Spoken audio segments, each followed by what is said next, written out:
Tantor Audio, a division of Recorded Books, presents Slightly Married by Mary Balogh, narrated by Rosalind Landor. Prologue. Toulouse, France, April the 10th, 1814. The scene was all too familiar to the man surveying it. There was not a great deal of difference between one battlefield and another, he had discovered, through long experience, not, at least, when the battle was over. The smoke of the heavy artillery and of the myriad muskets and rifles of two armies was beginning to clear sufficiently to reveal the victorious British and Allied troops establishing their newly won positions along the Calvinet Ridge to the east of the city, and turning the big guns on Toulouse itself, into which the French forces under Soult's command had recently retreated. But the acrid smell lingered and mingled with the odours of dust and mud and horse and blood. Despite an ever-present noise, voices bellowing out commands, horses whinnying, swords clanging, wheels rumbling, there was the usual impression of an unnatural, fuzzy-eared silence now that the thunderous pounding of the guns had ceased. The ground was carpeted with the dead and wounded. It was a sight against which the sensibilities of Colonel Lord Aidan Bedwin never became totally hardened. Tall and solidly built, dark-complexioned, hook-nosed and granite-faced, the colonel was feared by many. But he always took the time after battle to roam the battlefield, gazing at the dead of his own battalion, offering comfort to the wounded wherever he could. He gazed downward with dark, inscrutable eyes and grimly set lips at one particular bundle of scarlet, his hands clasped behind him, his great cavalry sword, uncleaned after battle, sheathed at his side. "An officer," he said, indicating the red sash with a curt nod. The man who wore it lay face down on the ground, spread-eagled and twisted from his fall off his horse. "Who is he?" His aide-de-camp stooped down and turned the dead officer over onto his back. The dead man opened his eyes. "Captain Morris," Colonel Bedwin said, "you have taken a hit. Call for a stretcher, Rawlings, without delay." "No," the captain said faintly. "I am done for, sir." His commanding officer did not argue the point. He made a slight staying gesture to his aide and continued to gaze down at the dying man, whose red coat was soaked with a deeper red. There could be no more than a few minutes of life remaining to him. "What may I do for you?" the colonel asked. "Bring you a drink of water?" "A favour. A promise." Captain Morris closed parchment-pale eyelids over fading eyes, and for a moment the colonel thought he was already gone. He sank down onto one knee beside him, pushing his sword out of the way as he did so. But the eyelids fluttered and half lifted again. "The debt, sir. I said I would never call it in." His voice was very faint now, his eyes unfocused. "But I swore I would repay it nonetheless." Colonel Bedwin leaned over him, the better to hear. "Tell me what I can do." Captain Morris, then a lieutenant, had saved his life 2 years before at the Battle of Salamanca, when the colonel's horse had been shot out from under him, and he had been about to be cut down from behind while engaging a mounted opponent in a ferocious frontal fight. The lieutenant had killed the second assailant, and had then dismounted and insisted that his superior officer take his horse. He had been severely wounded in the ensuing fight, but he had been awarded his captaincy as a result, a promotion he could not afford to purchase. He had insisted at the time that Colonel Bedwin owed him nothing, that in a battle it was a soldier's duty to watch the backs of his comrades, particularly those of his superior officers. He was right, of course, but his colonel had never forgotten the obligation. "My sister," the captain said now, his eyes closed again. "Take the news to her." "I'll do it in person," the colonel assured him. "I'll inform her that your last thoughts were of her." "Don't let her mourn." The man's breath was being drawn in on slow, audible heaves. "She has had too much of that. Tell her she must not wear black. My dying wish.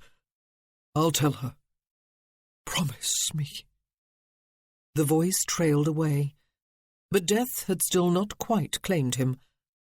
Suddenly he opened his eyes wide, somehow found the strength to move one arm until he could touch the Colonel's hand with limp, deathly cold fingers, and spoke with an urgency that only imminent death could provoke. "Promise me you will protect her," he said. His fingers plucked feebly at the Colonel's hand. "Promise me, no matter what." "I promise." The Colonel bent his head closer, in the hope that his eyes and his voice would penetrate the fog of death engulfing the agitated man. "I give you my solemn vow." The last breath sighed out of the captain's lungs, even as the words were being spoken. The Colonel reached out a hand to close Morris's eyes and remained on one knee for a minute or two longer, as if in prayer, though in reality he was considering the promise he had made Captain Morris.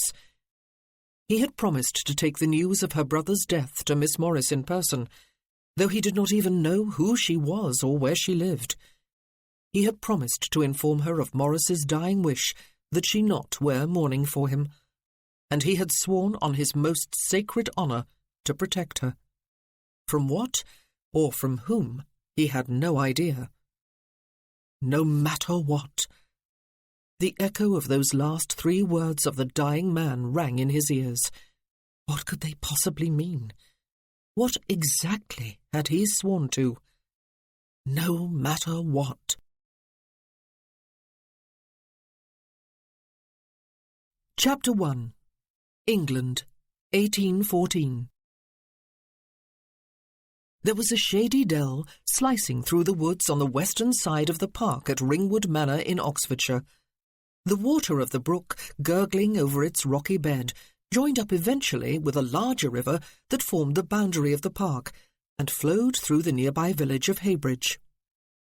The dell was always secluded and lovely. However, on this particular morning in May, it was breathtakingly beautiful. The bluebells, which did not usually bloom until June, had been seduced by a mild spring into making an early appearance. The azaleas were in flower too, so that the sloping banks were carpeted in blue and pink. Bright sunbeams slanted through the dark-leafed branches of tall cypress trees and dappled the ground with brightness and shadow while sparkling off the bubbling water of the brook. Eve Morris was knee-deep in bluebells. She had decided that it was too glorious a morning to be spent in any of the usual activities about the house and farm or in the village. The bluebells were in bloom for such a short time, and picking them for the house had always been one of her favourite springtime activities. She was not alone. She had persuaded Thelma Rice, the governess, to cancel classes for a few hours and bring her 2 pupils and her infant son out flower-picking.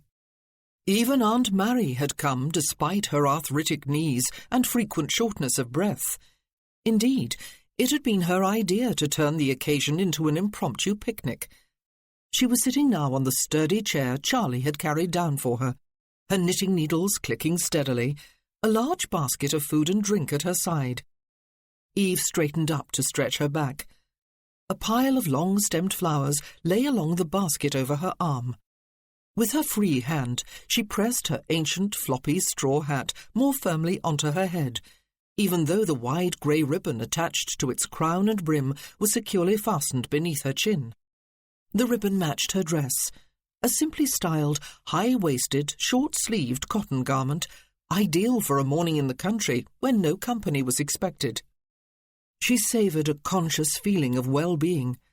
All of the summer stretched ahead, a summer unmarred by anxiety for the first time in many years. Well, almost unmarred. There was, of course, the continuing question of what was keeping John away. He had expected to be home by March, or April at the latest, but he would come as soon as he was able. Of that she was certain. In the meantime, she viewed her surroundings and her companions with placid contentment. Aunt Mary was not watching her busy hands. Instead, she watched the children, an affectionate smile on her lined and wrinkled face. Eve felt a rush of tenderness for her. She had spent 40 years hauling carts of coal along passageways deep in a coal mine, until Papa had granted her a small pension after the death of her husband, Papa's uncle. Eve had persuaded her to come to Ringwood to live a little over a year ago, when Papa was very ill. 7-year-old Davy was picking earnestly, a frown on his thin face, as if he had been set a task of grave importance. Close behind him, as usual, 5-year-old Becky, his sister, picked with more obvious enjoyment and less concentration, humming tunelessly as she did so. She looked like a child who felt secure in her surroundings. If only Davy could learn to relax like that, to lose the strained, serious look that made him appear too old for his years.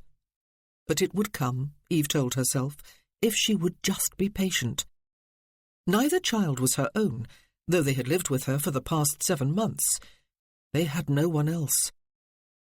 Muffin was down by the brook, 3 of his paws braced precariously on 3 different rocks, the 4th tucked under his belly, his nose half an inch above the shallow water. He was not drinking.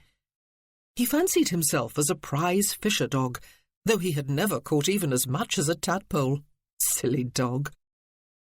Young Benjamin Rice toddled up to his mother, a cluster of azalea and bluebell heads clutched tightly in one outstretched fist. Thelma bent to take them in her cupped hands, as if they were some rare and precious treasure, as of course they were. Eve felt a moment's envy of that mother love, but she shook it off as unworthy of her. She was one of the most fortunate of mortals.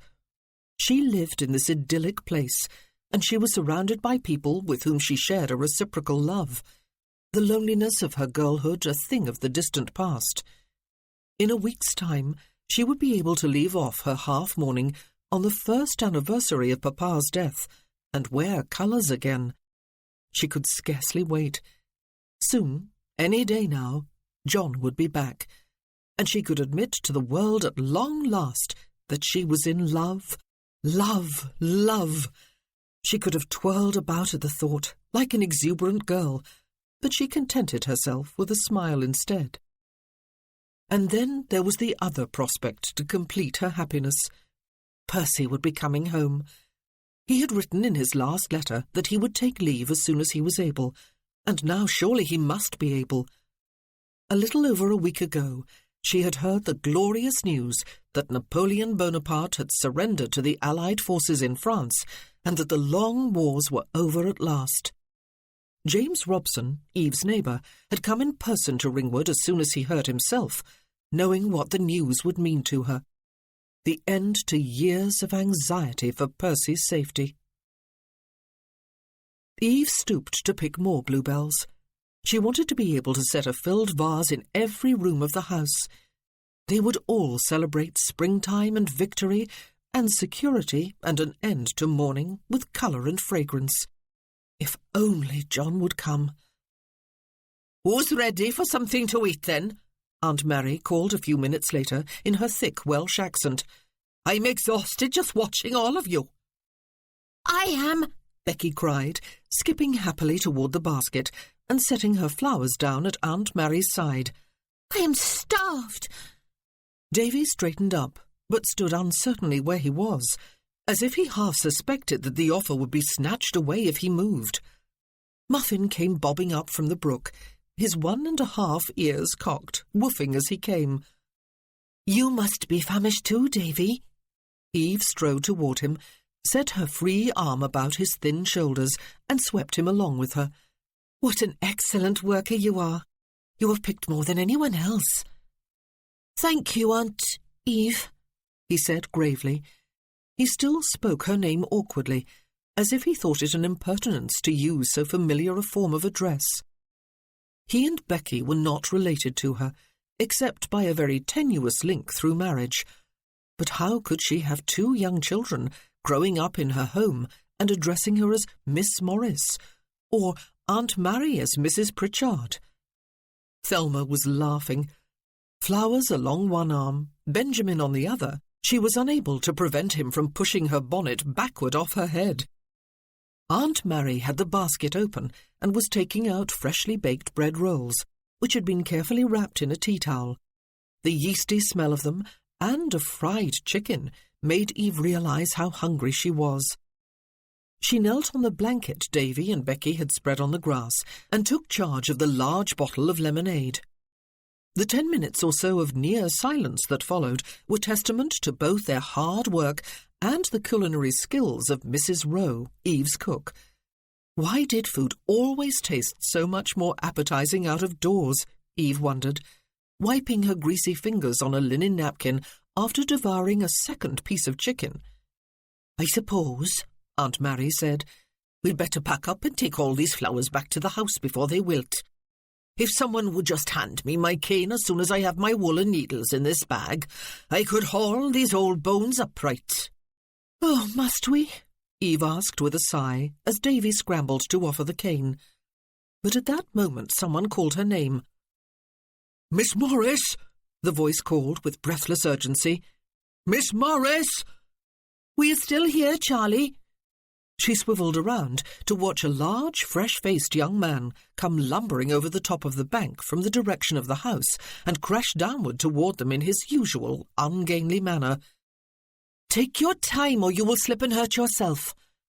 She had hired him several months ago, even though Ringwood had not needed any more servants, to do odd jobs about the house and stable and park. No one else had wanted to offer Charlie employment after the death of his father, the village blacksmith, because he was generally described as a half-wit. Even his father had constantly berated him as a useless lump. Eve had never known anyone more eager to work and to please. "Miss Morris!" He was gasping and ruddy-cheeked by the time he came close enough to deliver his message. Whenever Charlie was sent on an errand, he behaved as if he had been sent to announce the end of the world, or something of similarly dire import. "I am sent by Mrs. Fuller to fetch you back to the house." He fought for air between each short sentence. "Did she say why, Charlie?" Eve got unhurriedly to her feet and shook out her skirt.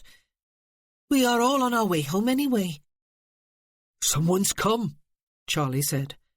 He stood very still then, his large feet planted wide, his brow creased in deep furrows of concentration, and tried to bring something else to mind. "I can't remember his name." Eve felt a lurching of excitement in the pit of her stomach. John? But she had been disappointed so many times in the last 2 months that it was best not to consider the possibility. Indeed, she was even beginning to wonder if he was coming at all, if he had ever intended to come. But she was not yet prepared to draw such a drastic conclusion. She pushed it firmly away. "Well, never mind," she said cheerfully. "I dare say I will find it out soon enough. Thank you for bringing the message so promptly, Charlie. Would you carry the chair back to the house for Mrs. Pritchard, and then return for the basket?" He beamed at the prospect of being able to make himself useful, and stood poised to scoop up the chair the moment Aunt Mary got to her feet. Then he turned back to Eve with a beaming smile of triumph. "He is a military feller," he said. "I seen him before Mrs. Fuller sent me to fetch you, and he was wearing one of them red uniform things." A military man. "Oh, Eve, my love," Aunt Mary said. But Eve did not even hear her. "Percy!" she cried in a burst of exuberance. Basket and flowers and companions were forgotten. She gathered up her skirts with both hands and began to run up the bank, leaving her aunt and Thelma and Charlie to gather up the children and the bluebells. It was not a long way back to the house, but most of the distance was uphill. Eve scarcely noticed, nor did she notice that Muffin ran panting at her heels every step of the way. She was up to the top of the dell in a few moments, and then through the trees and around the lily pond, and up over the sloping lawn to the stables, along in front of the buildings and across the cobbled terrace to the front doors of the house. By the time she burst into the entrance hall, she was flushed and panting, and probably looking alarmingly dishevelled, even grubby. She did not care one iota. Percy would not care. The rogue! He had sent no word that he was coming. But that did not matter now, and surprises were wonderful things. At least happy surprises were. He was home. "Where is he?" she asked Agnes Fuller, her housekeeper, who awaited her in the hall, large and solid and hatchet-faced. How like Percy to keep her in suspense, not simply to rush out to meet her and sweep her off her feet and into a bear hug. "In the parlour," Agnes said, jerking a thumb to her right. "Out you get, dog, until you've had your paws washed.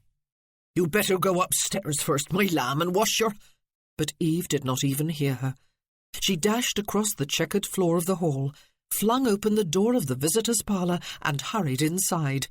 "You wretch!" she cried, pulling undone the ribbon of her hat. And then she stopped dead in her tracks, feeling intense mortification. He was not Percy. He was a stranger.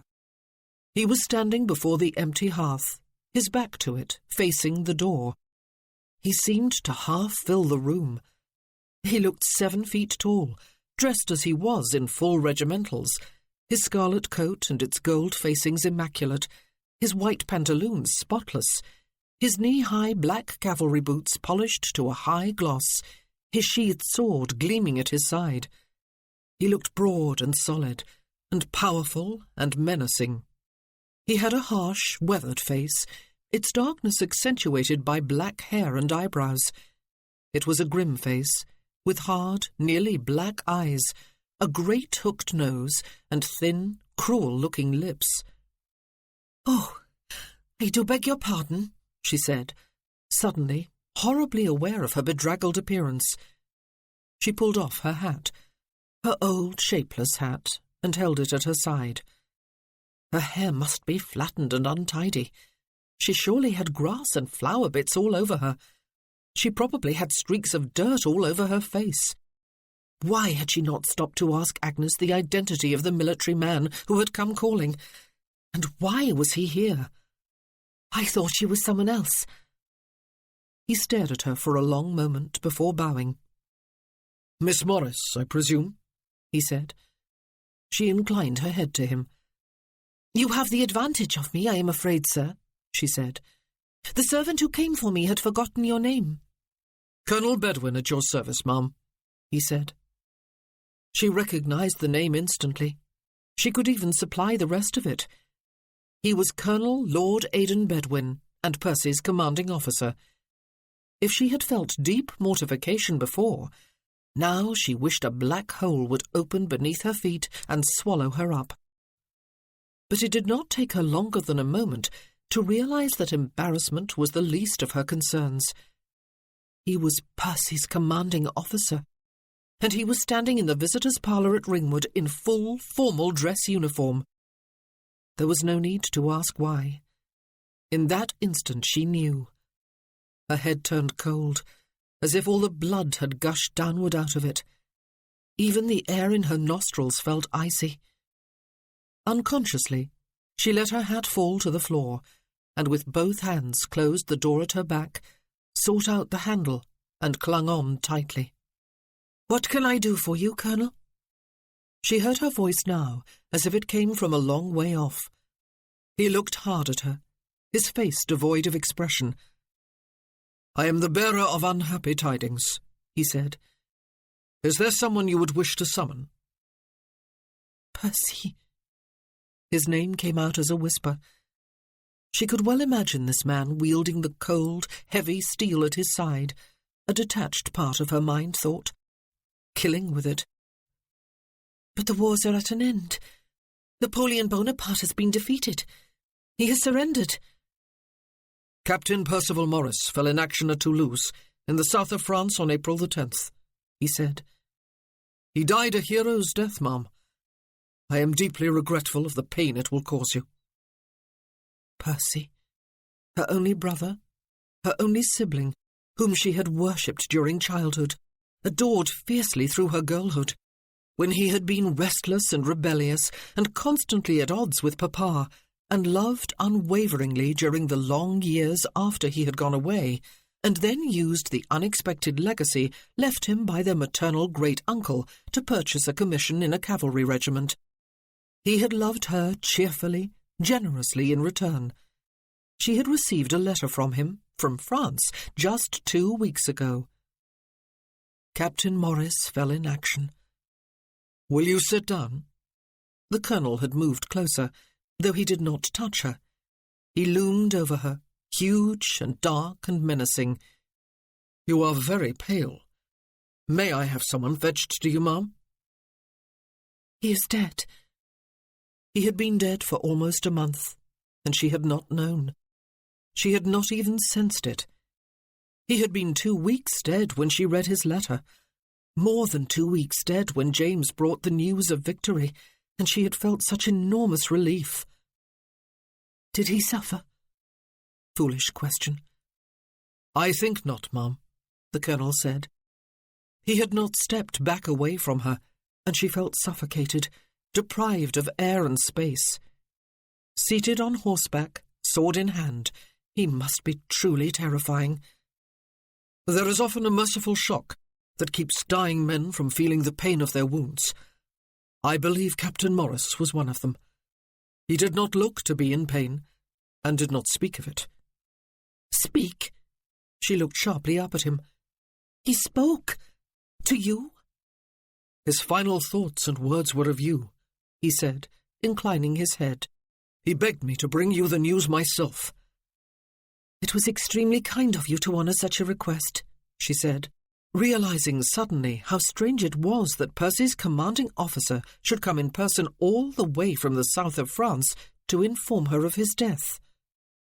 "I owe Captain Morris my life," he explained. "He saved it in an act of extraordinary courage, and at the risk of considerable personal danger 2 years ago at the Battle of Salamanca." "Did he say anything else?" "He asked that you not wear black for him," the colonel told her. "I believe he added that you have had too much of that." His eyes swept downward over her grey dress, which she was so looking forward to discarding for something more colourful, more in tune with the season in a week's time. But it no longer mattered. Her brother was gone. Forever. She was engulfed in pain, blinded, deafened by it, by the unbearable agony of loss. "Ma'am." The colonel took another half-step forward and reached out a hand, as if to take her by the arm. She recoiled. "Anything else?" "He asked me to protect you," he said. "To protect me?" Her eyes flew to his face again. It was like granite, she thought, without warmth, without expression, without sentiment. If there was a person behind the hard military facade, there was no sign of him, though perhaps that was unfair. He had come close, as if to aid her, and had reached out a steadying hand. And he had come all the way from the south of France to repay a debt to Percy. "I have taken a room at the Three Feathers Inn in Heybridge," he said. "I will remain there until tomorrow, ma'am.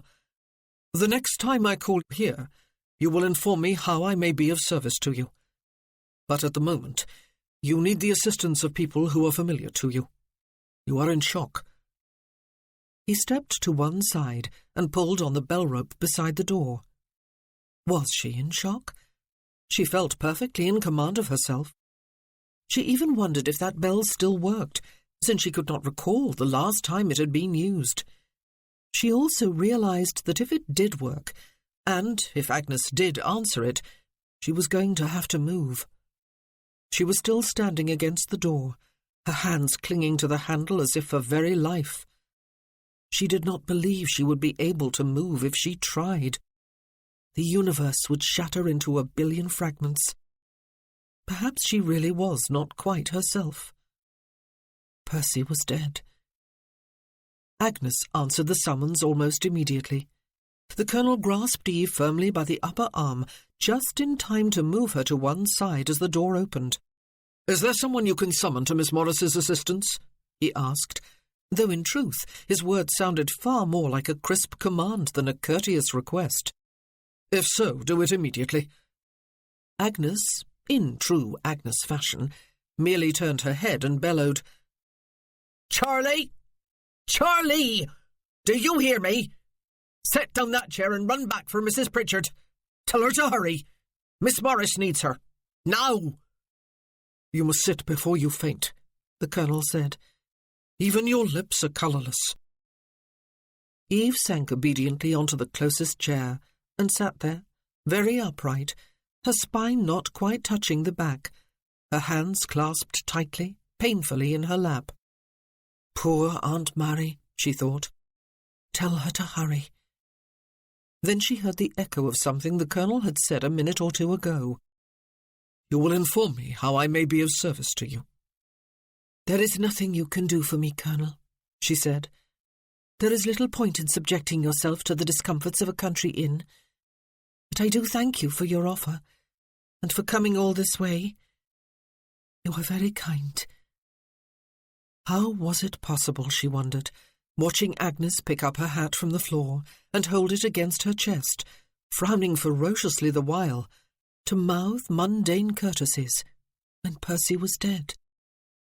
She felt the sharp pain of her fingernails digging into her palms. "The amenities of even the humblest of country inns seem like the lap of luxury to a man newly returned from a military campaign, ma'am," he said. "You need not concern yourself about my comfort." She had not offered him refreshments, she thought, in the minute or two of silence that followed, while Agnes stared at her and Colonel Bedwin did not. He had taken up his stand before the hearth again, his back to it. She had not even offered him a seat.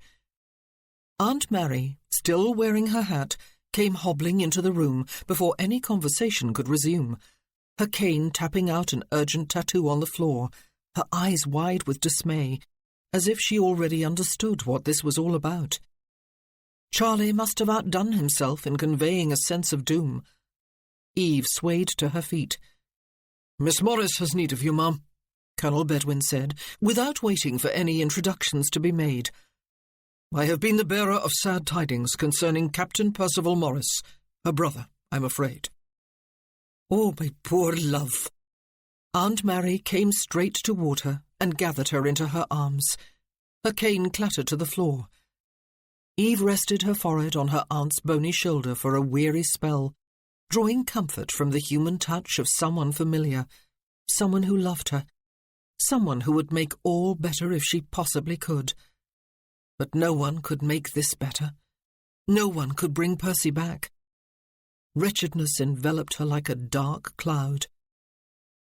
When she lifted her head again, her aunt's eyes were filled with tears, and her lips were wobbling in an effort to control her emotions.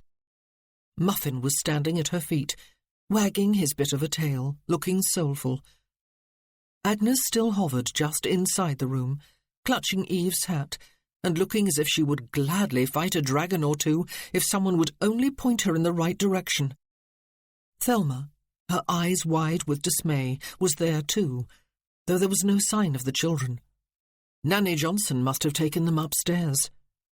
Colonel Lord Aidan Bedwin had gone.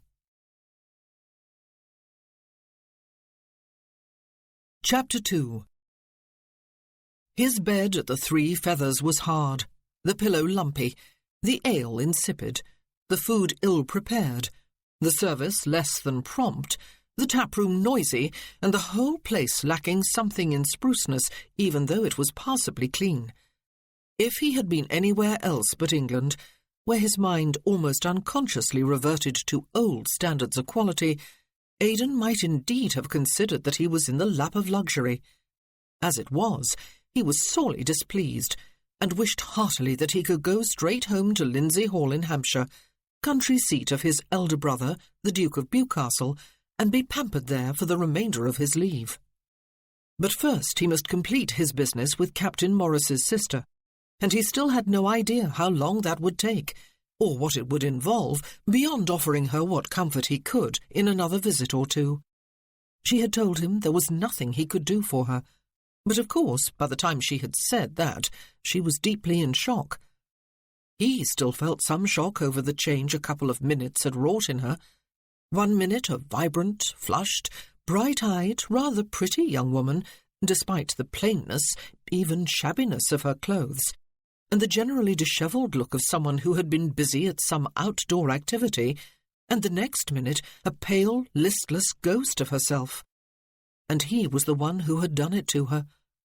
Ah, the power of words, with which she had never been adept. When he returned to Ringwood Manor on the second morning, on foot rather than horseback this time, since he had discovered the distance from inn to house to be not much farther than a mile, he felt more at leisure to notice his surroundings, since he was no longer preoccupied with the most unpleasant part of his mission. Breaking the news of a death must be one of the most wretched tasks anyone could be called upon to undertake. He had done it by letter on numerous occasions, but he had never before been compelled to do it in person. Ringwood was an attractive place, the manor old and mellow, the park sizable and nicely set out. It looked prosperous enough, though looks might be deceiving. Captain Morris, without any obviously expensive vices, such as drinking or gambling, had been unable to buy promotions as most of his peers did. Ringwood might be mortgaged to its figurative eyebrows.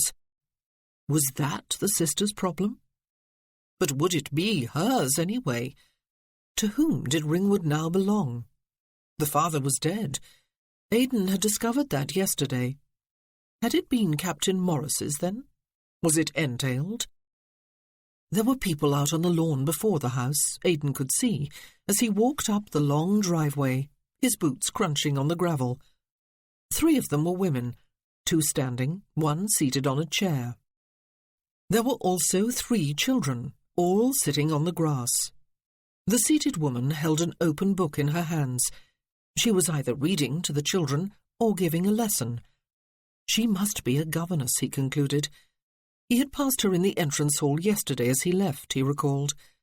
The 2 women standing and observing were Miss Morris and the elderly lady who had come to comfort her yesterday. She was supporting herself on a cane, as she had been then. One of the children looked up and pointed in his direction, and both ladies turned to look. For a moment, it seemed that Miss Morris did not recognize him. Today he wore civilian clothes. He stepped off the gravel to make his way diagonally across the grass, and the 2 ladies came to meet him. Miss Morris, he could see, was as pale as parchment, her eyes shadowed from lack of sleep, but she was composed. "Colonel," she smiled wanly. She was tall, willowy, long-limbed, brown-haired, grey-eyed. Today she looked fragile and rather plain. "Good morning. How kind of you to call again. I am not sure I thanked you properly yesterday for your kindness in coming in person to break the news to me. It would have been worse to have had to read it in a letter." She spoke with a slight lilt, which made her words sound musical. "Good morning, Ma'am." Aidan bowed to her. "I am pleased to discover you up and about, and taking the air." She held a shawl about her shoulders with both hands, even though it was a warm day. "May I beg the honour of presenting my great-aunt?" she asked him. "Mrs. Pritchard, Colonel. This is Colonel Lord Aidan Bedwin, Aunt Mary." Ah, so she knew his full identity, did she? He bowed again. "I am delighted to meet you, Colonel," the aunt said. "I just wish the reason behind it was not such a sad one." She spoke with such a thick Welsh accent that he had to concentrate in order to understand her. "As do I, Ma'am," he said. "May I offer you refreshments?" Miss Morris asked, gesturing toward the house. "I am afraid I neglected my duty yesterday." "I would rather stroll with you out here," he said.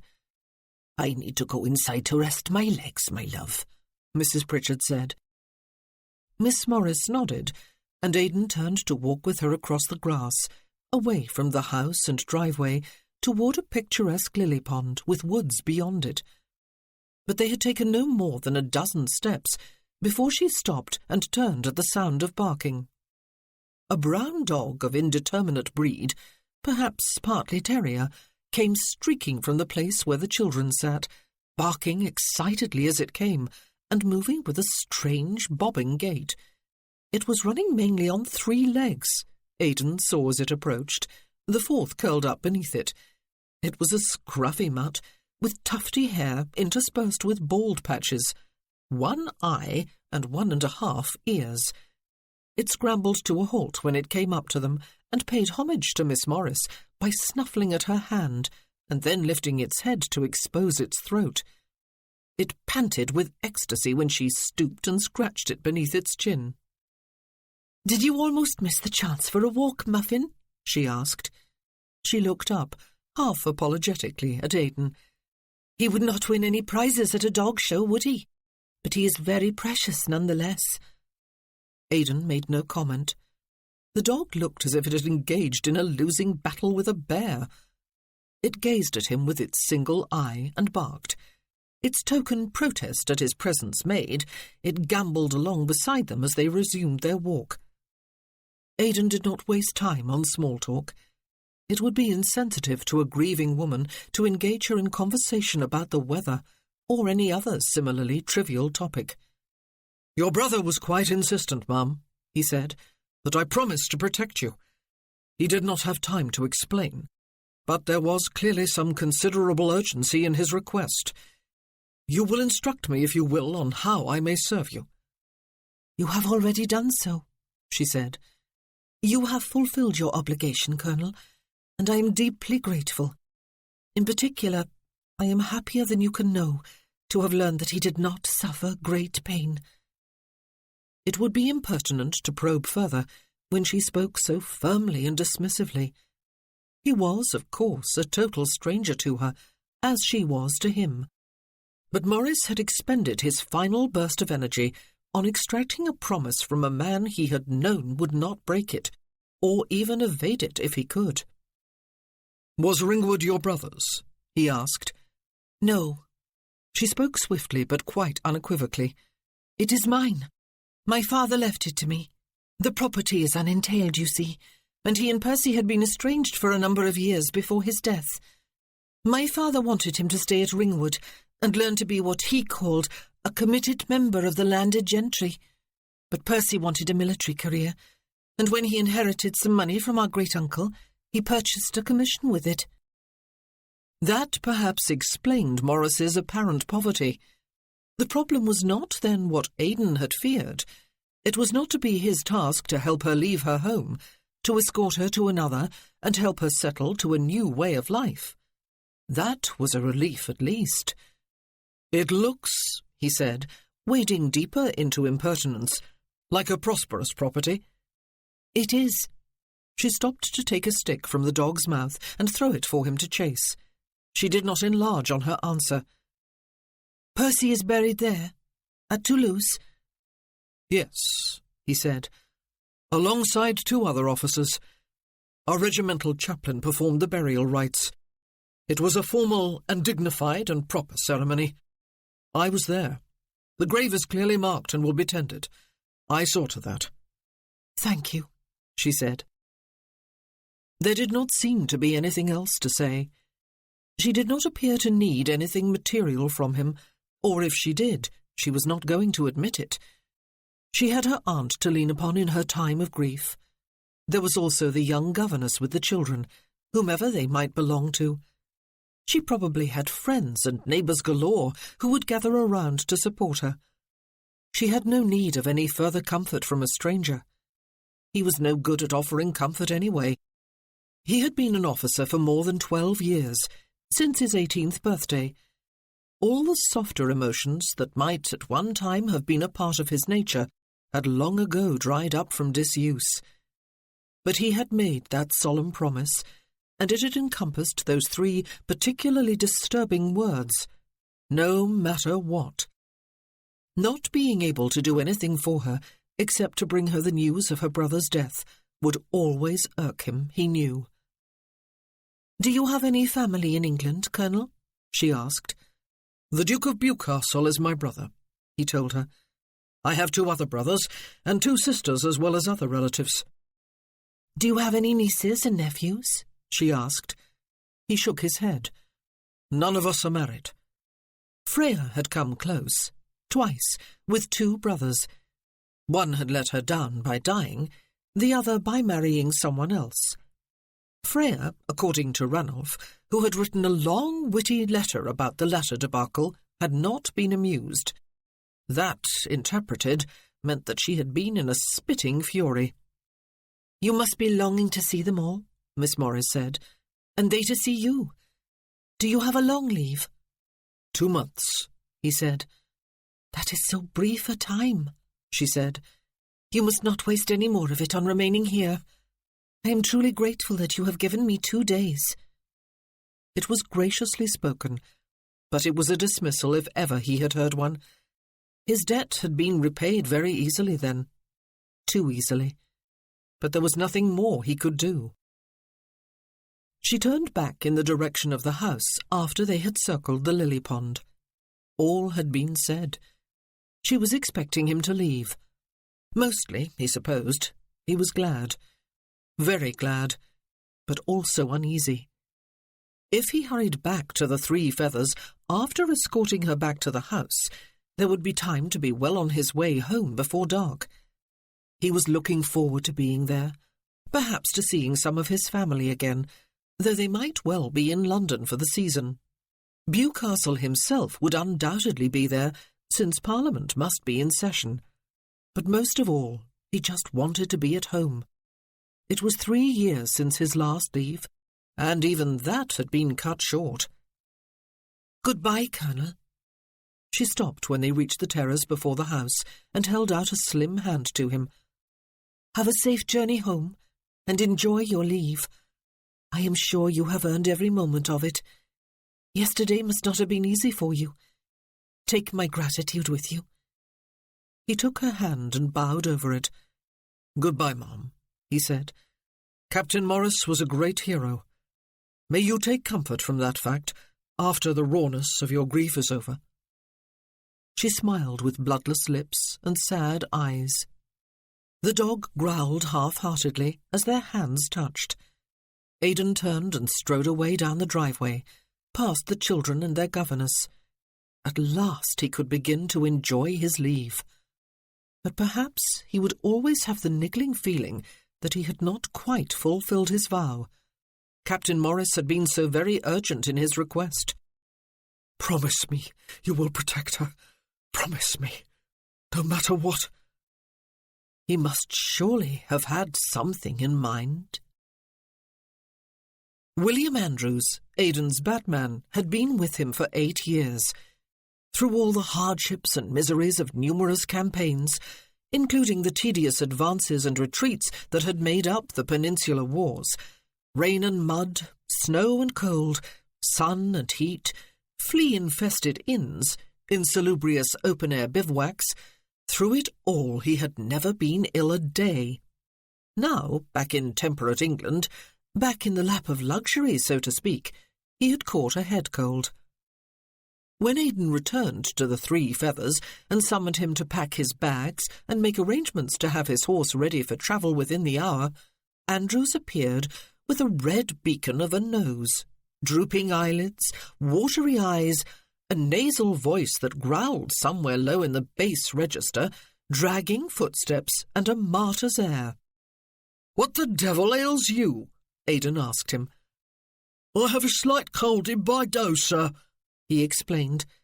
He sniffed pathetically, then sneezed and apologised. "What may I do for you, sir?" Aidan scowled, swore eloquently, and sent his man off to bed, with strict orders that he was to dose himself with something to sweat the fever out of him and not get out of bed again before morning.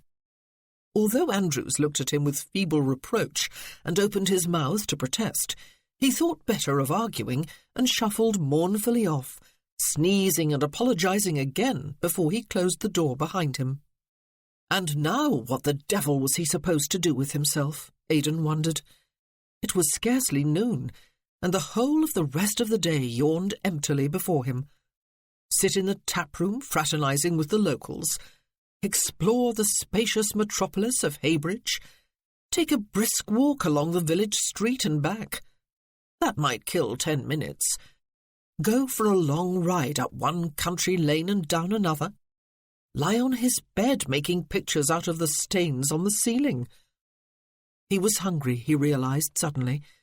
It was 5 hours since he had had his breakfast, and he had refused the offer of refreshments at Ringwood Manor. The tap-room and dining-room were all one at the Three Feathers. There was no such thing as a private dining-room. He went downstairs, ordered a steak and kidney pie with a tankard of ale, and struck up a conversation with the innkeeper and a group of his local patrons. Anything to pass an hour or 3 without expiring of boredom. The main item of news with which the whole village was buzzing, not surprisingly, was the death of Percival Morris. They all knew that Aidan had brought the news, and probed for more information, without ever being impertinent enough to ask a direct question of such a grand gentleman. They had a curious way of asking the questions of one another, or the empty air, and then pausing for him to answer. "I wonder exactly how young Mr. Percival died," one of them asked of the pipe smoke above his head. "I wonder what them big battles against the froggies are like," another mused into the ale in his tankard. "You all knew, Captain Morris?" Aidan asked, after he had satisfied their curiosity by providing a few suitably gory details of the Battle of Toulouse. Ah, yes, indeed, they all had, though he had not been home for years. "Broke his father's heart, he did, running off like that to take the king's shilling," one of them said, showing a woeful lack of understanding of how a man became a cavalry officer. A spirited discussion followed as to whether old man Morris had had a heart to break. "Look what he's done to his own daughter, who nursed him like a saint with one foot in heaven through all the years he was ill," someone else observed. "Done," Aidan repeated, his interest piqued. He did not bother to correct the man's grammar. "Aye," the man said, shaking his head and sighing soulfully into his ale. No further explanation was forthcoming. The conversation turned toward Miss Morris herself and her saintliness, which apparently extended beyond nursing an infirm father for 4 or 5 years before his death, a father who may or may not have possessed a heart. Among other things, it seemed, she had started and financed a village school, brought in a village midwife and paid her salary, taken in 2 orphans to live with her when no one else wanted them, and employed an assortment of undesirable types whom no one else would have touched with a 10-foot pole, or so one of them declared, and no one rushed to contradict him. Miss Morris, it would seem, took the Christian ideal of charity to an extreme. She also, Aidan concluded, must be very wealthy indeed. "Too easily taken in, she is, though," the landlord said, shaking his head and pulling out a chair to settle his large bulk at an empty table. "Too soft in the head." He tapped his own with one finger to illustrate his point. "If you had a penny to sell and a sorry enough tale to tell, she would give you a guinea for it as sure as I'm sitting here." "Aye." One of his listeners shook his head sadly. "If you was to ask me," the landlord said, though no one had, "old man Morris done the right thing before he popped off. Women are too soft about the heart to have the running of a grand place like Ringwood, and to have their fingers in such a deep purse as Morris's was." "I was under the impression," Aidan said, reluctantly showing open curiosity, "that Mr. Morris left Ringwood to his daughter." "Ah, he did," the landlord said, "but it was to go to Mr. Percival after 1 year. Now he has gone and got himself killed just before the year is up, and Mr. Cecil Morris will get it all instead. I don't expect to see him in any deep mourning for his cousin." Morris Senior had left his property to his daughter for 1 year only. Now, since her brother was dead, it was to go to another relative. That would be unpleasant for her, Aidan thought, if she had had the running of the place since her father's demise. But at least the new owner was a relative. Doubtless she would soon adjust to the new way of things. But still, she had lied to him to all intents and purposes. He felt annoyed. She might at least have told him she was about to lose ownership of her home. Except, he admitted with an inward sigh, that she did not owe him that knowledge. She owed him nothing. The debt was all on the other side. Protection was the word Captain Morris had used. Aidan could remember the captain's hand plucking feebly at his sleeve with a dying man's last surge of energy. "Promise me you will protect her. Promise me, no matter what." Damnation! Was there more to all this than was even now apparent? The men about him had settled into a lengthy discussion of Mr. Cecil Morris, but Aidan had not been listening. "What was Mr. Morris like?" he asked. He hated to pump strangers for information, but he felt the need to know more. "Captain Morris's father, I mean." "Him?" one of the drinkers said. "He was no better nor any of us, though he put on airs good enough for the King of England. He were a coal miner down in Wales before he married the mine owner's daughter and got rich. When the old man died, Morris sold the mine, got richer, bought the manor here and set up as a gentleman. He had his son and daughter brought up as a gentleman and lady, but he was disappointed in them, and serve him right too. Mr. Percival went off to the wars, and Miss Morris wouldn't marry none of the nobs he trotted out for her inspection." Ah, Aidan thought. The slight Welsh accent was explained. So was the very Welsh aunt. "Ah, but it were the Earl of Luff what refused to let his son marry her when Morris suggested it," another man said, after showing the innkeeper his empty tankard. "She weren't given no chance to refuse him." "But she probably would have," the innkeeper said, hoisting himself to his feet. "There never was any snobbery about Miss Morris." Aidan got to his feet too, nodded genially to the innkeeper and the other occupants of the tap-room, and went back to his room. He was going to go out for a long ride, he decided.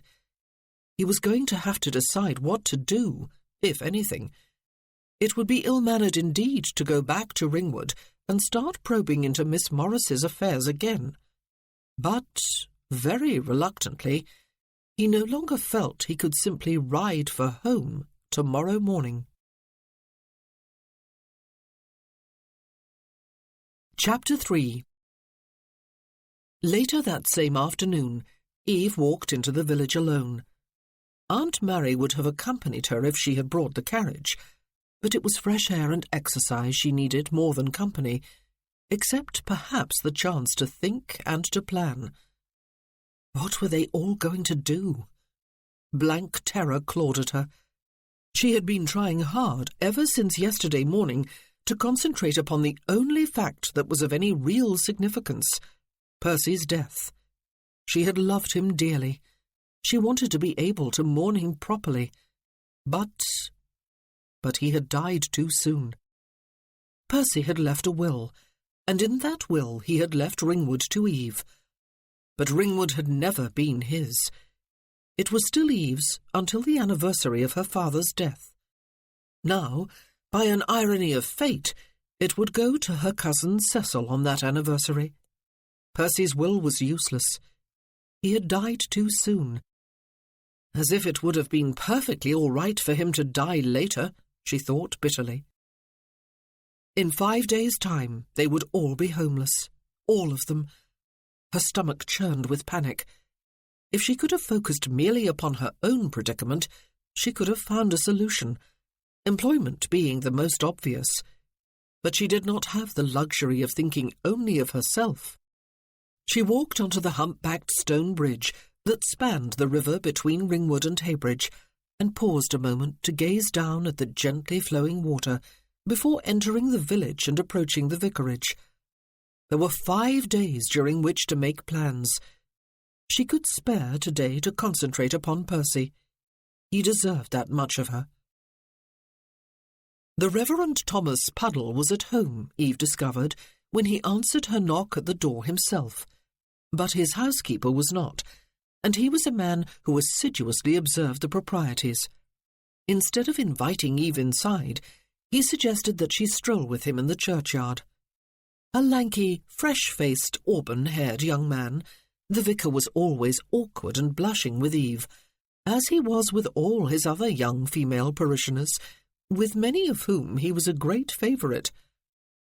He had been about to set out for Ringwood, he told her now, having just returned home from 2 days away to learn the news of her brother's tragic demise.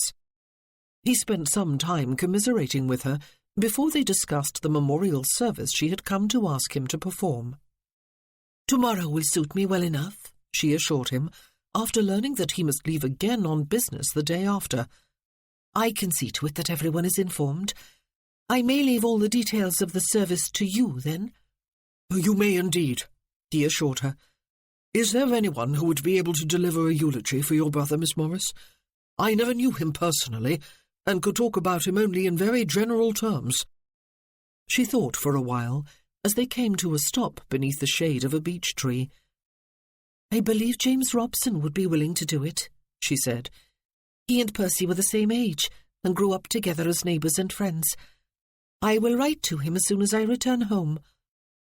But the hollow sound of hooves clopping over the bridge distracted them both at that moment. Eve was surprised to see that it was Colonel Bedwin who was riding toward them, presumably on his way to the inn at the other end of the village. Why was he still in Heybridge? She would have expected him to be several hours along on his journey home by now. He spotted them as his horse drew level with the beech tree and touched his whip to his hat. He did look extremely powerful on horseback, as she had expected, even though he was not wearing his uniform. He was not a man she would want to cross, she thought. He looked dour and humourless. He looked like a man who never smiled. But she must not be unkind. He had called on her twice. He had offered to help her in any way he could. He hesitated, and then drew his horse to a halt. He turned back toward the vicarage, dismounted, looped the reins over the garden fence, and came striding into the churchyard. Eve felt both startled and dismayed. She wanted nothing more to do with him. She disliked him, though she was honest enough with herself to realize that her only reason for doing so was that he was the one who had brought her the devastating news. She introduced the two gentlemen. "It was Colonel Bedwin," she explained to the vicar, "who brought word of Percy's death yesterday. He was Percy's commanding officer." "A tragic business," the Reverend Puddle said. "His passing is a dreadful loss for Miss Morris, and for the whole neighbourhood. We have been planning a memorial service for tomorrow afternoon. Will you still be here, sir?" "I have been delayed by the illness of my batman," the Colonel explained. "He has contracted a head cold since our return to Britain. I do not know quite when we will be on our way." The vicar murmured words of sympathy. Colonel Bedwin looked at Eve, and she felt the urge to take a step back. He had a piercing, very direct gaze. She pitied his men, and was glad that Percy, although his subordinate, had at least been an officer. "A memorial service?" he said. She nodded. "Unfortunately," she said, "I do not have his body to bury, but he grew up here. Most of my neighbours and friends remember him well. He was my brother. There is a need for some ceremony, some official goodbye." He nodded his understanding. "We have been discussing whom to ask to give the eulogy," the vicar explained. "I came here after Captain Morris left, and would not do a creditable job of it myself." The Colonel's black stare was still on Eve. "Perhaps," he said, "it would be appropriate if I spoke a few words, ma'am. Your neighbours should know what a courageous cavalry officer the Percival Morris they remember turned into, and how bravely he fought for his country." "That is an extraordinarily generous officer," the Reverend Puddle said. "You would stay one more day?" Eve frowned. "You would do that for me, Colonel?" He inclined his head. "I gave my solemn word, ma'am." To protect her. It had broken her heart, as she lay awake last night, to realize that Percy had been plagued with very justifiable fears of what his death was going to mean to her. But what had he thought Colonel Bedwin could do for her?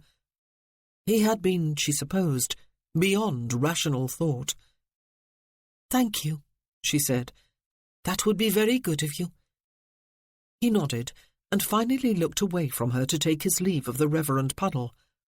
A moment later he was striding away to mount his horse again. "A formidable gentleman," the vicar observed.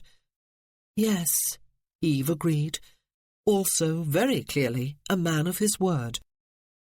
She realized that his offer to help her this morning, and his offer now to stay an extra day in order to deliver a eulogy at Percy's memorial service tomorrow, had nothing to do with simple kindness.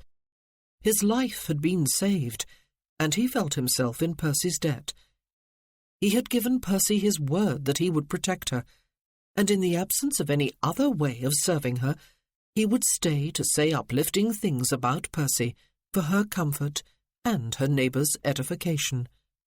She was grateful to him. Aidan did not consider himself an eloquent man. Certainly he had never before delivered a eulogy. He had attended so many burial services for his men and fellow officers that it was depressing to think of, but the regimental chaplains had always said all that needed to be said. "Captain Percival Morris once endangered his life and suffered severe wounds in order to save my life," he began, when it came time for the eulogy, facing the impressively large congregation gathered in the pretty, typically English village church. Miss Morris, dressed all in grey, sat in the front pew, her black-clad and veiled aunt beside her. The young blonde-haired woman, who had been teaching the children on the lawn at Ringwood, was there too, as was the housekeeper, who would have made an excellent sergeant if she had been of the other gender, Aidan had thought, when he saw her march down the aisle behind her mistress. Most of the congregation was dressed respectfully in black. Perhaps some of them wondered why Miss Morris, of all people, was not. "I was with Captain Morris when he died," he concluded, after delivering his planned speech for a few minutes. "His last thoughts were of his sister.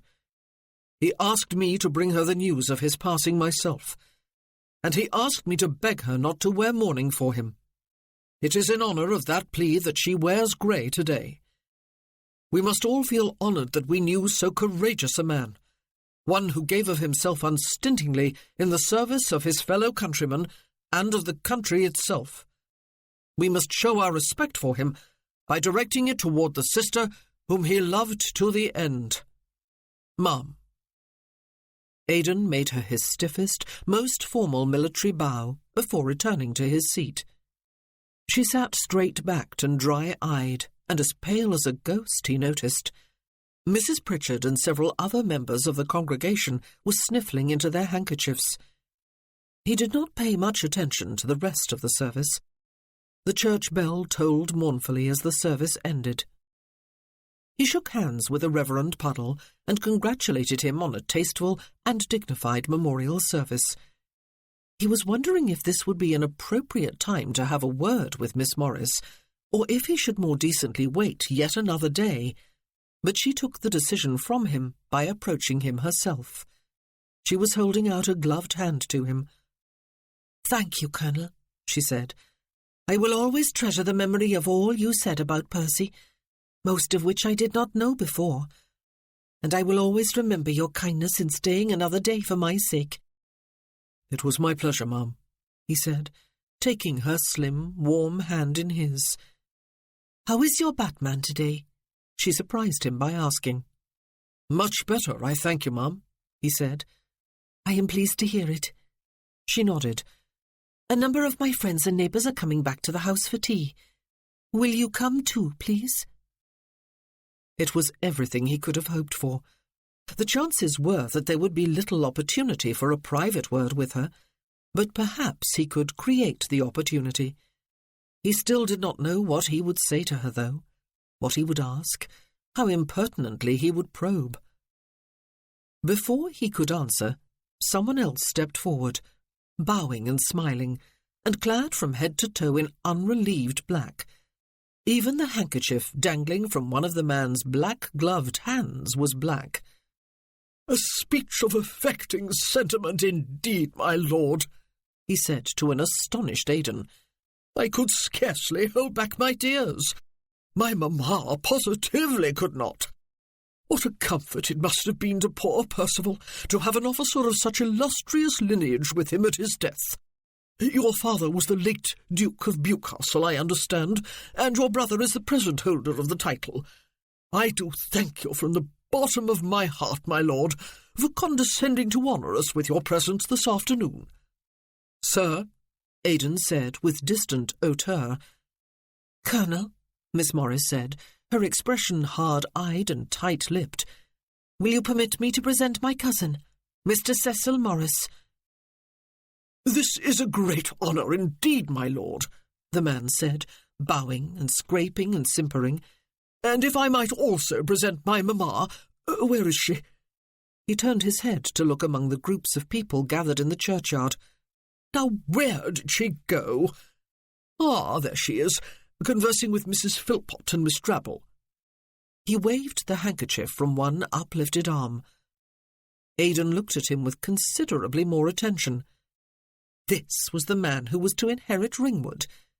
He was small and plump, with a puffed-out chest and an important, bustling air, and obsequious to a fault. Miss Morris's cousin. He did not, Aidan noticed, speak with even a trace of a Welsh accent. Quite the contrary. His accent would make even Bewcastle sound provincial. "Colonel Bedwin can meet my aunt at Ringwood, Cecil," Miss Morris said. "He is coming for tea. At least, I believe he is."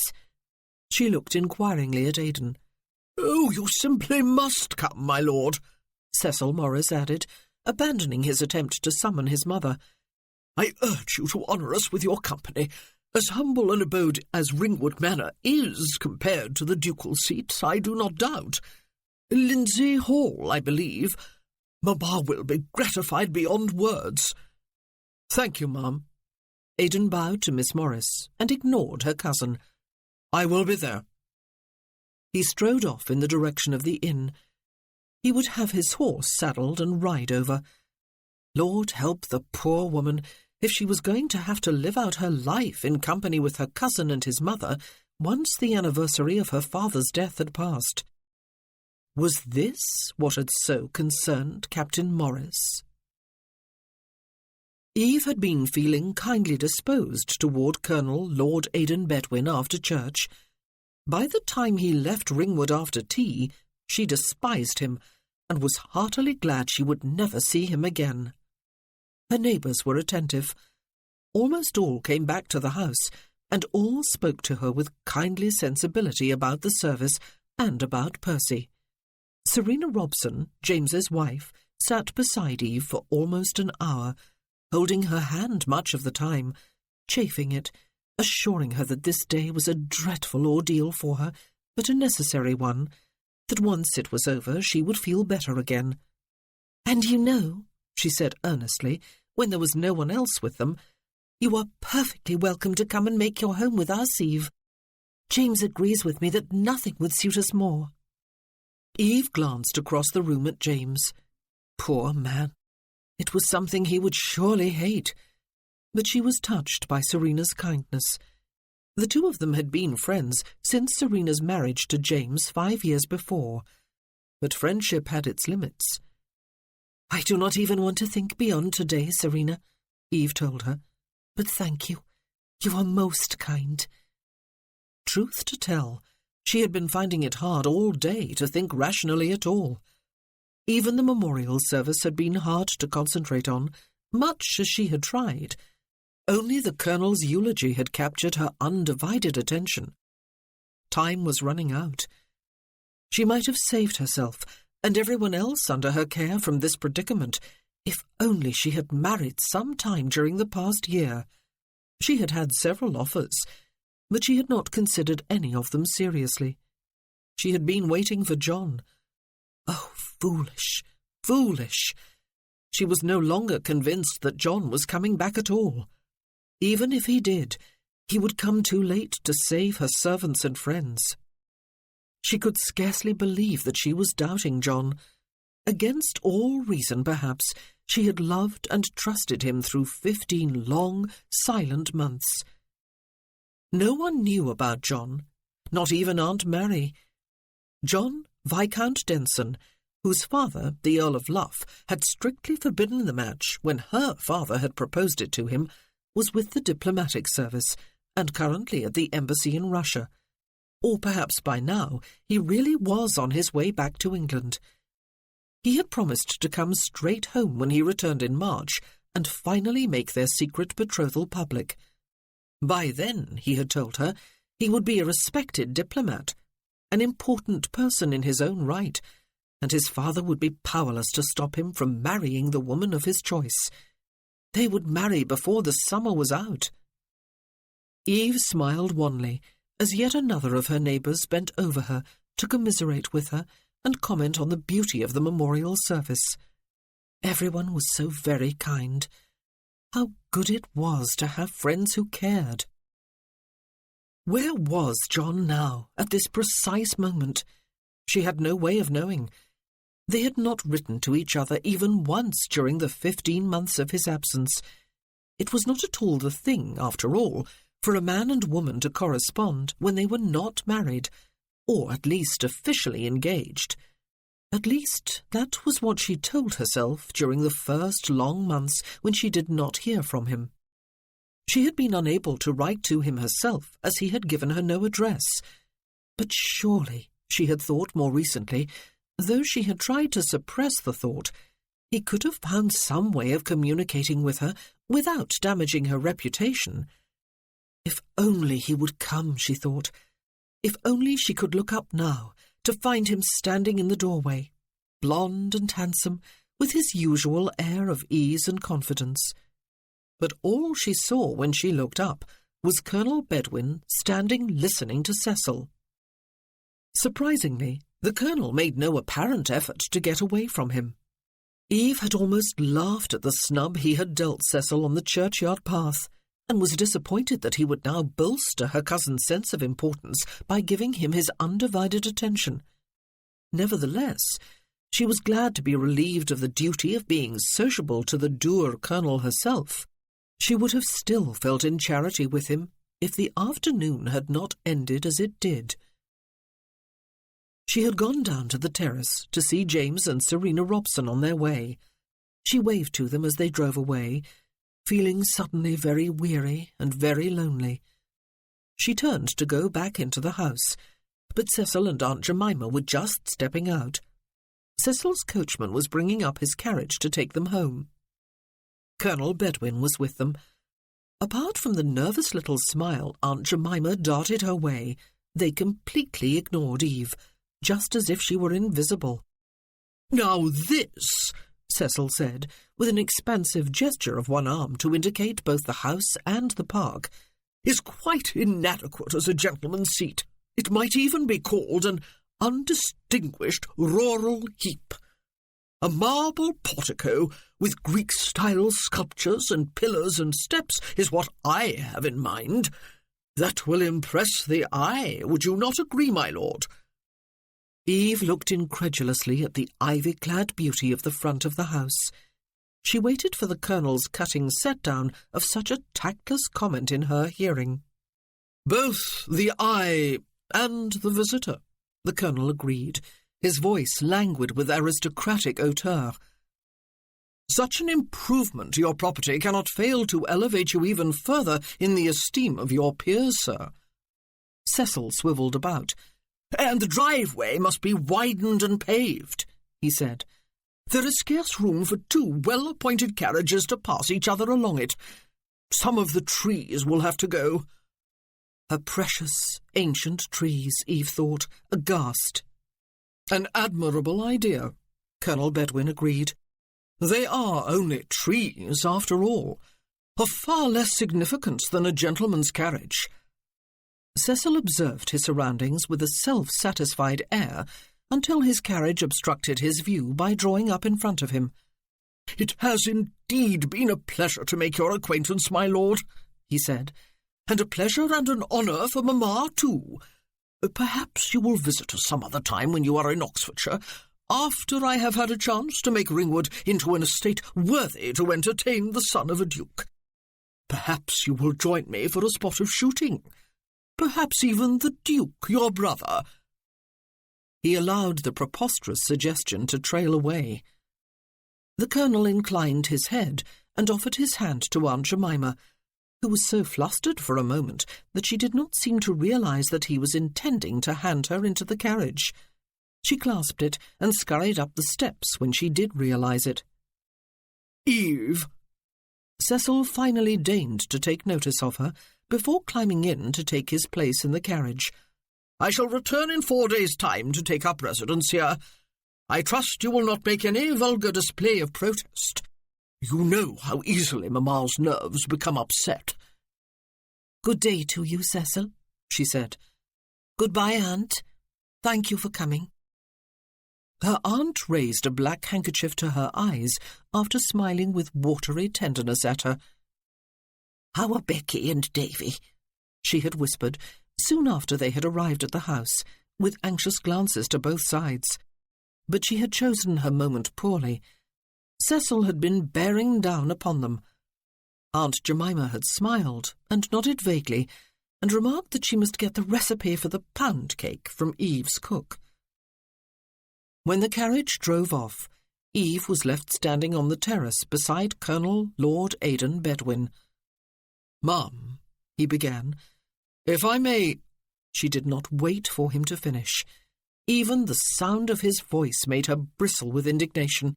She turned and walked into the house without a backward glance. Chapter 4. "I'm much better, sir," Andrews said. "I could have us on our way by sun-up." Aidan stood in his inn room, his back to his Batman, and closed his eyes. Oh, the temptation! After a few moments he uttered, aloud, every ugly, filthy, obscene, blasphemous word in his considerable vocabulary. Andrews sniffed. "Blow your blasted nose," Aidan commanded him. Andrews obeyed, sounding like a cracked trumpet as he did so.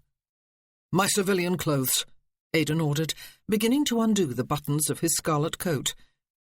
"Your riding clothes?" Andrews asked. "No, not the riding clothes, blast it!" Aidan said, shrugging out of the coat and tossing it over the back of a chair for his Batman to deal with later. "Did I ask for riding clothes?" "No, sir," his Batman conceded. "I thought perhaps you had decided to leave tonight." The nose-blowing had obviously done nothing to clear his nasal passages. "You thought wrongly," Aidan said curtly. "I will let you know when I plan to leave this infernal inn." Less than half an hour later, he was wearing civilian clothes again, white shirt and neckcloth, blue superfine form-fitting coat, cream waistcoat, buff-coloured pantaloons, and white-topped Hessian boots. He was freshly shaved. He was still in as foul a mood as he had been half an hour earlier. Fouler. He still could not quite believe what he had learned from Cecil Morris, whom he had milked for information with consummate ease, simply by flattering the man with his attention and his questions, and his unqualified approval of every asinine answer. He would have been far happier throttling the little weasel. Old man Morris must have been a pretty piece of work, Aidan thought contemptuously, as he sat down to dinner in his own room. He was in no mood to put in an appearance in the tap-room. When he had failed to persuade his daughter to marry any of the socially superior men he had presented her with, he had tried to exert some control beyond the grave. According to the will he had written shortly before his death, Morris had indeed left everything to his daughter for 1 year only, before it was to pass to her brother, or, in the event of his prior demise, to her cousin. But he had also dangled a juicy carrot before her face. She could retain her inheritance for the rest of her life if she married during that year. There were 4 days remaining until the first anniversary of Morris's death. Cecil Morris was about to inherit, but though he had apparently peppered his cousin with marriage proposals when it had seemed in his interest to do so, he was no longer prepared to be bothered with her now that he did not need her. She was to be turned out of the house in 4 days' time. Cecil Morris neither knew nor cared what would become of her. News of the death of her brother, then, had come as a double blow to Miss Morris 2 days ago. There was no doubt that his death had upset her in a thoroughly personal way. But the other implication of that death must at least have contributed to the gaunt look she had been wearing ever since. Apparently, Captain Morris had left everything to her in his own will, and had even signed papers legally relinquishing all claims on the Ringwood property to his sister during his lifetime. Unfortunately, his generosity had gone for naught. He had died before he had any claim on Ringwood, and therefore any right to dispose of it as he wished. In 4 days' time, Miss Morris was to be homeless, and, presumably, destitute. Her father had not even left her a dowry or a pittance on which to live. Aidan dismissed Andrews after he had finished his meal, and then entertained the empty room with a deliberate repetition of every nasty word he had uttered earlier in Andrews' hearing. But he felt no better for the venting of spleen. 4 days. Captain Morris had been right to worry about her then. She did indeed need help and protection, and Aidan had solemnly sworn to provide both, no matter what. During his ride back to the inn from Ringwood, he had pummelled his brain for ideas on what he could do for her. But even before arriving, he had realised that there was only one answer. The trouble was, he did not like it at all, and that was surely the understatement of the century. And there were only 4 days left. Even though Miss Morris had pointedly snubbed him before he left Ringwood this afternoon, and who could blame her after that ridiculous scene with Cecil Morris she had witnessed, he was going to have to persuade her to receive him again and listen to him and do what he suggested. Those 3 words, no matter what, had just been hung about his neck like a millstone. They were about to deal him a life sentence just when he had begun to dream different dreams. There was only one way in which he could protect her. Damn and blast! There was only one way. He rammed his hat on his head and took up his cane. After the last of the guests had left, Eve called her whole household together, with the sole exceptions of the children and Nanny Johnson, who stayed with them in the nursery. Everyone else gathered in the drawing-room, from which the tea things had been cleared. There was no point in delaying this encounter any longer. Nothing was going to change now. Nothing could save any of them. The best Eve could do was give everyone a few days' notice. Not that they would not all have given it to themselves by now. They all knew the truth. "I doubt my cousin will keep any of you on," she said, into the heavy silence that surrounded her. She had invited everyone to be seated, but had remained standing herself. "Perhaps you, Sam, since you were once a groom at Didcot, and Cecil is impressed by such things." "I was dismissed for poaching, miss," Sam reminded her bluntly. "No one else would take a chance on me but you. I wouldn't work for him if he was to ask me." "And you, Mrs. Rowe, have a reputation as the best cook in Oxfordshire." Eve smiled at her. "But it got out that I was once cook for all the girls and their fancy gents in a London brothel, miss," the cook said, "and you was the only one who would give me a job. I am with Sam. If I was to cook for his nibs, I would poison his roast beef, I would." "Ned," Eve turned to her one-armed steward, "I am so sorry.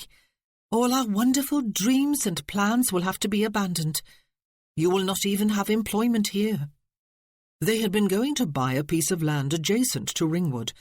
At least Eve had been going to buy it after the year was over, with Percy's approval, and Ned had been going to manage it. They had been going to set it up as a farm, where destitute, permanently maimed soldiers could live and work, and become self-sufficient in a sort of commune. Eventually the price of the land would be paid back, and it would be truly Ned's, though Eve had never planned to enforce that provision. "That is all right, Miss Morris," he said. "I'll live. You're not to worry about me." "Charlie, dear Charlie." Eve looked kindly at him. "I'm going to speak to Mr. Robson and see if he will offer you employment. I will do my best. "Did I do something wrong, Miss Morris?" he asked, looking utterly forlorn. Sam Patchett set a hand on his shoulder and promised to explain to him later. "Thelma." But Eve could neither look at the girl nor say any more. She closed her eyes and pressed one hand over her mouth. There was a sharp ache in her throat and chest. Where would Thelma go? What would she do? Who would give her employment?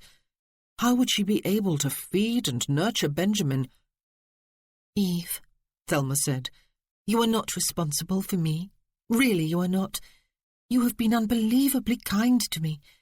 You have yourself to worry about now. I'll manage. I'll find something. I did before you took me in here." Eve opened her eyes and gazed at her aunt. Her little cottage in Wales had been sold. The pension Papa had allotted her had not been mentioned in his will. Aunt Mary was old and worn out and half-crippled. It had given Eve intense satisfaction to bring her to Ringwood and to pamper her with some of the luxuries she had never known before. "You are not to worry about me, my love," Aunt Mary said firmly. "I'll go home where I belong, and where I have friends to take me in. I'll make myself useful and earn my way. But what are you going to do? Your Dada took you from your roots and brought you up as a lady, and now he has left you with nothing, the wicked man, all because he could not have his way. I'd tell him a thing or two if he was still alive to hear me. Believe me, I would." But Eve was not really listening. She was thinking about Davy and Becky. They were orphans. Their parents had died within days of each other of some virulent fever, and the children had been sent on an endless journey about England, passing from one to another of their surviving relatives, none of whom wanted them, or were even willing to tolerate them. Last on the list had been their great-aunt, Mrs. Jemima Morris. Left to herself, Eve had always believed, Aunt Jemima would have opened both her home and her heart to the children, but Cecil had persuaded her that doing so would have shattered her nerves and ruined her health. Unknown to Cecil, Aunt Jemima had come running to Ringwood, and Eve had taken the children in, even though there was no blood relationship between her and them. Her father had recently died. Percy was off at the wars. The wait for John's return seemed interminable. She was lonely despite the presence of Aunt Mary in her home, and she had been unable to withstand Aunt Jemima's pitiful tears. Mrs. Johnson, a widow from Heybridge, who was known to have a way with children, had agreed to come and look after them, and Eve had set about the task of seeking a governess for them. A married friend of hers, now living 30 miles distant, had informed her of an unfortunate governess in her neighbourhood who had been dismissed from her employment after it was discovered that she was increasing with her employer's child and had been grubbing out a meagre existence ever since by taking in laundry. A week later, Thelma Rice and her baby son had been established at Ringwood Manor. What was to happen to Becky and Davy? Could Cecil be persuaded to allow them to stay, now that he would have a larger home and a larger fortune to enable him to be generous? Would he let Nanny Johnson remain, so that the transition would not be too terribly frightening for them? Would he let Thelma and Benjamin? But no. That at least was something she knew was out of the question. "Agnes," she began. "You don't need to say no more to me, my lamb," her housekeeper said. "I did my time in jail more than once, I did, and I live to tell the tale. I left London to look for a better life, and I got taken up for vagrancy. Then you took me in. I'll always remember that, and I'll bless you with my dying breath, but I'm not going to add 1 ounce to your burden. You are not my keeper, miss. I am. But if it's all the same to you, when you are forced to leave here, I'll stick with you for a while and be your keeper. It can be a cruel world out there." "Oh, Agnes!" Eve could no longer restrain her tears. Agnes took charge of dismissing everyone, and they all tiptoed away, all except Aunt Mary, as if leaving the room of an invalid. One of Eve's favourite times of day was after dinner in the evening, when she went up to the nursery and played with and read to the children, while Thelma devoted herself to Benjamin and sang him lullabies when it was time for him to sleep. It was Nanny Johnson's time off. This evening, Eve was reading stories. Davy sat on one side of her, not quite touching her. He had learned during the months following his parents' death that the adult world was hostile and not to be trusted, and he was unlearning that cruel lesson with slow caution.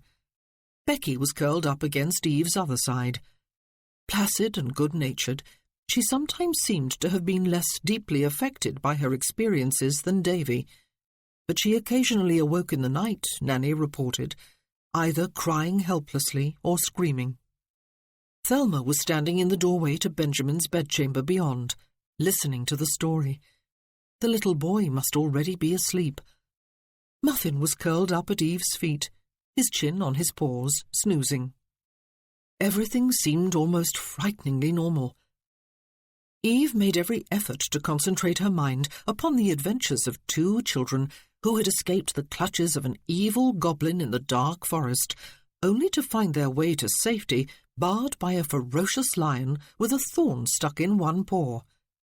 She tried desperately not to think about the future. She resisted every urge to set both arms about the children and hug them so tightly that she would convey her own fright to them. The little dinner she had eaten sat uneasily in her stomach. Where was John? She kept wondering despite herself. Not that he could save everyone around her now, even if he arrived tonight. It would be far too late to have the banns read in time, and it seemed selfish to think only of her own comfort and security. But where was he? It would be such an enormous relief just to see him, just to feel his arms about her again, just to be able to unburden herself of all her woes to him. Perhaps he would be able to think of something. But there was nothing. Her decision to wait for John had been a selfish one, she thought suddenly, as well as a foolish one. He was not coming back. He had not written even once, either during the year he had expected to be away, or during the months since he had expected to be back. She had been naive to trust his protestations of undying love, but her sudden loss of faith in him frightened her. She had clung to it for so long, and she loved him. With all her heart she loved him. Was she the world's most gullible fool? If she had accepted one of her other suitors during the past year, she and all her friends and dependents would not be in this predicament now. But how could she possibly have married a man who was not John? A tap on the nursery door interrupted Eve's scattered thoughts. She looked up from the book as the door opened to reveal Agnes Fuller, looking even more sour than usual. "It's that military gent," she said. Eve merely stared. "The one with the nose and the scowl and the long handle of a name," Agnes explained. "He has come calling, at this time of night." "Tell him I have gone out. Tell him I have retired for the night," Eve said indignantly. How dared he? Colonel Lord Aidan Bedwin was the last man she wanted to see, ever. His insensitivity to her, and his words to Cecil on the terrace this afternoon, had wiped out any sense of gratitude she had felt toward him. "He said he wasn't going to believe no excuses," Agnes informed her. "He also wouldn't wait in the hall when I told him to. He went striding off into the parlour without a by your leave. I'll try chucking him out if you want, my lamb. I probably won't be able to budge him, even though I can square up to most men, but I wouldn't mind a good scrap with him anyway for being so high-handed. There was no need to be, was there? I hadn't even given him any excuses yet." "Well," Eve got to her feet and handed the book to Thelma. Muffin scrambled to his feet with a woof. "We will see about that. But if anyone is to enjoy the pleasure of a good scrap with him, Agnes, it is going to be me. He had the nerve this afternoon to tell my cousin Cecil that all his ridiculous plans for improving Ringwood will make him a better respected gentleman. He completely ignored me." "Oh, how incredibly ill-mannered!" Thelma exclaimed. "Right." Agnes turned away, all belligerent ardour. I'll give him what for, I will, that chest and them shoulders notwithstanding. I'll put another bend in that nose, I will. No, you will not. Eve sighed when her housekeeper stopped and looked back at her, a mulish expression on her face. Finish reading to the children, will you, Thelma? I will see him, Agnes. Perhaps he wishes to go down on his knees and beg my pardon. She bent to kiss the children and bid them a good night. She instructed Muffin to stay, and he sat again, regarding her mournfully from his one eye. "Shall I come right in there with you?" Agnes asked, as they descended the stairs together. "Or would you rather I fetch Mrs. Pritchard?" Aunt Mary usually spent a quiet hour or two in her room after dinner, before joining Eve for a cup of tea before bed. "Neither. I'll see Colonel Bedwin alone," Eve said. "But you may stay in the hall if you wish. I'll call if I need help." She drew a deep breath as she opened the door to the visitors' parlour. Chapter 5. He was standing in front of the fireplace, as he had been the first time she saw him, but he was not in uniform this time.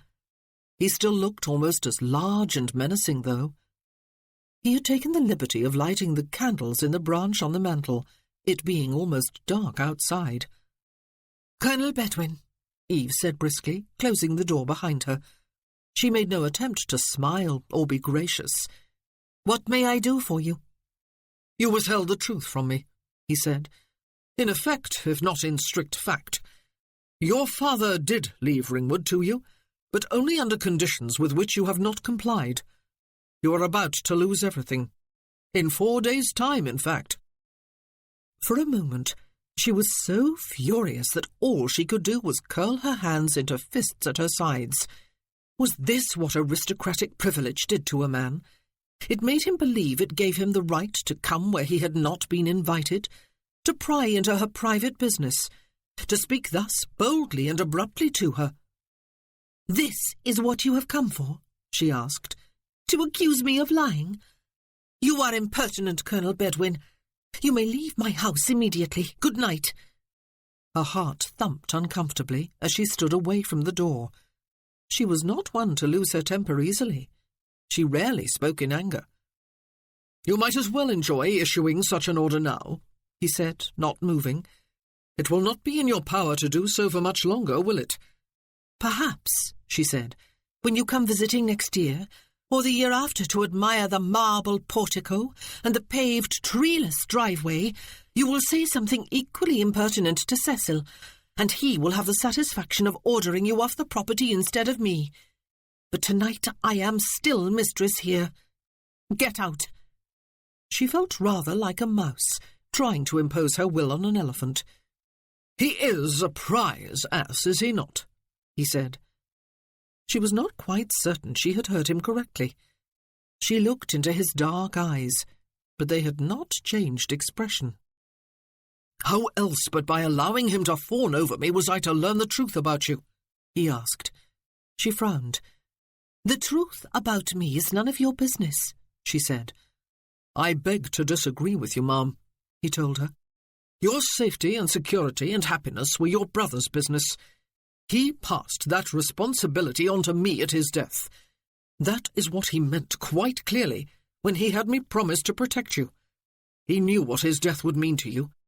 By keeping the truth from me, you refused him the peace he sought when he solicited my promise." She had not considered his offers of help in that light before. She did not want to think of them that way now. He was a stranger. In addition to that, he was a man from a different world, so far above her on the social scale that it was impossible to converse with him or deal with him as she would with any of her neighbours and friends. He was Lord Aidan Bedwin, son of a duke. She approached the nearest chair and sat on it. "You owe me nothing, Colonel," she said. "You do not even know me." "I know," he said, "that I am responsible for you. I gave my word of honour. I have never broken my word once it has been given, and I will not start with you." "I absolve you," she said. "You do not have that power," he told her. What do you intend to do? What are your plans?" When she drew breath to speak, she found that she could not draw in enough air. She felt as if she had been running hard. She shrugged. "I will think of something," she said lamely. "Do you have anyone to go to?" he asked. She still resented the abrupt, probing questions into her private life. But she understood now that he must not be enjoying this any more than she was. How he must be wishing that he had not come upon Percy before he died. How he must be regretting the fact that his Batman had caught a cold before he could leave as planned yesterday. She shook her head. Not really. She could not, of course, take up residence with James and Serena, even temporarily. Her only relatives were Cecil and Aunt Jemima, Aunt Mary, and her cousin Joshua, whom she would once have wed if her father had not forbidden the connection on the grounds that Joshua, though a wealthy shopkeeper, was neither a gentleman nor a landowner. He was now married to someone else and had 3 young children. "You plan to take employment, then?" "I suppose so." She smoothed her skirt over her knees. She had not changed since this afternoon, and she was feeling rumpled. "I am not without skills, and I am not afraid of hard work. But it seems rather cruel and cowardly simply to go away and concern myself with my own survival. I have a few days, though, in which to try and arrange something. I should have thought ahead and planned for just this eventuality, should I not? Percy was always in danger of dying." "Why did you not?" he asked her. "You knew the terms of your father's will. You knew, as you have just pointed out, that your brother lived in constant danger of dying." "I suppose I did not like to admit that possibility," she said. "I suppose I chose to deny reality. He was my only brother. He was all I had left. As for marrying, it seemed calculating and distasteful to me to wed only in order to secure my inheritance. I always imagined that I would marry for love." She did not mention John. Would she have married someone else this year, if there had not been John? She was not at all sure of the answer. "Percy told me he did not want the estate or the fortune, and was determined to sign it all over to me as soon as it became his," she added. "Marrying someone this past year never seemed urgent to me. I would not have minded dreadfully even if he had changed his mind. He was as fond of me as I was of him. It was foolish of me to put all my trust in his surviving, was it not?" He did not answer her, but stared at her for a long, silent moment, his eyes hard, his features immobile. "Why cruel?" he asked. "Why cowardly?" "What?" She looked up at him blankly. "To whom would your taking employment be cruel?" he asked. "It is the word you used a short while ago. To the pupils in the village school? To the mothers who need the services of your midwife?" His eyes were looking very intently into her own, holding her gaze so that she found it impossible to look away. His was altogether an overpowering presence. She wished he would simply go away, but he was not going to release her until she had bared her soul to him. "To them, to everyone," she said with a sigh. "Everyone at Ringwood Manor, I believe without exception, will be forced to leave here when Cecil moves in. It is not just me." "Your aunt has no private means?" he asked, raising his eyebrows. She shook her head. "Neither does Thelma, an unmarried gentlewoman who was turned out of her employment because she was bearing her married employer a bastard child after he had forced his attentions on her. Nor does her child, or the other 2 children living here, orphans I have taken into my own personal care, or Agnes Fuller, my housekeeper, an ex-convict, or Charlie Hundridge, who does odd jobs around here with great eagerness, but whom no one else wants because they consider him a half-wit, or Edith, my maid, or Nanny Johnson. None of them has independent means, and none of them has any hope of finding employment elsewhere." She heard, appalled, the bitterness in her voice as she poured out the details, which were none of his business. No hope at all, in fact. "You have a bleeding heart," he said, after a few moments of silence. She was not sure if it was an accusation or a simple statement of fact. "You have filled your home and neighbourhood with lame ducks, and now feel responsible for them." "They are not lame ducks." She frowned up at him, her anger returning. "They are people to whom life has been cruel. They are precious persons, of no less value in the sacred scheme of things than you or I. And there is Muffin too, my dog, who was brutally abused by his former owner. Lives of infinite value, all of them. What am I supposed to do when I see suffering and have it in my power to alleviate it? Turn my back?" He stared expressionlessly at her. "A rhetorical question, no doubt," he murmured. "But now," she said, "it is no longer in my power to help them. Now that I have given them a home and hope and dignity and a life to be lived, they are to be turned out again. No one will give any of the children a home.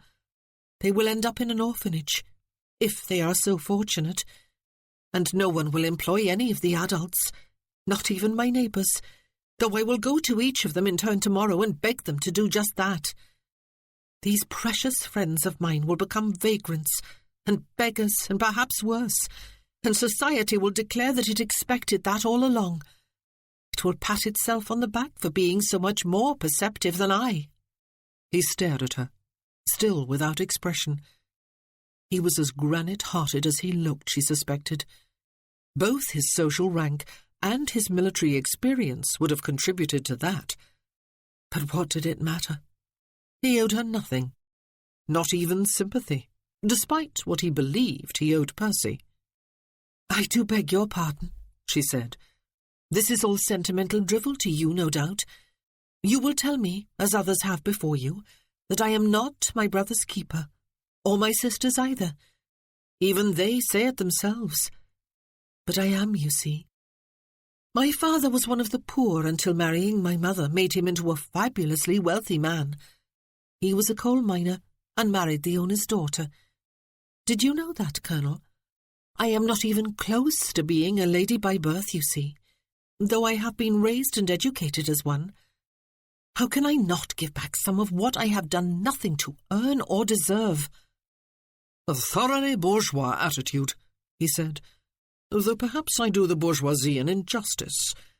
Most of them spend their lives dissociating themselves from their past and cleaving to those higher on the social scale." Which was exactly what Papa had done. Eve stared stonily at the Colonel, and he stared back at her for so long that she grew uncomfortable. "Go home to your family, Colonel," she said. "It is beyond your power to protect me, far less all those for whom I feel responsible. I will manage. I will survive. We all will." He turned at last to stare into the unlit coals in the fireplace. He spoke brusquely. "There is a way of saving everything you hold dear," he said. "No." She stared, frowning at his back. "If there were, I would have thought of it, Colonel. I have considered everything, believe me." "You have missed one possibility," he said, his voice cold and harsh. "What?" But he did not immediately proceed to tell her what it was. His clasped hands, she noticed, were tapping rhythmically against his back. "You are going to have to marry me," he said. "What?" "If you are married before the anniversary of your father's death," he said, "you will be able to keep your home and your fortune, and the lame ducks too." "Married?" She stared incredulously at his rigidly straight back. "Even if 'twere not the most preposterous idea I have ever heard, there are only 4 days left. Before the vicar had even finished calling the banns, Cecil would have his portico half built." "There will be just time if we marry by special licence," he said. "We will leave early tomorrow morning for London, marry the next day, and return the day after.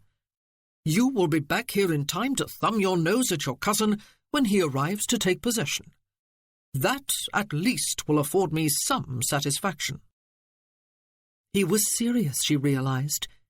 He was serious. And he spoke with all the confident assurance of a superior officer giving orders to his subordinates or his men. He was not asking her, he was telling her. "But I have no wish to follow the drum," she said. He looked at her over his shoulder, his expression grim. "I am thankful to hear it," he said. "You will not, of course, be doing so." "You can have no wish to live here?" The very idea was ludicrous. "None whatsoever," he agreed curtly, turning to face her fully. "You are being obtuse, Miss Morris. It will be entirely a marriage of convenience. It would seem that you have no wish to marry. You are no young girl, and you must have had numerous chances to attach the affections of a man of your own choosing if you had so desired. Obviously you have not done so. Neither do I wish to marry. I have a long-term career in the cavalry. It is a life hardly conducive to marriage and family. Neither of us will be greatly inconvenienced, then, by a marriage to each other. I will return to my regiment after spending the rest of my leave at Lindsay Hall. You will remain at Ringwood. We need never see each other again after I have escorted you home from London in 3 days' time." "You are the son of a duke," she said. "And you are a coal miner's daughter." He looked haughtily at her. "I do not believe the difference in our stations precludes our marrying, ma'am." "Your brother, the Duke of Bewcastle, would be appalled," she told him. "He need never know," he said without denying it. "Besides, I am 30 years old, and have long been my own man, Miss Morris. The differences between us need never embarrass either of us. We will not be remaining together after our nuptials." Why was she even arguing the point with him? There was still John, despite his failure to return to her. At their last meeting before he went to Russia, they had pledged themselves to each other. "I have never known anyone who married by special license," she said. "Have you not?" Was it really so easy? What if John was on his way home? But could she afford at this precise moment to continue deluding herself? He was not coming, and even if he were, how could he help now? All was lost. Unless— "Well?" Colonel Bedwin sounded impatient. She licked dry lips with a dry tongue. "There must be a million arguments," she said. "I cannot think. I need to think. I need time." "Time," he said, "is something you do not have, Miss Morris, and sometimes it is best not to think, but simply to do. Go upstairs and give your maid orders to pack a bag for you. We will leave early in the morning. Your aunt should accompany you for propriety's sake, if she is able. Do you have a travelling carriage here, and horses?" She nodded.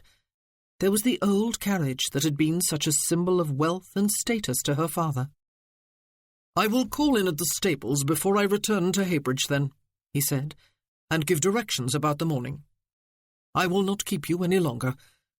Doubtless there will be much for you to do if you are to be away for 3 days." He bowed with stiff formality, and had stridden from the room before she could raise a hand to stop him. She heard him say something, presumably to Agnes, and then the front door opened and closed. He was gone. She had not stopped him when she had the chance. She had not said yes to his insane suggestion, had she? But she had not said no, either. She should run after him and do it now. He had said he was going to the stables. She should tell him the full truth. But what was the truth? The stark truth was that Percy had died too soon, and John had proved faithless. She had 4 days in which to take charge of a desperate situation, or not to. She could not marry Colonel Bedwin. Marry Colonel Bedwin? She laughed suddenly, a convulsive, mirthless sound, then clapped both hands over her mouth, lest Agnes hear her and conclude that she had run mad. She fought a silent battle with panic and hysteria. She needed to think.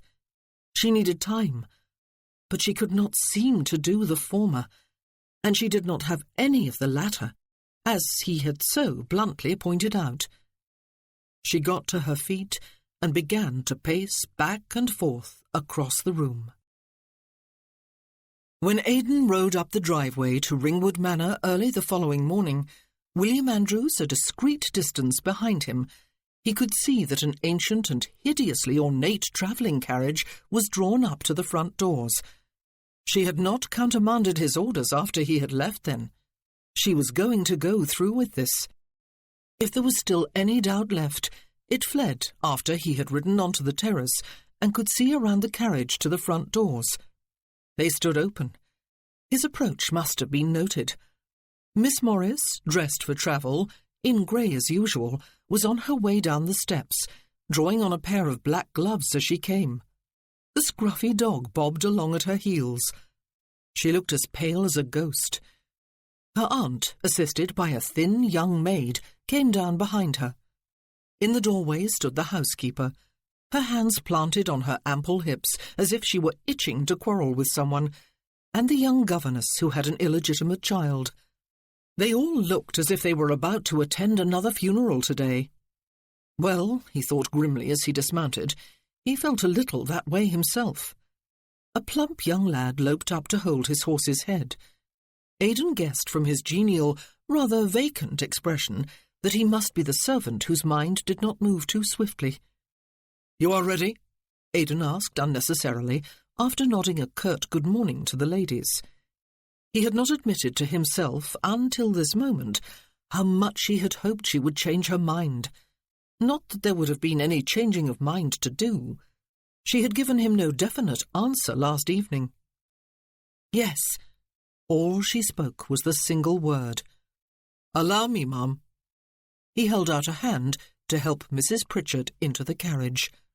"Don't you do it, my lamb," the housekeeper called out, fixing Aidan with the evil eye, just as if he were about to abduct her mistress to have his wicked way with her. "Just don't do it. Not for us. We'll manage, the whole lot of us. You don't owe us nothing." "Agnes," Mrs. Pritchard said, after she had seated herself with a sigh, "you will only confuse Eve by keeping on saying that. Having said which, Eve, my love, I must say that now is the time to thank the Colonel for his kind offer and send him on his way if you aren't quite sure this is what you want for yourself."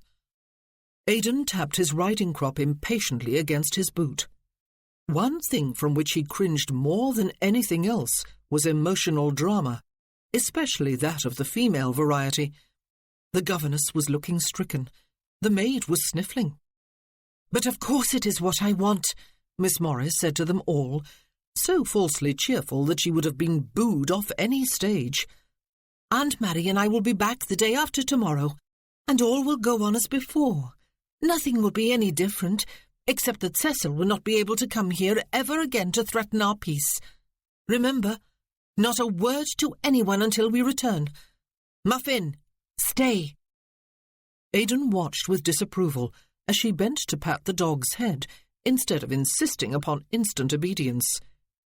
She climbed into the carriage then, placing her hand in Aidan's outstretched one, but not looking into his face. Her own looked as if it had been carved of marble. Finally, the maid scurried in after her, pretending not to notice Aidan's hand. If he said boo to her, he suspected, she would collapse in an insensible heap. He shut the door firmly, nodded to the coachman, mounted his horse again, tossed a coin to the lad, and followed the carriage down the driveway, over the bridge, and through the village, Andrews coming along behind. London was a full day's journey away for such a monstrosity of a carriage, but fortunately the weather was fine and the road dry, and they made good time, despite the fact that Aidan felt obliged to stop more frequently than the turnpikes necessitated. The carriage horses had to be changed at regular intervals, and the ladies had to stretch their legs and eat. Not that Miss Morris did much of the latter, he noticed, but Mrs. Pritchard seemed glad of the refreshments. She made an effort to be amiable toward Aidan, conversing with him cheerfully and rather loudly in her barely intelligible Welsh accent, and preventing the awkward silences that would otherwise have descended upon them. He was very glad to be making the journey on horseback, not riding in the carriage. Miss Morris looked like marble every time he set eyes on her, but he steeled himself against feeling sorry for her. What choice had he had but to talk her into doing what she was doing? Besides, who was there to feel sorry for him? His heart was not exactly dancing a jig over the prospect of tomorrow's business. Far from it. He was not a sentimental man. It would not have occurred to him to describe himself as a broken-hearted man today, but he felt a definite heavy sense of loss nonetheless. He had had other dreams than this. By early evening, they were entering the outskirts of town. Aidan and Andrews had been in the saddle all day, but that was nothing new to either of them. Aidan felt no great physical fatigue. He was, however, in the bleakest of moods. His life had been bought 2 years ago at a high cost indeed. Marriage to a stranger was to be the price of honour and an unpaid debt. A marriage of convenience, but a life sentence nevertheless, and to a woman who would indeed horrify Bewcastle if he ever heard about her. A coal miner's daughter, no less. Besides, he had not told the truth last evening. It was certainly true that until recently he had firmly believed a military career and marriage to be mutually exclusive ways of life. But what if, he had been asking himself for the past few months, there were a woman who had grown up knowing very little else but a military way of life herself? The daughter of a general who had always liked to have his family with him wherever he went, for example. It was not a hypothetical question. Aidan had met such a woman. He was not betrothed to her. Not a word had passed his lips that could be construed as a commitment that bound him in honour to her. Not a word had passed her lips. But there had been a definite unspoken understanding that soon words would be spoken on both sides. There had been an unspoken understanding that General Knapp would give his blessing when asked for it. Aidan had been feeling happy at the prospect of marrying after all, and of being able to expect a tolerable life with the bride of his choice. It was simply not to be. There was no point in brooding over what could not be helped. The words would never be spoken, not by any of them. No one's honour would be compromised. Any bruises to any hearts would be silently denied. Aidan gave the coachman directions and rode ahead of the carriage to the Pulteney Hotel in Piccadilly, the best London had to offer. He reserved 2 rooms and a private sitting room for 2 nights and turned to take his leave of the ladies. It was only when he did so that he noticed how very out of place and uncomfortable they looked in such sumptuous surroundings. He should, he realised, have taken them to a more modest hotel, but it was too late now to change the arrangements. "Someone will escort you up to your rooms," he assured them. "There is a private sitting room where you may dine and spend the evening. I will return in the morning as soon as I have a licence and have made the necessary arrangements. You will be ready?" "Where are you going to stay?" Miss Morris asked. It seemed to him, from the fixed way she looked at him, that she was afraid to glance about her at all the splendour of the Pulteney's lobby. "At the Clarendon, if there is a room to be had there," he said.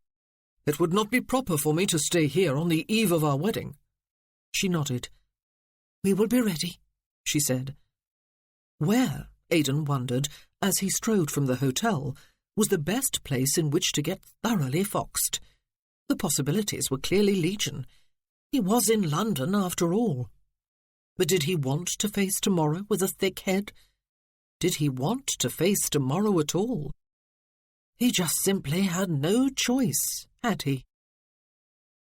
"Promise me you will protect her. Promise me. No matter what." His solemn oath had rung a death knell over his dreams. He was to wed a stranger in a marriage of convenience, instead of Miss Knapp in a marriage of mutual companionship and comfort. Chapter 6. "What do you think, my love?" There was a note of mingled mischief and triumph in Aunt Mary's voice when the door of her room at the Pulteney Hotel finally opened and she came into the private sitting room she shared with her niece, aided by her cane. She had been in there since breakfast, supposedly resting after the exertions of yesterday's long journey before getting ready for the wedding. Eve had been waiting with some impatience for her to reappear. She had no idea exactly when to expect Colonel Bedwin, and so had long ago finished dressing. She felt smart, if somewhat dowdy, in her best grey walking dress. Edith, who was skilled with her hands, had brushed her hair into neat coils at the back of her head and coaxed a few waves to feather down over her neck and temples. Her black gloves lay on a table by the door, ready to be donned when it was time to leave. So did her bonnet, the second best one she had worn yesterday. Since there was no sign of the best one, she was sure she had seen Edith bring out of the house in its hat box and hand to the coachman. Edith herself was tearfully insistent that she had too brought it, and it must have tumbled off the carriage into the ditch for the birds to peck at and the foxes to pull at and some beggar to wear. Perhaps it had somehow been taken to Aunt Mary's room by mistake, Eve had suggested, as much to soothe Edith as to convince herself. "Ah," she said with relief, when she saw it upraised on her aunt's free hand. "There is my bonnet." Then she took a closer look. It was the same one she had worn to the memorial service at Heybridge 2 days ago, but it had been transformed almost beyond recognition. Wide lavender silk ribbon, cleverly pleated, lined the underside of the brim and had been fashioned into a cluster of bows at one side. Narrower matching ribbons fluttered from each side. "I had the ribbon in my box at home," Aunt Mary explained, chuckling like an excited child, "waiting for a special occasion. I decided that this was it, my love. Your wedding. Lavender is a colour for mourning, but it is much more cheery than grey." "But it is not really a wedding." Eve crossed the room to take the bonnet from her aunt's hand. "What would you call it, then?" her aunt asked. "It is a ceremony that will bind you to Colonel Bedwin for the rest of your life. It is a wedding, all right. If I knew you were doing it just for me, I would argue like the fury against it even now. But it's not just for me, so what can I say?" "Nothing." Eve drew on the bonnet carefully, so as not to disturb her curls. "It is primarily for me, Aunt Mary. I cannot bear the thought of losing Ringwood and my fortune." She tried to keep her tone light, but not too light. "That will be the day," Aunt Mary said tartly, "when you think only of yourself. You are the least selfish person I know, and you are doing this for everyone except yourself. But you may be rewarded yet. He is a good man, my love." Despite fingers that were somewhat gnarled with rheumatism, she brushed aside Eve's hands and tied the ribbons to suit herself, slightly to one side of her great-niece's chin. "Even though he seemed dark and humorless the first time I met him, the Colonel was very kind yesterday. If he had been travelling alone, I suppose he would have ridden at a steady trot and arrived here hours earlier than he did with us in tow. But he didn't try to rush me in and out of the carriage, did you notice? And he made an effort to talk whenever we stopped, though I suppose he is much more comfortable talking about horses and guns with men and other soldiers than conversing with ladies. Not that I am a lady by his standards. He should have seen me a few years ago when I was coming up from a shift down the mine. But the Colonel is a gentleman, a true gentleman." "Of course he is," Eve agreed. "Papa would approve. More than approve, in fact." "I just wish you would not insist on ending your acquaintance with the Colonel quite so soon," Aunt Mary said, standing back to note the angle of the bow before making a few adjustments. "I wish the two of you would spend a little time together, just to see if there might not be a spark of something lasting between you. It wouldn't hurt to try, would it, since you are to be married anyway? He is on leave for 2 months. He told me so when I asked yesterday." "You must absolutely not wish us upon each other for longer than a day, Aunt Mary," Eve said hastily. "It would be intolerable." "But I so very much want you to be happy, my love," her aunt said.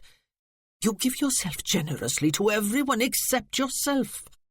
I know this is no grand love story. I would have to be a fool to imagine it is. But who is to say it couldn't become a love match? It isn't as if you love any other man, is it, despite all my efforts at matchmaking during the past year?" Eve smiled as she moved toward the looking-glass above the mantel, her legs feeling almost too leaden to carry her there. "Oh, my," she said. The newly trimmed bonnet seemed to add both flesh and colour to her face. It made her look younger. After a whole year, she had almost forgotten what it was like to wear colours. Her eyes looked larger, more blue than grey, more luminous. "You were so clever with your hands, Aunt Mary. Thank you, dear." She turned to hug her aunt, who looked inordinately pleased with herself. She was a bride, Eve thought. These were her bride clothes, and soon she would be on her way to her wedding. The thought caused a definite physical sensation, as if the bottom had fallen out of her stomach. She was about to marry a stranger for purely mercenary reasons, and with no intention of keeping most of the marriage vows she would speak. She was going to marry a man who was not John. Until this moment, she had been able to tell herself that somehow she would find a way out, that some miracle would surely happen to prevent this thing from happening. But she knew now, at last, that nothing was going to stop it. Unless he failed to put in an appearance. At that very moment, there was a brisk knock on the sitting-room door. Both Eve and her aunt turned to look at it as Edith came scurrying out of Eve's bedchamber, darted them a look of sheer fright, and opened the door. Colonel Lord Aidan Bedwin stepped into the room, diminishing it in size as he did so. He looked large and powerful, and very masculine, even though he was not dressed in his uniform, as Eve had expected he would be. He bowed to both ladies and bade them a good morning. Eve curtsied, and then a strange, horrifying, totally unexpected thing happened before he could speak again. Looking at his elegant, immaculately clad person, and thinking of him as her bridegroom, she felt a rush of pure physical awareness stab downward through her breasts and abdomen and along her inner thighs. She had never considered him a handsome man, but it would be naive anyway to believe that she was reacting just to his looks. It was his undeniable masculinity that was affecting her. This was their wedding day. Under other circumstances, tonight would be their wedding night. She tried desperately to bring an image of John to her mind, and then hastily pushed it away again, even before it could form. It was too late for that. Soon, very soon, it would be disloyal even to think of him. For a moment, she stared at the Colonel in blind panic. "Are you ready?" he asked, his eyes lingering on Eve's bonnet for a moment, before moving to Aunt Mary. Eve nodded and reached for her gloves. "Perhaps you would fetch my hat from my room, Edith," Aunt Mary said, but she walked after the girl to stand in the doorway and point to the one she wanted. Eve and the Colonel, left virtually alone, locked glances. It was an extremely uncomfortable moment. "I have the licence," he said, speaking briskly, without any discernible emotion, "and I have made the arrangements. We are to be at the church in half an hour." "Are you quite sure?" she asked softly. "I never do anything I am not sure about, Miss Morris," he said. "And you are quite sure, too, are you not? Remember the lame ducks." With any other man, she might have suspected an attempt at a joke, but there was no gleam of humour in his eyes or about his mouth. Aunt Mary came back across the room then, her hat in place on her head, and the tension lifted somewhat. "Let us go." The Colonel opened the door. Purchasing a special licence had been astonishingly easy, Aidan had discovered. Of course, it had probably helped that he had worn his uniform, the old comfortable uniform, not the dress one, and all of London was deliriously, exuberantly in love with its military officers, even those, he suspected, who had never set so much as a single toe beyond the safe shores of England. The staff at the Clarendon, which had treated him with respectful courtesy last evening, had bowed and scraped and fawned over him this morning, while other guests had stared admiringly and nodded approvingly, and one of their number, a gentleman he had never before in his life clapped eyes upon, had insisted upon shaking his hand and congratulating him as if he were personally responsible for effecting the abdication of the Emperor Napoleon Bonaparte. It was that very reaction that had persuaded him to change back into civilian clothes for his wedding, though he had fully intended to wear his dress uniform. He did not want to be noticed. More important, he hoped not to be recognized. This was something he wanted to accomplish swiftly and secretly. It would be altogether better for all concerned if Bewcastle never knew about his marriage. He hoped, more than anything, that he would not run into Bewcastle or any other member of his family today. The licence was in Aidan's pocket, and his bride and her aunt were seated opposite him in the smart carriage he had hired for the occasion. Andrews was following behind on horseback. Miss Morris looked remarkably attractive this morning. It was the frivolity of the frills and bows on her bonnet that did it, he supposed, as well as the touches of colour, and there were loose curls visible at her neck and temples. For the first time, and he fervently hoped the only time, he looked upon her with sexual curiosity. He was about to make mental comparisons with Miss Knapp, but he could no longer permit himself to think about her in any way at all. Mrs. Pritchard kept up a running monologue, exclaiming loudly at the splendour of the buildings they passed, at the noise and bustle of the streets, at all the smart conveyances that passed them. She was trying, he realised, to set both her niece and him at their ease. He handed them down when they reached the church he had selected for the quietness of the neighbourhood. The rector had assured him that they would not be kept waiting, and that the ceremony would take a mere few minutes. Miss Morris set a hand on his offered arm, and he led her inside the church. Her aunt came along behind them, aided by Andrew's steady arm. They were a wedding party of 4, the bride and groom and 2 witnesses. For an unguarded moment, Aidan pictured the sort of wedding Bewcastle would have insisted upon for him under different circumstances, the first of them to marry. It would have been a grand, glittering affair, full of pomp and splendour, with half the ton in attendance. The stone-flagged floor of the church echoed hollowly beneath his Hessian boots. The interior was dark in contrast to the bright daylight outside, and chilly, a little gloomy. The rector appeared through a doorway beside the altar and hurried toward them, a smile of welcome on his face. He was wearing his vestments and held a book tucked against one shoulder. He bowed and greeted them and led them forward, Mrs. Pritchard beside him. He instructed them on where they were to stand and beckoned a reluctant Andrews closer. All was cheerful, impersonal business. And then suddenly it was happening.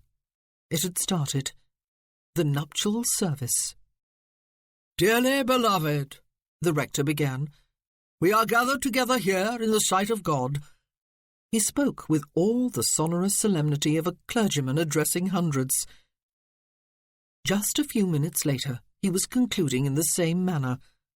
"I pronounce that they be man and wife together, in the name of the Father, and of the Son, and of the Holy Ghost. Amen." He made the solemn sign of the cross with his right hand. It was all over before Aidan had quite composed his mind to pay full attention. He had spoken vows when instructed to do so, without really listening to what he said. She had spoken vows, quietly and unwaveringly. He could not recall a single word of them. He had held her hand and placed on her finger the shiny gold ring he had purchased earlier, repeating certain words after the rector as he did so. He had done it as if in a dream, but the earth had moved during those few minutes. Something momentous, irrevocable, irreversible had happened. They were married, until death did them part. The church for a moment seemed as dark and as chill as the grave. And then Mrs. Pritchard, teary-eyed and smiling, was hugging her great niece, and, after a moment's hesitation, Aidan too. Andrews was shaking him by the hand, a rare occurrence indeed. The rector was smiling and nodding affably and offering his congratulations, and they were signing the register, without once having really looked at each other, his bride in a neat, sloping hand, he in his bold, no-nonsense style. Her aunt and Andrews witnessed their signatures, the aunt with an X, he was interested to note. Aidan offered his bride his arm and led her out onto the pavement, where the hired carriage waited to take them back to the Pulteney. It was all over, all finished. His debt had been paid, her home secured. The shackle had clanged shut about his leg. The sun beamed its warm mockery down through a break in the clouds. "What a lovely service," Mrs. Pritchard said, after he had handed her carefully into the carriage. She made a show of spreading her skirts about her, he noticed, and propped her cane against her seat, so that when her niece climbed in after her, she was obliged to take the seat opposite. "It was short, but the minister spoke with great feeling. You chose him well, Colonel." Aidan took his place beside his bride, who had moved as far along the seat toward the window as the space allowed. Her aunt beamed at them.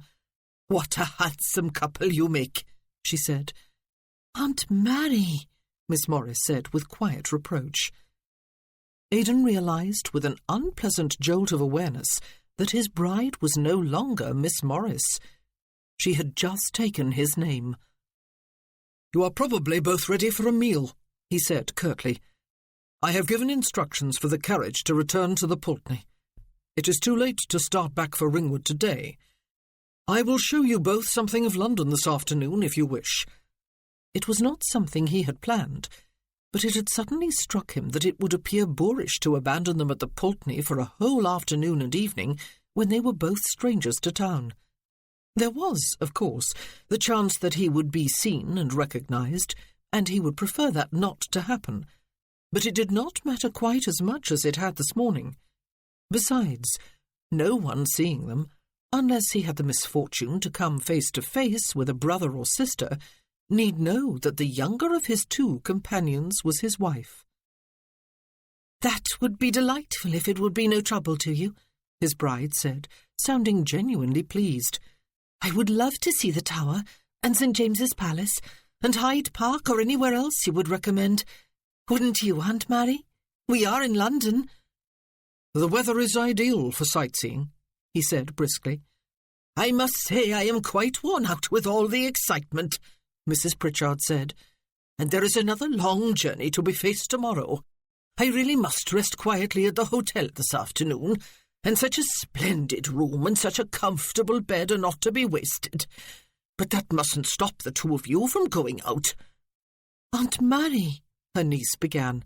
"After all," her aunt said, smiling placidly, "you no longer need me as a chaperone, my love, do you? You will be with your husband." Was Mrs. Pritchard hoping to ignite some romance between them by choosing to leave them alone together for the whole of an afternoon? Aidan wondered. From the way in which his bride shrank farther into her corner of the carriage, he guessed that she was entertaining the same suspicion. That was all he needed to complete his happiness today. A damned matchmaker. The woman, like an old, wrinkled little sparrow, was regarding him with assessing, twinkling eyes. Colonel Bedwin returned punctually at 1:30 to the Pulteney to take Eve driving about London. She was surprised to find that she was looking forward to the outing, despite the fact that she had not been able to prevail upon her aunt to change her mind about accompanying them. But it was just as well, she thought, as she followed her new husband from the hotel. He had hired a curricle to replace this morning's carriage. Aunt Mary would never have hoisted herself up to the high, narrow seat. "I have never ridden in a curricle," she admitted. "It seems alarmingly frail and high off the ground." "Are you afraid?" he asked, handing her up. Actually, she was not. She was exhilarated. They would be able to see a great deal from up here, and they would be open to the warm, summery air. She had changed into a light grey, high-waisted muslin dress, but she still wore the lavender-trimmed bonnet, and at the last moment before she left, Aunt Mary had produced another length of the wide lavender ribbon and tied it beneath her bosom in place of the grey sash she usually wore with this particular dress. "I suppose you are an accomplished whip," she said. He merely raised his eyebrows and came around the curricle to take his place beside her. She did not understand why she felt so strangely light-hearted. She ought not, when she remembered what had happened this morning and all that she had sacrificed. But, Atlas-like, she felt as if an enormous load had been lifted off her shoulders. It was too late now to make a different choice. The deed was done. There was no point in regretting it or wishing it had not been necessary. In the meantime, she was in London for the first and probably the only time in her life. The sun was shining, and she had a gentleman to escort her about and show her all the most famous sights. Life back at Ringwood was going to be a long and in many ways a lonely business. She was going to be facing terrible heartache there. But she might as well enjoy today. Secretly, although she had been horrified at the time, she was glad Aunt Mary had decided not to come with them. "Shall we go to St. Paul's first?" the Colonel suggested. "It is my favourite church in London." "Everything is new to me," she said. "I am in your hands." He looked closely at her before giving the horses the signal to start. "Lavender suits you," he surprised her by saying. He really was expert with the ribbons, she noted with some admiration, as they drove through the streets of London, even though both the vehicle and the horses were unfamiliar to him. It was hardly surprising, of course. He was a cavalry officer. He was also very large and solid. She could not prevent herself from swaying against him on occasion, even though she kept a grip on the rail beside her. He smelled of leather and musk. She was not surprised that St. Paul's Cathedral was his favourite. The sight of it fairly robbed her of breath as they approached it. It was massive and beautiful. She had never seen anything to compare with the magnificence of the great dome. "I cannot believe I am actually seeing such a famous building with my own eyes," she said. "I have always dreamed of visiting London." "Do you like the pillared portico?" he asked, pointing at it with his whip. "I thought you might wish to build something similar onto the front of Ringwood Manor, without the flanking towers, perhaps. They might look a little pretentious on a manor that size." She turned her head toward him, startled. His expression was as solemn as ever, but she could not be mistaken in his intent, surely. The man did have a sense of humour. She laughed. "But I could not steal Cecil's idea," she said. "It would be unkind. Maybe I will build a dome instead."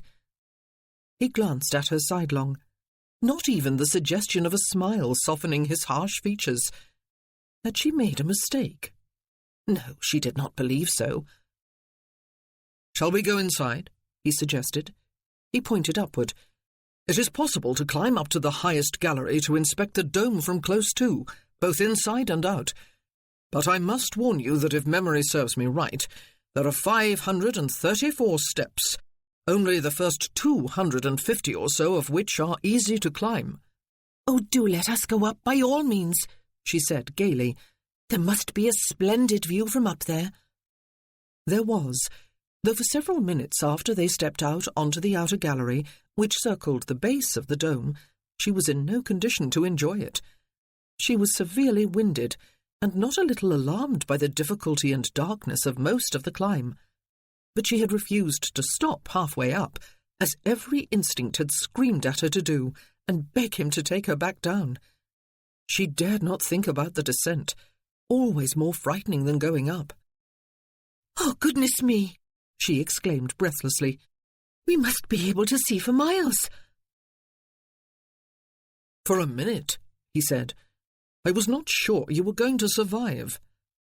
As they moved slowly about the gallery, he proceeded to point out various landmarks to her, standing close beside her as he did, so that she could look along his arm to where his finger pointed. The famous River Thames was below. He identified the various bridges that spanned it.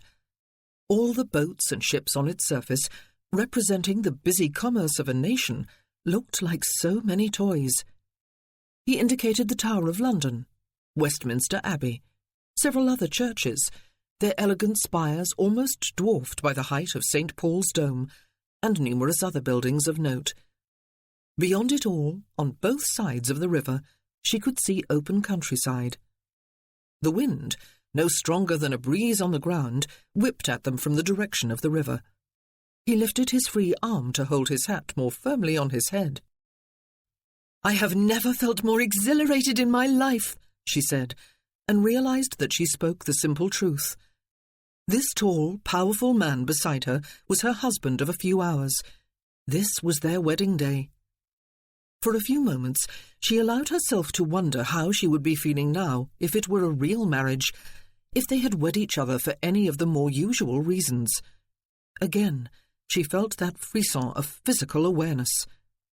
"Have you not?" He looked at her in some surprise. "Has your life been so very quiet, then?" "Really quite uneventful," she admitted ruefully. "I have always dreamed of coming to London, of seeing other far-away places, other people." She had hardly realized it until this moment. "Men are very fortunate. They have far more freedom than we do." "Do we?" He looked long and hard at her, before turning his head without comment to stare outward again. This was a day she would always, always remember, she knew. Since it was all so irrevocable now, she was glad there had been more to it than just that awkward little ceremony this morning. She touched her wedding ring surreptitiously through her glove, though she did not really need to do so. She could feel it there on her finger, the symbol of the fact that she was bound for life to this man, though she would not see him again after tomorrow. She wondered how long it would be before she could no longer remember clearly what he looked like. She turned her head to look at him now, as if it was somehow important to remember, to memorize the harsh, angular face, the prominent nose, the rather thin lips, the dark hair and eyes. He was looking back at her with narrowed gaze, as if he were doing the same thing as she. "Are you ready to tackle the steps again?" he asked. She laughed uneasily. "I think I'll spend the rest of the day up here. Maybe the rest of the week. Perhaps the rest of my life." "As bad as that, is it?" he said. "Hold my hand. I'll not let you fall. Word of honour." He held out his left hand and raised his right. Even though she was wearing gloves, there seemed something very intimate about holding his hand, clinging to it actually, for such a long time. But until they were close to the bottom, she would not for the life of her have relinquished his support. He was a very solid man to lean upon, she thought, solid and dependable.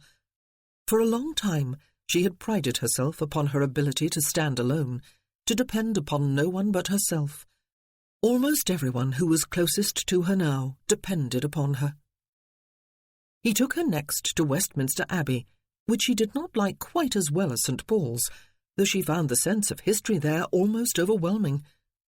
"Can you believe," she asked, standing in the middle of the nave and looking about her in some awe, "that every monarch since William the Conqueror has been crowned here?"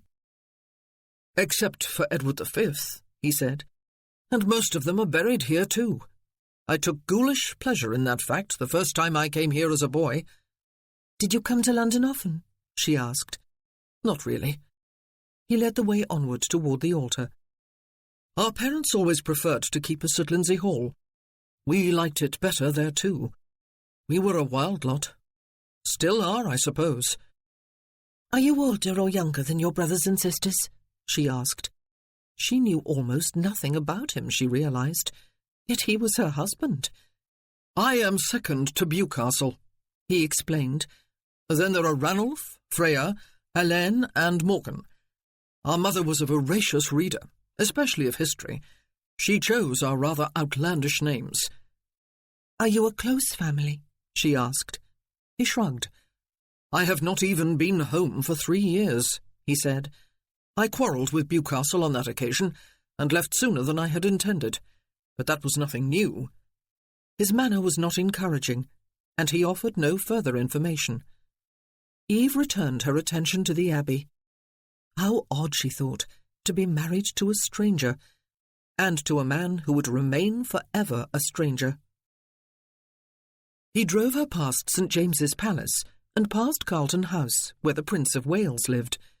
He drove her through Hyde Park, which was far vaster than she had expected, far more like a piece of the countryside than a park in the middle of the largest city in the world. He kept to the quieter paths, avoiding the crowd of vehicles and horses she could see occasionally in the distance. "We can go to the Tower of London if you wish," he said, when they reached Hyde Park Corner.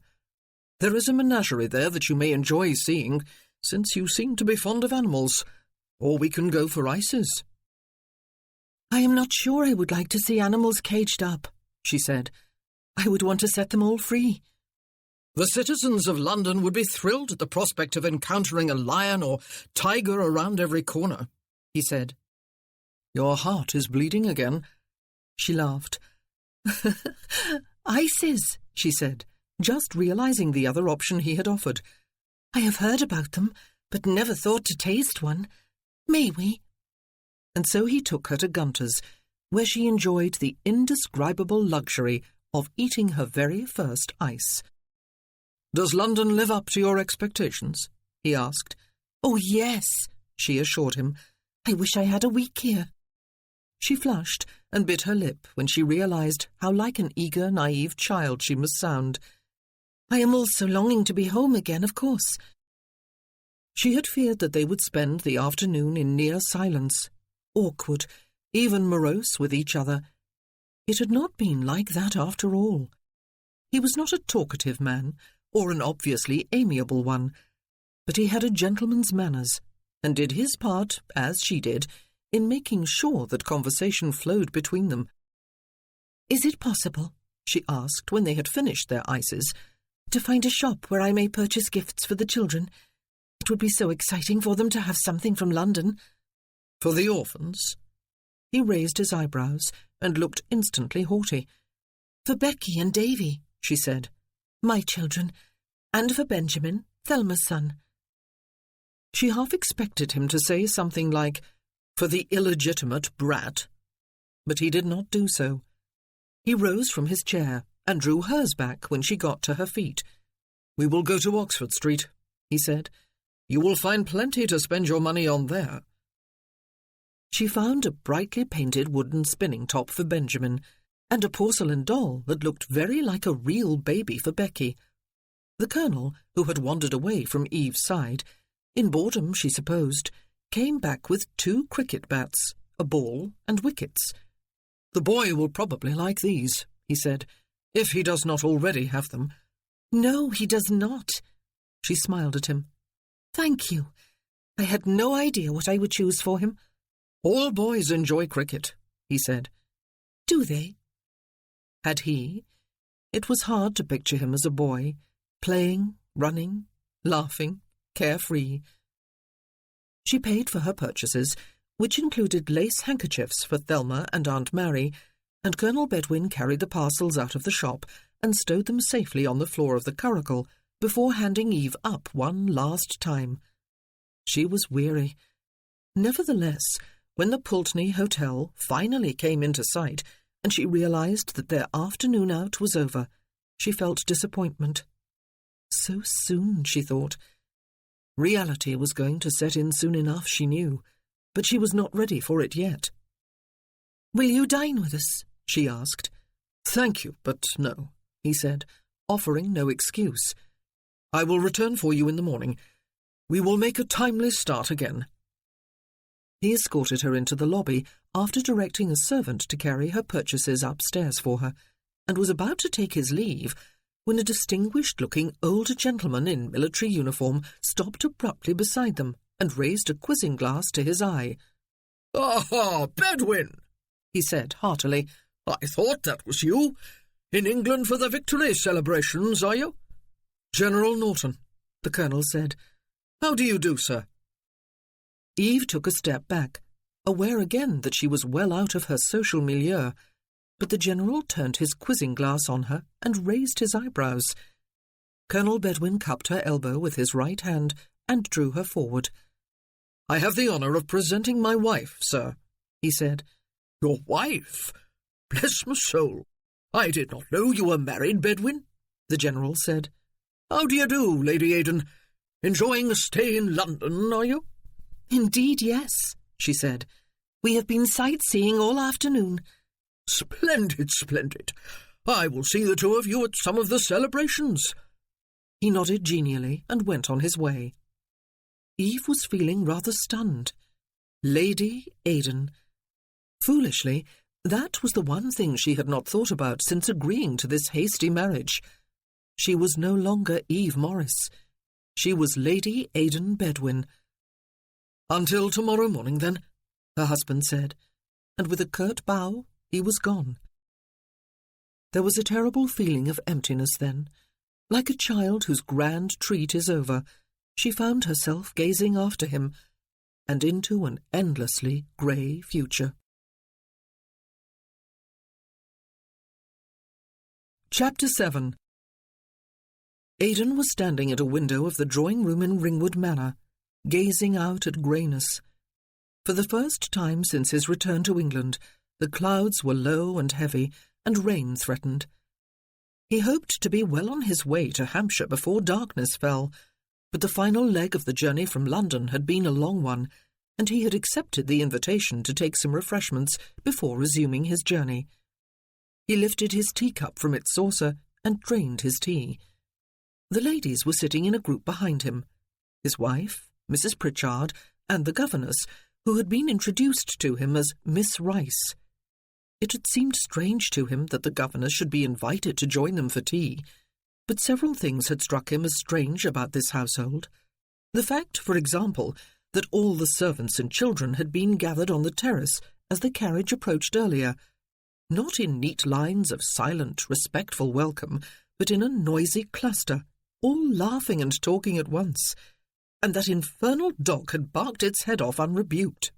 It was his wife's bourgeois background that gave her so little control over her underlings, he supposed, and that had impelled her into marrying a stranger for their sake. Yet he had to admit that there was an undeniable warmth about the household that he had not encountered elsewhere. And what other woman would have abandoned everyone out on the terrace in order to take her children in person back to the nursery instead of turning them over to their nurse's care, and then spent all of 15 minutes with them there while they unwrapped their gifts? Yet she was not even the mother of any of the children. He wondered suddenly if she had ever wanted children of her own, but it was too late to think of that now. "Eve," Miss Rice was saying now into a short lull in the conversation, "and Colonel Bedwin, I must say this." She spoke all in a rush as Aidan turned to look at her. "I must thank you both from the bottom of my heart, on behalf of the children, who have been frightened half out of their wits without quite understanding why. Thank you. He came here again yesterday, you know. Mr. Morris, that is. Agnes told him you had gone out for the day with Mrs. Pritchard, Eve. He went into every room in the house and inspected every cupboard and drawer. He brought 2 servants with him to count all the silverware and china and crystal and linen, so that all would be accounted for after your departure. And he had Agnes gather everyone in the hall before he left. He made us all stand in 2 lines, like soldiers at attention, and he told us that tomorrow we must all be gone from here, or he will have us taken up for vagrancy and thrown in jail. He was looking very pleased with himself indeed." Yes, he would have been, Aidan thought. He could just picture the scene. "Oh, Thelma," his wife said in dismay. "Every room? How could he? Every cupboard and drawer?" "Yes," Miss Rice said. "He said he will give us until noon tomorrow. That is when he will be coming here. I will write to him without delay." His wife got to her feet and turned to look at Aidan. She looked paler today than she had yesterday, he noticed. She was all in grey again. The lavender-trimmed bonnet had not made its appearance for today's journey. "But I will see you on your way first, Colonel. I hope the rain will hold off for you." "Right," he said. "You are going to write, instead of confronting him in person and seeing his expression when he learns the truth? You are either a coward, ma'am, or you lack a sense of drama." She half smiled. "It would be delicious to behold, would it not?" she said. "I do not believe I can resist." "Neither can I," he said. It had not occurred to him, until this moment, that he should see this thing through to the end. He strode farther into the room and set his cup and saucer down on the nearest table. "I do not believe I can deny myself the pleasure of witnessing the comeuppance of Mr. Cecil Morris, and even participating in it." "You are going to stay?" his wife asked, her eyes widening. "Yes," he said with sudden decision. "Yes, I am going to stay. Until a few minutes after noon tomorrow. I would be very surprised if the gentleman is late." Lindsay Hall and freedom, relative freedom, could wait another day, he thought reluctantly. He owed her this much support. One day was not a great deal in the grand scheme of things. "Wonderful, Colonel," Mrs. Pritchard said, getting laboriously to her feet. "I will go and talk to Mrs. Rowe right away and tell her there will be one extra for dinner. I bet she will serve a wedding banquet suitable for royalty." Behind him, Aidan could hear rain begin to patter against the window. Eve found the situation very awkward. Colonel Bedwin was staying at the house, in the best guest chamber, a disturbing male presence. All was perfectly proper, of course. He was her husband, but there was all the strain of keeping a conversation going during a lengthy dinner, for which Mrs. Rowe had prepared far more dishes than usual, and in the drawing-room afterward. Nevertheless, she was glad he had stayed. Nothing and everything had changed in her life. Once he was gone, all would proceed as it ever had, for ever and ever, with no hope of any happy change. When John returned, he would discover the truth of her faithlessness, and there would be an end of all their dreams and plans for the future. She needed time to adjust her mind to the new facts of her life. She needed to see the Colonel for just a little while longer, just for one more day, so that she would know she had not simply dreamed it all. Eve stitched at her embroidery in the drawing-room after dinner, having snatched a briefer-than-usual time with the children. How she had missed them, and how wonderful it felt to be back home with them, knowing that they were safe and secure beyond any doubt. Any sacrifice would have been worth that assurance. Aunt Mary, bless her heart, was keeping the conversation going by describing the park to the Colonel. But Eve looked up reproachfully when she suggested that her niece show it to him in the morning, before noon. Even now, it seemed, Aunt Mary would not give up on her hope of convincing them to develop some sort of relationship. "I dare say," Eve said, "the park will be too wet in the morning, Aunt Mary. The rain shows no sign of easing." Indeed, it was drumming against the windows. The Colonel was sitting in a relaxed pose in a deep armchair, his elbows on the arms, his fingers steepled. Eve had the feeling he was watching her as she worked. It was a strange, very physical feeling, as if there was some string stretched between them on which an invisible finger was pulling ever so gently. She was feeling slightly breathless. It was a relief to hear a tap on the door. Agnes opened it just wide enough to poke her head around it. "You are needed in the nursery, my lamb," she said, glancing rather venomously at Aidan, who had reminded her before dinner that her mistress was now my lady. "I'll come immediately," Eve said, threading her needle through the cloth, folding it and getting to her feet. "The children do not have a nurse?" the Colonel asked. "They are usually sleeping by now," Eve explained. "There must be a problem." "Eve spends a great deal of time with them," Aunt Mary was saying as she left the room. "She would be a wonderful mother to her own children." Eve grimaced and hurried up the stairs. Neither Nanny Johnson nor Thelma would interrupt her while she was entertaining, unless they felt they had no choice. Sounds of sobbing greeted her as she opened the nursery door. Nanny Johnson was seated on a chair, Becky curled up on her lap. Davy was standing in the middle of the floor in his nightshirt. It was Becky who was sobbing, inconsolably by the sound of it. Thelma was in Benjamin's room, rocking him in her arms. He was making sleepy noises of protest, obviously disturbed from his sleep. "She is finding it hard to believe that you will not be going away again," Nanny said, "and that Mr. Morris will not be coming back to make us all go away. He made the children stand in the servants' lines too, Miss Eve, when he gave us our notice."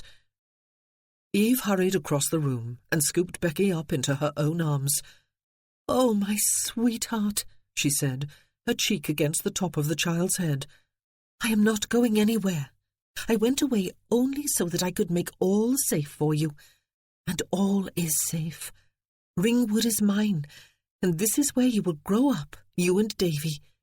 This is your home, and always will be. And I will always love you, always, no matter what.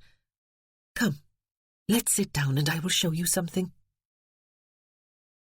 The child's sobs had quietened to hiccup gasps by the time they settled in a chair. Although she was attached to both Nanny and Thelma, it was understandable that it was Eve she needed tonight. It had been brought home to her child's mind in the cruelest of manners yesterday that it was Eve who stood between her and the terror of abandonment again. Oh, how dare Cecil have so demeaned and so frightened children who were his own relatives? "Look." Eve extended her left hand and spread her fingers. "Do you see my ring? It is a wedding ring. It means that I am married, and that means that I can stay at Ringwood all my life. It means that you can stay at Ringwood too." "And Davy?" the child asked. "And Davy." Eve kissed the top of her head. "You are both safe. You are my very own children. I will love you both and will love you for ever and ever." Though love was not always enough, she admitted to herself. Love would not have protected them if she had not married. She was glad she had married. She would endure all the consequences of having had to take such a drastic and painful course. She looked up to smile reassuringly at Davy, but he was looking away from her toward the door, his bare feet braced apart, his hands clenched into fists, his whole body tensed as if to spring. The Colonel was standing in the doorway. "Easy, boy," he said quietly. "I am not your enemy, or your sister's. You would defend her to the death, would you? Good lad. Men protect the women in their lives." "Go away!" Davy's voice was trembling. "Davy," Eve began, but the Colonel held up a staying hand without removing his eyes from the boy. Nanny did not move. "Miss Morris came to London with me 2 days ago," he said, "so that I could marry her yesterday. She is now Lady Aidan Bedwin. I married her to give her my protection, so that she can stay here, and so that you can have a home and be safe until you grow up and make your own way in the world. I married her because I am a man of honour, and protect women whenever it is in my power to do so. I am a military officer and must return to my battalion soon. Lady Aidan is safe here. I have seen to that. But I will be easier in my mind knowing that she has another honourable man to look after her, and the other women here, or an honourable boy who will grow into a man anyway. I believe you are he. Am I right?" Eve watched the tension gradually drain from Davy's body. "Yes," he said. "Yes, sir," Aidan said quietly. "Yes, sir." "Good lad. Which is your bedchamber?" "That one." Davy pointed. "I heard Becky crying. I thought that man had come to get her." "You know now that that is not going to happen," Aidan said. "Ever. Why don't you go back to bed and let your nurse tuck you in? All is safe." The thing was, Eve thought, rocking Becky in her arms, there was nothing soft in his manner. He had even forced Davy to call him Sir.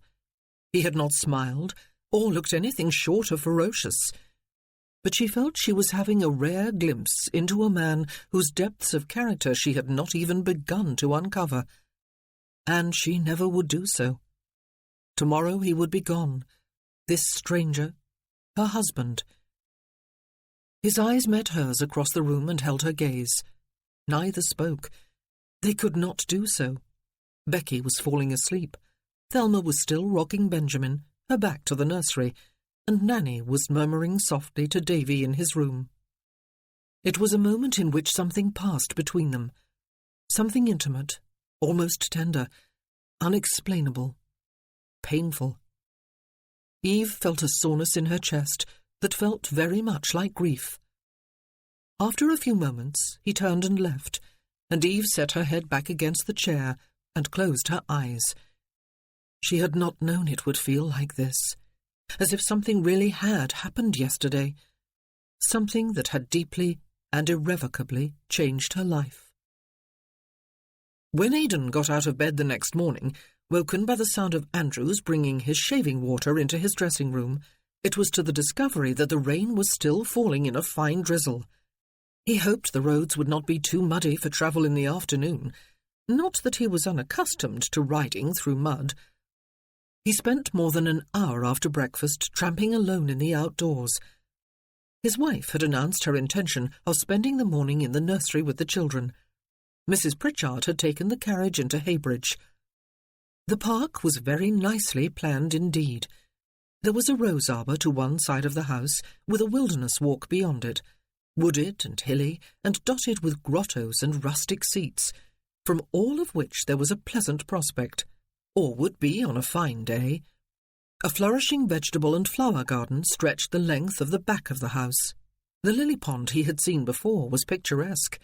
The wooded valley behind it was blooming with azaleas and bluebells, and must be secluded and lovely on a sunny day. Well-kept lawns stretched before the house. It was her home. Narrowly, by the skin of her teeth, so to speak. Today she would be leaving here forever, if Andrews had not caught a cold, or if he had not come upon Captain Morris minutes before his death instead of minutes after, or if the captain had not saved his life at Salamanca. How strange was the seemingly random pattern of events in one's life. He made his way back to the house well before noon. He would not put it past Cecil Morris to arrive early, and he would not for worlds miss his visit. His wife was in the drawing-room, he discovered, after changing into dry clothes, busy at her embroidery again, though he had the feeling that she had picked it up only when she heard him coming, to avoid the awkwardness of being tête-à-tête with him. He stood watching her for a few moments, until he noticed that her cheeks had turned pink. He crossed to the window and stood looking out. Cecil Morris's carriage drove into sight at precisely 10 minutes to 12. "Here he comes," Aidan said. "Agnes will show him up," she said. "Yes." He turned and watched her thread her needle through the cloth with steady hands, and fold her work carefully before putting it away in a tapestry bag. He moved slightly to one side of the window, into the shadow cast by the draperies. They were both listening to the sound of hooves clopping and wheels crunching on the terrace below. A carriage door banged, and then the knocker rattled loudly against the front door. The housekeeper would not have opened it unbidden for this particular visitor, of course. For once, Aidan felt in charity with her. His wife turned her head to look at him, before standing and moving closer to the drawing-room door to greet her visitor. Moments later, the door was flung open, without even the courtesy of a knock, and crashed against the round table behind it. "Ah, Cecil," Eve said. "Good morning. A rather dreary day, is it not?" Aidan was aware of the rumbling sound of other vehicles approaching up the driveway, but he did not turn his head to look. He did not move at all. "I am amazed you are still here, Eve," her cousin said, taking off his hat and greatcoat, shaking droplets of water from both and tossing them onto a nearby chair. "I expected that you would preserve some dignity by leaving before noon. You are not about to grovel and beg me to allow you to stay, are you? I would not hear of it, you know, and I abhor scenes." "I hope Aunt Jemima is well?" she asked politely. "I trust everyone else has already gone," he said, "and that woman who calls herself a housekeeper and has so degraded the tone of the house for the past year or so is on her way." He drew out a pocket watch and consulted it. "They have 2 minutes of their allotted time left, the pack of them. You too, Eve. And then 1 hour's grace, which I will grant out of the kindness of my heart. At 1 o'clock I have men arriving, including the parish constable, who will haul the stragglers off to the magistrate. We cannot have vagrants as a financial burden on the parish, can we? Now, if you will excuse me." He paused to laugh at his own intended joke. "Or if you will not excuse me, as a matter of fact, cousin, I have wagons arriving and must go down to supervise their unloading." "Cecil," Eve said, "I really must ask you to leave. Our midday meal is almost ready, and I have not found you courteous enough to merit an invitation. I do not want anything of yours unloaded into my house. In fact, I expressly forbid it. Please go down immediately and see to it that it does not happen." "Now see here, Eve," he said, his chest puffing out and his face turning a deep red. "I am not putting up with your antics, and don't think I will just because you are my own first cousin. I have never liked you, and today I don't mind telling you so. You shall leave the house right now, this minute. You have had your chance to take your personal belongings with you, but you have lost it. Now, are you going to go without any more fuss, or do I have to lay a whip about you?" His accent had slipped into something quite distinctly Welsh, Aidan noticed. He cleared his throat, and Morris turned his head sharply to peer into the shadows by the window. His expression changed to one of obsequious heartiness. "My lord," he exclaimed, "have you come calling again? You ought to have told me so as soon as I arrived, Eve, and I would have given you an extra couple of hours to entertain your guest. Might I even say our guest? What are a few hours between close relatives, after all? You will perhaps understand, my lord, that my dear mother has lived in a cottage, though a very comfortable, spacious one, I must hasten to add, all her married life, and is understandably impatient to move into her new home here. Left to myself, I would gladly have given Eve until the end of the week." "Did someone mention whips?" Aidan stepped farther out into the light.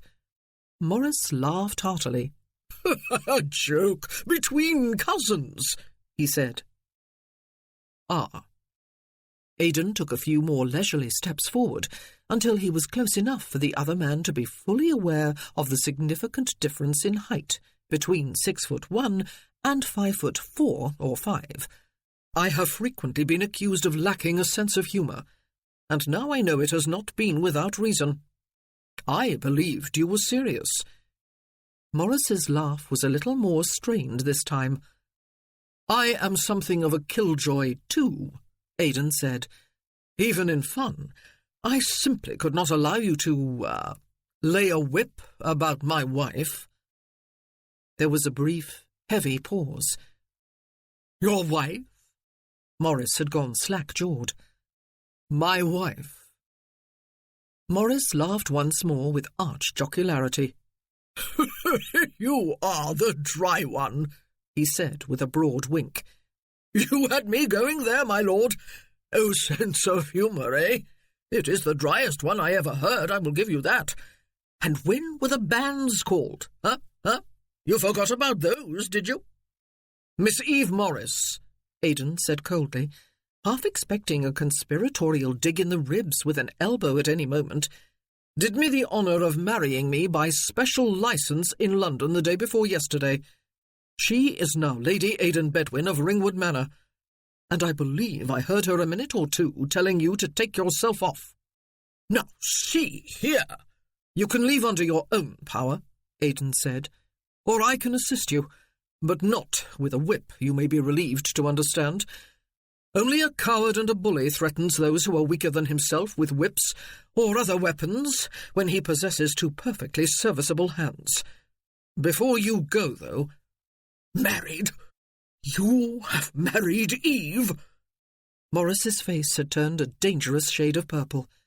Spittle had gathered in the corners of his mouth and sprayed out with his words. The truth was just beginning to dawn upon his mind, Aidan suspected. "To a gentleman, Cecil," she said. "Therefore, I am the rightful owner of Ringwood Manor today, and you are not." No! He whirled about and glared at her. This cannot be. Whoever heard of a marriage by special licence? It cannot be valid, and if you say it is, you are lying or using trickery and flummery, and I will have you exposed and punished for it. And if you ever expect mercy or charity from me, silence, man."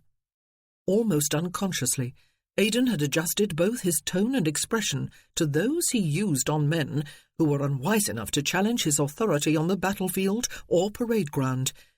It did not involve raising his voice or making any menacing gestures, but it had its effect on Morris as it always did on others. He turned back to Aidan, bug-eyed, his face paling. "Although you are my wife's cousin," Aidan said, taking one step closer so that Morris had to tip back his head to look up at him, "I have detected not the faintest trace of familial sentiment toward her in your words or your manner. You are no longer welcome here, sir. You will take your leave as soon as I have finished speaking, and you will never return. Never. Not even to the extent of setting one toe over the boundary of the park. Do I make myself understood?" Cecil Morris stared mutely up at him. Aidan lowered his voice. "Do I make myself understood?" No sound came out, and he cleared his throat. "Yes. I will be leaving my wife here when I return to my battalion in the near future," Aidan continued. "But I have long arms, Morris, and I have powerful friends in England, including my brother, the Duke of Bewcastle, with whom you were so impressed when I first met you. If I hear the merest whisper of a suggestion that you have been harassing or even slightly annoying Lady Aidan Bedwin, those arms and those friends will reach out and cause you bodily harm. Do you understand me?" "Yes." The voice had become an ignominious squeak. "Good."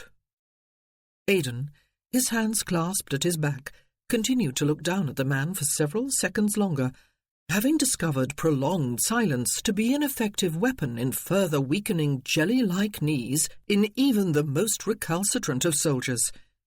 "You will leave now." Morris turned and glanced at Eve. He opened his mouth, but closed it again, leaving unsaid whatever he itched to say. And wisely so. Aidan would have loved an excuse to pick the man up by the scruff of his neck and convey him down the stairs and out to his carriage with his boot toes scraping ineffectually against the floor.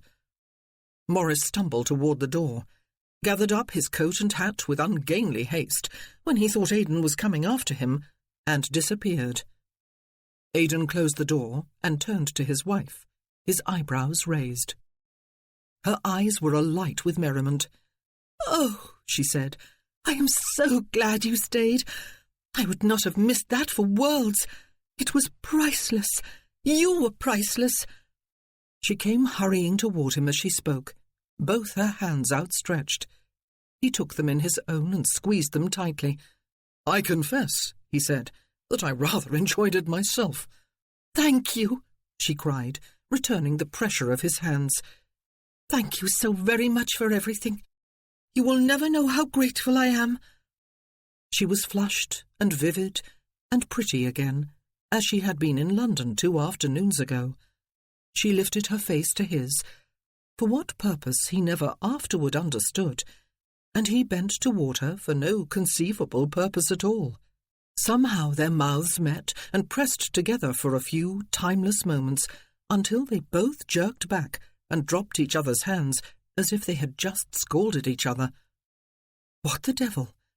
It was surely one of the most excruciatingly embarrassing moments of Aidan's life, perhaps the most, especially as she stood there looking up at him, wide-eyed with dismay, colour flooding her cheeks, and he could think of nothing to do but clasp his hands behind his back and clear his throat. "I beg your pardon." "I do beg your pardon." They spoke simultaneously, just like a damned Greek chorus. Lord help him. He had just kissed his wife, or she had kissed him, whichever. "I beg your pardon," he said again. "I'll go up and see if Andrews has finished packing my bags." "Will you stay for luncheon?" No, it was time to be gone. He was starting to wonder about her as a person. He had had a few tantalizing glimpses of a warm-hearted, loyal, fun-loving woman, and it was not good for him to think of her as a person. Worse, he had caught himself more than once with lustful thoughts about her, most notably last night after he had gone to bed, and realized that he was spending a night under the same roof as his bride for the first and only time in his life. It had been alarming, and had felt disloyal. And then that thought had felt disloyal. "I do not believe—" he began. The drawing-room door opened behind him, and he turned sharply, wondering if Morris had had the temerity to return. But it was Mrs. Pritchard, still dressed for the outdoors, her shoulders damp from the rain. "Oh, good," she said. "You are both still here to tell me all about it. I had to get down from the carriage outside the stables and walk all the way to the house. Cecil and all his wagons are blocking the terrace. He would not even look at me, though I called a very cheery good afternoon and asked him how he did. Now, do tell me everything." Her eyes were sparkling with mischief, Aidan noticed. Both hands were resting on her cane.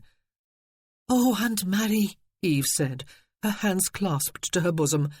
"You ought to have heard Colonel Bedwin. You really ought. He spoke with such quiet, refined menace that even I was quaking. I almost felt sorry for Cecil." She laughed. Actually, it sounded more like a girlish giggle. "Almost, but not quite." "He made the mistake," Aidan said, "of threatening to remove my wife from the house with a whip." "Oh, very stupid," the aunt said with a chuckle. "I wonder how he could have been so brave with you standing here, Colonel." "That was the best part," his wife added. "He did not see Colonel Bedwin in the shadows. You should have seen his face when he noticed." Mrs. Pritchard laughed as she removed her hat and shook the raindrops off it. "I'm glad I caught the two of you together," she said. "I paid a number of visits this morning. I thought it important that our neighbours know what has happened. All of them have been awfully worried about what was going to happen to Eve. Luckily, because of the rain, I found everyone at home. I have wonderful news." Aidan felt instant apprehension. The woman had that matchmaking gleam in her eye again. "Everyone was so delighted," Mrs. Pritchard said, "to know that you are to remain mistress of Ringwood, Eve, my love, and that it is Colonel Bedwin you have married, that they all agreed that something ought to be done to celebrate. I explained that the Colonel must go soon to return from his leave, but that was not going to stop anyone. Even as I speak, all is being made ready for an assembly in the rooms above the inn this evening." "Aunt Mary," Eve began, sounding as aghast as Aidan felt. "Surely," Mrs. Pritchard said, fixing pleading eyes on Aidan. "You can stay for one more night, Colonel. Surely." "Aunt Mary." Aidan held up one hand. Aghast he might feel, but there was perhaps some wisdom in the idea. "I have just recalled," he said, "that Cecil Morris seemed not to believe in the validity of a marriage by special licence. It is conceivable, I suppose, that more of the people in this neighbourhood may share his ignorance. My leaving today might give rise to doubts and rumours that would cause unnecessary difficulties. A public appearance together, a wedding celebration, would certainly alleviate those doubts." Mrs. Pritchard beamed her satisfaction. "What do you think?" Aidan asked his wife. "I think," she said, frowning, "that we are putting you to far more trouble than you expected, Colonel." True enough. It had all seemed so very simple when he first thought of fulfilling his promise by marrying her. "Besides," he said, "the rain is pouring down again." They all turned as one to watch it stream down the window panes. Chapter 8. Eve looked through her wardrobe for a gown suitable for evening wear. Everything was woefully out of date. For the past year she had been in mourning, but even for a number of years before that she had spent most of her evenings at home with her father, whose failing health had kept him from the social life of the neighbourhood by which she had set so much store. She briefly considered her choices, and then settled for her grey, silver-shot silk. It seemed disrespectful to Percy's memory not to wear mourning at all for him, despite his own express wish. Edith dressed her hair and suggested her silver chain and earrings to add a festive touch. This was really too bad of Aunt Mary and Serena among others, Eve thought, as she descended to the drawing-room, feeling as nervous as a girl about to make her come out. It was an obvious ploy to detain the Colonel, in the hope that the marriage would blossom into something more than it had ever been intended to be. It was embarrassing, to say the least. She had been amazed at his consenting to stay, but she guessed that his sense of honour had prompted his decision. She hoped he was not expecting the sort of elegant social event he must be accustomed to as the son of a duke. He was awaiting her in the drawing-room. Aunt Mary and Thelma had left early to help with some of the preparations at the assembly rooms.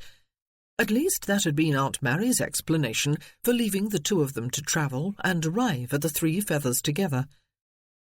"I am so sorry about this," Eve said. "You cannot but be wishing you were well on your way home by now." He bowed, and his eyes ran over her, though he made no comment on her choice of gown. He was wearing his dress uniform, but with dancing shoes rather than his cavalry boots. "I could have refused to stay," he told her.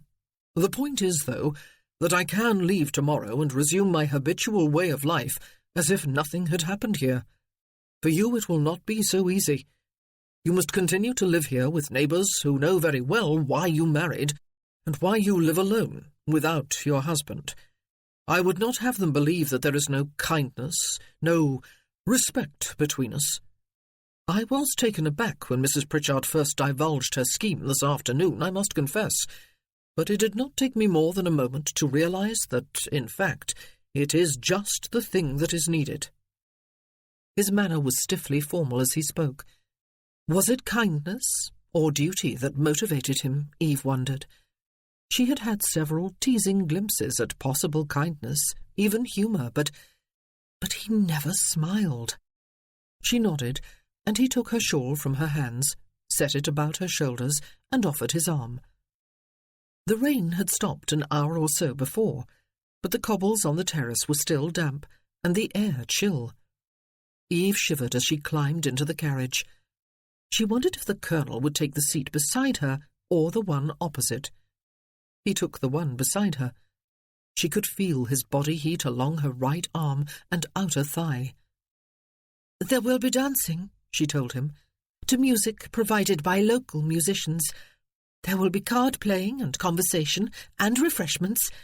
You will find it all very insipid, perhaps downright silly." "You do not have to apologise for what will doubtless be perfectly civil, wholesome country entertainment," he said. She could remember once telling John about an assembly she had recently attended, and enjoyed vastly. He had shuddered theatrically, and told her he would rather be hurled into a dungeon full of rats than be forced to attend such a vulgar affair. She had laughed at the time, and he had laughed too, and changed the subject. Would John do what the Colonel was doing now, just so that she would appear respectable, and not to be pitied, in her neighbour's eyes? "I cannot forget," she said, "that you are the son and brother of a duke, that you are Lord Aidan Bedwin." "And you are Lady Aidan Bedwin," he reminded her, as the old carriage jerked into motion. "An impostor?" She laughed. "No." He turned his head to look at her. "My wife." She shivered again. The reality of it had still not quite sunk home, she guessed. She was married, yet not married. She had a husband, yet no husband. By this time next week, his very existence would seem like a dream, but she would be forever married to him, until death did them part. "You still wear half-mourning," he said, "even though your father has been gone for longer than a year." "Is it disrespectful to the occasion?" she asked him.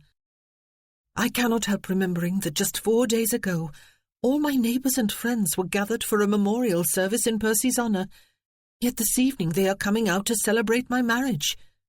"That is life," he said. "It goes on after even the most unspeakable of tragedies."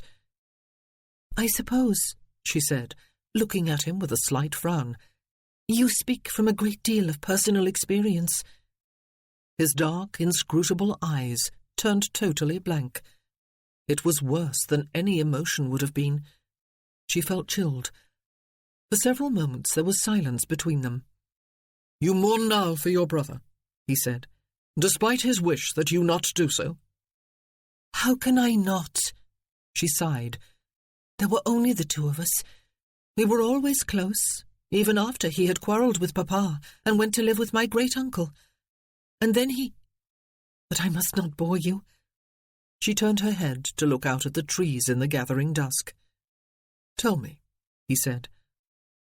"My great-uncle was a wealthy shopkeeper and merchant," she said. "He was almost as rich as Papa, but he had no similar ambition to move up the social scale and break into the ranks of the landed gentry. He was happy with his life and achievements.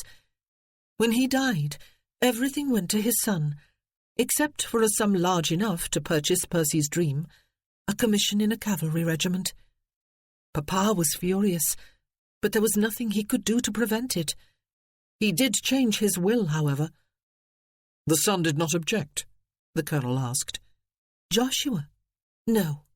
She shook her head. "He and Percy were good friends. He wanted to marry me."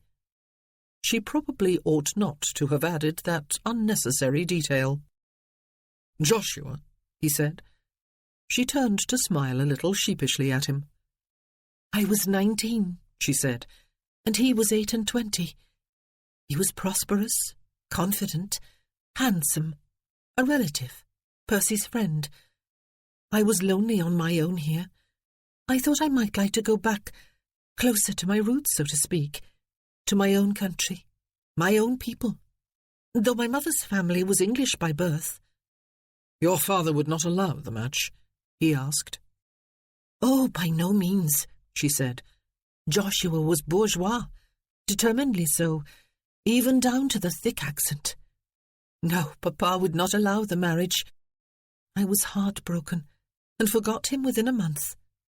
He married 6 months after I refused him, and now has 3 children. He is still prospering." "But you do not wear the willow for him?" "No." She laughed softly. "It was foolish to expect that I could go back and be happy. I had lived too long here to go back. Most of my life, in fact. I know that now. I prefer my life as it is." "Or as it was, until a week ago, anyway," she amended silently. "Where does Cecil Morris fit into the family picture?" he asked. "His father and mine were brothers," she explained. "When Papa left Wales and bought Ringwood, my uncle came too and leased the largest tenant farm from him. He worked hard and it prospered, and eventually he purchased it. But Cecil was always foolishly jealous of Percy and me. He wanted desperately to rise above his origins and be a gentleman, a rich, idle gentleman. They put a great deal of emphasis upon idleness as a mark of gentility, Papa and Cecil. I have often thought that he should have been Papa's son. Indeed, he very nearly did inherit. It is only thanks to you that he did not." She had done too much talking, she thought, as the carriage rumbled over the bridge and rolled along the main street of Heybridge in the direction of the Three Feathers. What interest could he possibly have in her family? "I do not know if I ought to dance," she said. "I am, after all, still in mourning." "But against your brother's express wishes," he reminded her. "Dancing is the principal form of entertainment at an assembly, I believe, and this assembly is in our honour. You would disappoint if you were to sit soberly in a corner with the chaperones. Is that your wish? To hurt your friends?" He was quite right, of course. Aunt Mary would be disappointed. So would everyone else. And so would she. She was seized suddenly, as she had been in London 2 days ago, with a sudden rush of exuberance, with a need to grasp every moment of near happiness before she was alone to brood upon what she had quite deliberately given up. "Can you dance?" she asked. It was hard to imagine. "Mum," he said, as the carriage swayed to a halt and they waited for the steps to be put down, "before a gentleman learns to recite his ABCs without stumbling, he has already mastered the graceful art of tripping the light fantastic." Eve laughed. There it was again, that dry and elusive suggestion of humour. She was, she admitted to herself finally, looking forward to the evening. The assembly really was a rather undistinguished, even insipid event. Bewcastle would have called it vulgar. There was a large number of very young ladies who could not possibly be out, yet they danced and giggled and ogled the very young men who blushed and tried to appear blasé and looked merely gauche. There were numerous older ladies who gushed and laughed and talked too loudly, and older men who conversed at great and tedious length on such topics as the wars to please Aidan, and farming and hunting to please themselves. There was an orchestra, 2 violins, a bass and a flute, which scraped away with more enthusiasm than musical sense. There were tables almost buckling beneath fine, fattening delicacies, and enough drink to intoxicate a hardened infantry battalion. Aidan had never been much of a one for assemblies or social gatherings of even the most refined, but he had understood the importance of attending this one, and he recognised the good-heartedness behind all the merrymaking. Her neighbours were fond of Eve, there was no doubt about that. They really had been concerned about her fate. It was obviously an enormous relief to them to know that she was safely married and could continue living among them as the mistress of Ringwood. But they wished her better than just that. They needed to see her with her bridegroom, to assure themselves that it really was a marriage, even if it had been conceived in haste and was not a love match, and even if circumstances dictated that he leave on the morrow. He set himself to playing his part in giving them what they wanted. He led off the opening set of country dances with his wife, standing at the head of the line of men while she stood at the head of the ladies' line, facing him. It was a vigorous set, which soon brought colour to her cheeks and a sparkle to her eyes. She must not have danced for at least the past year, he realised, but she danced now with grace and energy and obvious enjoyment. She was smiling, even laughing before the set ended. He did not take his eyes off her. Partly it was deliberate, for the sake of her friends and neighbours, who were watching them with fond attention. Partly it was because she was good to look at, tall, slender, pretty whenever she was animated, as she was now, and partly because he knew that after tomorrow he would try to remember what she looked like, and not always succeed. Yet she would always be his wife. He danced 3 more sets with her in the course of the evening, this being a country assembly in which the rules of society etiquette did not strictly apply. Between sets, he kept her hand on his arm while they conversed in turn with almost everyone present. Once or twice, when she danced with other men, he stood and watched her. A few times he danced with other women, with Mrs. Robson and Miss Rice among others. If Bewcastle could see him now, he thought wryly, as he danced and conversed with the governess, Bewcastle would have an apoplexy, especially if he knew the history of the woman. Aidan almost grinned at the thought, but he sobered immediately at another quite unwilling thought. What if Miss Knapp could see him now? In addition to all the refreshments with which they were tempted all evening, there was a sit-down supper in an adjoining room at 11:30. How it could all have been accomplished with only half a day's notice, Aidan could not imagine. The meal was a veritable banquet. It was followed by speeches and toasts, one from James Robson, one from the Reverend Thomas Puddle. Aidan, to his intense embarrassment, was forced to make an impromptu reply. "My wife and I both wish to thank you all for your generous kindness in organising this assembly in our honour at such short notice," he began. There seemed to be nothing else to say. He looked down at Eve. She was studying the back of her hand, which lay flat on the tablecloth between them. "Captain Percival Morris was my friend," he continued, not quite truthfully. "His sister was therefore my friend too, even before I knew her in person. It was a distinct honour to be able to rescue her from some difficulty by marrying her. But it was only the haste of the marriage that was dictated by those circumstances. I dare say it would have taken place at some time in the future anyway, with more grandeur perhaps, with larger numbers of our families and friends in attendance, but with no more precious memories to carry into the future with us than those provided by our very private nuptials in London." There was hearty applause, and one self-conscious attempt to raise a cheer. The fingers spread on the tablecloth curled into her palm. "I must leave tomorrow," Aidan said. "I have business to attend to before returning to my battalion. I leave my bride with reluctance, but I leave her in the care of the aunt and the friends and neighbours who love her, until my return." There was more applause. A few of the ladies, including Mrs. Pritchard, were mopping at their eyes. Aidan reached down, took his wife's clenched hand in his own, slipping his fingers beneath hers, and raised it to his lips.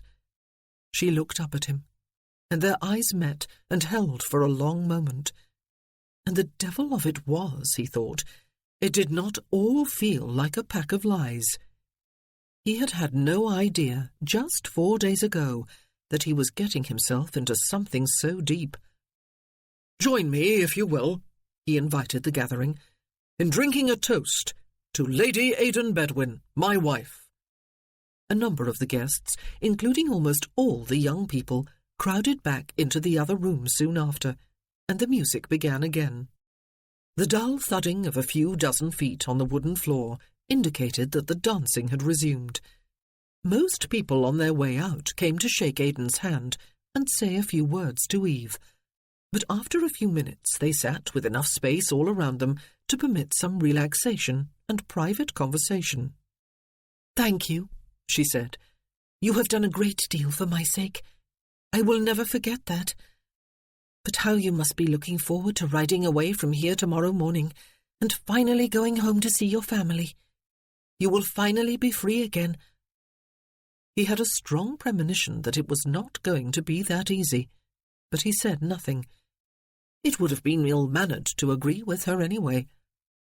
"If you did not wear the willow for your cousin longer than 1 month," he said, changing the subject, "what kept you from marrying anyone else until 2 days ago? I know that for the past year you felt honour bound to wait out the terms specified in your father's will. But what about the years previous to that? You are now, 4, 5 and 20? "5, she said. "Papa tried hard for a number of years. He was very determined to marry me well.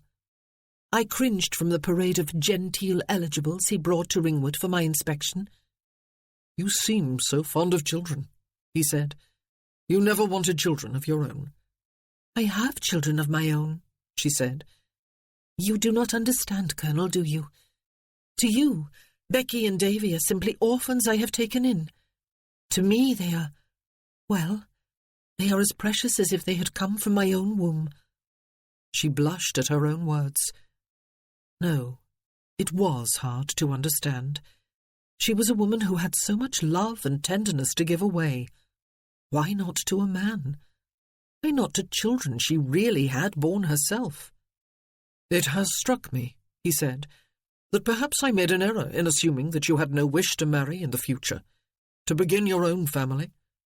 "No," she said so firmly that an elderly lady seated at the next table, Miss Drabble, looked across at them for a moment. "No, I'll not have you do that to yourself. I had chosen the single state. I believe I always knew, especially after Joshua, that I would never marry unless I truly loved. I was fortunate enough to have the luxury of choice in the matter, as so many women do not. At least, I thought I had that choice. But you never met the man you could truly love? He asked. No. Her answer was even firmer than before, though quieter. Never. Perhaps that means there is no such thing as love, Colonel. Perhaps I have been chasing after the moon. What do you think? About true love, he said. It depends upon your definition of the term. I do not believe in romantic love. It is a mere euphemism for sexual appetite with men and the desire for home and security with women. I do believe in loyalty and familial affection, though. So do I, she said, and I have those things in abundance. I have my aunt and my friends and my beloved children. Why would I yearn for more? I have everything I could ever need. I am happy as I am. I have read somewhere that we often spend a lifetime searching for what we already have. I am one of the lucky ones. I know my good fortune. I know it because I almost lost it today. I will be eternally grateful to you for making my happiness possible. He was reassured, or perhaps he just chose to be reassured, so that he would not have to worry about having destroyed all her hopes for future happiness in marriage. He suspected that she might have been too vehement in her denials. But what choice had he had? What choice had she had? None whatsoever. And so there was no point now in wishing that he might have done things differently to help her. There had been no other way. "Should we dance again?" his wife asked. He got to his feet and held out a hand for hers. "Yes, we should," he agreed. "One more time." Her aunt, seated a short distance away with a couple of other elderly ladies, nodded happily at them. One more time. There seemed such finality in the words. It was drizzling again in the morning. Eve got up early, despite a late night, and went out to the stables to see Colonel Bedwin on his way, even though he had told her she would get wet and had suggested that she remain in the house. She was huddled inside a cloak, the wide hood pulled up over her head. He was wearing his uniform, but not his formal dress uniform. This one looked worn, somewhat faded, slightly shabby. It moulded itself to his frame and looked comfortable and undeniably attractive. This, she realized, was how he must dress most of the time. He looked large and very masculine.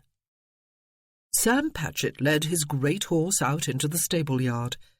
Charlie was hovering beside the Batman's horse, eager to make himself useful. Colonel Bedwin turned to her. He was already wet, and she could feel dampness seeping through the shoulders of her cloak. They stared at each other, neither apparently knowing how to speak the simple words of farewell. "This is the end, then," he said stiffly. "I am honoured to have been of some service to you, ma'am." She forced a smile to her lips. "The honour has been all mine," she said. They could hardly have been more formal with each other if they had tried. He clicked his heels, bowed, and turned to take the reins from Sam's hand. But he turned back abruptly and held out his right hand. Eve set her own in it, and they clasped hands tightly, almost painfully, for several wordless moments. "Be happy," he said. "You too." Her throat ached all the way down into her chest. And then his hand was gone from hers, and he mounted his horse in one fluid motion, looked to make sure that his Batman was ready, and rode out of the stable yard, his horse's hooves clopping on the wet cobbles. Eve raised a hand in farewell, but he did not look back. Soon the wall of the yard blocked her view of him, and she hurried to the gateway to watch him ride down the driveway at a canter until he was lost to sight among the trees. Not once did he turn his head. Some of the rain on her face felt hot. She swiped at the moisture and drew her hood lower. She could, if she allowed herself such an indulgence, cry and cry until she was weak and empty. For the loss of an honourable man she would never see again, though he would forever remain her husband. For the loss of love and the man who had not come home in time. For her brother, whose death she had had no chance to mourn properly. For a future that appeared frighteningly bleak. She counted backward on her fingers. Yesterday they had confronted Cecil and danced in the assembly rooms. The day before they had returned from London. The day before they had married.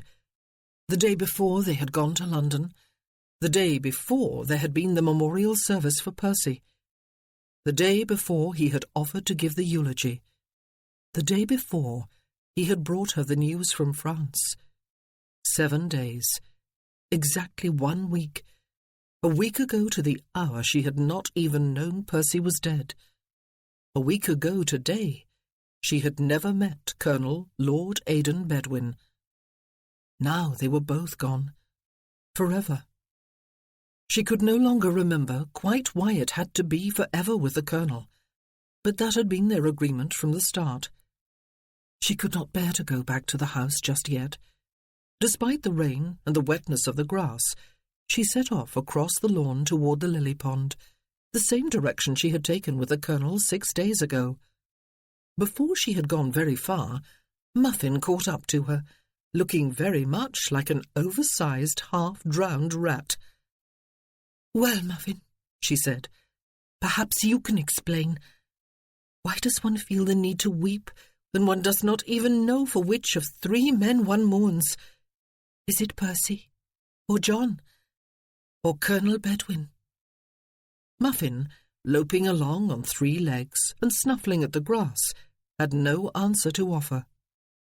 In fact, he paid her no attention whatsoever, for which fact she was enormously grateful, because she could no longer pretend that it was hot, salt rain that was running down her cheeks. Chapter 9. Inclement weather and muddy roads forced Aidan to spend 1 night at an inn. It was the afternoon of the following day before he finally rode up the long, straight, wide avenue, lined with elm trees standing at attention like soldiers on parade, that led to Lindsay Hall. Home at last. He spurred his horse to a faster pace. He was not sure any of the family would be in residence. For all he knew, they might all be in London for the season, though they were not a family much given to the frivolity of ton entertainments. Certainly Bewcastle would be there, fulfilling his duties in the House of Lords. He hoped that one at least of his brothers and sisters was at home. He needed some distraction for his gloomy mood.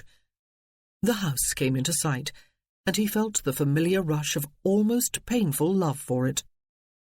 The massive stone mansion that was Lindsay Hall always succeeded in looking breathtakingly magnificent, even though it displayed a mishmash of architectural styles. It had been in the family since it was built as a much smaller manor in the Middle Ages. Successive barons, and then earls, and then dukes had made additions to it without effecting any subtractions, and no effort had ever been made to blend the fashions of different ages. The long avenue branched in 2 some distance from the house, to circle a gloriously colourful flower garden with a marble fountain at its centre, both courtesy of a Georgian great-grandfather. Water shot 30 feet into the air and sprayed downward in all directions, like rainbow-coloured spokes of a giant parasol. Aidan had barely moved onto the left-hand branch of the avenue before 3 riders came into view around the side of the stable block some distance away. 2 men and 1 woman. All of them drew rein at sight of him, and then Freya shrieked and came galloping with reckless speed around the flower garden toward him. "Aidan!" she cried when she was within earshot. "You fiend! You did not even let us know you were coming!" He stopped as she rode up beside him and stretched out her right arm like a man. She was riding side-saddle, which she had not always done. She wore her fair hair loose beneath a jaunty feathered riding hat. It reached almost to her waist in an unruly mass of curls. The same old Freya. "But this is what surprises are all about," he said, clasping her hand. "How are you, Free?" She looked sun-bronzed and bright-eyed and healthy, and as unladylike as she had ever been during the years when a succession of governesses had despaired of her. "All the better for seeing you," she said. "Does Wolf know you were in England? It would be just like him to neglect to inform the rest of us." "I have not written to Bewcastle," he said, and then two of his brothers rode up at a rather more sedate pace. Ranulph, the fair-haired giant, grinned and reached out a large hand. "It is dashed good to see you, Aidan," he said. "How long do you have?" Alain, younger, slimmer, darker, smiled cheerfully. "The warrior returns triumphant," he said. "The cavalry will not allow you pen or paper, Aidan. Ralph, Alain." Aidan shook hands with each of them in turn. 2 months, 1 week of which has already gone. I had some business to take care of." Like getting married. "And why use pen and ink when I could come in person? Is Morgan at home?" "And Wolf too," Ralph told him, as they all turned in the direction of the stables. "He came home a week ago for the Dowager Countess of Redfield's funeral and has not yet returned. He was going over some accounts when we left, and Morgan was chafing in the schoolroom. 17 is a nasty, rebellious age, especially for a Bedouin." 17? Aidan winced. "She must be quite the young lady by now." "And a little spitfire," Alain said with a laugh. "She is going to be the worst, or the best, of the lot of us. One almost pities all the young bucks who are going to come courting next year, after Wolf has dragged her off to London to make her curtsy to the Queen." "You have not arrived unobserved from the house, I see." Ranulph nodded in the direction of the front doors. "Here comes the master himself." Aidan swung down from his horse and turned over the reins to Andrews. Bewcastle was coming toward him at a leisurely pace. It was characteristic of him that he never hurried and never raised his voice, yet every servant was instantly obedient to his slightest command, and he had done an admirable job of curbing the wildest excesses of his siblings, most of whom were slightly afraid of him, though they would all have been broken on the rack rather than admit it. He was Wulfric, a name that suited him. There was something distinctly wolf-like about him, including his silver eyes. "Wolf?" Aidan walked toward him a little warily. They had not been on the best of terms for years. The last time they had been together, 3 years before, they had almost come to blows, and Aidan had cut short his leave. "Aidan." Bewcastle stopped well beyond hugging range, or even handshaking range, and spoke in his usual, light, deceptively pleasant tones. "Dear me, I will have to have a word with the postal service. Your letter announcing your return to England has been delayed." "Why write?" Aidan said, "when I could get here as fast as a letter. How are you?" "The better for seeing you in one piece and apparently healthy," Bewcastle said, raising his quizzing glass to his eye and looking his brother over from head to foot. "You cannot afford a new uniform, Aidan?" Aidan shrugged. "One becomes curiously attached to comfort," he said, "when there is so little of it. I want to see Morgan. Has she fulfilled the promise of beauty she showed when I was home last? I hear she is the most headstrong of all of us." "Is she?" The ducal eyebrows rose, adding an expression of arrogance to his lean, prominent-nosed, thin-lipped face. "It has escaped my notice, but I will concede that I am probably the last person on whom she would try the effects of a tantrum. Come up to the drawing-room and we will all take tea." He glanced beyond Aidan to their brothers and sister, including them in the invitation, which was really, of course, a command. "I'll have Miss Cooper bring Morgan down." It was definitely good to be home, Aidan thought, as he walked beside his brother toward the house, despite the fact that Wolf was there and that his welcome had been cool indeed in comparison to those of the others. 3 years ago, Wolf had refused to allow Freya to marry the man of her choice, their neighbour and childhood friend, Kit Butler, because he was merely the second son of the Earl of Redfield. Bewcastle had forced her to accept the offer of the eldest son, and there had been a dreadful scene when Kit had stormed over and fought Ralph out on the lawn, until both of them were bloody. An officer on leave himself at the time, Kit had been sent back to the peninsula in a hurry. Aidan had arrived home a few days later and taken Bewcastle to task over his tyranny.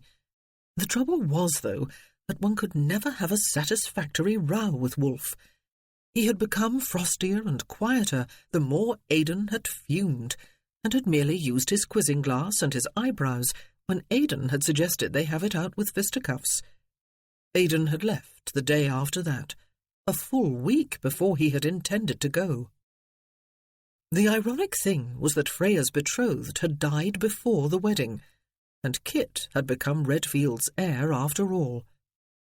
Last year, when he had sold out and come back to England, Redfield and Bewcastle had agreed upon a match between Kit and Freya, and all had been set in motion for the betrothal celebrations when Kit came home for the summer. When he did arrive, though, he brought a fiancée with him.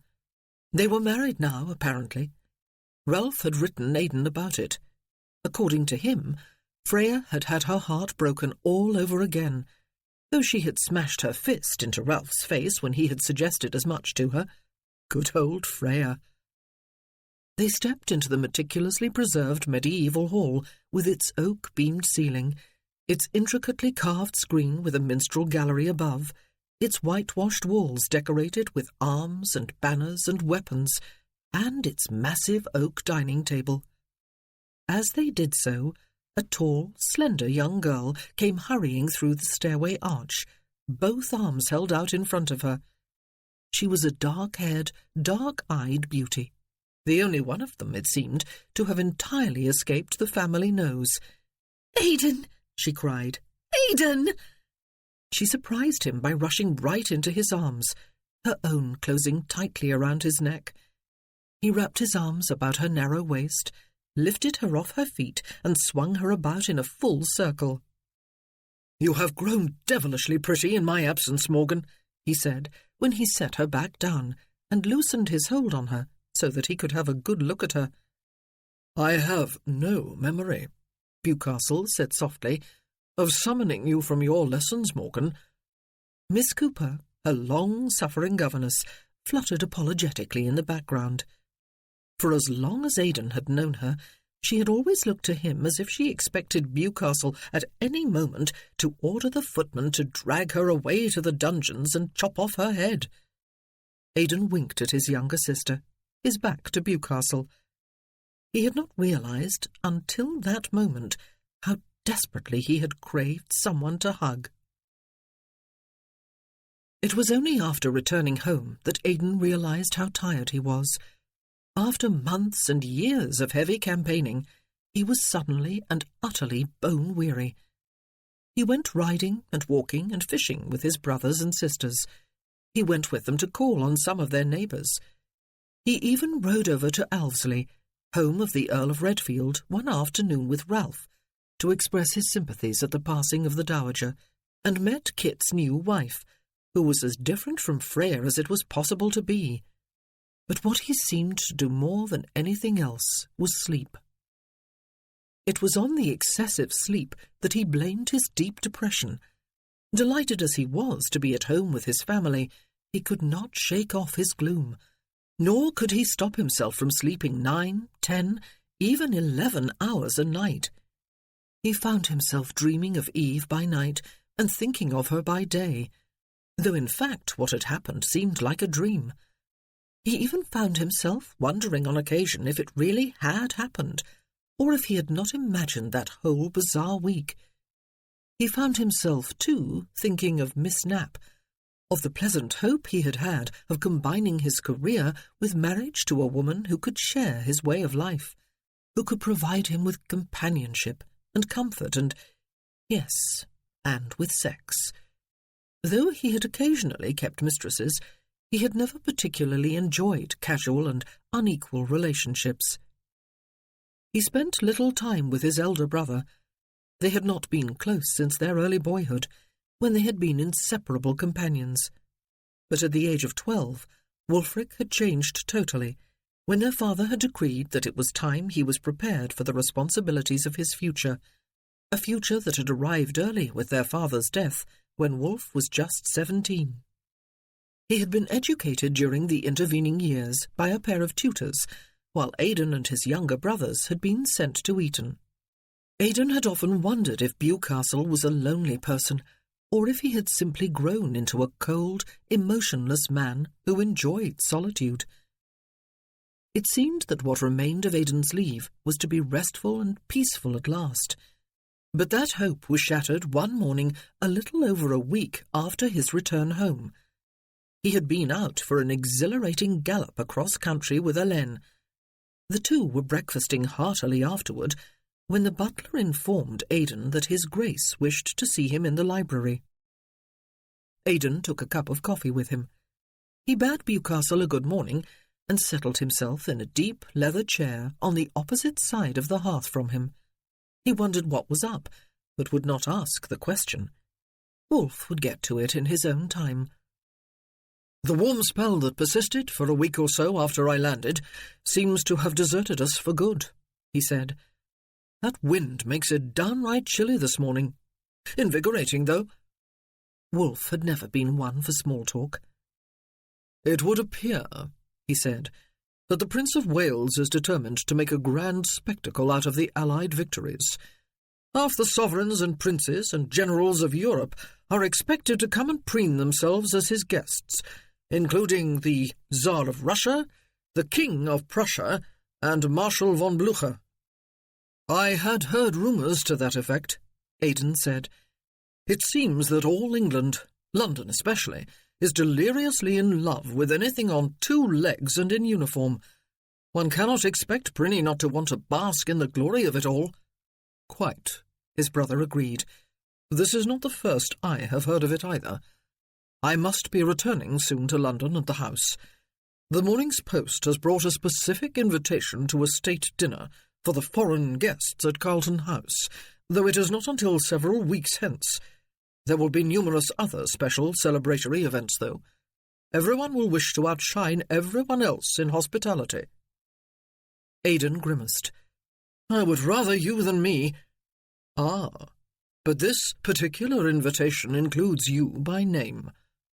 Wulf lifted a heavy embossed card off the top of a pile of letters in his lap and glanced at it. "The pleasure, etc., etc. Ah, here. Colonel Lord Aidan Bedwin. Someone with Prinny's ear must know you were home on leave." "I'll make some excuse," Aidan said hastily. Bewcastle was looking down at the card again. He held the quizzing glass in his hand to enlarge the writing. A pure affectation, Aidan was sure.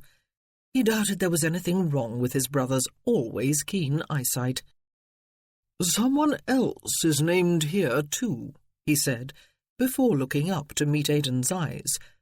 "Lady Aidan Bedwin." General Norton. During that chance meeting in the lobby at the Pulteney, Aidan had introduced his bride to the General. It could be no one else. By happy chance, he had seen no other acquaintance that day until, right at the end of it, he had run into General Norton. "Peculiar," he said with studied nonchalance. "I was amused when I first read it, I must confess," Bewcastle said. He was silent for a few moments, while the word first hung in the air between them, and Aidan pursed his lips. "Is there a Lady Aidan Bedwin?" The question was softly asked. "Yes." "Ah." Bewcastle set the card down on the pile and regarded his brother steadily from his silver, wolfish eyes. "Might I inquire when I was to be informed?" "You were not to be." Bewcastle knew as well as Aidan did the unsettling effect of long silences. But Aidan did not squirm under his scrutiny during the one that followed. Be damned to him. It was none of his business. "Now that your secret is out," Wulf said at last, "perhaps you will satisfy my curiosity, Aidan?" I made a promise to one of my dying captains, Aidan explained, to bring the news of his death in person to his sister and to give her my protection. The only way of doing the latter, as it turned out, was to marry her. Your marriage is of recent date, then? 2 weeks, Aidan said. By special licence? Yes. Who? Bewcastle asked. She was Miss Eve Morris, Aidan said, owner of Ringwood Manor in Oxfordshire. She is the daughter of a wealthy coal miner. A coal miner? Yes, from South Wales. He married the owner's daughter and made his fortune that way. Deceased? Yes. They stared at each other for several silent moments. And you have now abandoned her? Bewcastle asked. Forever? Forever, yes, Aidan admitted. But it is not abandonment. She has a life at Ringwood she wished to preserve, and dependents she wished to protect. Only by marrying in haste could she do either. Ours was a mutually agreed-upon marriage of convenience. I make no apology for it, Wolfe, or for keeping it from you. It was something none of my family needed to know about. His brother gazed at him for long moments, while Aidan realised that the coffee in his cup had turned cold. It will not do, Bewcastle said at last. Appalling as it may be, this Welsh coal miner's daughter is now a Bedouin, my sister-in-law, and her existence is known of in the Prince of Wales's intimate circle. It must be publicly acknowledged by her husband's family. No, Aidan spoke firmly. It will not be, Wolfe. The ducal eyebrows rose. Lady Aidan Bedwin must be presented, he said. It is safe to assume, I suppose, that she never has been. She must make a formal appearance at a Queen's drawing-room. Our Aunt Rochester will sponsor her. There must be a ball in her honour at Bedwin House. The marriage has had a havey-cavey start, for which you will doubtless come up with an explanation to satisfy the gossiping tongues of the ton. But now all must proceed correctly. Your bride must be brought up to town and up to snuff, Aidan, difficult as the latter may prove to be. It is not going to happen, Aidan said. Do you think I care the snap of my fingers what gossiping tongues wag about in London drawing-rooms? They have to talk about something. Let them talk then about how I married beneath me and shamed my family, and then cruelly abandoned my bourgeois wife, or perhaps even lower than bourgeois. Some new sensation will soon supersede this sorry one. Some heiress will run off with a handsome footman, or some young chit will utter a naughty word in the hearing of a dowager, and drawing-rooms will buzz with the new scandal. There will be no unsavoury gossip about a Bedouin, Bewcastle said, even one by marriage. This coal miner's daughter is now married to the heir to a dukedom. There must be no perception that she has been abandoned or hidden away, perhaps because we are ashamed of her vulgar origins. Bedouins, on average, marry later in life than most people, but we do not abandon our spouses once we do marry, Aidan, or expose them to possible ridicule or pity. You will not budge me on this, Wolfe, Aidan told him. For one thing, my wife has exactly what she wanted of the marriage, independence, and the freedom to live her life her way. For another, she has absolutely no connection with the world of the ton, and therefore cannot be hurt by its gossip. She will not even know of it, if there is any, which I seriously doubt. Thirdly, my marriage is my business, and I choose to leave my wife in peaceful obscurity in the country, where she belongs, and where she wishes to be. I will come to London with you if I must, and attend this infernal dinner, and any of the other celebrations at which my presence is de rigueur. If anyone is impertinent enough to inquire about my marriage, I will answer in any way that seems appropriate to the occasion and the audience. You would dishonour both your bride and your family, then? The Duke asked softly. You are ashamed of her, Aidan? Aidan swore viciously, causing his brother's eyebrows to arch upward in disdain. Lady Aidan has been invited to Carlton House, Bewcastle said. "It would be an unpardonable discourtesy, Aidan, to appear there without her, or not to appear at all. Your rank in the cavalry is such that you cannot fail to appear, since it is known you are home on leave. Your wife must appear at your side. It will be something of a rush and a challenge for our aunt to bring her up to scratch, I do not doubt, but all things are possible to those who are determined to make them happen." Aidan set his cup and saucer down and got to his feet. Even when they were both standing, he was taller than his brother. He was also broader and heavier. It was to his credit, perhaps, that Bewcastle remained seated and put himself at a further physical disadvantage. "My wife," Aidan said in his chilliest tones, "will not be appearing at any Queen's drawing-room, or at any presentation ball, or at any Carlton House dinner. She will not even be going to London. It is my wish, and if necessary, my command. Even you, Wolfe, cannot step between a man and his wife. This is the end of our conversation." Most men would at least have looked apprehensive at the cold menace in Aidan's face and voice. Bewcastle, of course, was not most men. He raised his quizzing glass to his eye and regarded Aidan thoughtfully through it. "Quite so," he said in his soft, pleasant voice. "Close the door behind you when you leave." And that was the end of that, Aidan thought, as he made his way upstairs. He had promised to accompany Morgan on an outdoor sketching lesson, the condition under which Miss Cooper had agreed not to go herself. "She hovers," Morgan had complained to her brother. "She breathes on me, and she comments on every brushstroke, explaining what she would do if she were the one painting the picture, and then she apologizes for disturbing my concentration. But will she allow me to go out alone and paint in peace? No, she will not.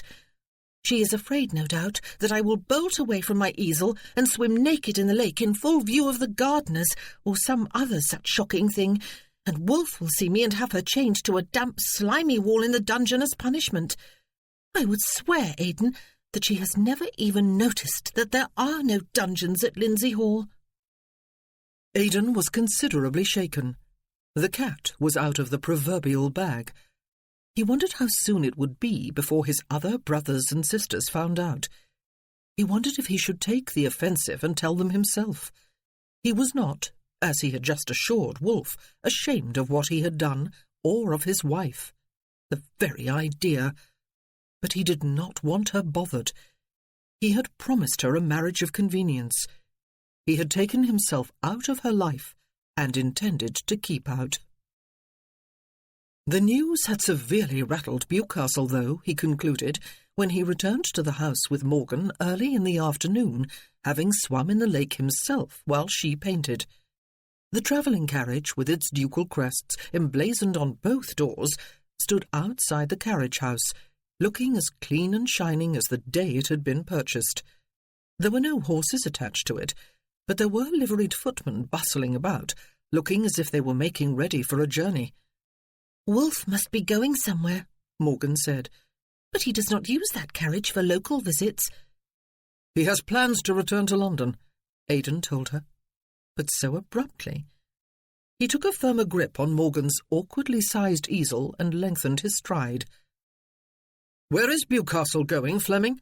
he asked the butler as they stepped into the hall. "I am not in his Grace's confidence, my lord," the butler said, with a deferential inclination of the head. "Then who the devil is?" Aidan asked. But Bewcastle himself wandered into the hall at that moment, dressed for travel. "Where are you off to, Wolfe?" His brother regarded him haughtily. "To London," he said. "I have already neglected my duties there by staying home for so long. You will follow tomorrow, Aidan, with Alain and Freya. It is all arranged." Yes, it would be. And he would go too, Aidan supposed. Being the son of a duke brought along with it inescapable duties once one was in England, and so ended his dream of a peaceful month and more of relaxation at Lindsay Hall. "Do my eyes deceive me, Fleming?" Bewcastle asked pleasantly. "Or is my carriage really not awaiting me before the doors?"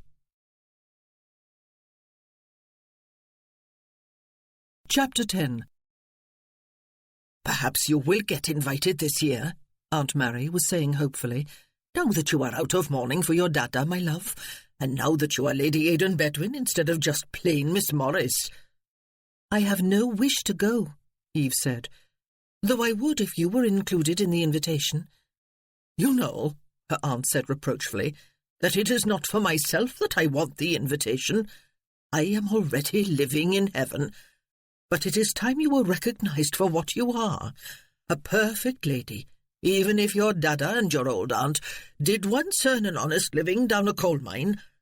I thought maybe the prospect of a garden party might lift you out of the mopes." They were riding home in the gig, having just paid an afternoon call upon Serena Robson. There had been other visitors there too, and conversation had turned upon the annual garden party at Didcot Park. Though the Earl and Countess of Luff regularly invited most people with any pretence to gentility in order to make up sufficient numbers, they had always pointedly excluded the Morrises.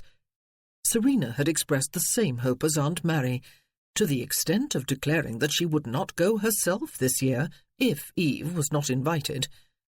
"I am not in the mopes," Eve said, smiling determinedly. "Would you have me laughing all day long, Aunt Mary, merely to prove to you that I do not feel abandoned or slighted?" She felt neither. She had made a bargain with Colonel Bedwin, from which they had both benefited. She had kept Ringwood, and, far more important, her children, while he had fulfilled his solemn promise to Percy.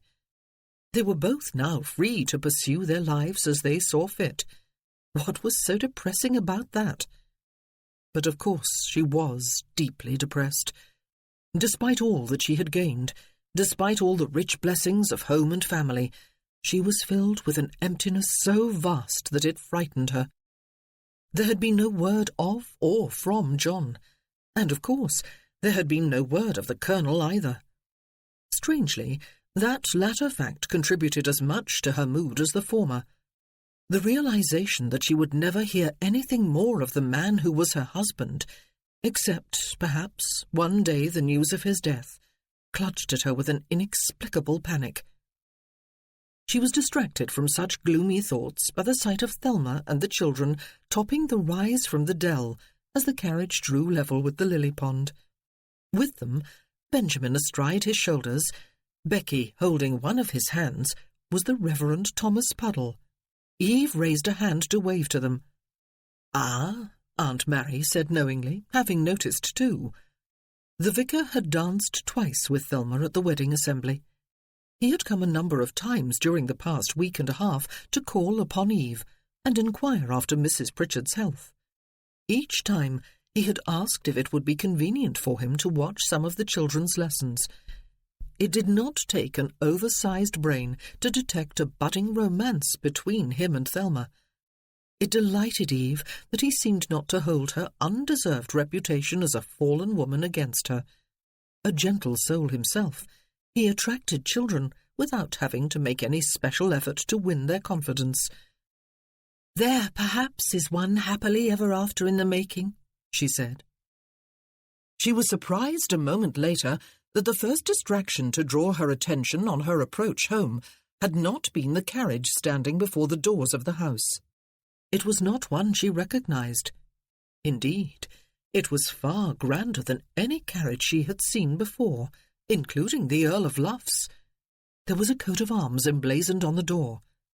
She did not recognize it, but then she did not know a great deal about heraldry. "We have a visitor," she said, nodding in the direction of the house. "I wonder who it can possibly be." She wondered, with a churning of her stomach, if it was John. Agnes was awaiting them in the hall. She was beyond her usual sour self. She was fairly bristling with indignation. "Who is it, Agnes?" Eve asked, her voice lowered, since she could see that the parlour door stood open. "I would have put him in there," Agnes said, jerking her thumb in the direction of the parlour. "But it wasn't good enough for his high and mightiness, was it? 'I will wait in the drawing-room,' he said, all la-di-da, and made off for the stairs even before I could go and show the way. I don't know what the world is coming to, I don't, when people can invite themselves into other people's houses and act like they own them." "Who?" Eve asked, frowning. "Some duke," Agnes said. For a moment, Eve was afraid her knees were about to buckle under her. Some duke? "Oh, Eve, my love," Aunt Mary said. "can it be the Colonel's brother, do you suppose? Is the Colonel with him, Agnes?" Eve turned without waiting for Agnes's reply and hurried up the stairs. What other duke could possibly be coming to visit her? But why? She flung open the drawing-room doors and stepped inside. He was standing across the room by the windows, facing the doors. He was immaculately and tastefully clad in a dark green superfine-tailed coat and buff pantaloons and waistcoat, with white linen and highly polished Hessian boots. A dark, forbidding-looking gentleman who bore such a resemblance to Colonel Bedwin that Eve's heart turned over. She closed the door behind her back and gazed wide-eyed at him. "Why have you come?" she asked him, her voice all thin and trembling. "What has happened to him? Has he met with some accident?" That mud, all that mud. He inclined his head with slight courtesy, his long fingers toying with the handle of a quizzing-glass. "It is a pleasure to make your acquaintance, Lady Aidan," he said. "I am Bewcastle." He spoke in a light, soft voice, not effeminate exactly. In fact, it was definitely not that, but one that lacked the depth and force one expected of a gentleman's utterance. Nevertheless, it sent shivers crawling up Eve's spine, and somehow belied the words he had spoken. Belatedly, she curtsied. There were differences between the brothers, she noticed.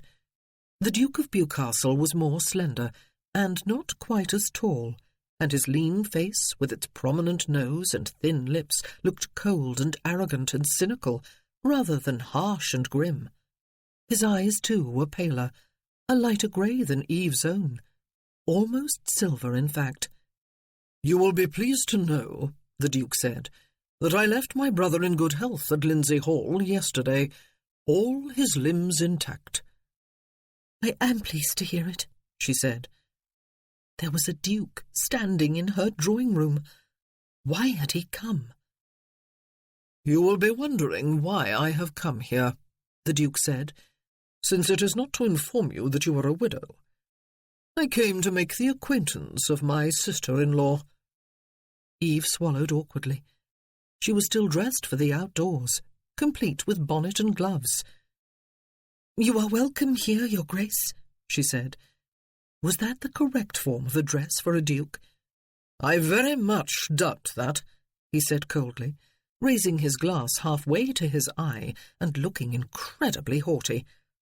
"But perhaps you can persuade that fierce housekeeper of yours to fetch a tea-tray, and we can discuss your future role as Lady Aidan Bedwin over refreshments." Her future role? "Yes, of course," she said, crossing to the bell-rope and pulling on it. "Do have a seat, Your Grace."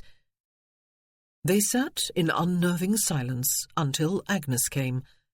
Eve handed her her gloves and bonnet and ordered a tea-tray. Where was Aunt Mary, and what must her hair look like? His eyes really were silver. They appeared to have the ability to look right through her. "My future role," she said, when the door closed behind Agnes, and she could stand the silence no longer. "I wonder, ma'am," Bewcastle said, "if you understand whom exactly you have married. I have not yet performed my duty to posterity. I have no wife, no child. Aidan is my heir presumptive. Only my fragile life stands between him and a dukedom, and between you and a duchess's title." She could feel colour flood her cheeks. "You think I married Colonel Bedwin for that reason?" she asked. "You think me ambitious and conniving? How perfectly ridiculous!" "Oh, quite so." He still had his quizzing glass in his hand. For one moment, Eve thought he was going to raise it all the way to his eye. "Marrying into an aristocratic family brings with it certain responsibilities, and expectations," the Duke continued. "Marrying the heir brings even more. The wife of Lord Aidan Bedwin, possibly a future Duchess of Bewcastle, must be introduced to society if it has not already happened. She must be presented to the Queen. She must learn to move with ease in her husband's world." Eve's eyes widened. "But I have no intention of moving in Colonel Bedwin's world," she said. "He must surely have told you the nature of our marriage. It was agreed that we separate immediately after the nuptials and stay apart for the rest of our lives. I am sorry if you do not approve, but—" "You are quite correct," the Duke said, in his deceptively quiet, courteous voice. "I do not approve, ma'am, and that is a marvellous understatement. I do not approve of my brother's choice of bride, or of the clandestine haste of his marriage, or of the nature of it. I can do little about the first two facts, since you are and always will be the daughter of a Welsh coal miner, and you are and always will be married to my brother. I can do something about the third fact. The nature of your marriage must change." "There is a proverb, Your Grace," Eve said, clasping her hands very tightly in her lap in the hope of hanging on to her temper, "that sleeping dogs are best left lying. There is no need to come here with threats. I have no intention whatsoever of shaming you by displaying my soot-blackened fingernails in public or murdering the ears of your acquaintance with my Welsh accent. I have no intention of travelling any farther than 10 miles from Ringwood all of the rest of my life. You may safely forget about my existence. I will bid you a good afternoon." She got to her feet. The Duke looked bored. "Do spare me the theatrics, ma'am," he said, "and sit down. And do credit me with some degree of common sense. I would not have travelled all the way from Hampshire merely to instruct you to do what you are already doing. You misunderstand my purpose. Tomorrow you will travel to London with me."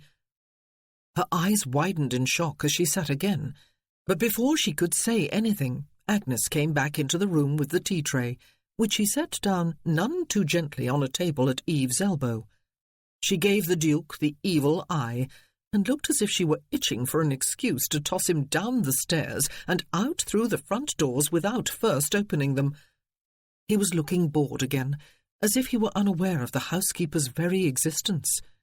Agnes sniffed and left the room, banging the door behind her. Eve poured the tea with hands that were not quite steady. "Aidan is not only the heir to a dukedom," the Duke of Bewcastle said, as he took his cup and saucer from her hands. "He is also a high-ranking military officer, ma'am. In both capacities, his presence in London is essential. There is to be a summer of victory celebrations in the nation's capital. Already, there is one specific invitation to a state dinner at Carlton House, with the Prince Regent and numerous other heads of state, an invitation that includes Aidan and you, Lady Aidan Bedwin. Your existence is already known of in the inner circles of the very highest society. You see, ma'am." "I have been invited to Carlton House." She laughed, thinking of Cinderella and glass slippers and pumpkins. "Then you may decline on my behalf, Your Grace. I might, you will understand, arrive there in a crumpled cotton dress, with rags in my hair, and proceed to tell vulgar stories, and dance on the table after I have imbibed a few drinks." Her voice shook ignominiously. He raised his glass 3/4 of the way to his eye. "Your scorn is misplaced, ma'am," he said, his voice very soft and sounding downright dangerous. "If you neglect to put in an appearance, you will embarrass my family.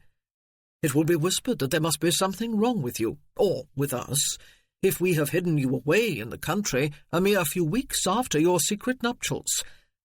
I cannot expect you, perhaps, to have great regard for most members of my family, of whose number you are now one, I must remind you. But I would expect even a coal miner's daughter to have some respect for the man who sacrificed his freedom for her." She drew breath sharply. "Is that what he told you?" she asked. "Is it untrue, then?" He waited politely for her answer.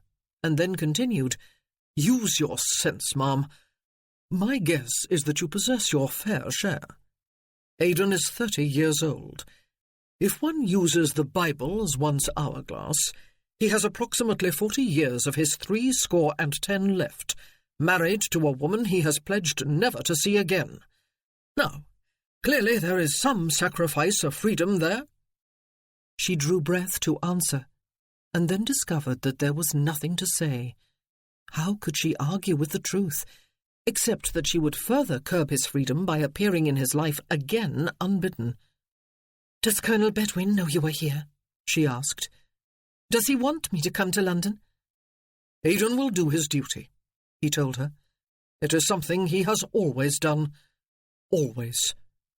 "Then why did he not come with you?" she asked. "Why did he not at least send a letter with you?" "I believe," he said, "my brother feels honour bound not to intrude upon your life any further. I feel no such compunction." He did want her to go, then? It was just that he was too honourable a man to try to force her or even ask her himself. "Aidan does not know I have come here," the Duke said. "He does not want me in his life," she said. "He would not want me coming to London with you. Is that where he is?" "I do not have the power to interfere in the inner workings of the marriage, even of my own brother," the Duke of Bewcastle said. "If you choose never to live together, never to consummate your marriage, never to have issue of it, then so be it. But I am head of my family, and I will do all in my power to prevent any form of disgrace being brought upon our name. Your failure to appear at your husband's side for the victory celebrations, Lady Aidan, will bring disgrace on my brother, and therefore on the whole of the Bedwin family." Eve licked her dry lips. Was it true? She knew so little of aristocratic families and their sense of honour and propriety. But despising her origins as he clearly did, the Duke would surely not have come all this way if her appearance in London was not of the most crucial importance. Was she really wavering then? Was she really thinking of going? It was impossible. She laughed nervously. "I would bring far more disgrace on you if I did go to London with you, Your Grace," she said. "I have been given a lady's upbringing and education, but nothing in my background or training or experience has prepared me to move in such elevated circles as those who frequent Carlton House and mingle with the Prince of Wales's set. You may make any excuse you choose. I am indisposed. I have other pressing responsibilities. I am the village idiot. Whatever you like, I will not refute you." "This," he said, "is how you would show your gratitude to my brother, ma'am?" She stared at him tight-lipped. "Soon," he said, "within the next couple of years at the latest, Aidan will be a general. He will reach the very pinnacle of his career and will, without any doubt, reap honours and glory for himself. He will, if he comports himself wisely, and continues to distinguish himself as he has always done, be rewarded with titles and property of his own. Would you inhibit his steady rise to the top, Lady Aidan? Would you deprive him, if only in reputation, of what he had always valued more dearly than life? I refer to his honour." The Colonel had told her none of this, perhaps because it was not true, or perhaps because he was too honourable to burden her with the knowledge of how she had blighted his hopes. How could she know the truth? How could she know his real wishes in this matter? "This is ridiculous," she said. "It is unthinkable. I could not possibly do what you ask without embarrassing myself horribly, and therefore embarrassing Colonel Bedwin too." "There will be just time," he said, "to bring you up to snuff, Lady Aidan. We must hope you are an apt pupil. My aunt is the Marchioness of Rochester. She will sponsor you in your presentation to the Queen. She will help you in your choice of a suitable wardrobe for your various appearances, including your court dress. And she will instruct you in any aspects of polite behaviour for which your education has not prepared you. There will be time for your presentation, and for a ball at Bedwin House to introduce you to the ton, before the Carlton House dinner and all the other victory celebrations you will be called upon to attend with Aidan. Only one question remains, or rather two. Do you feel gratitude even when your husband has not demanded it of you? And do you possess the necessary courage?" There was a lengthy silence, which he showed no sign of breaking. "If only I could know his wishes in this matter," she said. The silence stretched again. "Very well," she murmured at last. She licked her lips again and spoke more firmly. "I owe Colonel Bedwin my home and my fortune and the security of many people who are dependent upon me. Most of all, I owe him my children, who mean more to me than life. If a few weeks in London will save him from the censure of his peers, then I will give him those few weeks. But I will do it for him, not for you. I will not be browbeaten every moment of every day and scolded whenever I fall. I will do my best, for Colonel Bedwin's sake." "That is all anyone can ask of you, ma'am," the Duke said. "I suppose that inn I passed on the village street is the best accommodation the neighbourhood has to offer?" "It is," she said. "As I suspected." He finished his tea, set down his cup and saucer, and got to his feet. "You will be ready to leave when I return in the morning, Lady Aidan." It was a command, pure and simple. Eve wished heartily that the Three Feathers was renowned for its fleas and rats, instead of only for its insipid fare.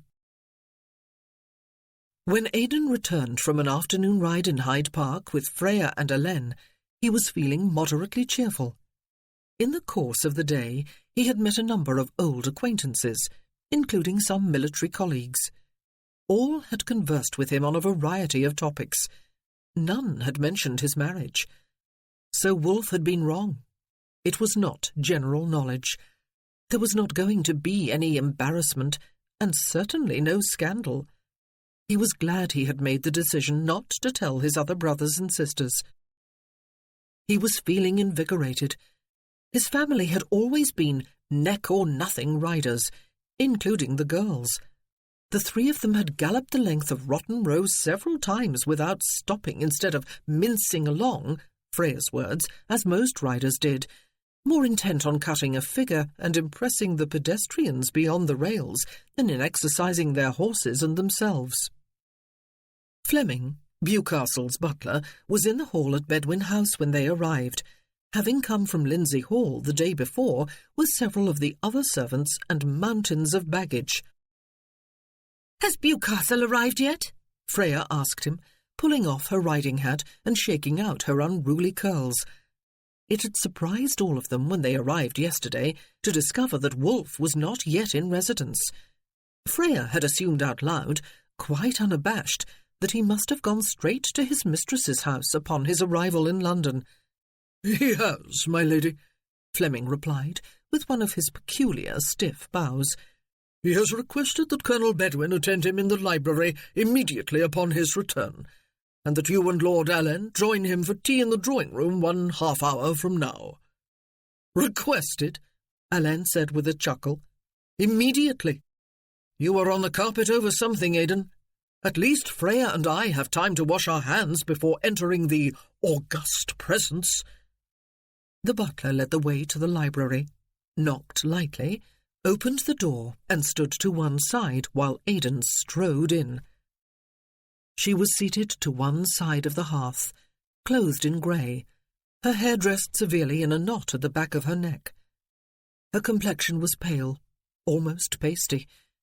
When she rose to her feet, he was given the impression that she had lost weight. She gazed at him with wide eyes and compressed lips, and he stared back. It was only when he caught movement with his peripheral vision that he realized they were not alone. Bewcastle had got up from a sofa. Aidan turned his eyes on his brother. "What is this?" he demanded. "This," Wolfe asked, with faint hauteur. "Is Lady Aidan inanimate, Aidan? I have brought you your wife." "That is where you have been?" Aidan asked, feeling cold fury gathering in his chest. To Ringwood? Against my specific command?" The ducal eyebrows went up. "Dear me," he said. "Since when have I taken my orders from a younger brother? I believe you mistake me for one of your enlisted men, Aidan." "I do have the power to command my own wife," Aidan said, taking one menacing step closer to his brother. "I told you she was to be left at Ringwood. I told you I did not want her here. And I told you I was not to be shaken in that resolve." "You might be advised," Bewcastle said softly, "that neither Lady Aidan nor I am deaf, Aidan. At least, I assume that the lady is not. You will reserve that voice for the battlefield, if you please. I explained to you the necessity of your wife's being at your side during the coming weeks. I do not intend to repeat the explanation. The business of my family is my domain."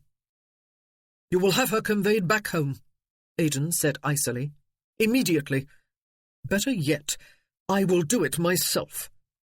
He turned on his heel to stalk from the room, angrier than he had been for a long time, perhaps since his last leave, and his encounter then with Bewcastle's stubborn, autocratic will.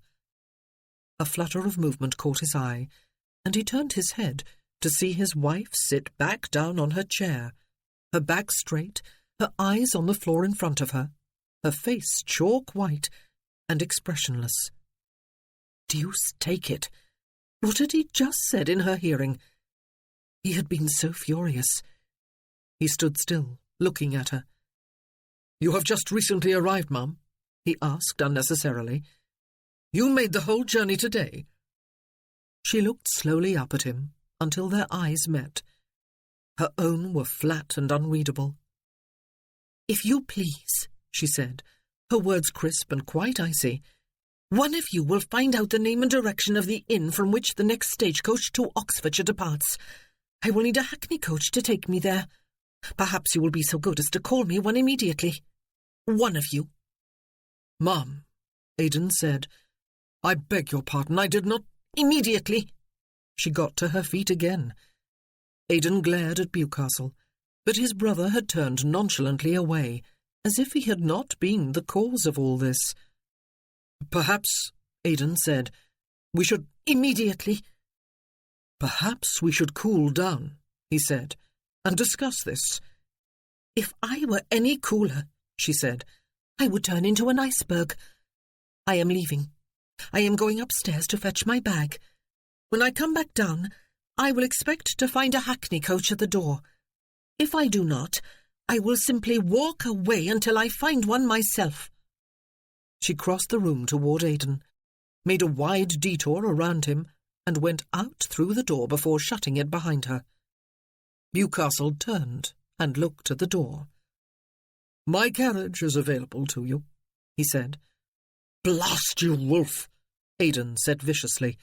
"I would like nothing better than to ram all your teeth down your throat. She wants a damned hackney coach.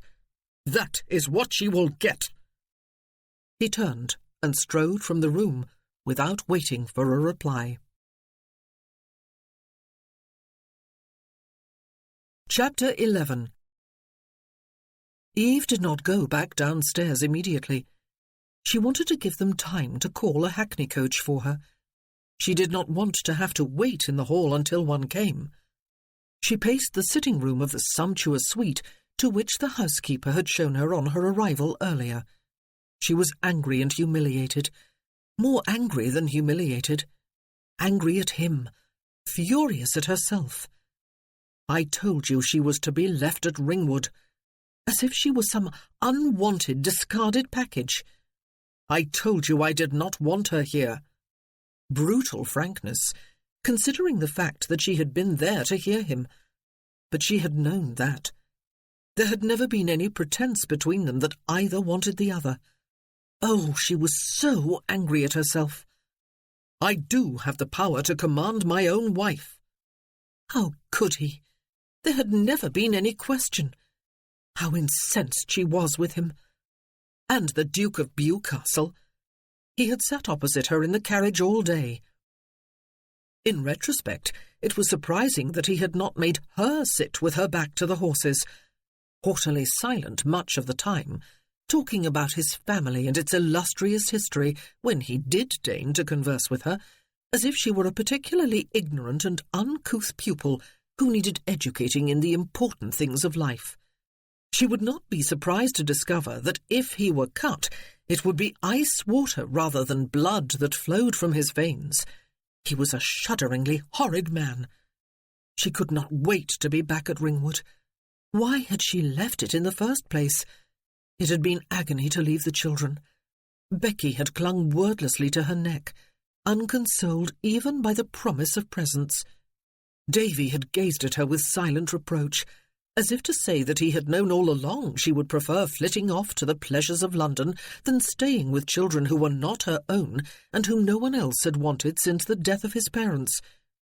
Finally, when she considered that she had allowed enough time to elapse, she picked up her bag. The Duke had instructed her to bring only a few changes of clothing, and went resolutely down the stairs.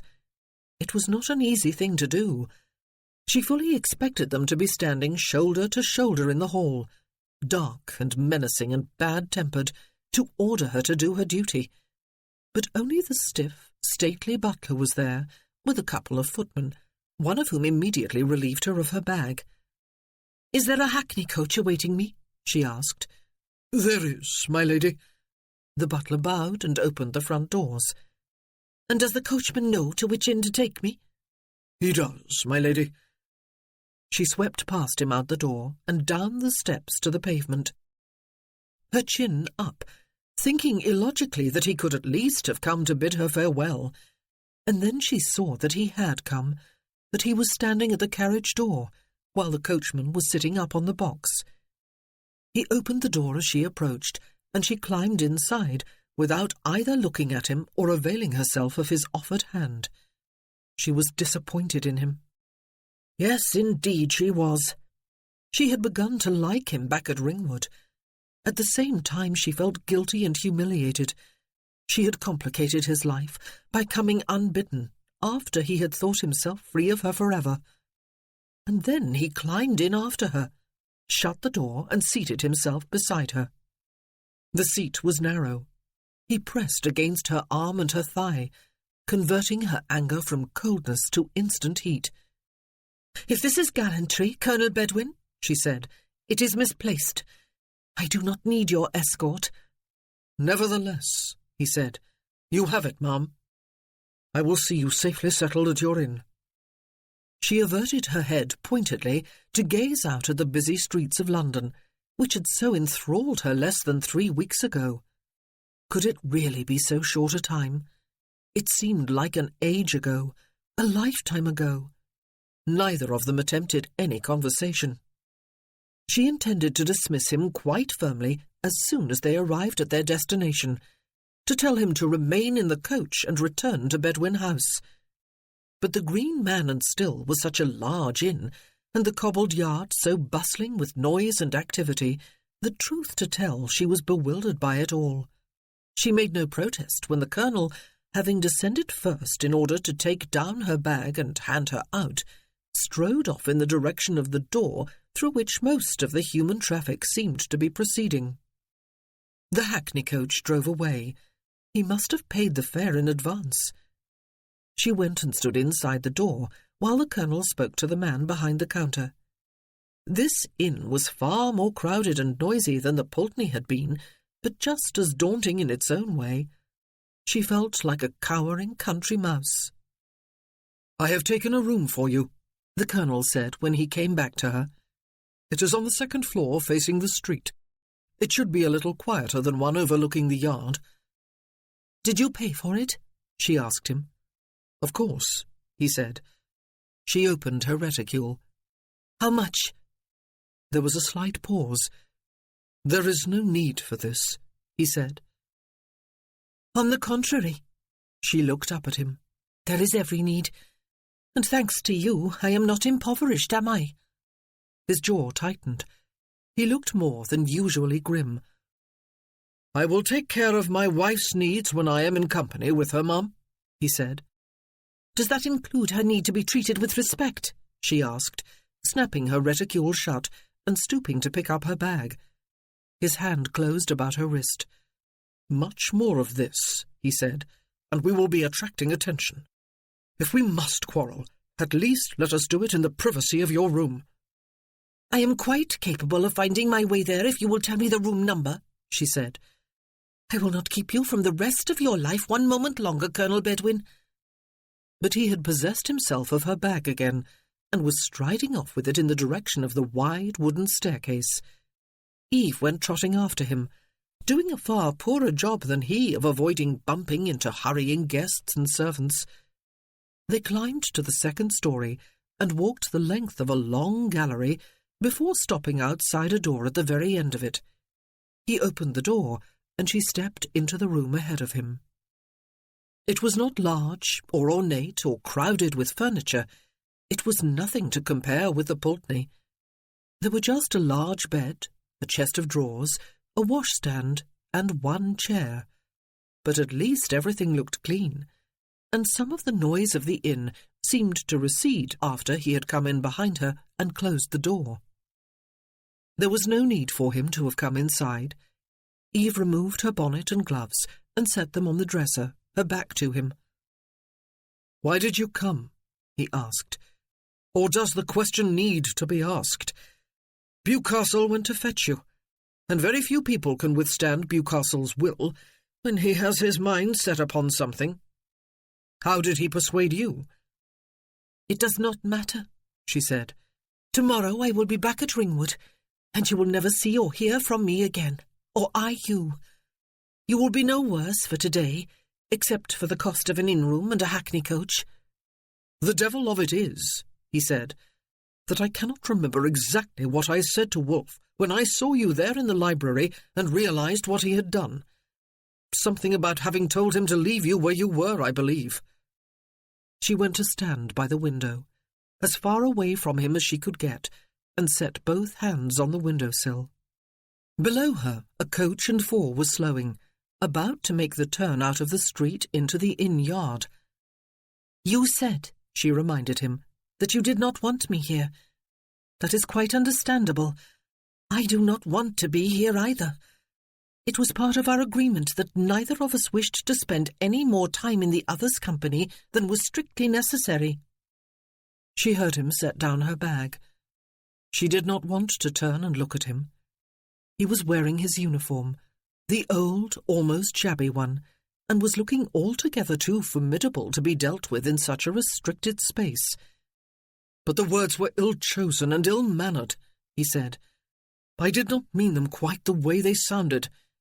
"And you said," she continued more deliberately, turning after all to glare accusingly at him, "that you do have the power to command your own wife.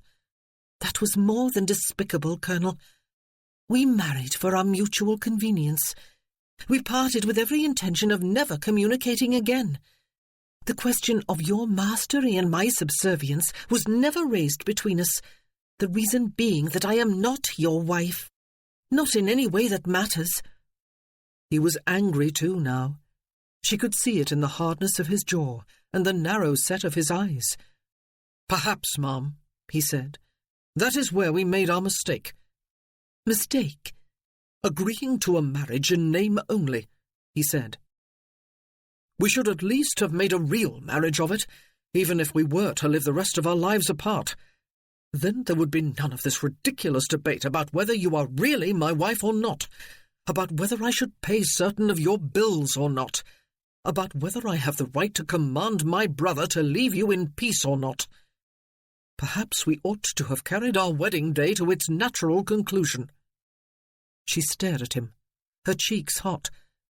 But during the precious seconds she should have used to find words with which to express her outrage, she instead paused to feel the physical effects of his words, a certain loss of breath, a tightening in her breasts, a pulsing ache between her thighs and up inside her, and a weakness about the knees. "It would have been wrong," she said. "Neither of us wanted that." "Wrong?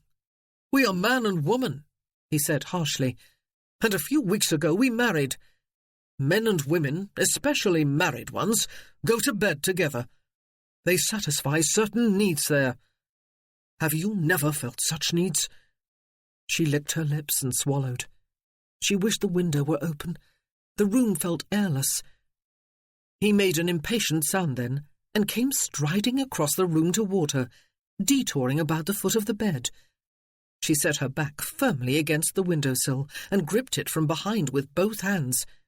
He stood before her, his legs braced apart, his large hands coming up to cup her face.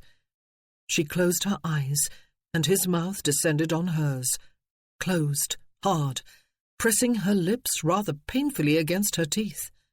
But almost immediately the pressure became lighter as he parted his lips over hers and licked at the seam with his tongue, coaxing a response and causing a sharp sensation there and a deeper throbbing between her legs. When her lips parted and then her teeth, he pressed his tongue deep into her mouth, exploring its surfaces with the tip. One of his hands was splayed against the back of her head, holding it close. Her first conscious thought was that she was being disloyal, unfaithful. But unfaithful to whom? Colonel Bedwin was her husband. She was married to him. If she did not do these things with him now, she would never do them with anyone, ever. The thought brought with it a desperate yearning, and she moved her hands to his shoulders. They were impossibly broad and hard-muscled, even allowing for his heavy military coat. She kissed him back, angling her head, opening her mouth wider, touching his tongue with her own. She allowed herself to acknowledge her own desire. Heat flared between them in a rush of passion. His hands had moved away from her head. One arm was wrapped about her waist. The other hand was spread behind her hips. It drew her firmly against him, so that she was breathlessly aware of heavy leather boots, hard, muscled thighs, and masculinity. Her arms clasped him about the neck, while her body strained toward his, desperate to move closer, closer. When he lifted his head and looked down at her, she was jolted for a moment by the realization of just what was happening, and with whom. His hook-nosed face was as dark, as harsh as ever. She should have been a little frightened, perhaps a little repelled. Instead, she felt only more deeply aroused, especially when she looked into his heavy-lidded eyes and saw an answering passion there. "We are going to consummate this marriage of ours," he said, "on that bed behind me. If you do not want it, say so now. I am not issuing any commands." It had not been a part of their bargain. Indeed, it had seemed very important at the time, to both of them, that they be married in name only, that they part as soon after the ceremony as they could. She could no longer remember their reasons. She would later, when she was thinking more rationally. She would hate herself later if she continued now, if she gave in to sheer lust. But why would she? If there was a reason, she could not think what it could be. They were, after all, man and wife. "I want it," she said, surprised by the low huskiness of her voice. But she held up a staying hand almost immediately. "There is something you must know first, though." She almost lost her nerve. He raised his eyebrows. "I am not a virgin." He went very still and searched her eyes with his own, while she listened to the echo of her words, appalled. She had never once dreamed that she would have to confess that to him. "Ah," he said then, very softly, "fair enough. Neither am I." It was the last moment of rationality, of sanity for a long while. He turned with her and held her to him with one arm, while stripping back the bedcovers with the other. He undid the buttons at the neck of her cloak and tossed it aside, tumbled her to the bed, pulled off her shoes and stockings, and lifted her dress up along her legs and over her hips while she raised them from the mattress. He sat down briefly on the side of the bed to drag off his boots. His coat came off inside out. He unbuttoned the flap of his breeches and came down on top of her, pushing her dress higher as he did so. His weight was full on her. He was terribly heavy, robbing her of breath. His hands came beneath her, lifting her, tilting her, and then he was inside her in one firm, liquid rush. She caught what little breath was available to her. He was large and very hard. She was stretched and filled almost to the point of pain. Almost. She twined her arms tightly about him and lifted her legs to wrap around his. She heard someone moan and thought it was probably her. He braced some of his weight on his forearms and began to move almost immediately, withdrawing and pressing inward over and over again, setting up such a firm, fast-paced rhythm that it seemed perfectly natural to move with him, to flex and relax her inner muscles in a matching rhythm. Soon she could hear harsh, laboured breathing from both of them and feel the wetness of their coupling. She could smell his cologne, his maleness, and something else that was raw and exciting and unidentifiable. The ache of desire she had felt from the start became all focused there, where they worked their frenzied pleasure. Soon it became more than an ache. It became a yearning, and a pain that did not quite hurt. It engulfed her from head to toe, moving outward in waves from her centre, from their centre. It threatened to become unbearable. It was unbearable. But even as she thought so, even as she cried out, everything shattered, as if there had been some explosion deep inside. Instead of pain, though, there was only a deep, bone-melting peace. He made a sound very like a growl, and his weight collapsed down on her again, even as she felt a gush of liquid heat deep inside. He was hot and slick with sweat. So was she. He rolled off her, though he did not take his arms from about her. They lay face to face, gazing at each other. He was Colonel Bedwin, she reminded herself foolishly, and a vivid image came to mind of her first sight of him in the parlour at Ringwood, tall, powerful, dark and forbidding. But she was too tired to digest just what had happened, or to understand why it had been so very pleasurable. She was surely wearier than she had ever been before in her life. Her eyes drifted closed. She wondered, as she floated off to sleep, if she would regret this when she woke up, or if he would. Surely they would, but she would think about it later. Coaches, both public and private, were incessantly coming and going at the Green Man and Still. Passengers, guests at the inn, and servants were constantly toing and froing, with a great deal of noise and energy. Someone was forever calling out to someone else, instead of moving close enough to be able to talk. There was all the cheerful bustle here that Aidan always associated with England, and of which he thought with nostalgia when he was beyond its shores. He was sitting in the dining-room with his wife, eating dinner. There was enough privacy provided by the noise itself that it was unlikely their conversation would be overheard, but not as much privacy as he would have liked. They were behaving like polite strangers. They might appear like polite strangers to anyone who did not look too closely. He wondered if the slight flush in his wife's cheeks, the slight swelling of her lips, the slight heaviness of her eyelids would make it as obvious to a stranger as it was to him that they had recently risen from bed and a vigorous bout of sex. He still could not quite believe it had happened, that either of them had wanted it to happen. "How did the children react to your coming?" he asked. "Were you not afraid to leave?" "Afraid, no," she said. "Reluctant, yes. I was expecting to be here for a few weeks, but they are safe and well cared for. I do not believe they will feel as insecure as they did last time. Aunt Mary likes to fuss over them. She is teaching Becky to knit, and Nanny Johnson and Thelma are good to them. The Reverend Puddle visits often and has won their affection." He had been strangely touched by her attachment to two young orphans who were not her responsibility at all. But he had not realized fully, until after he had married her, that they were of central importance to her life, that without them she might have reacted differently to his suggestion. "And your aunt is well?" he asked. "Yes, thank you. She was delighted by my decision to come to London."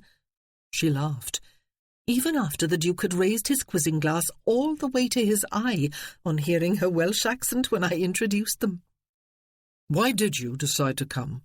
he asked once more. "I know Bewcastle can be very persuasive, but I do not see you as a woman of weak will." She fingered a spoon she had not used. "He convinced me," she said, "that you would suffer from the censure of your peers if I did not come." "I do not care the snap of 2 fingers about my peers," he said. "Oh, but you do," she frowned. "You always do what you perceive to be right, even if it comes at the expense of personal sacrifice. Our marriage is proof of that. Duty is all to you, I believe. If your peers got the wrong idea about our living separately, and believed that you were ashamed of me after marrying impulsively, and so had callously abandoned me to a sort of country prison, you would be judged a dishonourable man. You would be hurt by such gossip, even though you would know there was not a grain of truth in it."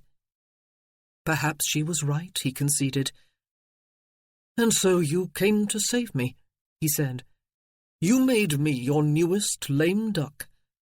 She looked up at him, traces of her earlier anger in the slight hardening of her jaw. "I came to do for you what you did for me," she said.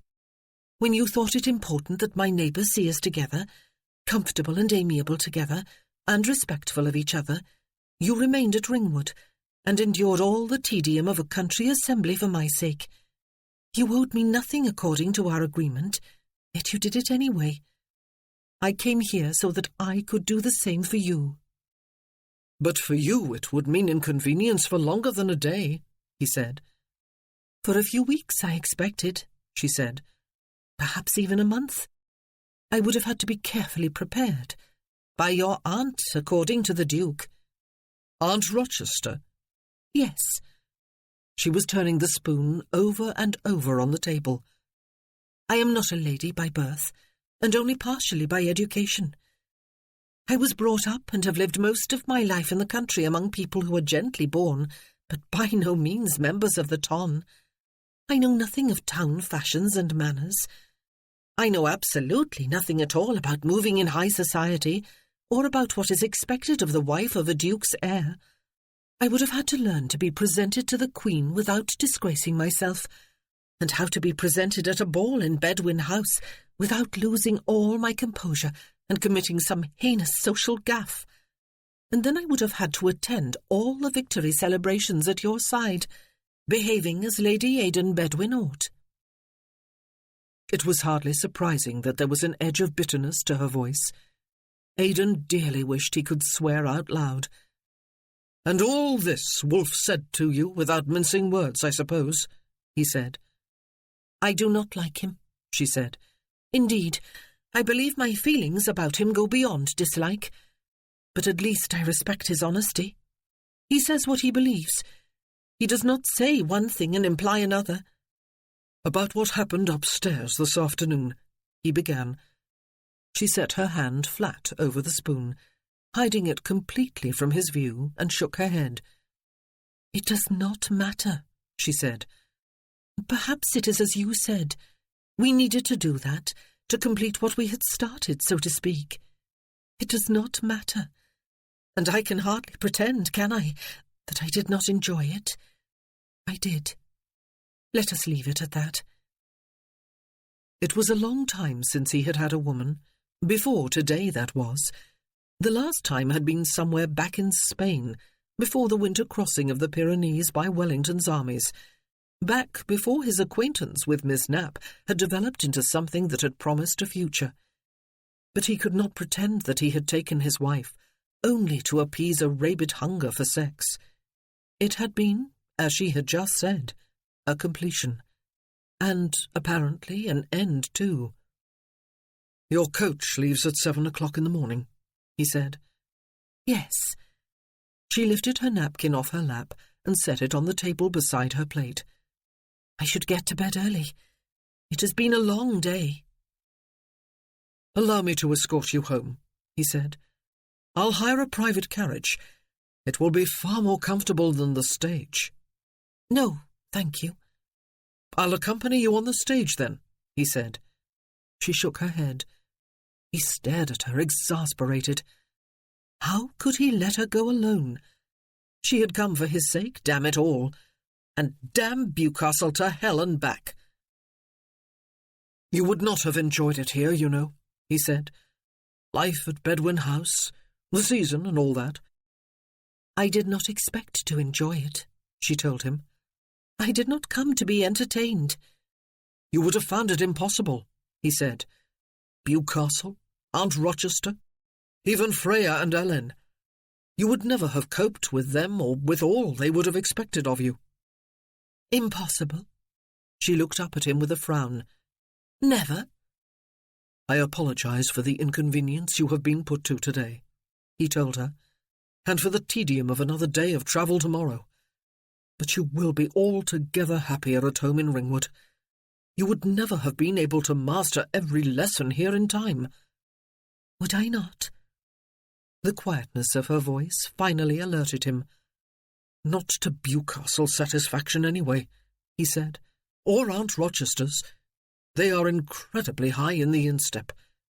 "And you are not, Colonel?" He leaned a little toward her.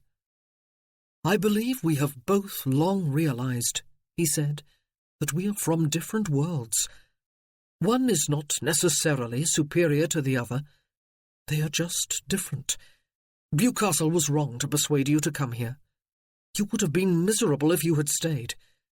What comes naturally to me, to Bewcastle, to my sister, would not come naturally to you at all. That is not—" But he had lost his audience. She pushed back her chair with her knees and got to her feet. He stood too, his eyebrows raised. "Call a hackney coach, Colonel Bedwin," she said. "I am returning to Bedwin House this evening. There is no time to waste. I have a presentation to the Queen to prepare for, and a ball and numerous other social activities, including a state dinner at Carlton House." He stared at her for a few moments longer. Although she spoke quietly, and looked perfectly composed, so that she was attracting no unwelcome attention from any other guest in the dining room, he could see that she was furiously angry. "I do not believe this is a wise choice, ma'am," he said. "Then," she said, with a stubborn, potentially dangerous lift of her chin, "you are going to have to use your husband's prerogative, Colonel, and order me back home. Please do it, and then I will have the pleasure of openly defying you. Will you call a hackney coach, or shall I?" Devil take it. Was this thing they had started 3 weeks ago never going to come to an end?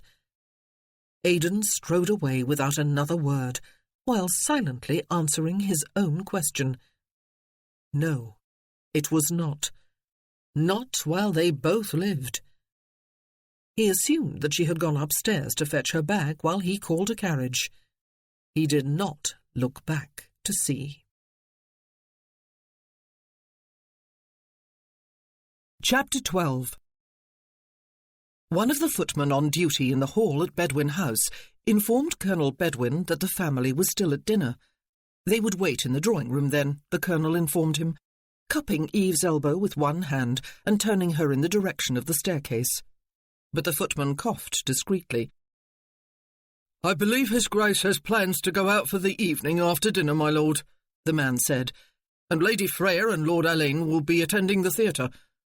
"Then we will interrupt their dinner," the Colonel said, his voice hard and abrupt. "Have Fleming announce us." The footman's eyebrows rose perhaps half an inch, the only sign he gave of holding an opinion on the matter. He turned and led the way. Eve, her elbow firmly in the Colonel's grasp, tried to draw breaths that were both silent and steadying.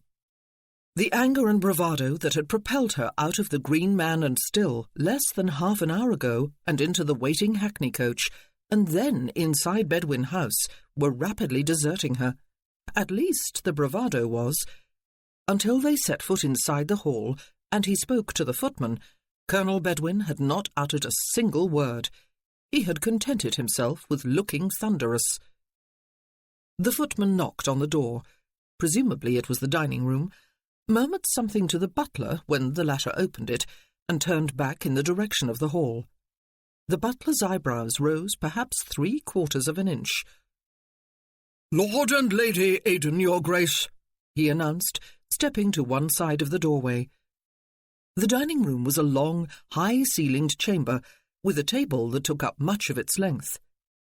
Eve was given an instant impression of grandeur, and noticed the gold and crystal chandelier hanging from the painted coved ceiling, and the fine china, crystalware, and silverware glittering on the table beneath the light of the candles. Truth to tell, though, most of her attention was taken by the 3 people seated at the table. The Duke of Bewcastle she knew. The young man at his left was obviously another brother, though he was more handsome than either the Duke or the Colonel. The lady on the Duke's right had masses of wavy, fair hair, eyebrows that were very dark in contrast, a dark-toned complexion, and the family nose. All 3 of them were dressed in formal evening wear, and looked everything Eve had ever imagined of the aristocracy. If a single word could sum up those expectations, it would be haughty. The 2 gentlemen rose from their places. "Ah," the Duke said with faint hauteur, his quizzing glass already in his hand. "Lady Aidan?" the young man asked. The lady merely stared with raised eyebrows. "I have the honour," Colonel Bedwin said, "of presenting Lady Aidan Bedwin, my wife. Lady Freya Bedwin, the elder of my 2 sisters, ma'am, and Lord Alain Bedwin, my youngest brother." Lady Freya's eyebrows soared higher, and her eyes swept over Eve from head to toe, making her horribly aware of her travel clothes, which were neat and clean, but very far from being either in the finest of fabrics or in the first stare of fashion, or suitable for evening wear. "You devil, you, Aidan!" Lord Alain exclaimed. He laughed, revealing himself to be even more handsome than Eve had first thought, and looked her over as frankly as his sister was doing, though with humour dancing in his eyes. "This happened today?" "Almost 3 weeks ago, actually," the Colonel said, "by special licence." Lord Alain strode down the long room toward them. "Before you even came to Lindsay Hall," he said, his eyes on Eve. "Yet you breathed not a word to any of us. I wonder why." He laughed again, and favoured Eve with an elegant, formal bow. "Your servant, Lady Aidan." "Lord Alain," Eve murmured, curtsying. "Oh, you must dispense with the Lord," he told her. "I am Alain. What may we call you? You are not going to insist that we treat your wife with prim formality, are you, Aidan, when she is our sister-in-law?" "I am Eve," she said. "Eve," he grinned. "Did you offer the apple of temptation? Why did our brother keep your existence a secret from us? Are you going to tell?" From close up, his smile was ambivalent. It was hard to know if it proceeded from pure good humour or from mischief. Was he being welcoming and brotherly, or was he mocking her? Certainly his questions were unanswerable. "You are somewhat late for dinner, Aidan," the Duke observed from his place at the head of the table. "We have already dined," the Colonel informed him brusquely. "Ah," His Grace said, "but you will join us for a glass of wine. Alain, seat Lady Aidan beside you." He was not going to comment upon the fact that she had returned then, Eve thought, as Lord Alain offered his arm and she placed her hand on his sleeve. Neither was he going to take his cue from his brother and call her by name. She took her seat at the table and for a moment felt engulfed in panic. They were from different worlds, the Colonel had said earlier. Different universes, more like. "But this is no surprise to Wolfe, it is to be noted," Lord Alain said, as Eve seated herself and he pushed her chair closer to the table. "We have been slighted, Free, kept in the dark, kept from the most delicious family on D in a generation." "Lady Aidan," Lady Freya said with cold arrogance, as the Colonel seated himself beside her, "may one ask who exactly Aidan has married? I do not believe we have met before, have we? Are we acquainted with your family?" Would we recognise the name if we were to hear it? I am sure you would not, Eve said, looking into the disdainful eyes of her sister-in-law. My wife was Miss Morris of Ringwood Manor in Oxfordshire, Colonel Bedwin explained. She has owned the property since the passing of her father, a little over a year ago. Captain Morris, her brother, was my fellow officer in the Peninsula. I had the sad duty of bringing home the news of his death in battle.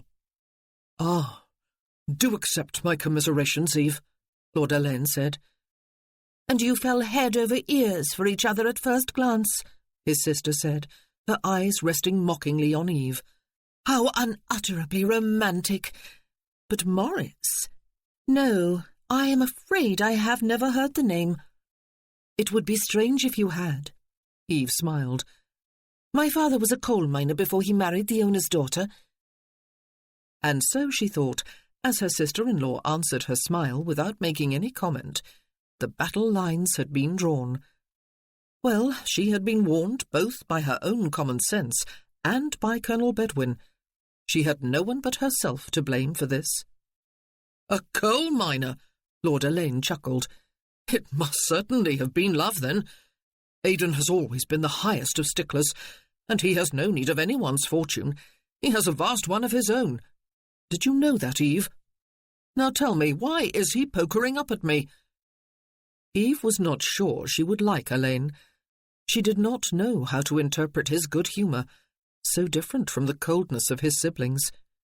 She thought it wise to ignore his questions and wait for someone else to say something. Lady Aidan, the Duke of Bewcastle said, as the butler poured red wine into the crystal glass beside her, you will be ready after breakfast tomorrow morning to accompany Aidan and me when we call upon the Marchioness of Rochester. It was not a question, but Eve answered it anyway. I will, Your Grace, she said. She had made her decision. She would live by it. Aunt Rochester? Lord Elaine grimaced rather theatrically. You are going to unleash the dragon on Eve, Wolf? Is Aunt Rochester to be given the task of bringing you up to snuff, Lady Aidan? Lady Freya asked. I believe she is to be asked to sponsor me in my presentation to the Queen, Eve replied, and to give me some advice and direction on how I may move comfortably in Colonel Bedwin's world for the next few weeks, until I can return home to my own life. Aunt Rochester is up to most challenges, Lady Freya said, even the most difficult.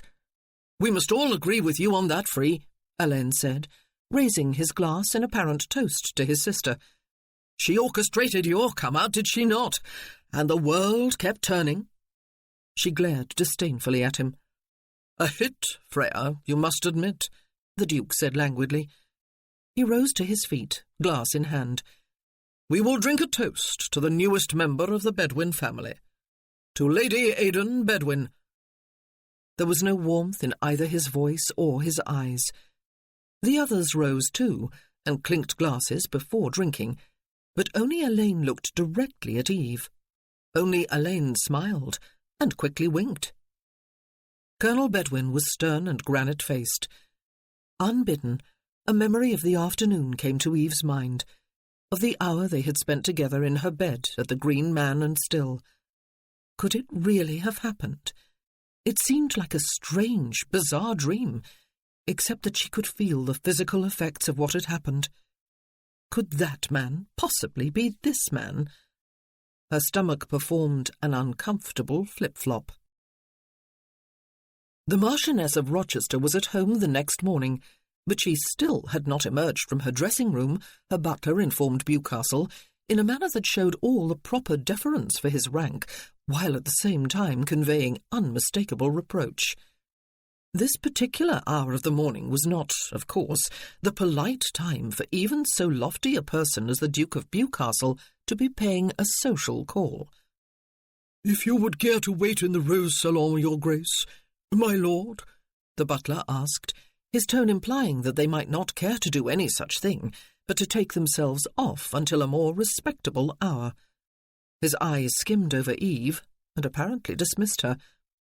Bewcastle was already moving toward the salon with firm strides. "Bring us refreshments," he commanded. Aunt Rochester took her time about coming down. Aidan seated his wife on a settee and went to stand behind her. Wolfe crossed to the window and stood staring out over the square. After perhaps 10 minutes, during which they partook of refreshments without exchanging a word, the double doors of the rose salon opened with a flourish. The butler stepped to one side, and the Marchioness swept into the room, dressed and coiffed for a morning outing. She carried a long-handled lorgnette in her right hand, an affectation she had indulged in for as far back as Aidan could remember, though he suspected that, as with Wolfe and his quizzing-glass, she had perfect eyesight. She wore a jewelled ring on each finger. "Bewcastle!" she exclaimed as she came. "Only you would have the effrontery to call at such an ungodly hour and expect to be received. But this is not well done of you. I have a meeting with one of my charitable committees, and you know how strict I am about punctuality. Well, bless my soul." She raised her lorgnette to her eyes. "You have brought Aidan with you. Where is your uniform, boy? You are going to have to wear it if you are to be seen about town with me. What is the point of having a colonel for a nephew if I cannot show him off in all his scarlet splendour at this of all times? I must say, though, that you are looking more and more distinguished with every passing year. How many years is it since I saw you last? 2, 3, 4? At my age, time passes so quickly that a year seems no longer than a week. Who is the female?"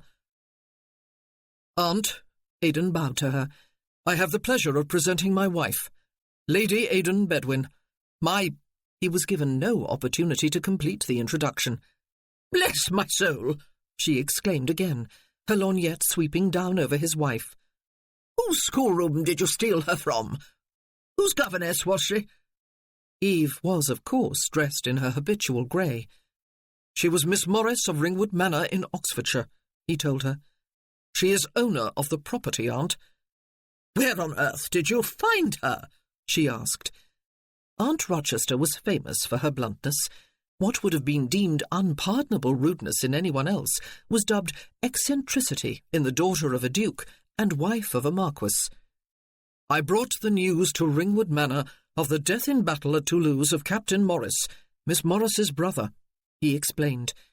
"And she wept piteously all over that broad chest of yours, I suppose, and wailed soulfully about how alone she now was," his aunt said scornfully.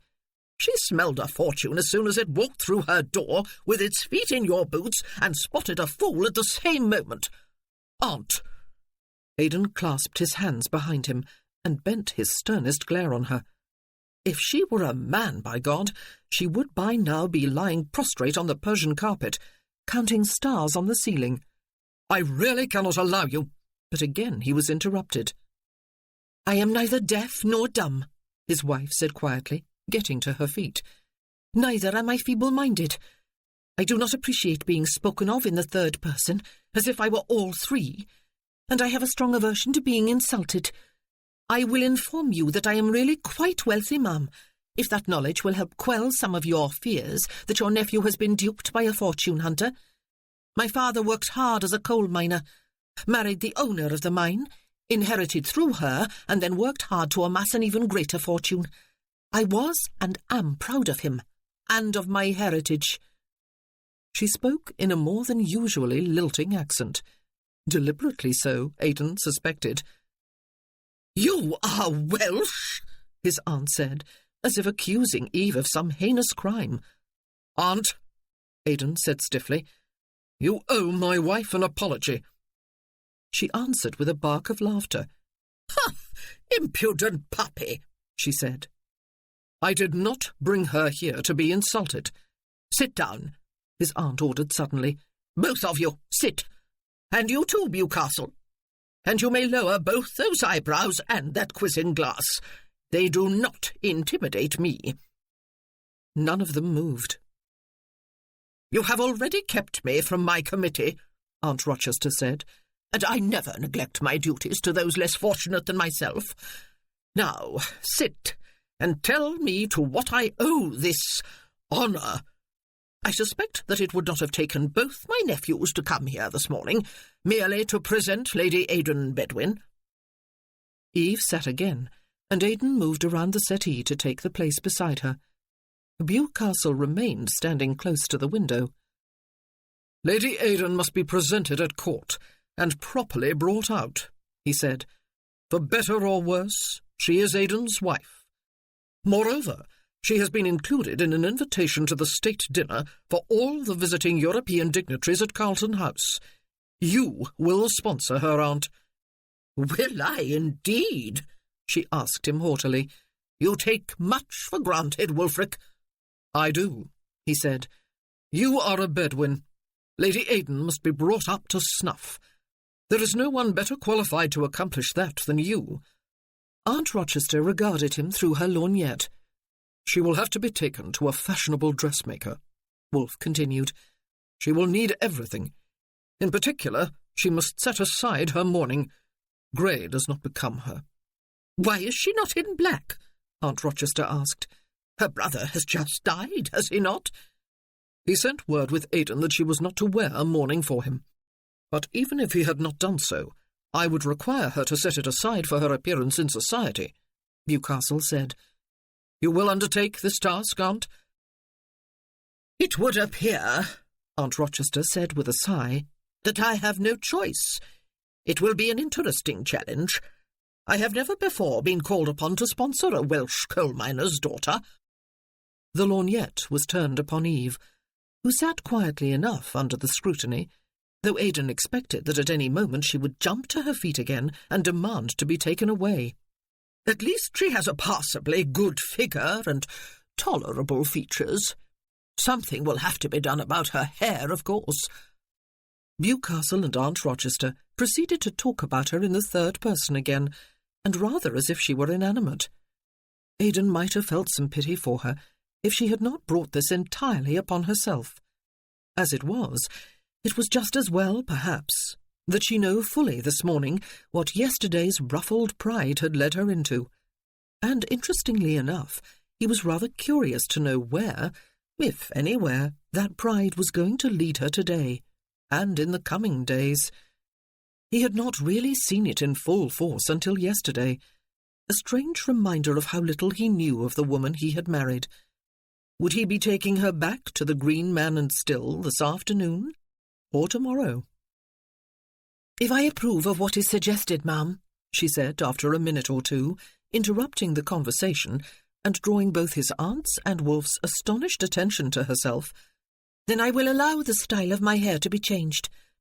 As for my clothes and my behaviour, I would appreciate your help and advice, ma'am, before I decide for myself what is appropriate. Perhaps I should quell your worst fears, though, by assuring you that Colonel Bedwin did not pluck me straight out of a coal mine. I have been given the upbringing and education of a lady." "Bless my soul," his aunt said. "You have married a woman with claws, Aidan."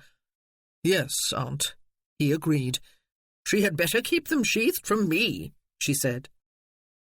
"And she needs to learn that the English language is designed to be spoken, not sung, except by those who are members of choirs. Ladies do not sing in choirs." "It is her Welsh accent, aunt," he said. And damned attractive it was, too, even if she was exaggerating it to provoke his relatives. Bewcastle interrupted what might have developed into a quarrel. As usual, he spoke softly. "You are willing, then, Lady Aidan," he said, "to put yourself in the hands of Lady Rochester? You can do no better, I do assure you." "Thank you, Your Grace," she said coolly. "I am willing. Thank you, ma'am." She glanced at Aidan, and he could see the stubborn set of her jaw that he had not really noticed until yesterday, though it must have been there from the start, he supposed, recalling her unwillingness to accept his assistance, desperately as she had needed it. "If all this is going to be too much for you," he said, "say so now, and I will take you home to Ringwood. I will not coerce you into anything. It was no part of our bargain, and I will not have you coerced." "I am not going anywhere," she said, looking steadily into his eyes.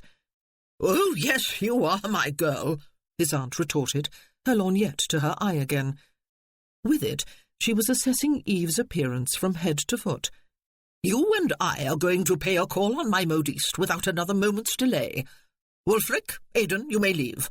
Go. Who is your dressmaker, girl? No, do not pain my ears by answering. Some rustic unknown, I suppose." "Yes," Eve agreed. "My aunt and I, ma'am." Aidan stood and looked at Bewcastle, who preceded him from the room after bowing distantly to both ladies. The notion that Miss Benning, Lady Rochester's fashionable dressmaker, would cancel all her other appointments for the next few days merely because the Marchioness was bringing her nephew's new bride to be outfitted for her court appearance and for what remained of the season had seemed to Eve to be a preposterous boast when the Marchioness had mentioned it during the carriage ride to Bond Street. She had not really believed it. Now she did. The Marchioness of Rochester, she soon realised beyond any doubt, was a very important personage indeed, and today she had the full weight of the authority of the Duke of Bewcastle behind her, another extremely formidable figure. And Eve was the wife of his heir. She was also that rare client all dressmakers must dream of wistfully all their working lives, the one who needed simply everything. Not a single garment of those few she had packed and brought to London with her would do for Lady Aidan Bedwin making her debut appearance in British high society. Miss Benning took one look at the carriage dress Eve was wearing and agreed with the Marchioness. They looked through fashion plate after fashion plate, the three of them, selecting designs for morning dresses, afternoon dresses, dinner gowns, ball gowns, carriage dresses, walking dresses, riding habits, cloaks, pelisses. The list went on and on, despite Eve's intense dismay. She might be in town for only 3 or 4 weeks, the Marchioness pointed out, when Eve voiced a protest, but she simply could not be seen in the same thing wherever she went. Such stinginess would reflect badly upon Aidan. And then there was the all-important matter of the court dress in which she would be presented to the Queen. Eve soon learned that Queen Charlotte had some quite rigid rules about what was acceptable wear for ladies in her drawing-room. The high-waisted, loose-flowing gowns currently in vogue were simply not allowed there. Court dresses must be wide-skirted and hooped, and worn with a stomacher, and hair plumes and lappets, in the fashion of a generation ago. And there had to be a heavy train, too, exactly 3 yards long. Eve wondered if someone at court, some lowly footman perhaps, crawled from one lady to another with a measuring tape in his hands. And what fate lay in wait for the poor lady whose train was 1 inch too long or too short?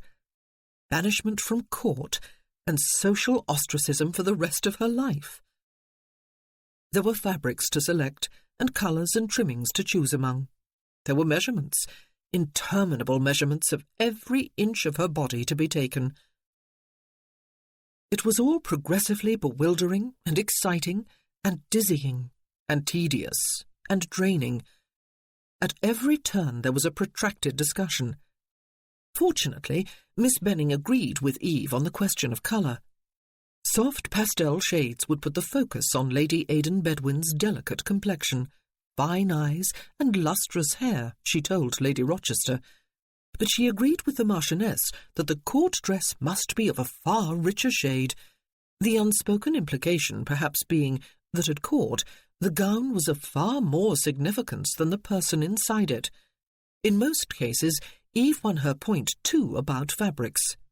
She favoured light, plain materials over velvets and bold patterns. She was overruled almost entirely, though, when it came to design. Anything that hugged her figure too tightly, or showed too much bosom, or too much ankle, frankly alarmed her. She would feel half naked. But such styles were the very height of fashion, she was told, and she came to understand that to the beau monde, fashion was a sort of deity that must be obeyed without question. There were no prices on any of the patterns or fabrics. Eve could only guess what all this was going to cost, especially when all the accessories were added. She was very wealthy indeed, but she also had many people dependent upon her wealth, and Papa, despite his great desire to move up the social scale, had never favoured extravagance. Neither had she. She had lived frugally all her life. Yet there was to be all this for a mere few weeks. Had Percy had any idea, she wondered, of the consequences of his final words to his commanding officer? But the thought of Percy reminded her of her indignation against the Duke of Bewcastle, who had so arrogantly and heartlessly dismissed any need she might feel to wear muted colours out of respect for her brother's memory, even if she followed his last wish and did not wear full mourning. Even if Percy had not made his request, the Duke had told the Marchioness, he would have required her to put off her mourning for the next few weeks. Percy, of course, was a mere nobody as far as he was concerned. So was she. She was merely someone to be ordered about, like everyone else in the Duke's sphere. For someone who is to have a whole room full of Miss Benning's coveted garments, you are looking decidedly blue-devilled, Lady Aidan, the Marchioness observed, as she pulled on her gloves late in the afternoon. Her carriage had just returned, and a footman was jumping down from behind to come and open the shop door for her. "I am weary, that is all, ma'am," Eve said. "I am not accustomed to all of this." "You should have considered that before deciding to marry Bewcastle's heir," Lady Rochester said, sweeping out of the shop with the footman scurrying after her to assist her into the carriage. It was the final straw. Eve, about to follow her, hesitated, and then turned back resolutely to Miss Benning. "About my court dress," she said. Miss Benning was all ears. Chapter 13. Eve was seated at the small escritoire in the sitting-room of the gold suite they shared when Aidan went up there after dinner. She raised her head and explained that she was writing to her family at Ringwood. He assumed she included in that term the orphaned children as well as her aunt, probably the governess and her child too, and more than likely the ferocious housekeeper, the half-wit lad, and all the rest of the odd retainers with whom she had surrounded herself. He would not put it past her to be sending her affectionate regards even to that scruffy mutt. He sat in a deep armchair and watched her, while he considered and rejected the idea of going back downstairs to find a book to read. He was unaccustomed to idleness. Freya had gone out to a dinner engagement. Eve had left him and his brothers to their port after dinner, but Elaine had left soon after to call at White's Club to meet some of his friends before proceeding to a ball. Wolfe was going out later to some unspecified destination, to visit his mistress, Aidan suspected. He could have gone out too. He could have gone to White's with Elaine. He would doubtless have met a number of acquaintances there with whom to while away a congenial hour or two. But he had a wife, who had insisted upon remaining in London for his sake, even though he did not want her here, and she did not want to be here. And of course she could not go anywhere, except perhaps the theatre, until she had been properly presented. Aidan drummed his fingers on the arms of his chair while she blotted and folded her letter, set it aside, crossed the room to a sofa, and took her embroidery from a bag beside her, all without looking at him. "You make me nervous," she said, after stitching for a minute or two. "Do I?" He stopped drumming his fingers and frowned at the top of her head. "Why?" "You were so silent," she said, "and you stare." Silent? Just he? She had been writing a letter when he came into the room, her back to his chair. Had she expected him to chatter at her? And she had not spoken a word since finishing, until now. "I beg your pardon," he said. Now she was the one frowning as she looked up at him. "Do you ever smile?" she asked. What the devil? Of course he smiled. But was he to be laughing and chuckling and chortling every moment without cause? "I have never seen you do it," she said. "Not even once." "There seems to be not a great deal to smile about," he told her. "I am sorry about that," she said, bending to her work again. The devil! She would be thinking now that he was referring to their marriage and her company. But he had stayed home with her, had he not? both last evening and this." "I am a killer," he said abruptly. "I kill for a living. There is nothing very amusing about that." She looked up at him, her needle suspended above her work. He frowned. Now why the deuce had he said that? He had not consciously thought that way for years. He had never spoken such thoughts to anyone, least of all a woman. "Is that how you see yourself?" she asked. "As a killer?" He wanted to shock her then. He wanted to shake her out of the complacence most English people seemed to share, perhaps because the realities of war were very remote to them, safe as they were on their secure island. "It is said that every woman is in love with a uniform," he said. "At present, I believe everyone in England, man and woman alike, loves a uniform, provided it is British or Prussian or Russian. Everyone loves killers." "But you have been fighting tyranny," she said. "You have been fighting to free countries and the countless people who inhabit them from the clutches of a ruthless tyrant. There has to be something noble and right about that, even if you do have to kill some enemy soldiers in the process." "Next year," he said, "or the year after, it will perhaps be Russia that is the enemy, or Prussia, or Austria, or America, and France that is the ally. The British, of course, are always on the side of good and right, on the side of God. God speaks with a British accent. Did you know that? A refined, upper-class English accent, to be precise." She had lowered her needle to the cloth, but she continued to gaze at him. "I am a killer," he said again. "The great advantage of being a soldier, of course, is that I will never be hanged for my crimes. I will be feted and adulated instead. The ladies will continue to fall in love with me, even though I am already married, and even though I do not smile." What the devil was he babbling on about? He was feeling vicious, and alarmingly close to tears. He wished he could jump up and dash from the room without looking like an idiot, or that she would look down and get back to work. He could not remember when he had so lowered his guard before. Perhaps it had not happened since he was a boy. "I am so sorry," she said at last. "I had no idea. I assumed that because you look so... I did not understand. Is it deliberate, I wonder, that we block out the shocking reality of what happens when one army defends the freedom of a nation against another army, and that we forget that an army is made up of real men with real feelings and consciences? Did Percy feel this way too?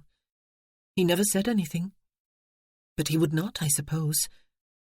"I beg your pardon." He got to his feet and turned his back on her, staring down into the unlit coals in the fireplace. "I gave a foolish answer to the simple question of why I do not smile.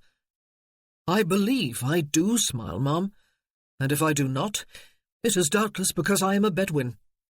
Have you ever seen Bewcastle smile?" But he used to, a long, long time ago. When they were boys, they had used to holler and shriek and laugh, the two of them, and look on the world about them as their wonderful and magical and everlasting playground. That was the time when they had been the best of friends and almost inseparable. But she would not allow him to change the subject. "Why did you join the military?" she asked him. He drew a slow breath. "It is what second sons of the aristocracy do," he said. "Did you not know that? The eldest son is the heir, the second is the military officer, the third is the clergyman, except that Ralph had evaded the fate of the third son." "But you stayed all these years, feeling as you do," she said. "Why? Why have you not sold out? Apparently you are a very wealthy man and do not need the salary." "There is such thing as a duty, ma'am," he told her. "Besides, you have misunderstood. I did not say I do not enjoy killing. I merely said that my life as a killer has prevented me from being a man who smiles at every empty frivolity." He turned to look at her when she did not answer him. She was sewing again, though it appeared to him that her hand was not as steady as it had been before. "Did you enjoy your fittings this afternoon?" he asked. This time, to his relief, she allowed her mind to be diverted. "I have ordered so many things," she said. "It will be amazing if I wear each article of clothing even once during my brief stay in town. But Lady Rochester and Miss Benning both assured me that I have chosen only the bare minimum of necessary garments. It is all quite ridiculous. I dread to think what the bill is going to amount to, especially when all the accessories are added on. Shoes, plumes, fans, bonnets, reticules, handkerchiefs, and so on and so on." "You need not concern yourself about that," he said. "My pockets, as you just remarked, are deep." Her eyebrows rose sharply. "I will be paying the bills," she said. "I think not, ma'am." He addressed her with deliberate hauteur. "I will clothe you and cover all your other living expenses for as long as you are with me." "No, you will not." She threaded her needle through the cloth and set it aside. There were 2 spots of colour in her cheeks. "Absolutely not, Colonel. I am quite capable of paying my own way. I will not hear—" "Ma'am," he said, narrowing his gaze on her, "the matter is not open for discussion. You are my wife." "I am not." She stared at him wide-eyed. "You may speak to your men like that if you wish. You will not speak to me thus. I will not be bullied. Not by you, not by the Duke of Bewcastle, not by the Marchioness of Rochester, not by anyone. I came to London of my own free will. I remained of my own free will, and against yours. I accepted Lady Rochester as a mentor of my own free will. I came and I remain, not as an inferior who must be whipped into shape in order not to shame the illustrious name of Bedwin, but as an equal, to return a favour you performed for me a few weeks ago. I will pay for my own clothes." "You are not my wife." He ignored everything else she had said. "There is a certain register in a certain church that would give you the lie on that, ma'am. You wear my wedding ring on your finger. You engaged in conjugal relations with me yesterday afternoon. Today, our son or our daughter may be growing in your womb. Is it your claim that that child would be a bastard?" She paled noticeably. Had she not considered the possibility of conception? Truth to tell, he had not either, until assaulted with it as he had tried to fall asleep, alone, last night. "It is very unlikely," she said. "But possible." He had been a fool to give in to lust. If there were a child, they would be forever linked by something far deeper, far more compelling than the simple marriage bond. He would not allow any child of his to grow up without a relationship with its father. She reached down to her lap for her embroidery, which, of course, was no longer there. She clasped her hands together instead, lacing her fingers. They turned white under his gaze. "I ought not to have come," she said. "I ought to have resisted the Duke's persuasions. It is not really true, is it, that the ton would condemn you if I were not here with you?" He shrugged. "Who knows?" he said. "There are plenty of people who believe that callousness and even cruelty come naturally to the Bedwins, though anyone who knows anything of our history would know, too, that it has always been a matter of honour with Bedouin men to treat their wives with respect and courtesy. It is why most of us marry late, or not at all, I suppose." "Would you have remained at home last evening and this, if it were not for my being here?" she asked him. "Probably not," he admitted. "Undoubtedly not," she said, getting to her feet. "I am going to bed, Colonel. I am weary. You must go out if you wish. Go and find your brothers and sister, or some colleagues and friends. You need not stay at home on my account." "You are my wife," he said. She laughed softly, a sound without humour, and turned away. "Eve," he said. Her head jerked back his way. "If we are to spend a few weeks in company with each other," he said, "I believe we must dispense with this awkward ma'am and colonel business. I am Aidan." She nodded. "And perhaps," he added, before he could stop to consider the wisdom of his words, "we should live together as man and wife for these weeks. Yesterday afternoon was good. We will both have enough years in which to be celibate." Her eyes dropped to the floor between them, as she apparently thought over what he had suggested. All day it had been gnawing at him, the fact that they were married, that for the next few weeks they would inhabit this suite together, only the width of 2 connecting dressing rooms separating their bedchambers, that they had had each other once, but apparently were not to have each other again. His sexual appetites were healthy enough, heaven knew. He did not know how he was going to deal with that other Bedouin tradition, that its males, once they did marry, were scrupulously faithful to their wives. But in the meanwhile, there were these few weeks. "Of course," he felt forced to warn her, though doubtless it was the very fact she was thinking over, "your chances of conceiving would be considerably increased." Her eyes came up to look into his, and he felt jolted by their expression, though he could not put a name to it. Wistfulness, perhaps. "I believe I would like that to happen," she said. "Very well, then." She wanted it to happen. She wanted a child. He had been mistaken, then, in the assumptions he had made before wedding her. She had still hoped to find a man to love and marry. She had wanted a normal married life with children. He wondered briefly about the lover or lovers from her past. It still amazed him to know there had been any, but he brushed his curiosity aside. If she had wanted to marry the man, she had had her chance. Whoever he was, he had not rushed to her rescue a few weeks ago when she had so desperately needed a husband. "I will come to you tonight, then," he said. "In half an hour?" "Yes." She nodded and turned away again.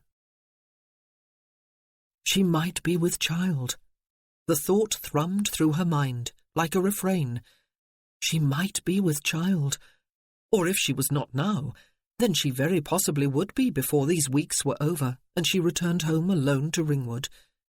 She had very deliberately relinquished her dream of a happily ever after when she had agreed to marry in haste 3 weeks ago, instead of waiting for John to come home. Now, perhaps, she had found another dream to dream. She had always passionately wanted children. It was perhaps one reason why, at the age of 19, she had been ready to accept Joshua's offer, even though she had felt no romantic sentiment toward him. It was definitely one reason why, when she turned 21, she had suggested that John openly admit their secret attachment to the Earl and Countess, already of 1 year's duration by that time, and risk their ire by marrying her. In the 4 years since then, culminating in this year of total separation while John was in Russia, she had fretted at the passing of her childbearing years. "No, leave it loose, Edith," she told her maid, when the girl, having brushed out her hair, was preparing to braid it as usual for the night. "And I will not need my nightcap." She met her maid's eyes in the dressing-room mirror, and they both blushed. Edith turned away to hang up the grey silk evening gown Eve had just removed. The advent of Becky and Davy into her life had been a blessing indeed, Eve thought, as she moved into her bedchamber and closed the door behind her. She had taken them in only because she could not bear the thought of children being homeless and unwanted. But it had not taken many days before they had come to seem like her own children. They still did. They were her children. She had exasperated the Marchioness after they had left Miss Bennings and gone to other shops to purchase various accessories by stopping to buy a pretty little bonnet for Becky and sturdy boots for Davy. And then, of course, she had had to buy a little sailor hat for Benjamin. She missed them all dreadfully, she thought, as she set a candle down on the table beside the bed. The days without them were already seeming to be endless. But perhaps these weeks would give her another child, a baby this time, child of her womb, to suckle at her breasts and cry every few hours for the comfort of her arms and the nourishment of her milk. It was too wonderful a thought to be dwelled upon. And of course there would be only these few weeks. She must guard against hoping too much. There was a tap on the door, and all thoughts of conception and babies fled as Aidan came into her bedchamber, wearing a royal blue brocaded dressing gown and slippers. He looked as large and grim and formidable as ever. He also looked overwhelmingly attractive, though she did not know why. He was certainly not a conventionally handsome man, and he was too broad and too large for a godlike physique. But she could hardly wait for him to touch her again, to be inside her again, to make love to her again. Perhaps, she thought, it was because she had had yet another of those tantalizing glimpses behind the facade, this time at a man whose grimness hid suffering. He was a man who had devoted his adult life to duty, to family, to king and to country, yet he saw himself as a killer. She felt a sudden and quite unexpected wave of tenderness for him. "Don't let Aunt Rochester bullet you into having it cut," he said, coming toward her and taking a lock of her hair between his middle and forefingers. "It is lovely as it is." It was, too. It was a shade of mid-brown that did not attract as immediately as blonde or red or black might have done, but it was thick and shining, and now that it was loose, he could see shades of honey and gold glinting in it. And it waved in ripples over her shoulders and part way down her back. She looked amazingly enticing in her prim white nightgown, her long slim legs outlined against the fabric. He had wanted to think of her with no more personal interest than he would feel for a casual mistress, but he had been very aware, crossing from his own dressing-room through hers and coming into her bedchamber, that she was his wife, that it was not just sex they were about to have, but conjugal relations, the term he had used to her earlier. He lowered his head and kissed her open-mouthed. She smelled of roses and soap, but she set her hands on his shoulders and set a little distance between them before he could deepen the embrace. "As I have told you before," she said, "I will allow no one to bully me, not about my hair or anything else, not even you." "We are not back to your clothing bills, are we?" he asked. It had not occurred to him that she would try to pay them herself. He was still incensed at the insult, but she probably did not even realize she had dealt. She sighed and shook her head. "Not now," she said. "We will fight about those tomorrow." "A good thing, too," he said. "Tonight we will love. Tell me, Eve, are you one of those women who fear nakedness? Will you swoon quite away if I unclothe you? And if I remove my dressing-gown before blowing out the candles?" He was not wearing anything beneath it, but he would not force her to look at him if she preferred to perform in darkness and under cover. They had done neither yesterday, of course, but yesterday they had coupled with almost all their clothes on. She shook her head. He dispensed with her nightgown as soon as he had opened the buttons down the front of it. Although he had never been a great admirer of slender women, he found her very beautiful. She was slim and lithe and porcelain-skinned. She was shapely in the right places. Her breasts were not large, but they were firm and up-tilted, her nipples pink and puckering with the chill, or perhaps with embarrassment or desire. He undid the silken sash of his dressing-gown, shrugged out of the garment and let it fall to the floor. Unlike her, he was far from beautiful. Though there was no excess fat on his body, he was large, he knew. He always had to be careful not to hurt his women.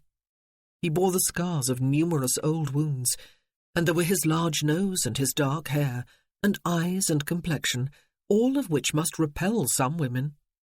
But she had admitted to having enjoyed what she had had yesterday. He would not hide from her now. He cupped her shoulders with his hands and kissed her again, holding her slightly away from his body. She shivered, and then he lifted his head and watched, as he slid his hands down from her shoulders to cover her breasts, and then move beneath them, darkness against pale femininity. "They are too small," she said, watching his face. Ah, she was not confident of her sexual appeal then. "For what purpose?" he asked her. "For suckling babies? I doubt it. For pleasuring a man? No. They fit my hands perfectly, you see."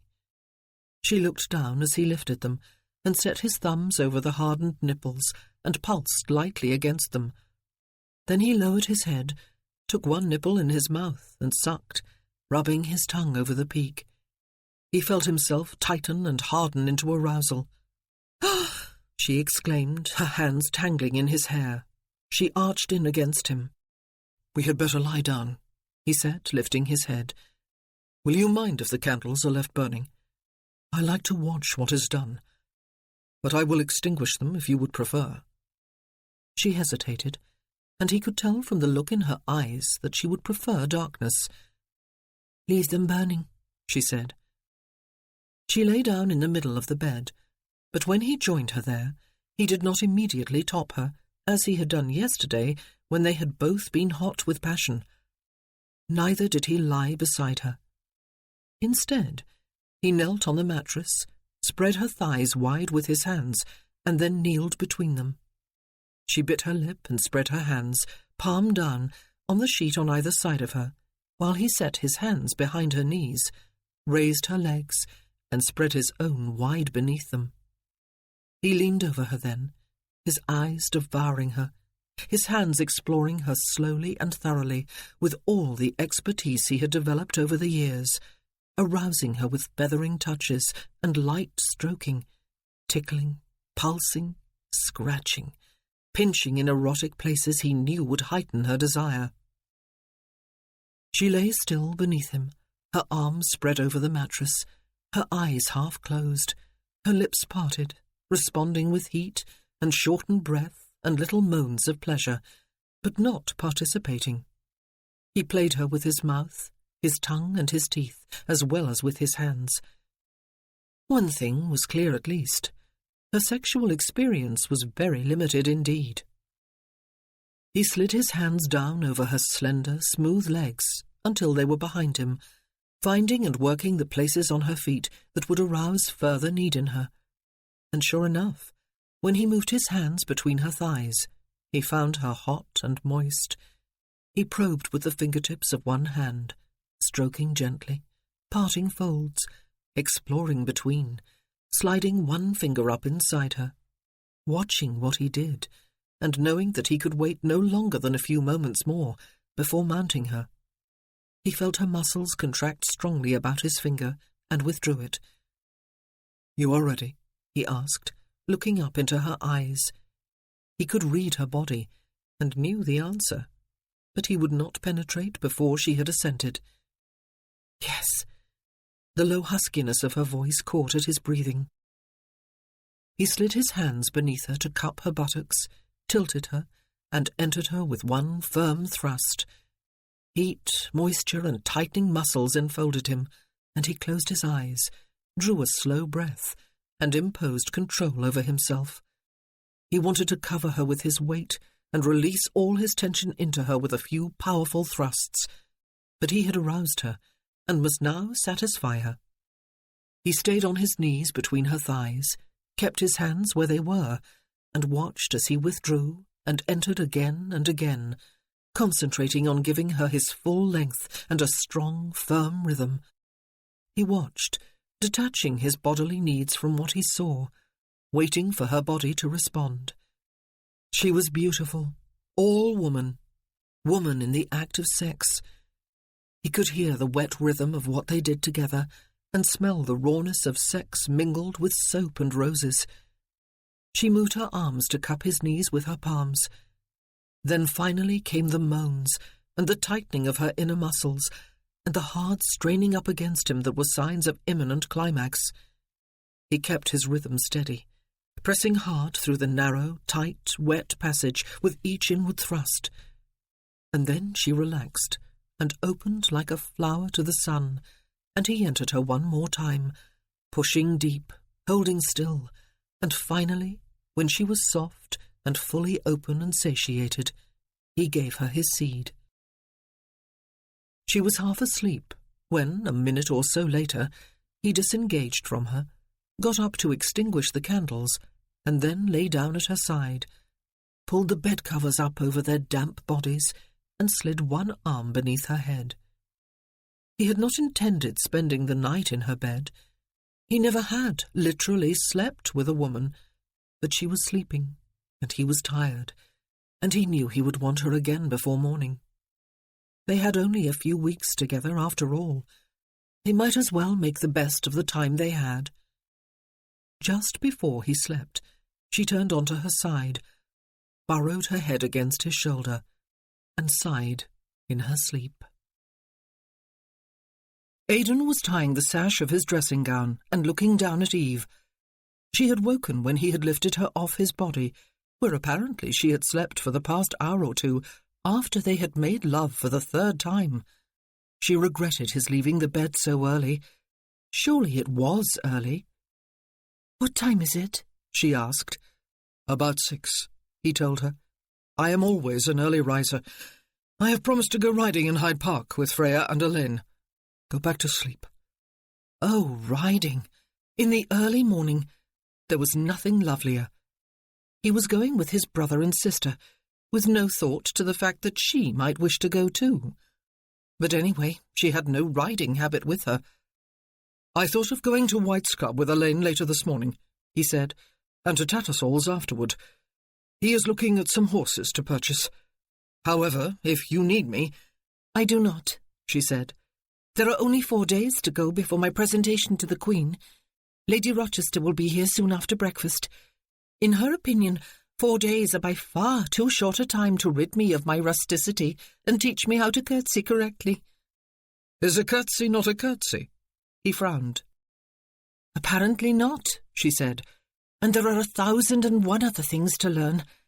You may amuse yourself as you will during the days, Aidan, and not feel that you must hover gallantly over me at every moment.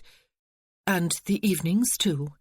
You must not feel obliged to sit with me as you did last evening." He looked openly relieved. "Once you have been presented," he said, "you will be expected to appear everywhere. You do understand, do you not, that this is the season, that your days will be filled with visits, shopping expeditions, garden parties, Venetian breakfasts, walks and rides and drives in the park, picnics and numerous other activities, and that each evening will be crammed with parties and balls and routs and concerts and theatre visits? Aunt Rochester will be able to give you more details." "Yes," she agreed. "But you need not look so grim, Aidan.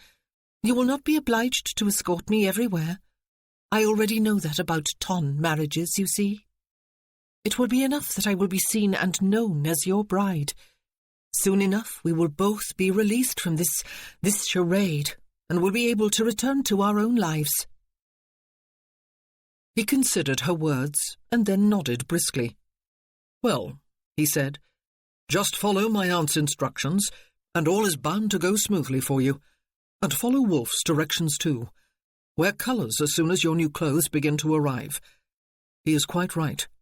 Grey does not become you." She turned onto her side, facing away from him, pulled the bedcovers up about her ears, and lay still.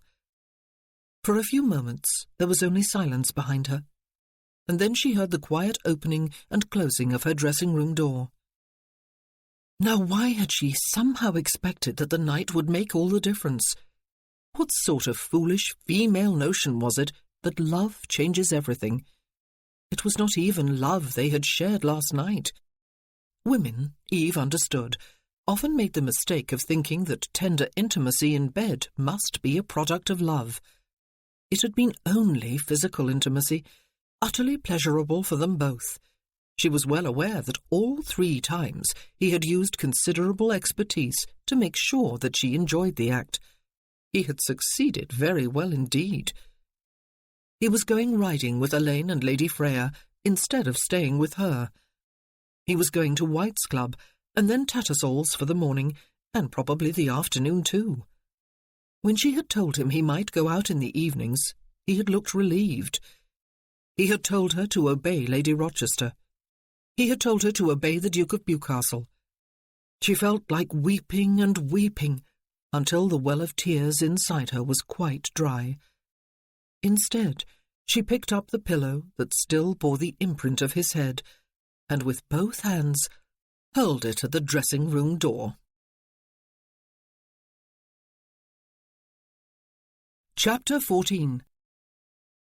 The presentation at court was to be followed on the same day by a ball at Bedwin House, at which Eve would be officially presented to society as Lady Aidan Bedwin. It had been the Duke of Bewcastle's decision not to delay the ball. He had consulted no one on the subject, least of all Eve, but had sent out invitations, made the arrangements, and was confident and arrogant enough to expect everyone to come at such short notice, though there must be a dozen other important social events happening the same evening. And the thing was, Eve thought, that everyone probably would come too. She disliked the Duke intensely. She was not fond of Lady Freya either. Her sister-in-law was scarcely in company with her, and when she was, she treated her with a cool disdain that spoke volumes. Aidan was out most days and evenings, returning only to dine at home and to sleep with her at night. Eve almost despised herself for looking forward so eagerly to the nights and enjoying them so much. There should be more to a marriage than just that, though of course it was clearly understood that neither of them wanted more. Elaine seemed to be the only normal human being in the family. It was with Elaine that she learned to waltz. The Duke had hired a dancing master, presumably on the assumption that the country-bred daughter of a coal miner could not possibly know her left foot from her right. But Eve did appreciate the instructions in the minuet and the waltz, neither of which she had encountered before. Elaine made himself available as a partner after she had mentioned the lessons to him at breakfast one morning, and he went through the steps with her with admirable patience and good humour. He was, she had come to believe, a genuinely amiable, if perhaps rather shallow young man. Certainly he smiled enough to make up for his two elder brothers. The Marchioness of Rochester was a hard taskmaster. Sometimes Eve resented her, as she did on the morning when the Marchioness's own hairstylist arrived at Bedwin House with instructions to cut Lady Aidan Bedwin's hair short in the newest style. They did so love to give orders, this family into which she had married, instead of consulting her own wishes and contenting themselves with giving advice. Eve allowed the man to cut her hair in a style they both agreed would improve the look and condition of it without robbing her of all its length. However, Eve had common sense enough to accept the fact that she needed instruction on matters that were outside her experience. A curtsy was not simply a curtsy, despite Aidan's opinion. There were different curtsies for different ranks of people, and for different age groups. There was one specifically for the Queen. It took Eve a long time to accomplish it, to Lady Rochester's satisfaction. And then there was the matter of approaching the throne, and her demeanour once she arrived there. There was the extremely difficult task of getting herself out of the Queen's presence again. Her 3-yard-long train could not be looped over her arm, it seemed. Neither could she turn her back on Her Majesty. Walking backward with grace and dignity, without treading and tripping all over one's train, was not an easy matter. For a long time it seemed quite impossible.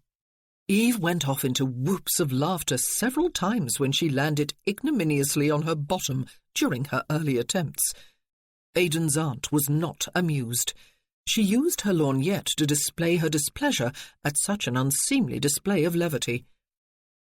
There were people to learn about, the names and ranks of various people of the ton, and who was more important than whom. There was a whole system of precedents to be memorized. There was the etiquette of a come-out ball to learn. There were the gentlemen with whom she might dance if they asked, and those with whom she might not. There were the invitations that must be honoured once she had been properly presented, those that were optional depending upon her other commitments and her personal inclinations, and those that must be firmly refused. There were, as she had told Aidan, there were 1,000 things to be learned. It was all very silly, Eve concluded, before the day of her presentation, this world of the aristocracy, with all its rules and expectations. It was also undeniably exciting and challenging. If Papa could see her now, she sometimes thought, he would feel that his life's dreams were complete. but she missed home with a gnawing ache. She wrote every day to Thelma, the only adult in the house, apart from herself and Ned Bateman, who could read and write, but her letters were for everyone. Thelma, she knew, read them aloud, first to Aunt Mary, then to Nanny Johnson and the children, and then to everyone below stairs.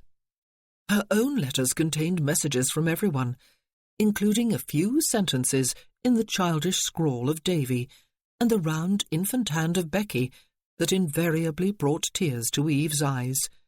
She was missed, it seemed, though Aunt Mary always had Thelma urge her to stay in London with Colonel Bedwin as long as she wished, as they could go on quite well without her under the circumstances. The Reverend Puddle's name appeared in many of the letters, and Eve guessed that he was a daily visitor at the house. Ned wrote about the farms and the labourers and the village school.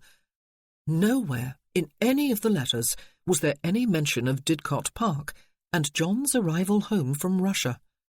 In many ways, Eve hoped he would return while she was gone, learn of her faithlessness, and leave again, never to return. She hated the thought of facing him. She looked forward to her presentation with excitement and trepidation, mostly the latter. Almost all her new clothes had arrived, though she had worn none of them yet.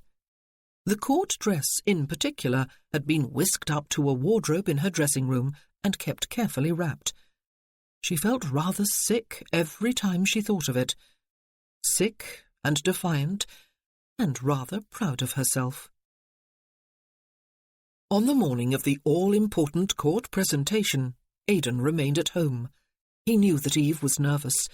She had not said as much, but she had tossed and turned more than usual in bed, and once he had woken to find her burrowing beneath his arm to curl against him, her teeth chattering. She had claimed to be chilly when she realized she had woken him, though she had not felt cold. He had kissed her until she was relaxed, and then had turned onto her and made love to her. He had held her close until she fell asleep again. He was going to miss their nights together, he thought sometimes, but he would not dwell on the matter. He would deal with it when the time came. He would, he supposed, not remain faithful to his wife, though he chose not to dwell upon that unpleasant prospect either. It went against his family honour, but how could he remain true to a marriage of convenience? He paced their private sitting-room while he waited for her to dress. She had been closeted with her maid, Edith, the timid one from Ringwood, one of her lame ducks, for almost 2 hours. Aidan was surprised to find himself a little nervous too. Ladies of his social class were brought up from the cradle for moments like this. Eve had had less than a week to prepare herself. It was all her fault, of course. She might have defied Wolfe and stayed in the country. She certainly might have accepted his advice that day in the Green Man and Still and gone home as she had originally planned. But no, she was a stubborn woman, his wife. He had solved the clothing bill issue by visiting Miss Benning's shop in person and paying it in full, much to the woman's astonishment. He doubted that Eve knew yet. Finally, the door of her dressing-room opened, and Aidan stopped his pacing in order to take his first look at her. Her shimmering satin petticoat and the shorter lace petticoat worn over it were carefully draped over the hoops beneath them. Her stomacher, stiff and ornate, low at both bosom and shoulders, glistened with elaborate embroidery. The lined satin train, attached to the dress at the shoulders, billowed out behind her. Her hair had been combed back from her forehead, about which she wore a wide, jewel-studded bandeau. From the back of it flowed long lace lappets. A profusion of dyed ostrich feathers had been woven into the back of her piled hair and nodded over the top of her head to touch her forehead. She held the side of her train with one bare arm encased in a long glove. Her chin was high, her bearing regal. Her eyes beamed pure defiance. She was dressed from nodding plumes to dainty slippers in unrelieved black. "Well?" she asked as he stared at her. "Ruby red." Aidan raised his eyebrows. That was what Aunt Rochester had said of her court dress when Bewcastle had asked. "Have I turned suddenly colour-blind?" "No, you have not." She looped the train over her left wrist and advanced farther into the room. "Does Aunt Rochester know?" He hardly needed to ask. Her expression was answer enough. "And Bewcastle?" "I do not need their consent." Her eyes sparked, as if she thought she had a quarrel on her hands, as she surely would when she showed herself downstairs. "But no, they do not. Perhaps your aunt will change her mind about sponsoring me, and you will have your wish to be rid of me." Aidan pursed his lips. Narrow rows of silk embroidery around the wide hem of the satin petticoat, and wider bands of embroidery all about the edges of the train, gleamed in the sunlight shining through the window. "What do you think?" she asked him. "Does it matter?" He looked her over slowly again from head to toe. "Yes, I suppose it does. You have done this to anger us all, have you? To thumb your nose at us? To have your revenge for the high-handed treatment you have received? To remind us, perhaps, that your fortune comes from coal? Such defiance is all wasted on me. You might simply have gone home. I will take you even now if you wish, but it would be a shame to spoil your little demonstration. Will you take my arm?"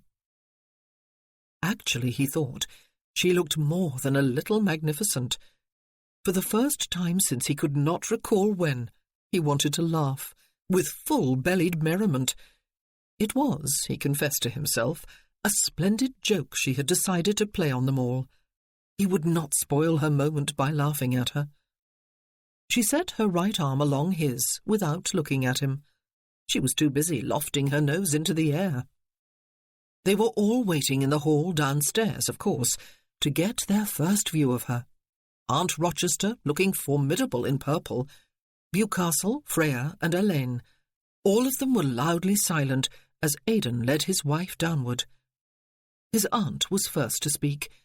It was a measure of her shock that she even forgot to use her lorgnette. "What?" she demanded, her purple-clad bosom swelling against her confining stomacher, "is the meaning of this?" "Am I late?" Eve asked, sounding damnably cool. "I am so sorry, but I am ready now, ma'am." "And where," his aunt persisted, "is the court dress we ordered from Miss Benning?" "But this is it, ma'am," Eve said, all wide-eyed innocence. "If you will look more closely, you will see that it is almost exactly what we ordered." Almost. Aidan was amazed to discover that he was enjoying himself. She had them all bested, a duke, a marchioness, and a lord. They had all underestimated their country mouse. "It is black!" His aunt's voice was thunderous as she stated the obvious. "Yes, ma'am," his wife agreed. "I gave Miss Benning instructions to change the colour." "Doubtless," Bewcastle said, his voice at its quietest and most pleasant, and therefore at its most dangerous. "Lady Aidan is about to explain why she did so, Aunt." Eve removed her hand from Aidan's. She had rehearsed this moment, he realised. No wonder she had been tossing and turning last night. "Captain Percival Morris, my brother," she said, her voice equally as quiet as Wolfe's, though there was a detectable tremor in it now, "was every bit as precious to me as your brothers are to you, Your Grace. Perhaps more so. I loved him. He will not go unmourned merely because he requested that I not wear black for him, and merely because you ordered me to wear colours, because it would be more suited to the consequence of your family that I do so. For this occasion, and only for this occasion, I honour my brother's memory by wearing black during what you have repeatedly told me is the most important ceremony of my life. Today I am to meet the Queen and make my marriage fully respectable in the eyes of the Ton and the Bedouin family. Today also I pay homage to my own family, the Morrises." "Bravo!" Elaine murmured, his eyes dancing with merriment. Bewcastle raised his glass to his eye and looked Eve over with it from head to toe. "It is to be hoped," he said eventually, "that your desire to deliver a speech, Lady Aidan, has not made you hopelessly late. Her Majesty does not take kindly to being kept waiting." He turned and walked in the direction of the library. Aunt Rochester, rustling with dignified displeasure, led the way out without another word, and Aidan offered Eve his arm again. It took some time to get her into the carriage, without crushing either her hoops or her plumes or stepping on her train. By the time Aidan had seen the carriage on its way and stepped back inside the house, his family had dispersed. But the library doors had been left open, he noticed. Wolfe was expecting him then. Good. He crossed the hall with purposeful strides and shut the door firmly behind him when he was inside. Bewcastle was seated behind his desk, his fingers stroking the feather of a quill pen, though he was not writing. "See here, Wolfe," Aidan said. "I will not have you taking Eve to task over this. She came here unwillingly because you convinced her that her presence was necessary for my reputation. She stayed because she would not give in to what she perceived as cowardice. She has suffered in silence through all the little ways we have as a family of demonstrating our superiority over the daughters of mere coal miners. She has worked hard to fill in the gaps of her education so that she can move comfortably in tonnish circles. And she has done it all at the expense of her own personal need to grieve for a brother she undoubtedly loved. What she is doing today is an expression of defiance, yes. It is also an expression of grief. I will allow it. I will not censure her, however disastrous her appearance at court turns out to be, and I will not have you censure her. I will not, Wolfe." Bewcastle did not move, except to continue stroking the feather. "Do I really not love any of you?" he asked at last, staring at the pen, as if he had not heard a word of his brother's tirade. "Eh?" Aidan frowned at him. "She said her brother was every bit as precious to her as mine are to me," Bewcastle said. "Perhaps more so because she loved him. Do I not love any of you, then, Aidan?" He looked up at last, an uncharacteristic look of puzzlement in his eyes. "Or my sisters, either?" If Bewcastle had ever doubted himself before now, he had certainly never shown it. Not from the age of 12 on, anyway. "Did I love you?" Bewcastle asked, "when I insisted upon purchasing your commission when you were 18, though you begged me not to? Did I love Freya, when I refused to allow her to betroth herself to Kit Butler when he was a mere second son? Do I love Morgan, by insisting that she remain in the schoolroom until she is 18, and that she come here for a come-out season next year, though she does not want it? What is love, anyway? It is not something I can remember feeling. It is not something a man in my position can afford to feel."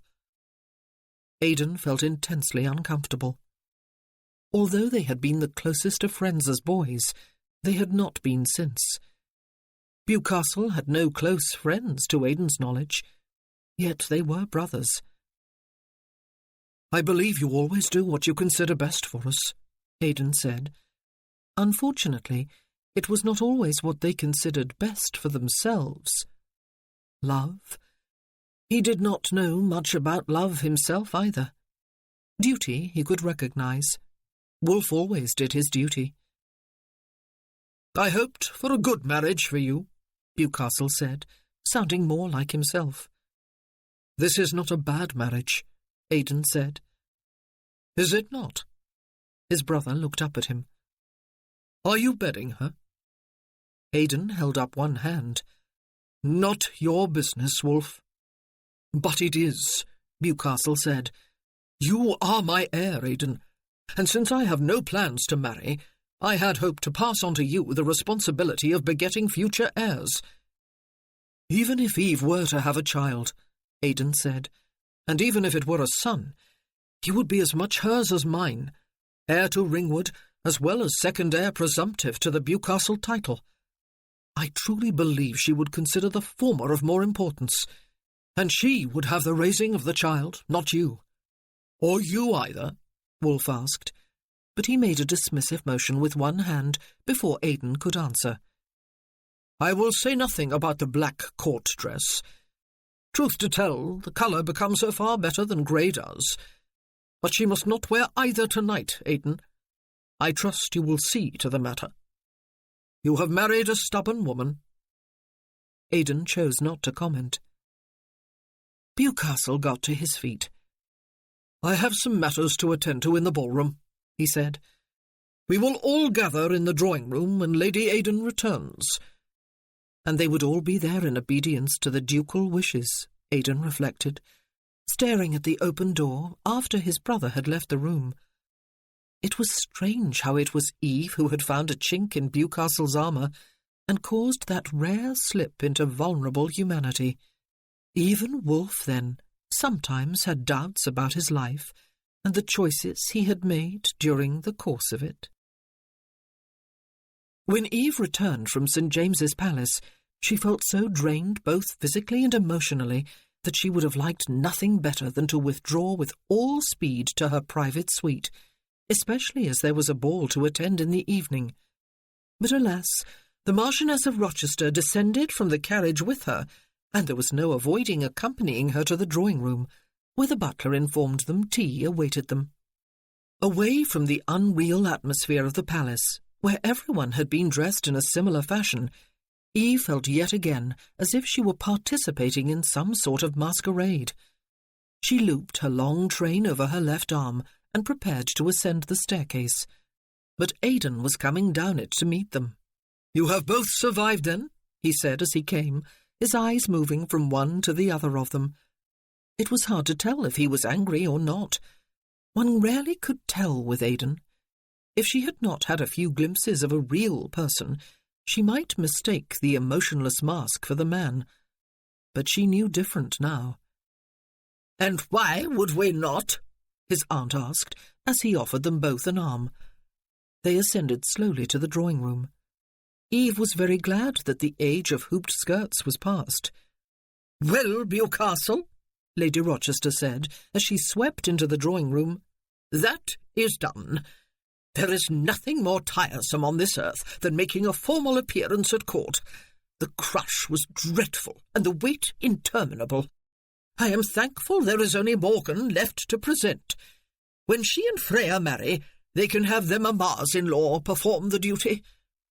"It is possible, Aunt," the Duke said, looking at Eve with his quizzing glass halfway to his eye, "but Lady Aidan will save you the bother, and present Morgan herself next year." Aidan was helping Eve through the difficulty of sitting down with hoops and a train. Their eyes met, her own wide with astonishment. As usual, his were quite inscrutable. "It would seem," Lady Freya said, "that the Queen did not order you to be dragged off to the Tower to be beheaded for wearing black, Lady Aidan." "Did anyone make a ghastly fuss, Eve?" Hélène asked. "No." They were all looking expectantly at her, Eve noticed. "No one." "Well, girl," the Marchioness said brusquely, "you might as well tell them the whole of it." "We waited with all the other ladies in the long gallery for what seemed like forever," Eve said. "Then finally it was my turn, and we were summoned. A lord-in-waiting straightened my train, and another took my card and announced my name to Her Majesty, who was seated very grandly on her throne. I advanced, made my curtsy, kissed her hand, and then backed out, all without mishap." It was already like a story taken straight from a book written to delight little girls. She, Eve Morris, daughter of a coal miner, had curtsied to the Queen on her throne and kissed her hand. She could imagine Aunt Mary listening in rapture to the tale and wanting to hear it over and over again. It would surely become a family legend. Tomorrow she would certainly have plenty to write home about. The Duke of Bewcastle was regarding her haughtily. Aidan was standing beside her chair, his hands clasped behind him, his face expressionless. Hélène looked amused. Lady Freya a little disappointed. The Marchioness of Rochester clucked her tongue impatiently. "If that were all," she said, "I would not have urged you to speak, girl. Freya has done as much. So has every lady of the beau monde above the age of 17 or 18. The Queen almost never speaks to any lady being presented to her." "She spoke?" Lady Freya's eyebrows rose. Eve had not realised it was so unusual. "Her Majesty leaned forward and asked me for whom I wore mourning," she explained, "and I told her it was for my brother, who fell in action at the Battle of Toulouse. She smiled very kindly at me and commended me for putting love of my family before any temptation to wear pretty clothes into her presence." "She added," Lady Rochester said, "that the whole country went into mourning for her brother just a few months ago." Alain chuckled. "A coup, by Jove," he said. "You will be the toast of the ton, Eve." The Duke spoke. "You have acquitted yourself well, it would seem, Lady Aidan," he said, "and you have done honour to Captain Morris. Now, do you intend to pour the tea, Freya, or is it to be allowed to cool in the pot?" Eve looked up at Aidan, who was gazing back. He said nothing, but turned away to fetch her tea. She wondered if he agreed with his brother's cold and surely grudging praise. Had she angered him, humiliated him, hurt him? And did she care? Yes, perhaps she did. She drank her tea while conversation flowed around her, and then retired to her own rooms, at the Duke's suggestion, to rest before the exertions of the evening. Aidan would have escorted her, but Lady Freya spoke up first. "I will walk up with you, Lady Aidan," she said. Eve looked at her in surprise. While her sister-in-law had not ignored her during the past week, neither had she made any effort to spend time with her or converse with her. Eve curtsied to Lady Rochester before she left the room. A less steep curtsy than she had made to the Queen, of course, but one suited to an older lady of elevated rank. "Thank you, ma'am," she said, "for what you have done for me today." The Marchioness regarded her through her lorgnette. "I believe, Lady Aidan," she said, "it is time you addressed me as aunt." "Thank you, Aunt Rochester." Eve smiled at her. Lady Freya held Eve's train for her as they ascended the staircase. "These things are such an abomination," she said. "So is the whole silly ritual of making one's curtsy to a fossil of a queen whose fashion sense is stuck in the last century." An abomination? A silly ritual? A fossil? Oh dear. "But it will all make splendid telling when I return home," Eve said. "It was a magnificent joke," Lady Freya said. "Our first sight of you was priceless. Did you see Aunt Rochester's face? And Wolfe's? I dare say even my chin dropped to my chest, and Aidan was even more poker-faced than usual. I will admit to a direct hit when one is given. I commend you." "I did it for my brother," Eve said, as they turned to walk along the wide corridor to the Gold Suite, and Lady Freya dropped her train. "Did you?" she asked. "But not just for that reason, I think. I believe an equally strong motive was to deal a set-down to the lot of us, Lady Aidan.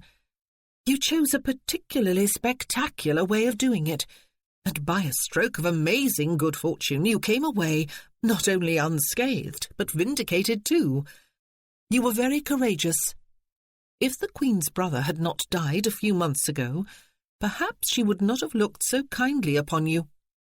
Eve stopped outside the suite, her hand on the handle. "I respect anyone who can stand up against us," Lady Freya said. "I dare say it is not easy. I'll not come in. Wolfe has ordained that you rest, and rest you must. I shall see you later. Shall I call you Eve?" "Please do," Eve said. "I am Freya." Her sister-in-law held out her right hand and shook Eve's firmly before turning and walking back the way they had come. No, really she was striding. She was a small, shapely woman, but she moved and talked, and sometimes behaved like a man.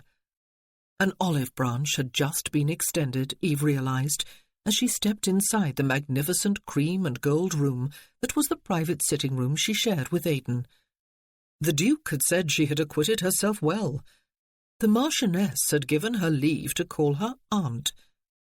Progress had been made indeed, all because she had defied them.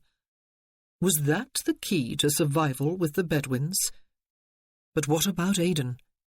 Had she shamed him? Would they all believe he could not control his wife and think the worse of him? But all she could really think about at this particular moment, she decided, was getting out of these confining, ridiculous clothes and getting herself horizontal on her bed. However would she find the energy to attend a ball tonight, and her own presentation ball at that? The very thought of it caused her stomach to perform an uncomfortable flip-flop. How she longed for Ringwood. Chapter 15. She had pulled it off, by Jove!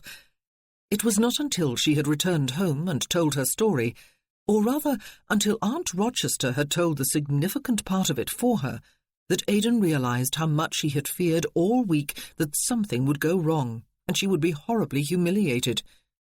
He had stayed away from her all week, during the daytime and evenings anyway. He had sensed her concentration upon everything she needed to learn and practice, and had not wanted to distract her. He had also, of course, been leaving her free to plan and execute her great rebellion. He was glad she had not been cowed by the grandeur of his family. It was what he had feared most, perhaps, when she had insisted upon returning to Bedwin House from the Green Man and Still, instead of going home the next day on the stage. He had come to like her at Ringwood, even to admire her, strange as he found her attitude to orphans, vagrants, and other society undesirables. But there was another test to be faced today, and perhaps it would be a more difficult one than the presentation to the Queen. This evening she had to face the ton, mingle with them, converse with them, dance with some of them, and every single moment she would be watched and judged. Aidan felt little doubt that somehow word had spread of her humble origins. He was wearing his dress uniform, with dancing shoes, as he had for the assembly at the Three Feathers a few weeks before. How long ago that seemed now! He was waiting to escort Eve down to the ballroom. She did not keep him waiting. Her dressing-room door opened even as he glanced at the clock above the mantel to note that there was still a good 15 minutes to go before Bewcastle would expect them to take their places in the receiving line. She looked very different from usual, and quite breathtakingly lovely. Gone was the drabness of the habitual grey, and the magnificent severity of the unrelieved black. Her slim, high-waisted gown, artful and alluring in its simplicity, was a pale primrose in colour. Embroidered primroses adorned the delicately scalloped hem and the short, puffed sleeves. Her slippers matched the gown, while her fan and gloves were ivory. Ivory and primrose plumes nodded above her piled hair, which looked prettier than usual, with curled tendrils feathering the back of her neck and her temples. Her bosom, above the low décolletage of the gown, was bare, he was pleased to see. "I assume," she said, "that you are looking at me with greater approval than you did this morning. But one can never tell for sure. You always look grim." That accusation was beginning to irritate him. However, he realized that she was nervous, and therefore on the defensive. He said nothing, but stepped forward and held out the long jeweller's box he had been holding in one hand since coming from his own dressing-room. "What is this?" she asked, looking down at it. "A wedding gift," he said. "I did not give you one at the time." She frowned. "But we are not—" "Let us not have that nonsense repeated," he said. "We are married, Eve. Very much so. Take it." She still hesitated, her frowning look now bent on his face. He clucked his tongue and opened the box himself. He gathered the gold chain in one hand, set down the box, stepped behind her, and placed the chain about her neck. She bent her head without a word, while he secured the clasp.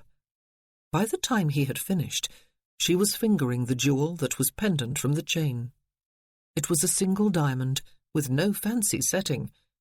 He had decided upon simplicity for her. The chain was just the right length, he noted. When she let go of the diamond, it was now clasped in her hand. It would nestle perfectly just above the valley between her breasts. At first, when he stepped away from her, he was chilled and a little angry. She said nothing, but merely kept her head bowed. Then he heard her swallow, and realized that she was fighting tears. What the devil? He clasped his hands at his back, feeling uncomfortable. "Thank you," she said at last. "It is very beautiful, and I will always treasure it. But I have nothing for you." He made a dismissive sound. "Aidan," she said, looking up at him, "all my new clothes have been delivered from Miss Bennings, but there has been no bill yet." It was his turn to frown. "Have you paid it?" "Of course," he said brusquely. Her lips pressed together, and he thought he was going to have a battle on his hands again. "It was not supposed to be like this," she said. "Not any of it. There was not supposed to be any relationship. I am so sorry." "We had better go down," he said, offering his arm. "Wolf will not be amused if we are late." "Is he ever amused?" she asked, laying her gloved arm along his sleeve. "Is he an unhappy man, Aidan, or just a naturally cold one?" "No one knows for sure," he said. "He never allows anyone close enough." Except that Wolf had allowed her to pierce his armour this morning. Perhaps there still was someone inside that armour.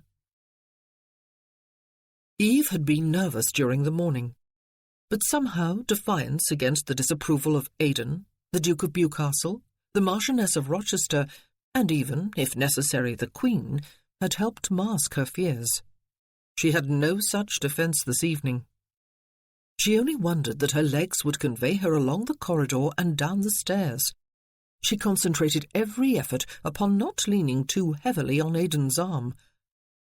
How had she ever got herself into this predicament? Just yesterday, it seemed, she had been in the dell at Ringwood, surrounded by her nearest and dearest, picking bluebells. Yet now she was about to attend a ton ball at Bedwin House in London, and it was in her honour.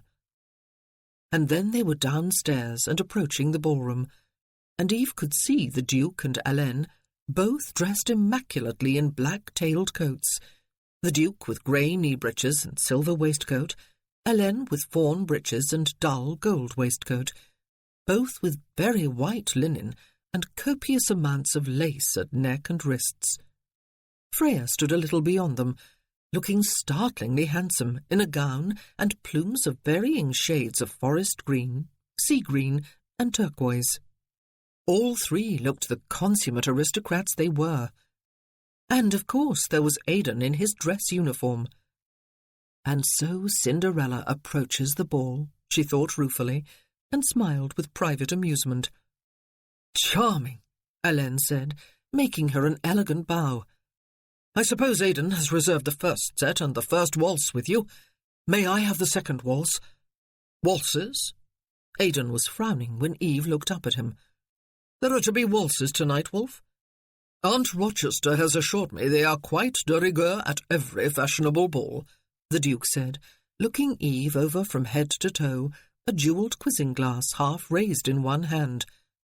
"And of course, Lady Aidan, being a mature married lady, will be able to dance it even without the nod of approval of the patronesses of Almack's." "Oh, pooh," Freya said. "Who cares for those old tabbies anyway? Do you know the steps, Aidan? It would be too bad if you were to tread all over Eve's toes." "I have waltzed in Spain," he said. "But does Eve know the steps?" "Do you?" He looked down at her. "I learned them this week," she told him, "and performed them with Hélène." "Did you indeed?" Aidan's frown turned to something resembling a scowl. "That was remarkably obliging of him." "Yes." Eve smiled sunnily. Was it possible that he was jealous? Of his own brother? How delightful! "Come and see," Freya said, taking Eve's arm and drawing her in the direction of the ballroom doors. Her first sight of the ballroom itself fairly took Eve's breath away. Hundreds of candles burned in the 3 crystal chandeliers overhead and in wall sconces along the length of the room, their light shivering over the gilded ceiling and walls. Wall holders and large gilded pots and vases held bouquet after bouquet of flowers, all in varying shades of yellow and white. Their perfume filled the air. The French windows leading to a balcony beyond were all thrown back to reveal coloured lanterns placed along the balustrade. A full orchestra of formally dressed gentlemen was seated on the dais at one end of the room, tuning their instruments behind banks of flowers. "Aunt Rochester whispered the colour of your gown to Wolfe," Freya said. She laughed. "It is a good thing you did not change that as you did your court dress." "I am overwhelmed," Eve admitted. "You need not be," Freya said. "Word of what happened this morning will have spread. There is no doubt of that. It will be known that you appeared before the Queen in black, and that she spoke to you with approval. There can be no higher recommendation. The admiring attention of the ton is yours before they even meet you. Wolfe has raised his eyebrows. He expects you to come running." Eve turned and hurried out of the ballroom to join the receiving line, her heart still hammering in her chest, but as much with excitement now as with trepidation. She calmed herself further by thinking of the letter she would be able to write home tomorrow. Despite the short notice, at a time of year that brought dozens of invitations to every fashionable household with every post, so many guests arrived at Bedwin House within the next hour or so that Eve wondered if there would be enough room for them all in the ballroom. She stood between Aidan and the Duke of Bewcastle and curtsied surely hundreds of times before it was over. She had never held a smile for quite so long. Her face positively ached with it. How relaxing it must be to be the Duke or Aidan, who simply looked haughtily well-bred.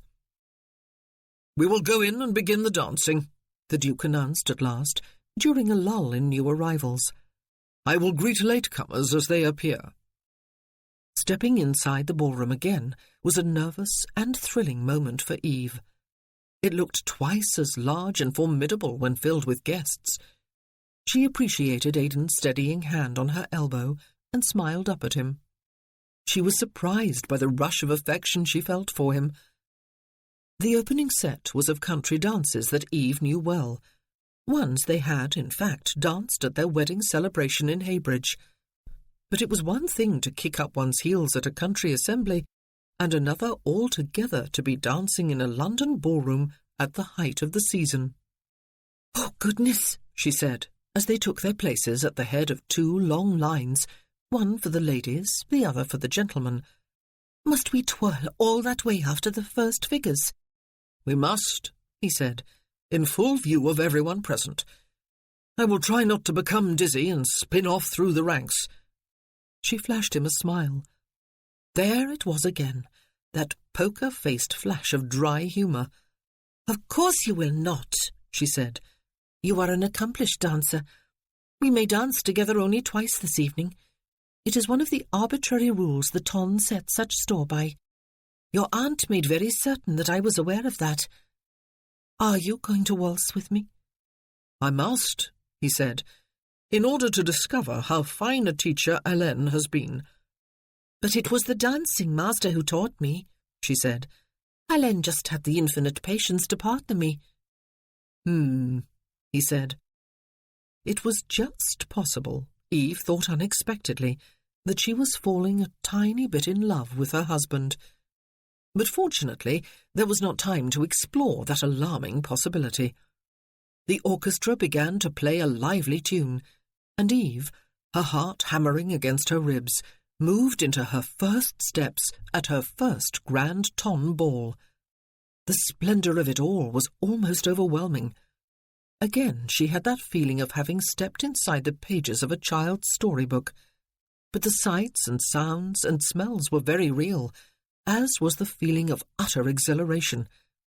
When their turn came to twirl down the open space between the long lines in order to take their places at the bottom of the set, she laughed openly. It was strictly against the rules, of course. Lady Rochester had explained to her that ladies of superior breeding never displayed open enthusiasm in public, but rather affected an air of slight boredom. Eve did not care, even though she knew that most eyes in the room must be upon her. She laughed, and then a truly extraordinary thing happened. Her husband's face, dark and harsh as ever at first, gradually relaxed. Oh, not exactly into a smile. His face did not smile, neither did his mouth. But his eyes did. They softened and glowed with an expression she could only describe to herself as a smile.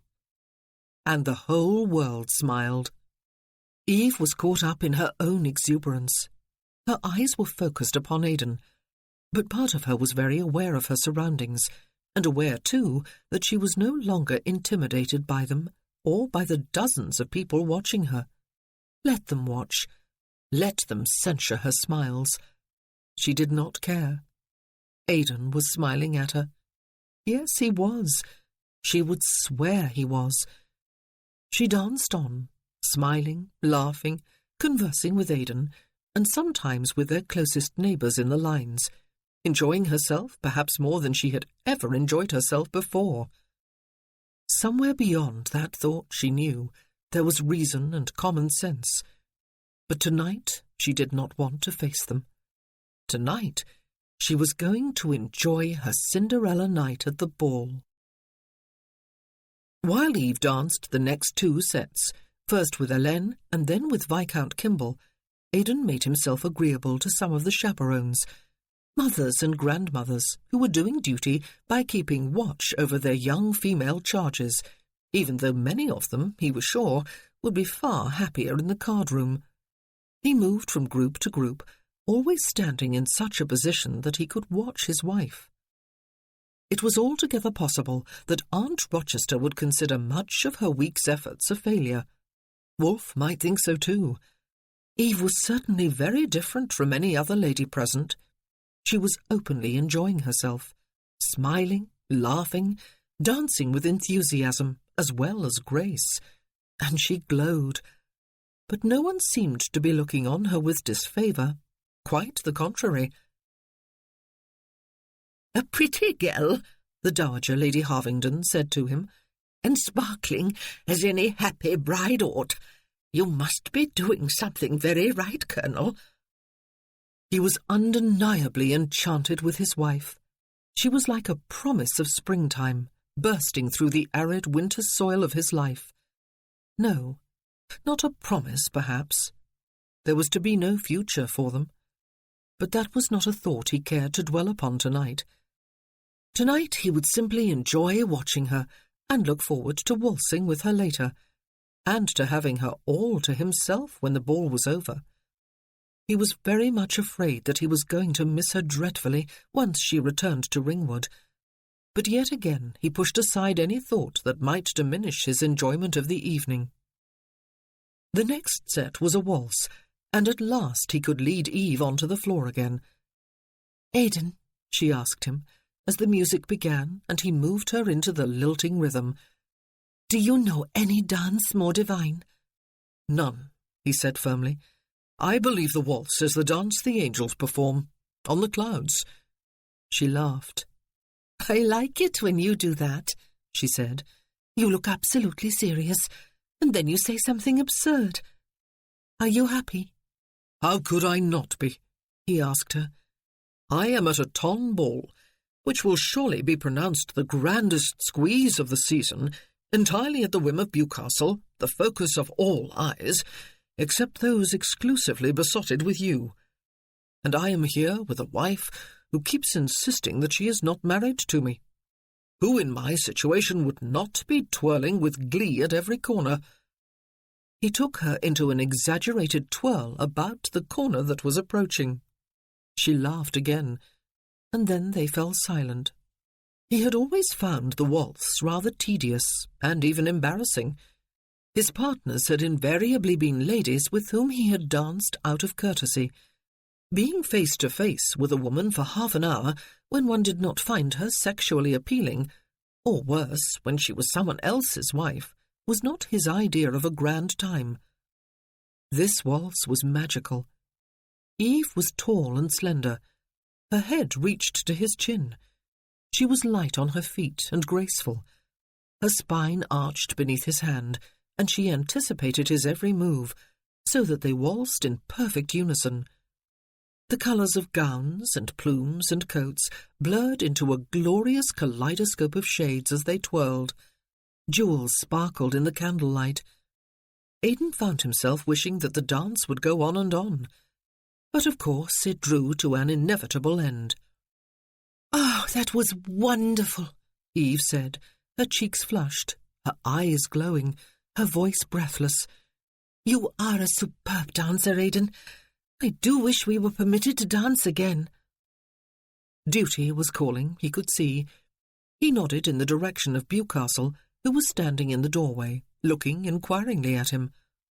"More arrivals," he said, offering Eve his arm. "They are very late indeed. We had better go and pay our respects." "If many more people come," she said, "some of us will have to dance on the balcony. Have you ever seen so many people gathered in one place?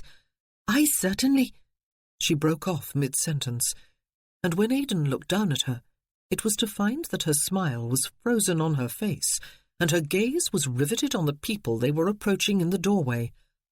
For a moment, her steps faltered.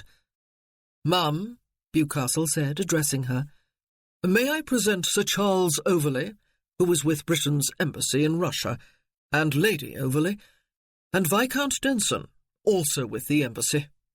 Lady Aidan Bedwin and Colonel Bedwin, my brother." Eve curtsied, as did Lady Overley. The gentlemen exchanged bows and greetings. "You have returned to England for the victory celebrations?" Aidan asked Sir Charles. "We have," the man replied. "Actually, we returned 2 months ago, as soon as the victory of the Allied forces became imminent. But we are certainly looking forward to the Tsar's arrival soon." "May I congratulate you upon your marriage, Lady Aidan?" Lady Overley tittered and looked arch. "It is quite a coup. The Bedwin men have been remarkably elusive in the marriage mart." Eve smiled, but when Aidan looked down at her, it was to the discovery that her face had paled and her lips were bloodless. It was perfectly clear to him that she already knew one of the 3 arrivals.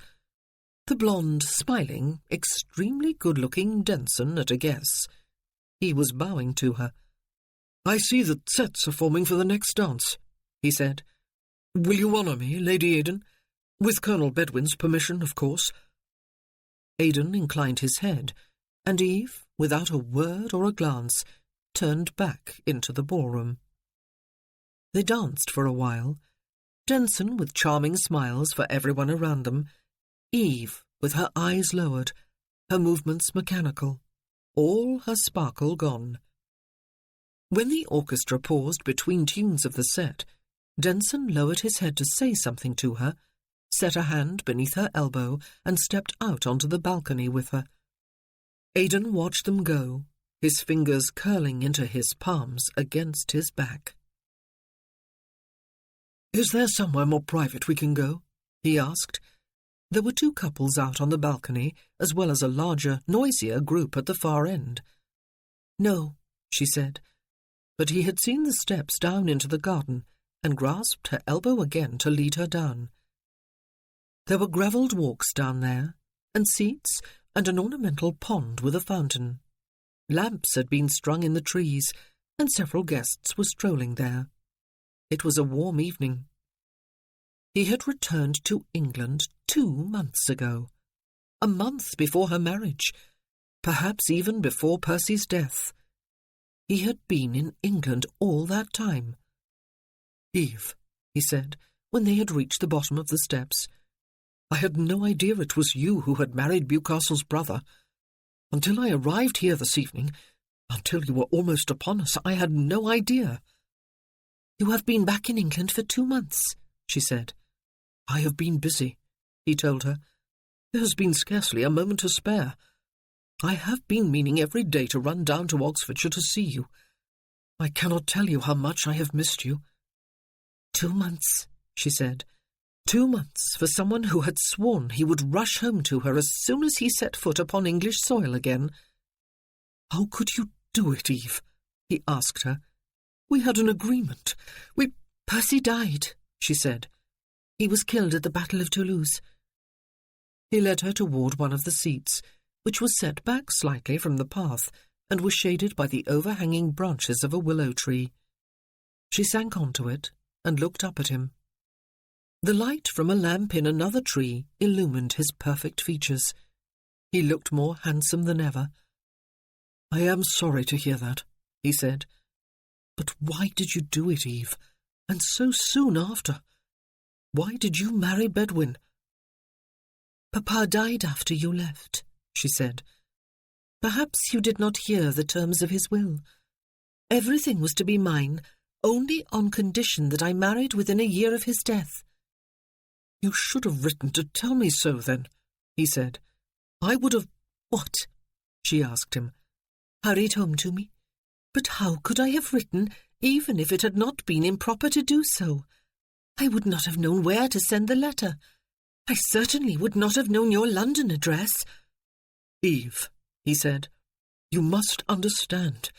It is important for a man in my position to be seen during the season, to entertain and be entertained. I would have come home in the summer. We would have married then." "Would we?" She felt as if scales were falling from her eyes. 15 months ago, going to Russia had been more important than marrying her. This year, entertaining and being entertained had been more important. "Percy would have turned over everything to me after the year was at an end, or at least shared it with me if I had insisted. But he died too soon. Cecil would have inherited." "You should have let me know." He leaned over her. "Damn it, Eve, you should have let me know." "I had 1 week in which to comply with the terms of Papa's will," she said. "I had no idea you were back in England. You might have found a way of letting me know." She knew suddenly, beyond any doubt, that he had had no intention of marrying her, ever. He had been fond of her, perhaps even in love with her, but he would not have married her. Had she not been so naive and so much in love herself, she would surely have realized that before now. This summer, if circumstances had remained the same, he would have found another excuse to delay speaking with the Earl. "Why Bedwin?" he asked. "I would have thought him plump enough in the pocket not to need to snaffle up an heiress in such unseemly haste." "He brought me the news of Percy's death," she said. "When he understood my predicament, he offered me marriage." "And you forgot me so easily?" he asked, seating himself beside her. "How could I forget you, after all there had been between us?" They had met when she was barely 20. Her father had already been making overtures to the Earl of Luff in the hope of promoting a match between them. They had met in a country lane while they were both out riding. They had greeted each other and conversed politely for a minute or two, and then he had turned his horse to ride beside her. After that they had met often, by design, always in secret, because the Earl had firmly refused Papa's suggestion. John had been at university, and then in London, beginning his career in the diplomatic service. But whenever he was at home, they had met. Their friendship had deepened inevitably into a romantic attachment. They would marry, John had promised, when he finished university and was of age. They would marry, he had promised later, when his career was established. And then had come the posting to Russia. He had expected to be gone for a year. They would marry immediately upon his return, he had told her. She had desperately wanted them to marry before he left, or at least to announce their betrothal, so that they could exchange letters while he was gone. She had wept in his arms, and he had held her tightly to him and shed a few tears of his own. And then somehow they had moved beyond the brink of merely holding each other, kissing each other, and declaring eternal love for each other. She had never been sorry, until now. She had thought it was love. Perhaps in a way it had been, on both their parts, but it had been commitment only on hers, and even she had broken the commitment. "How could I forget you?" she said again. "But, John, there was too much to lose. There were too many people dependent upon me, including children. You do not even know about the children. Colonel Bedwin offered me a chance to save them. He has been very kind." "Kind?" he said, possessing himself of her right hand and holding it to his heart.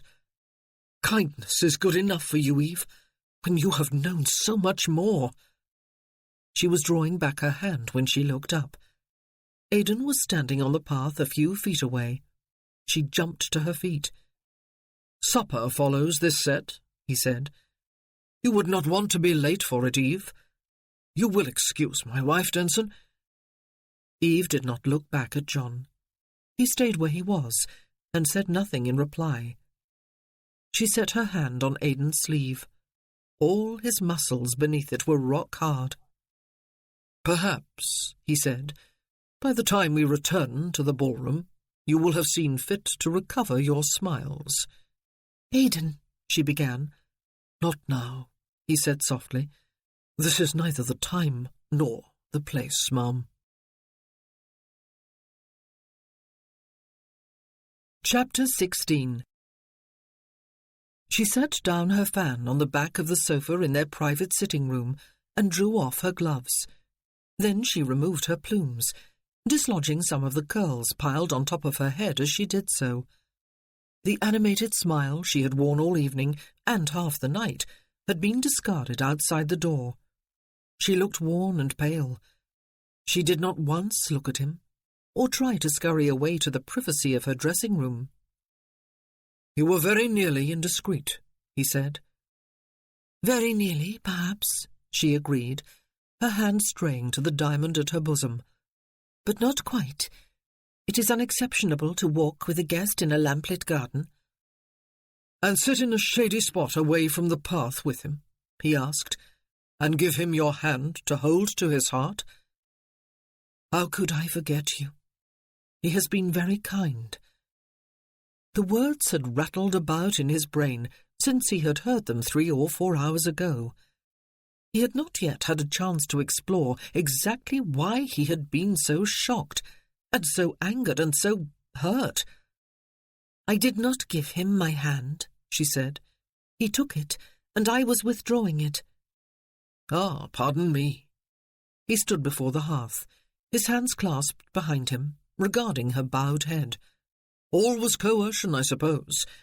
The dancing, the slipping out onto the balcony and down to the garden, the choosing of a secluded seat in the dark, as well as the hand-holding." "Aidan." She looked up, but then appeared to have nothing else to say. Her eyes were dark with misery. "Who is he?" he asked. "I confess myself unfamiliar with either the man or the name." "Viscount Denson is the son of the Earl of Luff," she said. "They live at Didcot Park, 5 miles from Ringwood." "Ah," he said, realizing that he was behaving like the conventional jealous husband, yet unable to stop himself. He had been enchanted with her during the first hour of the ball. He had been... Yes, indeed, he had been falling a little in love with her. Perhaps it was as well that something had happened to jolt him back to reality, but he still felt angry and hurt. She struggled to say more, but then just shook her head and fingered one of the plumes lying on top of her gloves. "You lied to me," he said. "You told me there was no one else. You told me you had no wish to marry anyone else." "No," she said. "I allowed you to make that assumption without contradicting you." "It was a lie of omission, then," he said, "rather than commission, but a lie nonetheless. You should have told me. I was cast firmly and unfairly in the role of villain in that affecting scene in the garden." "Then you did not hear everything or anything I said?" She took her hand away from the plume and clasped it about the diamond pendant. "I told him how you saved me, and everyone who depends upon me. I told him how very kind you have been to me." "Kind?" he said, with very much the same tone and emphasis as Denson had used earlier. "I do not deal in kindness, ma'am. I have never been accused of being a kind man. I married you in order to repay a debt to a dying man." "Then why," she asked, "are you so angry?" It was an uncomfortable question, for which she had no answer. "That private encounter will not be repeated," she said. "Is that what you are afraid of? That I will shame you and disgrace your family? It will not happen. I made a deliberate choice not to wait for Viscount Denson, but to marry you instead. There was no deception involved, Aidan. Ours was never meant to be more than a marriage of convenience. We did not expect to spend more than 2 or 3 days together, did we? I accepted the consequences of what I was doing. I accept them now." He knew that he should leave it at that. She was being reasonable and honest. "I suppose," he said, "it is he who was your lover." She shook her head slowly, though not in denial, he guessed. "Leave it, Aidan," she said. "That is all in the past. It is over. It is gone." There was a slight tremor in her voice, though what the emotion was that caused it he could only guess. "Is it?" he asked. He hated the fact that he could now put a name and a face to her lover. "He is the son of your neighbour. I will be gone forever after I have returned you to Ringwood." "Aidan," her knuckles were white about the diamond, "don't do this." He gazed broodingly at her. He had not cared at all that she had not come to him a virgin, though he had been surprised. But he did care that she still loved the man, that the necessity of marrying him had destroyed all her hopes for future happiness. He felt like the villain of the piece, even though he knew he was not, and that Eve did not regard him that way. Damn him for a fool! Had he really let down his guard sufficiently to fall in love with her, only to find that her heart was given elsewhere? And knowing full well that he was honour-bound to leave her forever within a couple of weeks, had he not learned years and years ago that tender feelings were best kept tightly leashed somewhere so deep in his heart that he could convince himself there were no such things? He had not come by his reputation for granite control without effort. "You are right," he said. "Perfectly right. We will say no more on the matter. You will discourage Denson if he attempts another tete-a-tete with you, ma'am?" Her jaw tightened and her eyes hardened. "That was unnecessary, Aidan," she said. "I will not have you play autocratic husband with me. I had the choice of thinking only of my own happiness and waiting for love, or of thinking of the happiness of other people and marrying you. I chose you. If I could go back and was faced with similar circumstances, I would do so again. I made my choice, and will live faithfully with it, not for the sake of the Bedouins, but for my own self-respect." He made her a curt bow. "We will say no more on this matter, then," he said. "I will bid you a good night." She was still staring at him, pale-faced and stubborn-jawed, when he turned and strode in the direction of his dressing-room. Nothing had really changed. Nothing and everything.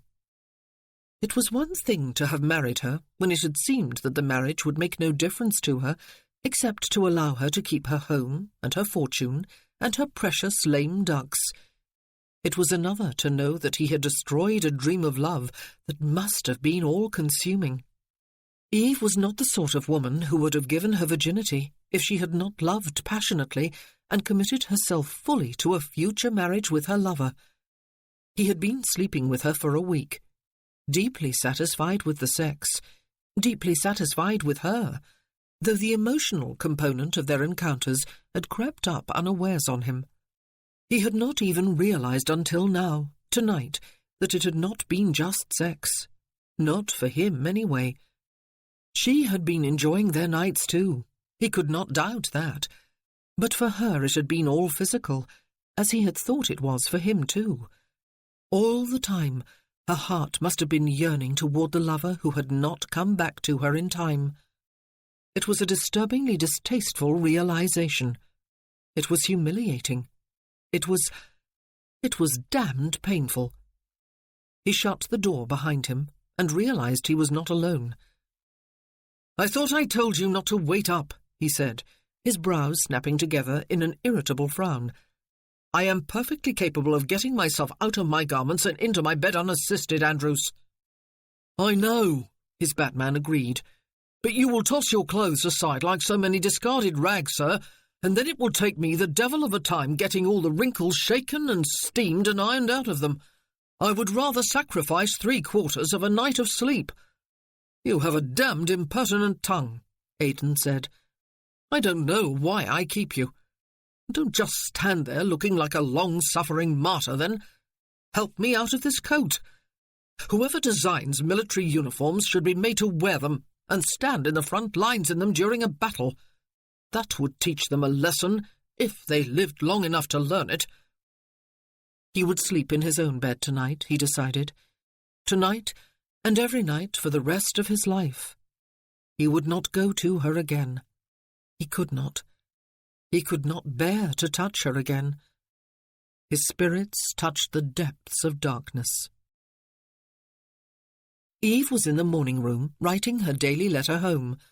There was so much to describe that she scarcely knew where to start. But instead of the buoyant mood in which she had expected to be writing this morning, she felt heavy-hearted and on the verge of tears, though she had been unable to shed the letter all through what had remained of the night after she had gone to bed, alone. John had been back in England for 2 months. 2 months! Yet in all that time he had not found even a day to come into Oxfordshire to see her. He had been too busy with his social schedule. For over a year, and for years before that, she had loved and yearned for a man who had never had any intention of marrying her. She knew now that that was the truth. She did not know what effect the knowledge would have on her feelings. It was too soon to tell. But recurring thoughts about John mingled with thoughts of Aidan. Why had he been so angry? Why had he behaved like a jealous, autocratic husband whom she had deceived? And why could she not feel simply angry with him? Why had it hurt to hear herself called Ma'am again?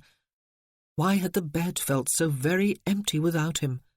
And why, if she loved John so unwaveringly, had she felt during the early part of the ball that she might be falling in love with Aidan? Was it possible to love 2 men?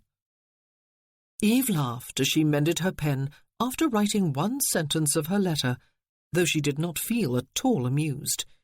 She loved 2 men, one of whom had never intended marrying her, the other of whom had married her and intended leaving her forever, according to their agreement and her express wishes. When she was 1 paragraph into her letter, making heavy work of describing her appearance at St. James's Palace yesterday, the door opened abruptly. "Ah, here you are," Freya said. "I thought you were probably still in bed. I cannot believe I overslept and missed the usual morning ride with Aidan and Elaine. I do not suppose you ride." "How could I not?" Eve asked her. "I grew up in the country." "But you have never come with us," Freya said. "I have never been asked," Eve told her. "Oh, pooh," Freya said, walking closer. "If you wait to be asked when you are a Bedouin, Eve, you will be left to fade into obscurity like a wilting violet. Which, by the way, I thought you probably were until yesterday morning. I have not been so diverted in a long while as when I saw you descend the staircase in your black court dress, your nose stuck in the air as if you were a duchess at the very least. And I admired your spirit last evening, when I am quite sure Aunt Rochester instructed you not to grin like a bumpkin, but only to favour the occasional guest with a distant and gracious smile." "Oh dear," Eve said. "Did I grin? Aidan was clearly enchanted, Freya said. I dare say you will be the on-dit in every fashionable drawing-room today, the two of you. A married couple who have the effrontery to gaze on each other in public as if they could devour each other. I am proud of you. We all knew, of course, that when Aidan fell, he would fall hard. I suppose the same holds true of all of us. Oh, but Eve began, but her sister-in-law waved an impatient hand. Go and change into your riding habit, and we will take a turn in the park, she said. I suppose you do have a riding habit? Yes, a new one, Eve said, but no horse. Wolf keeps a stable, Freya said. All prime goers. I'll have one brought around with mine. You are not going to need one that is lame in all four legs, I hope. No, Eve laughed and cleaned her pen. She could finish her letter later. Perhaps some fresh air would blow away a few cobwebs. Good, Freya said. I despise women who shriek with terror every time a horse tries to move faster than a slow crawl and look about them frantically in search of a man who will gallop to their rescue. Less than half an hour later, they were in the saddle and trotting side by side through the streets of London in the direction of Hyde Park. It felt very good indeed to be on horseback again, Eve decided, especially when she had been supplied with such a splendid mount. It felt strange, though, and a little alarming, to be manoeuvring past carriages and wagons and pedestrians and crossing sweepers. They turned heads as they proceeded. It was Freya who caused that, of course. Clad in a forest green riding habit, a jaunty feathered hat on hair that billowed loose and golden almost to her waist, she looked startlingly handsome, even though no one could ever describe her as pretty. Eve felt very prim in contrast, dressed in her new sky-blue riding habit and hat, her hair coiled neatly beneath it. "Are you coming to Lindsay Hall for the summer?" Freya asked. "I know Aidan has only a month of his leave remaining, but you could stay longer and meet Ralph, short for Ranulph, as you probably know, and Morgan. Or are you going to follow the drum?" "Neither," Eve said. "I will be going home to Ringwood soon after the state dinner at Carlton House, and remaining there. Perhaps neither Aidan nor the Duke has explained to you the nature of our marriage." "Oh, pooh that," Freya said. "You are not going to keep to that foolish arrangement, are you? You will die of boredom within a year. If I were in your position, I would demand a place in my husband's life, and in that of his family too." "But I do not—" Eve began. "Aidan is my favourite brother," Freya said. "His happiness is important to me. Not that I am not fond of all of them, even Wolf, but Aidan is special." Eve followed her sister-in-law's lead into the park, and immediately remembered how she had felt when Aidan had driven her here the day of their wedding. It was like being instantly back in the country, but she was intrigued by what Freya had just said. "In what way?" she asked. "Well, for one thing," Freya said, "he was the only one who really stood up for me 3 years ago. Did he tell you about that?" "No," but Eve remembered something. "He did tell me that he quarrelled with the Duke and cut short his leave 3 years ago. Was that about you?" "I had just become betrothed to Viscount Ravensburg, our neighbour, eldest son of the Earl of Redfield," Freya said.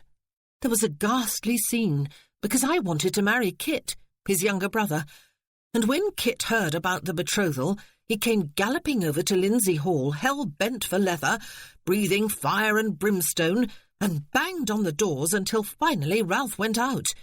They fought each other bloody out on the lawn in the darkness, and then Kit rode back home and broke Ravensburg's nose.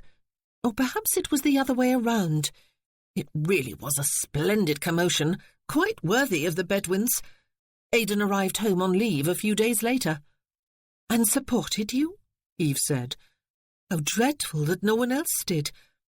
But how could the Duke of Bewcastle so ignore your feelings?" "You obviously still do not know Wolf," Freya said. "But I had consented to the betrothal. Ravensburg was, after all, the eldest son, and I know my duty." They were not riding along one of the paths, but across the grass. It was a cloudy day, But the air was warm and still. Birds were singing. Other walkers and riders were out. "What happened?"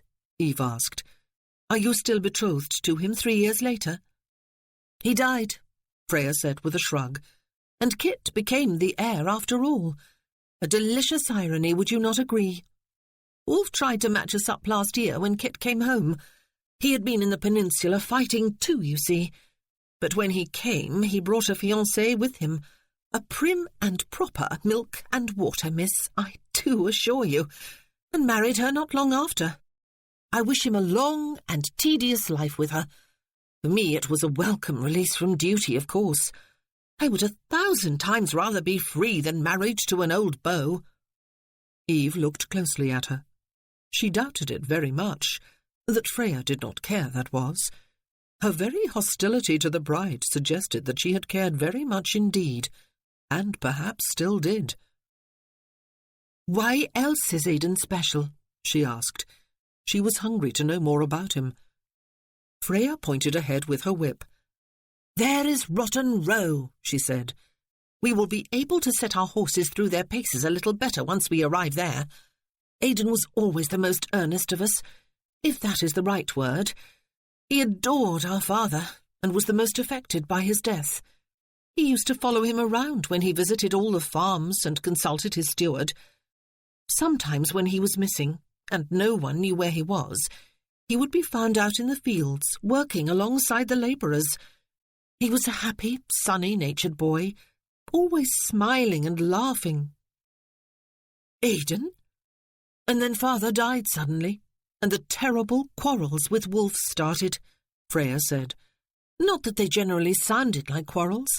Wolf will never argue with anyone when someone else is in the same room.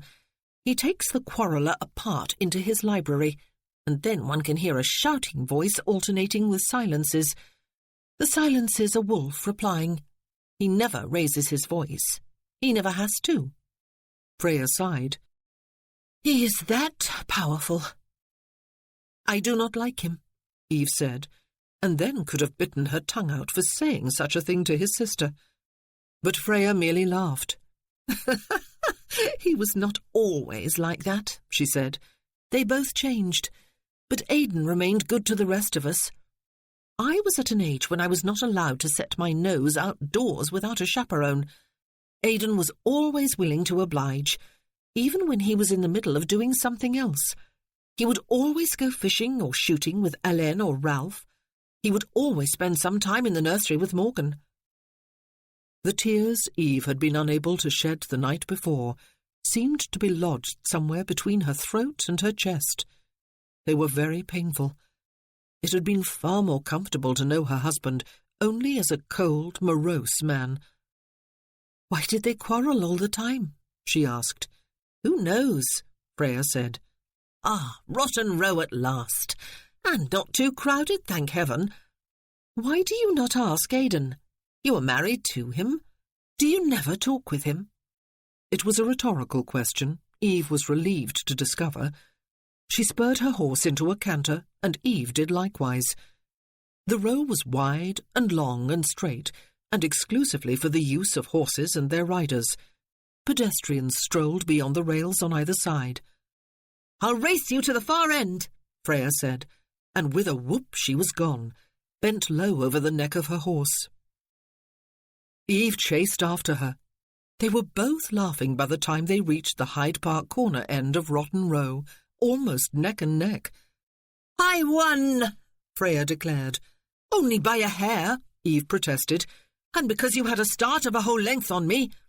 "Well, well, well," a male voice drawled. "Suddenly we have 2 Hoydens in the family. 3 when Morgan joins us next year." It was Elaine, who must have just entered the park. With him was Aidan. It was a painful moment for Eve. She had not set eyes on him since he had disappeared inside his dressing room last night. She did not know if they had quarrelled or not, if they were speaking this morning or not. He was regarding her with raised eyebrows.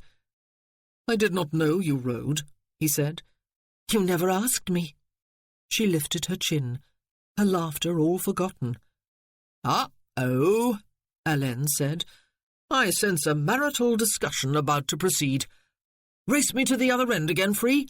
Or are you exhausted after that narrow victory?" Freya's response was a derisive snort. She turned her horse and was off again, Alain in hot pursuit. Aidan was wearing his old uniform. He looked perfectly at home in it, and in the saddle of the same powerful mount he had ridden to London for their wedding. He was also looking grimmer even than usual. "You might have asked to come," he said. "Any morning when I got up from your bed and announced my intention of riding here with my brother and sister." "I did not have a riding habit for the first few days," she told him. "That situation could have been rectified," he said.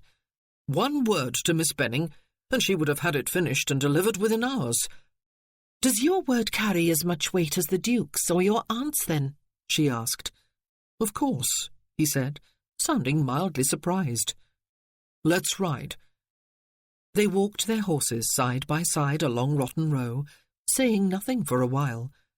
They each nodded at other riders and a few pedestrians, several of whom Eve recognised from the night before.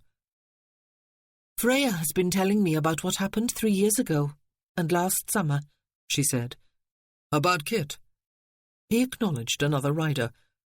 "She was badly hurt, according to Ranulph, but she would not admit as much even if you were to stretch her on the rack." "She loved him, then?" she asked. "One thing about the Bedouins," he said, "is that they do not love easily. But once they do, they are in deep indeed. You would not guess it to know us, would you? Of course, none of us in this generation except Freya have experienced it, so we do not know for sure. It will take her a long time to recover, I suspect. Perhaps she never will." "None of us, except Freya, have experienced it." The words were strangely hurtful, and they certainly gave the lie to what Freya believed. Yet Freya had said almost exactly the same thing about love and her family. How sad that she had lost the man she loved, and that Aidan had been forced by honour into a loveless match. Last evening's exuberance seemed to belong to the dim, distant past. "You will ride with us each morning, starting tomorrow," he said curtly. "I will have your maid wake you in time." He would not simply wake her himself. He was not going to return to her bed then. "Thank you," she said. "And if there is anything else you wish to do," he said, "or any place you wish to visit, you will inform me and I will arrange to escort you." It was a formal, chilly offer. The dutiful husband. "Thank you," she said, "but I believe I will be able to entertain myself quite well without your assistance, Colonel. Your aunt has already accepted several invitations on my behalf and will accompany me. I need not trouble you."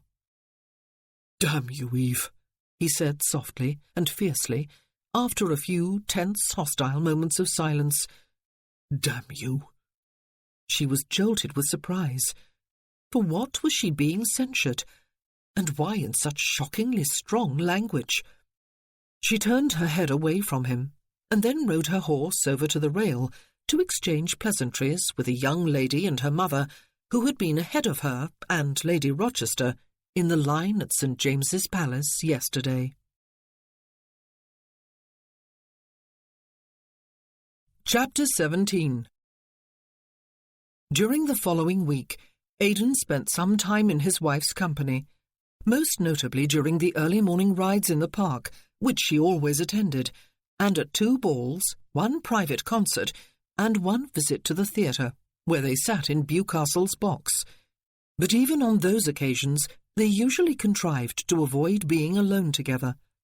Most of the time, Aidan was with Alain, or with military acquaintances, many of whom were in London for the celebrations.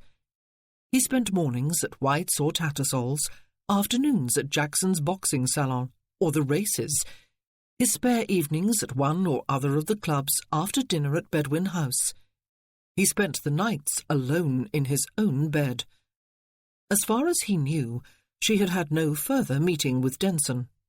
Whenever she was not with him, she was almost invariably either at home or out somewhere with Aunt Rochester, or Freya, or both. Not that she needed watchdogs. She had told him she would remain faithful to their marriage, and he believed her. But he hated the thought of how she must long for just one more brief encounter with her lover, and he hated himself more for the jealousy he could not seem to quell. He was counting the days until all the European heads of state were expected to arrive in England and until the state dinner at Carlton House. After that, there would be other celebrations, but she would essentially be free to return home. He did not doubt that she would go on the earliest possible date. He fervently hoped so. He wanted her to be gone from Bedwin House, gone from his life. At the same time, there was a certain feeling of panic in the thought. How he hated all this emotional claptrap. The day of the expected arrivals finally came. They were at the breakfast table, all of them, even Wolfe, who was not at the House of Lords today. "Have you ever seen the streets of London so crowded?" Freya asked of no one in particular. "We could scarcely get through to the park, and coming back was even worse. Have you been out yet, Wolfe?" "Not yet," he said, "and quite possibly not at all. I would rather not be mauled by the populace of London. But it would seem that this time it is no mere rumour that the Allied visitors really have set foot on English soil. The Duke of Clarence brought some of them over on the Impregnable. They are expected in London today." "So everyone in London seems to believe," Hélène said. "And everyone and his dog is determined to see them come. I suppose the madness will begin in earnest after that. It is enough to make one head out for Lindsay Hall at a full gallop."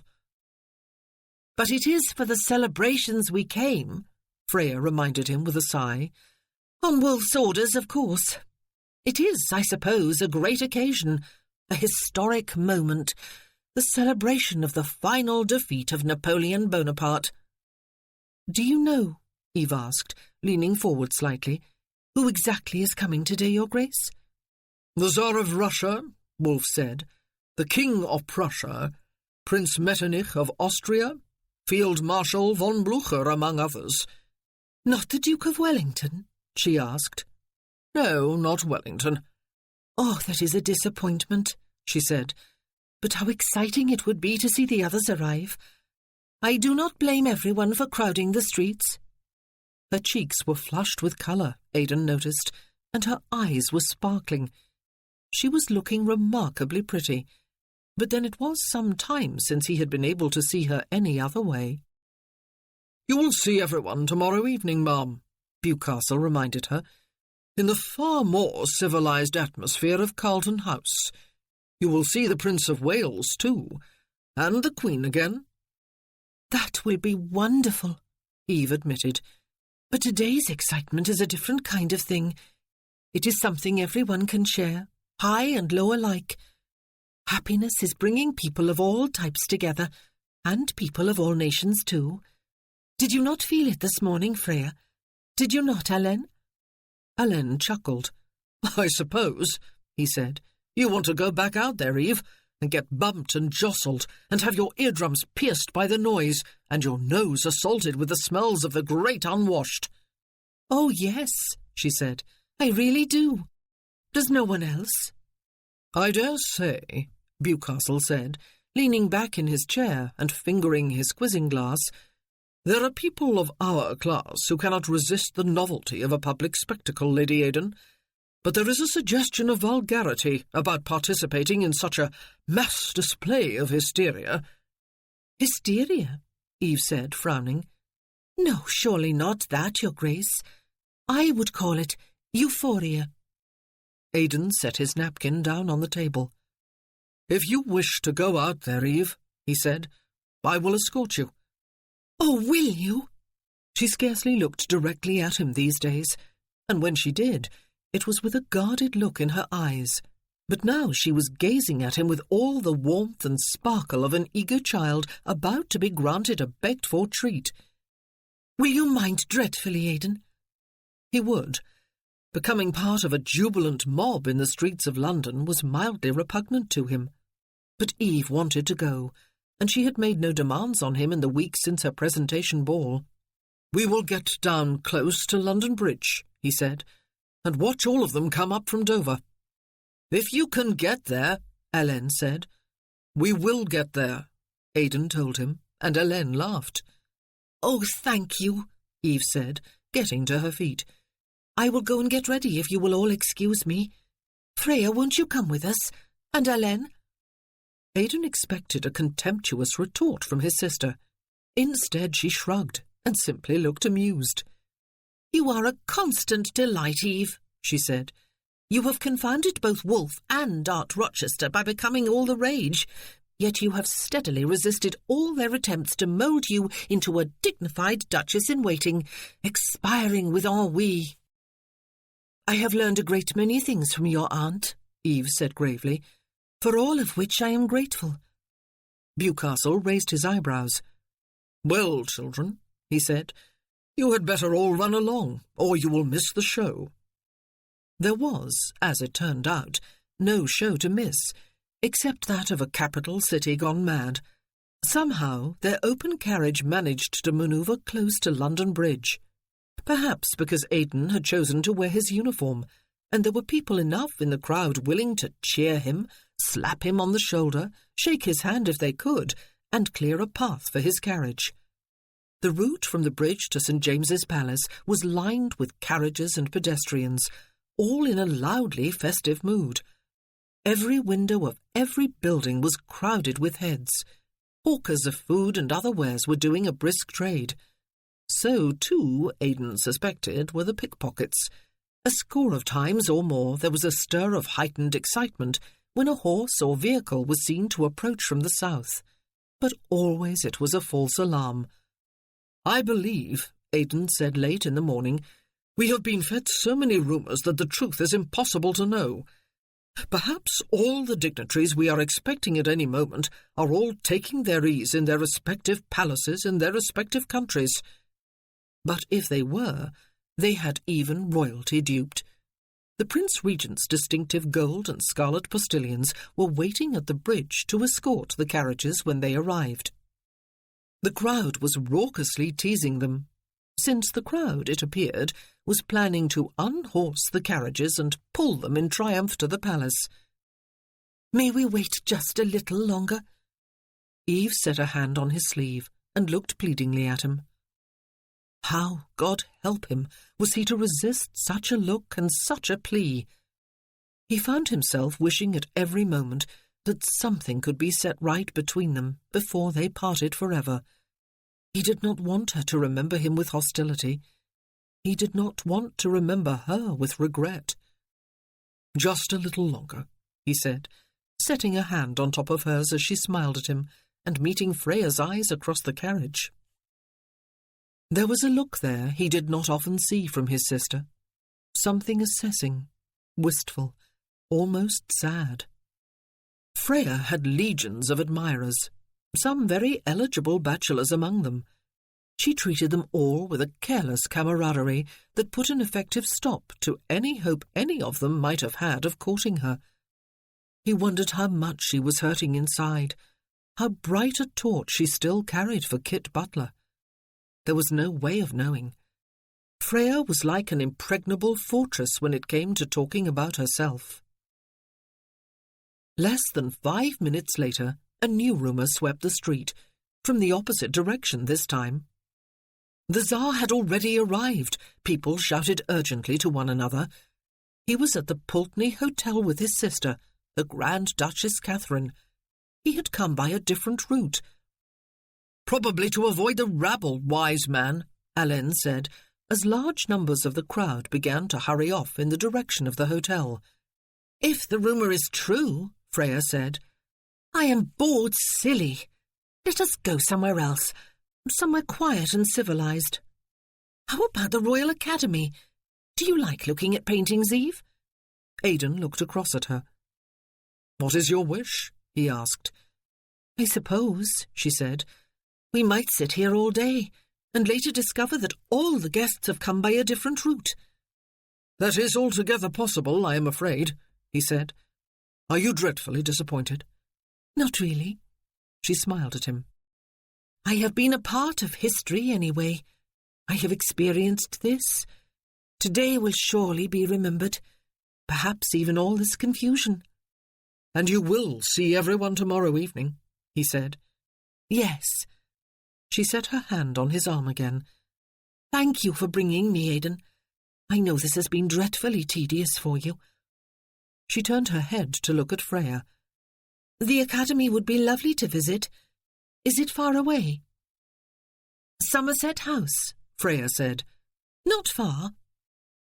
Aidan did not resent the tedium of the morning. It had somehow restored some harmony with Eve. They spent an hour at Somerset House, inspecting the paintings displayed there. Eve was openly enchanted, and Freya, who was usually restless when forced to remain too long in one place, especially over matters cultural, was content to stay at her side, gazing at each painting with her. Helene, who was something of a connoisseur of art, was at Eve's other side, pointing out noteworthy details. After one turn about the room, Aidan stood a little apart watching them. Eve had won their regard, he thought, in the only possible way, by not seeking it. Although she had paid attention to Aunt Rochester's instructions on matters she needed to know, she had made no attempt to ingratiate herself with anyone. Here I am, her presence seemed to say. Take me or leave me. She was, he thought, a lady, despite her origins. It was going to be very hard never to see her again after... But his thoughts were interrupted by the appearance of a familiar face before him and the sound of a familiar voice, a round, florid, lined face, topped with grey hair turning white, a gruff, hearty voice. "Bedwin," he said. "You were here, are you? Still on leave, are you? And caught up in all of today's madness. We have escaped to come here, though admiring rows of pictures is not normally my cup of tea." He laughed heartily. He was about the last person Aidan either expected or wanted to see at that particular moment. "General Knapp," he said. "But Lady Knapp and Louisa wanted to come," the General said, with another of his hearty laughs. "And what was I to do? I was outnumbered. What is your excuse?" Before Aidan could speak, those two ladies appeared, one on either side of the General, both beaming at him. "Colonel Bedwin," Lady Knapp said, "this is a happy surprise." "Mum." Aidan made his bow to both ladies. "Miss Knapp?" She was a dark-haired, large-boned young lady, strong and capable and sensible, not unpleasing to the eye, though not exactly pretty. She was the ideal mate for an officer, having grown up to the life from infancy, and not possessing a delicate bone in her body. "I was so hoping we would see you here, Colonel Bedwin," she said, curtsying. "They dragged me back to England for the summer," the General said, laughing again. 2 against 1. Not fair odds, eh, Bedwin? And now they are dragging me about, filling my head with culture. It is enough to give me the migraines. Now, what are you doing here?" "He is looking at paintings, of course, Richard," Lady Knapp said, "and is to be highly commended for doing so. This is a timely meeting, Colonel Bedwin. We arrived in London only 2 days ago, and are giving a little dinner party tonight. But, horror of horrors, we are 1 gentleman short. Will you oblige us on such short notice?" "Please do, Colonel," Miss Knapp added. It was at that moment that Aidan caught Eve's eye. She moved toward him, and he realized with a sinking of the heart that the moment could not be avoided. "I am afraid I will be unable to accept your kind invitation, Mum," he said, as Eve came up to them and looked inquiringly at the group. "May I have the honour of presenting my wife, General and Lady Knapp, Eve, and Miss Knapp?" She smiled and curtsied, while the faces of all 3 Knapps registered surprise, even shock. "Your wife, Colonel?" Lady Knapp asked. "Well, this is a devilish thing," the General said. He coughed and appeared to recollect himself. "A devilish sudden thing. You did not breathe a word of your betrothal in the peninsula, Bedwin. I met and married Eve after returning, Aidan explained, taking her hand and setting it on his sleeve, while wishing all the time that a large black hole would open at his feet and swallow him up. "Well, Lady Aidan," Lady Knapp said, "I wish you well. I hope you are prepared for some hardships when you follow the drum." "I will not be doing so, ma'am," Eve said. "I will be remaining at home while Aidan is away." "Excuse me," Miss Knapp said. "I see someone I know just disappearing into the next room. I must go and pay my respects." "I will come with you, Louisa," Lady Knapp said. "An officer needs his wife with him when he is in the field," the General said, with a stern look bent upon Aidan. "But if he chooses to marry someone who prefers to remain at home, I dare say society will applaud him. Good day to you, Bedwin. Lady Aidan." He strode away in pursuit of his wife and daughter. Eve stared at Aidan, and he stared back. "What," she asked him, "was that all about?" "What?" he asked foolishly. "They were severely discomposed by my appearance," she said. "Yet they surely do not know who I am. It was not snobbery, then. What was it, Aidan?" "As the General explained," he said, "they are people who believe that officers should marry ladies who are willing to travel with them." "Perhaps," she said softly, "women who are already travelling with the armies and know what to expect of the life." "Perhaps," he agreed. Her jaw tightened, and her voice dropped in volume. "Were you betrothed to her?" "No, of course not," he said. "There were expectations, though," she said. "An understanding, perhaps, similar to, if different in detail from, the one I had with John, with Viscount Denson." "There was never an understanding," he said. She continued to stare at him. "Not a verbal one," he said. "Nothing had been spoken between us, Eve, and nothing had been spoken between the General and me. There was merely perhaps an expectation," she said. "Perhaps." "And yet you dared accuse me of lying when I did not tell you about Viscount Denson?" "I had not bedded Miss Knapp," he said. She recoiled almost as if he had struck her. He had not meant it like that. He had merely meant to suggest that the secret she had kept from him had been of more significance than his secret, because she had loved the man and committed her very body to him. "Eve," he said, but she had turned sharply away and was hurrying over to rejoin Freya and Hélène, who were in conversation with some chance-met acquaintances. Lord, Aidan thought, deuce take it, could there never be any lasting peace between them? But did it matter, when in a few days' time they would no longer be together? It mattered, he thought unwillingly. It mattered. Tomorrow, Eve decided on the following day, she was going to announce her intention of returning home. She had decided it after the dreadful realization at the Royal Academy that when he had persuaded her to marry him, Aidan had already been attached to another woman, so attached that her whole family had clearly expected a declaration at any moment, and the woman concerned was a general's daughter who had followed the drum with her mother. It surely would have been a perfect match for them both. Eve had felt slightly nauseated ever since. She was missing everyone at home so much that it hurt. Her arms ached for her children. She was missing Ringwood itself. She was nervous about the state dinner.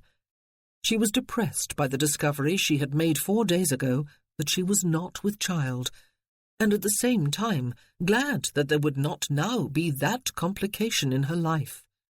She was weary of the endless round of social activities, which might have been exciting under other circumstances. She was tired of dodging John, whom she saw frequently, and who was constantly trying to draw her away on her own with him. Most of all, she was horribly depressed at the unwilling knowledge that she was in love with Aidan. More than anything else, she wanted to go home, The inevitable parting over and done with.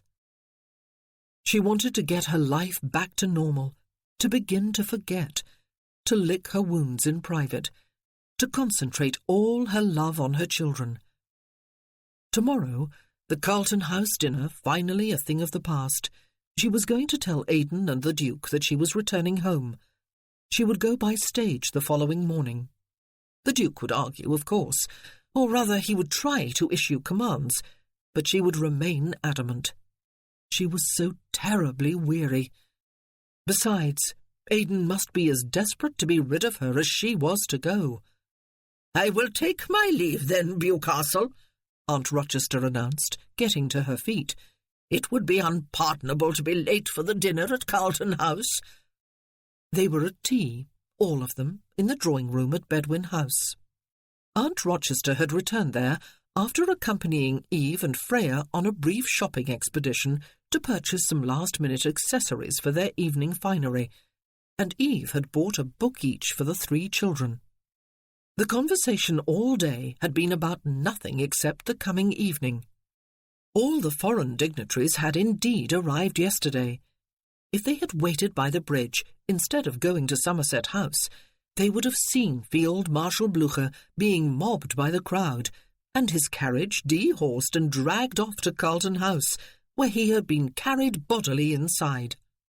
"None of us will be late," the Duke of Bewcastle said, rising with the other gentlemen. "Freya and Lady Aidan may wish to leave the room with you, Aunt, in order to retire to their rooms for a rest." Freya uttered her peculiar, derisive snort at the very thought, but Eve got gratefully to her feet. "I believe I will do that," she said. Her stomach was still feeling queasy, but she rather thought it was with nervousness this time. In a few hours' time, she was going to be entering Carlton House. She would see the Queen and the Prince Regent, and half the rulers and leading men of Europe. She would be sitting down to dinner with them all. How would she keep herself from collapsing into a quivering heap? "Oh, Eve," Alain called, as Aidan opened the door for her and his aunt. "I have just remembered that I have been carrying a letter of yours in my pocket for half the day. I took it from Fleming this morning, thinking I would be seeing you, but you had gone out already.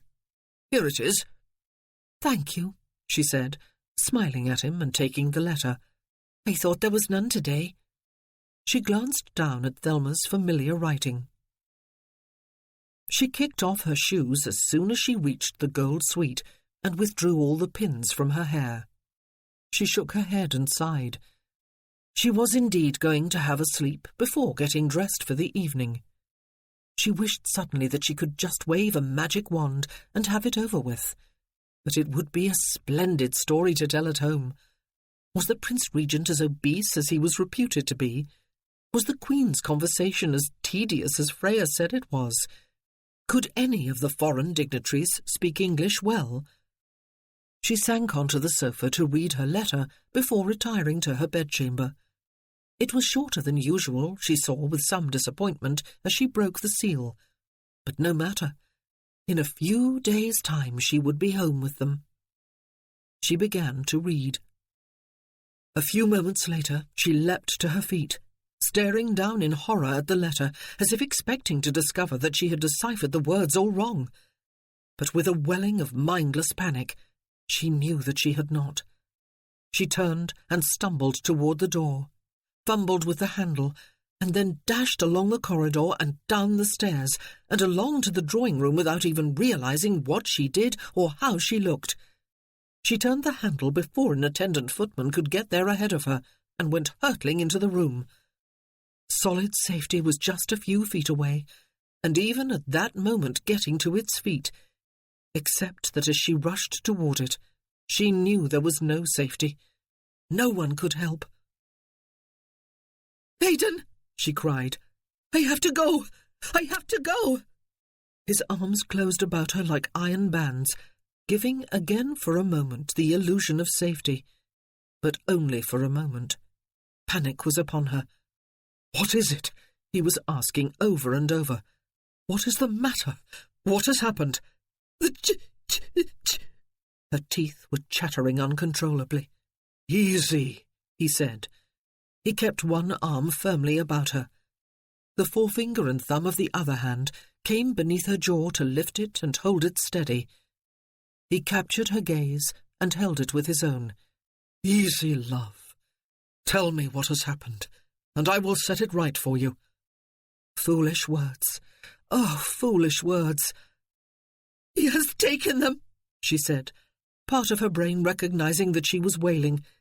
"He has taken them away, and I cannot get them back." "Who?" he asked her, his voice maddeningly calm. "Who has taken whom?" "Cecil," she said. "He has taken the children, and I cannot have them back. He is their relative, and I am not. And I abandoned them. I have to go. I have to go and get them. They will be so frightened." "So he has found a way of hitting back, has he?" he said. "We will see about that. You will have them returned. I warned him what to expect if he set foot on your property again." "No, but you do not understand," she said, flourishing her letter, which was balled up in one of her fists. "He had them fetched. He went to the magistrate and had them declared his wards. He will not give them back. I know him. I have to go." "Yes, I can see that," he said. "Take a few deep breaths. Panic never accomplishes anything." "Might it be suggested," a cool, haughty voice asked, "that you take Lady Aidan to her room to rest, Aidan? She will need to recover her composure before this evening." "But I have to go." Eve turned her head to stare at the Duke and struggled out of Aidan's arms. "Now! I have to go home to Ringwood without a moment's delay. The children will be frantic." "It is out of the question," the Duke said, "for you to absent yourself from the Carlton House dinner, Lady Aidan, after the invitation has been issued and accepted. Besides, setting out on a lengthy journey this late in the day is not a sensible thing to do. If you feel that your presence in Oxfordshire is going to change what you declare to be unchangeable, then Aidan will escort you there tomorrow in my carriage. I suggest that you rest now." "No," she began, but Aidan took her hand in his and drew it firmly through his arm, interrupting her as he did so. "Eve wishes to return home now," he said, "and now is when she will go. I will take her." "You will do as I say," the Duke said. "No." Aidan's voice was crisp. "Not on this, Wolfe. My wife's needs take precedence over either duty or family loyalty. You will make our excuses this evening if you feel it necessary." No one spoke a word as he led Eve from the room. Half an hour later, they were on their way to Ringwood Manor in a hired carriage. Chapter 18. They had been forced by a severe rain and thunderstorm to put up at an inn for several hours, though they had not slept. Eve had paced their room, unwilling to lie down, or to eat, or even to talk. They arrived at Ringwood early on a chill, damp morning. Everyone was already up, and in the manner of things at Ringwood, all came tumbling out of the house and stables to greet the new arrivals, all talking at once. The dog bobbed around, barking and unrebuked. But finally they were in the downstairs parlour, where a fire had been lit against the dampness and chill, and the hatchet-faced housekeeper carried in a tray of tea. She poured and handed the cups around, and then took up her stand before the closed door, her hefty arms crossed over her chest. No one told her to leave. Aidan left his tea on a table and crossed to the window. Mrs. Pritchard was weeping. Eve was trying to comfort her, and the governess was blaming herself for allowing the children to be taken, despite the fact that the aunt, through her sobs, insisted that she had had no choice. None of them had. The dog had its chin in Eve's lap, alternately panting and whining. That weasel Cecil Morris had plotted his revenge well. A man of small stature and weak, self-indulged frame, he doubtless knew that he stood no chance of winning any sort of physical contest against Eve's male protectors, or even against Eve and her housekeeper for that matter. And so he had devised another plan altogether and gone running to a magistrate to claim legal guardianship of the orphaned children, who were related to him in some way on the maternal side. Then he had sent the parish constable with 4 burly assistants to fetch the children from Ringwood. "Agnes broke Will Perkins' nose with her fist," Miss Rice said. "There was blood everywhere, Eve. We would all have thought he was dead if he had not been bellowing so loudly. And Charlie had butted Mr. Biddle in the stomach. But he had the papers, you see, signed by the Earl of Luff, and there was no arguing with those. Besides, it would have been more alarming for Becky and Davy if they had seen fighting.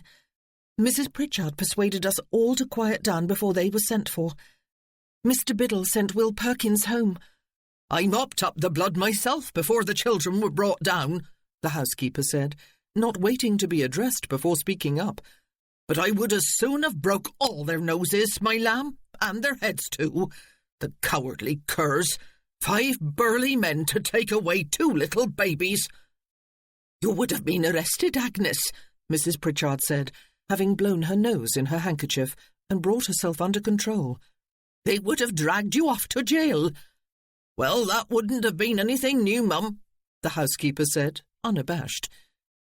Aidan looked over his shoulder at the woman with reluctant approval. She really would have made a splendid and loyal sergeant had she not had the misfortune to be born a woman. "How were they?" Eve's voice was shaking, though she was not weeping.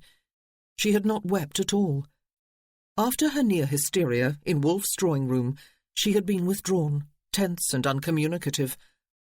"How were they when they were taken away?" "I told them they were going to spend a short holiday with their aunt, who was eager to see them," Miss Rice explained. "I told them it would be just while you were away, Eve. It would be fun, I said." "But they knew," Mrs. Pritchard said mournfully, in her sing-song Welsh accent. "They weren't fooled for a moment. Davy was white about the mouth, and Becky's eyes were huge enough to fill her face. And it was not just because Nanny Johnson had told them there were some bad men passing through the county, and that was why Mr. Biddle and his men had come to escort them safely to their aunt's. Oh, my heart is sore with the memory of it." "My children! Oh, my poor babies!" The pain in Eve's voice took away all sense of melodrama from her words. For perhaps the first time, Aidan realized the full extent of her attachment to the orphans she had taken in. They were not just lame ducks to her. They were family. She could not have been more upset if they had been her own. She leapt to her feet suddenly. "Why am I sitting here, sipping tea and warming myself by the fire?" she cried. "I have to go to them. I have to bring them home. They must be so frightened." "I'll come with you, my lamb," the housekeeper offered. "I'll take that Morris fellow by the neck and tie a knot in it." "Agnes, dear," Mrs. Pritchard said reprovingly. Aidan turned to face the room and cleared his throat. He had everyone's attention instantly. "The Earl of Luff is the magistrate here?" he asked. Denson's father. "Yes, he is Colonel," Mrs. Pritchard said. "It is to him we must direct an appeal, then," he said. "There is no point in visiting your cousin Eve and appealing to his better nature. I strongly suspect that he does not have one. And there is no point in blustering and bullying. He has the law on his side. The law will uphold him even more firmly if you are seen to be belligerent, or if your servants are." "See here," the housekeeper began.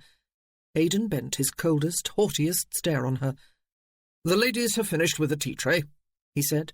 "You may remove it, and busy yourself with your usual morning activities."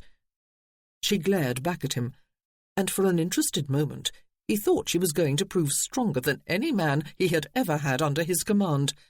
He thought she was going to argue. Instead, she strode forward, gathered up the cups with a great deal of clattering, picked up the tray, and left the room without another word. "Poor Agnes," Eve said. "She wants to help." "She may help," he said, "by doing her job and keeping the household running smoothly. You and I will call upon the Earl of Luff, Eve. Allow me to escort you to your room so that you may freshen up and change your clothes." Mrs. Pritchard sighed. "Oh, I knew that if only you would come, Colonel, all would be well," she said. He took Eve upstairs and stopped outside her room with her before proceeding to the guest room where he had stayed before. "It is still early," he said. "Would you like to sleep for a few hours before we go out?" She shook her head. "I could not sleep," she said. "I will not be able to rest until I have my children home. But, Aidan, I cannot embroil you further in the sordid crises of my life. There is so little of your leave left, and you have not had the freedom to enjoy any of it properly yet. You must return to London, or to Lindsay Hall. You must not worry about—" He set a finger across her lips. "I will see this thing through to the end," he said. "When I leave you, I will leave you safe and secure and happy." "Because of your vow to Percy?" she asked. "Because you are my wife." She drew breath to speak, and he thought she was going to argue the matter in her usual way, but she merely nodded and turned to let herself into her room. "When I leave you. It would be soon now, within a day or two, once the children were back home where they belonged. He would return to London and enjoy what was left of his 2 months in England. He would be unencumbered at last, almost free again. He would recover the life that was long familiar to him. But first, he thought grimly, letting himself into the guest room and ringing for hot water for a wash and shave. There was Luff to tackle. When I leave you. Didcot Park, country seat of the Earl of Luff, was a property on which Eve had never before set foot, even though it was not far from Ringwood. Invitations to social events at the house were issued only to those families who were of indisputably gentle birth. Her father, with all his wealth, had never come close to qualifying. The house was an elegant, perfectly proportioned Georgian mansion. It was where John had grown up, his home, but Eve had few thoughts to spare for him. "What if the Earl refuses to receive us?" she asked. "Refuses?" Aidan looked at her with obvious surprise. "Why would he refuse?" "I am," she reminded him, "the daughter of a Welsh coal miner." "And the wife of a Bedouin," he said. How different their perceptions of reality were, she thought. As the son and brother of the Duke of Bewcastle, it would never occur to him that he might be refused admittance to even the grandest of stately homes, and of course he never would be. "What if he will not listen to us?" "Why would he not?" he asked. "It is his duty as a magistrate to listen." How could she explain to him what it was like not to be of the privileged aristocratic class, not to have the power or influence to be confident of the outcome of a visit such as the one they were paying? The Earl of Luff knew her as the woman whose father had had the effrontery to suggest a marriage alliance between their families. "What if he says no?" she asked. "What if he refuses to change his mind?" "We will see to it," he said, "that does not happen. If you expect the worst, Eve, the worst is what you usually get. Ah, here we are." He helped her alight, while Sam Patchett rattled the door-knocker. Her knees felt weak, and her stomach was queasy, even though she had eaten no breakfast, and even though she had worn one of her smart new carriage dresses for confidence. Aidan was wearing his dress uniform. "Colonel Bedwin and Lady Aidan Bedwin to see the Earl of Luff," he told the porter, who answered Sam's knock. He cupped Eve's elbow and led her into the entrance hall, unbidden. She had always coveted her independence. She might normally resent the confident manner in which he took charge, but this morning she was grateful for it. If she was doing this alone, she would probably be on her way back home by now, the door of Didcot firmly closed behind her. His confidence was obviously well-founded.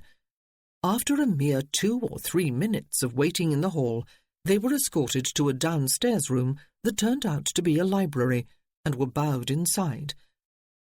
The Earl of Luff was rising from behind a huge oak desk. He was an older version of John, his blonde hair now grey and thinning on top, but he was still a distinguished-looking man. "Colonel Bedwin," he said, "Lady Aidan, this is an unexpected pleasure. Do have a seat. May I offer you something to drink? Or would you prefer tea, ma'am?"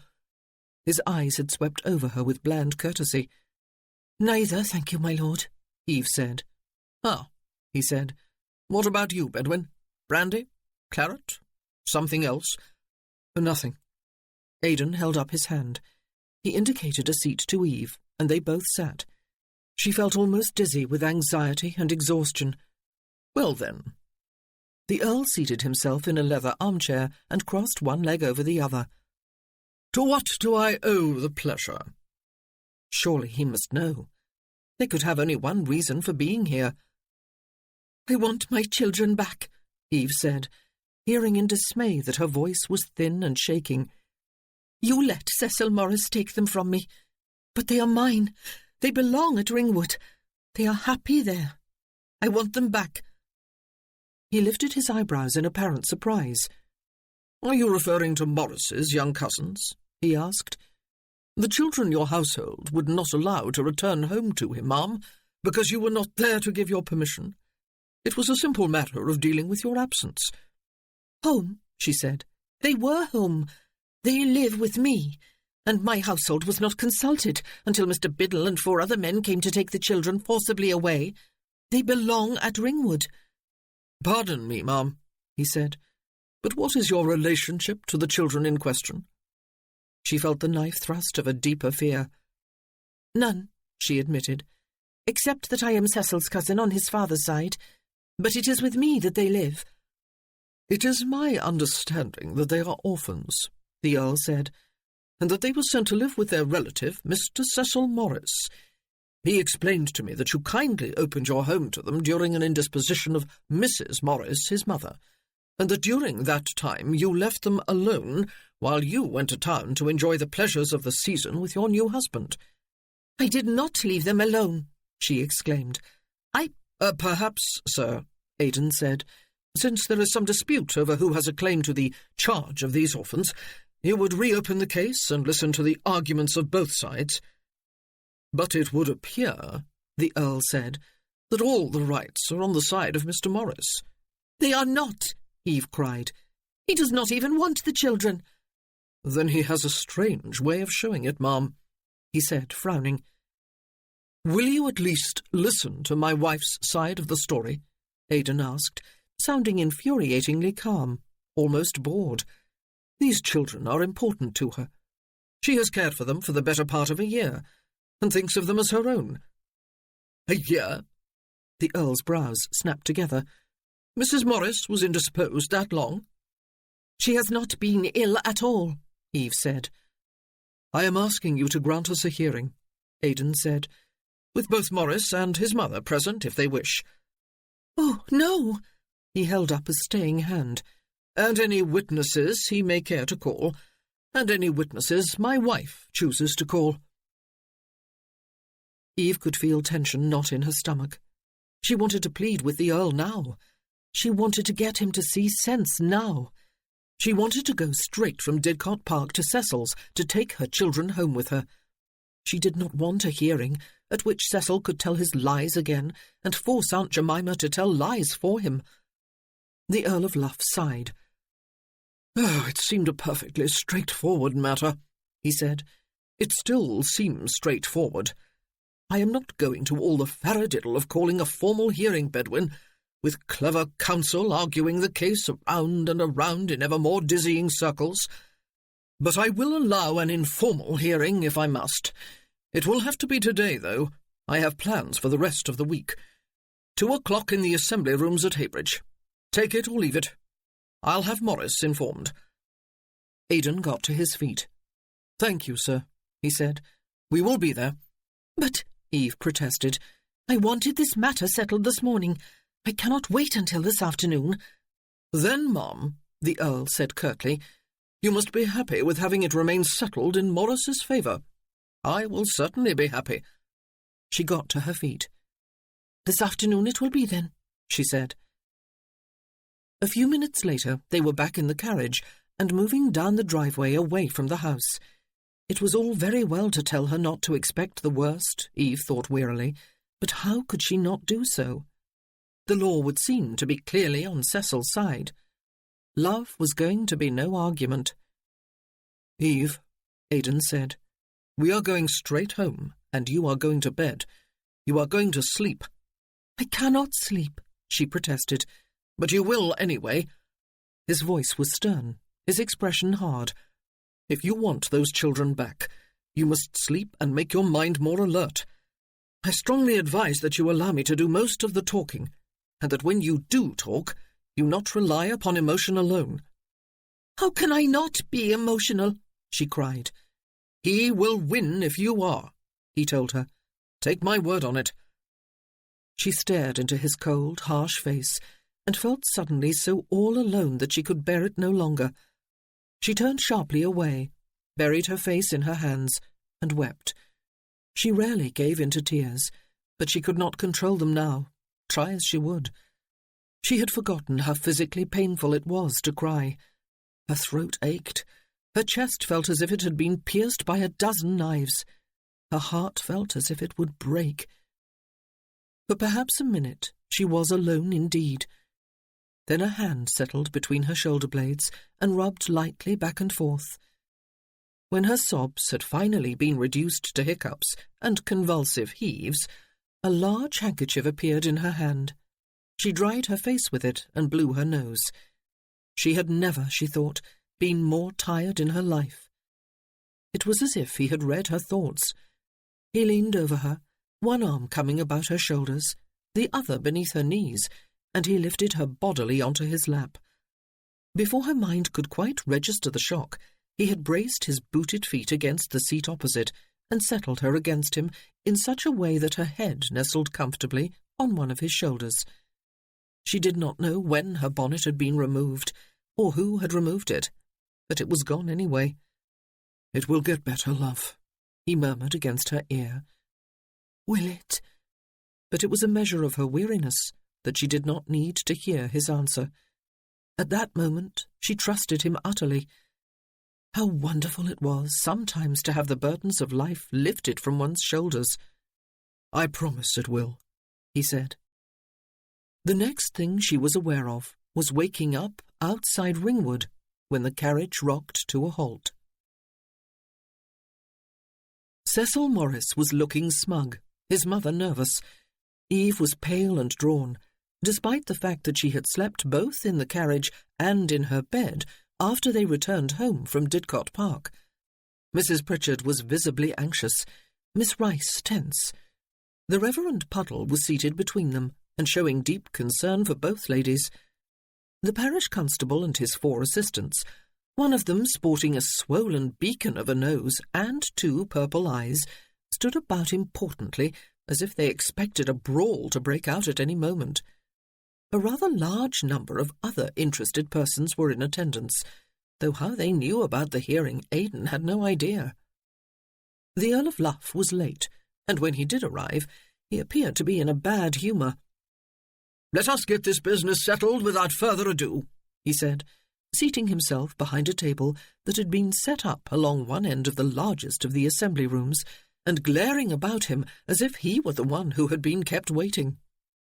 Cecil Morris was called up first to take the chair beside the Earl's table and repeat his reasons for believing that custody of the orphans, David and Rebecca Aisley, should be granted to him. He did so after taking an oath of honesty on a large Bible, perjuring himself with every breath. According to his story, he was inordinately fond of his young cousins, as he had been of their poor dead parents, while his mother positively doted upon them. He had been prevailed upon, against his better judgment, to allow his cousin, then Miss Eve Morris, to offer hospitality to the children while his mother recovered from a lengthy indisposition, but he had been disturbed to learn that she had abandoned them in order to jaunter off to London to enjoy the season. Aidan set a staying hand on Eve's arm when she drew breath to say something. He had sought and won legal custody, Morris explained, and had sent the constable to fetch the children, because the last time he had gone to visit them, and assure them that soon they would be at home with their dear aunt, his cousin's new husband had threatened him with violence. He had feared that the other members of the household, some of whom were convicted felons, would do him harm, or worse, harm the children, if he went in person to demand their return. "And as you can see, my lord," he said, making a dramatic gesture toward the bulbous-nosed, purple-eyed constable's assistant, "my fears were not ill-founded." Aidan, feeling Eve's continued agitation, reached beneath the table and squeezed her hand. "Who did that?" the Earl asked, frowning at the assistant. "I did, your worship," Eve's housekeeper said from somewhere behind them, "and I would do it again to anyone who came inside my mistress's house without a by your leave, wanting to drag away poor innocent little babies, just because he, that villain there, wants his revenge. I just wish it was his nose I had got at the end of my fist." "Sit down, woman," the Earl said sternly, grasping the bridge of his nose between his thumb and forefinger and looking weary. "Well, you did ask," she said.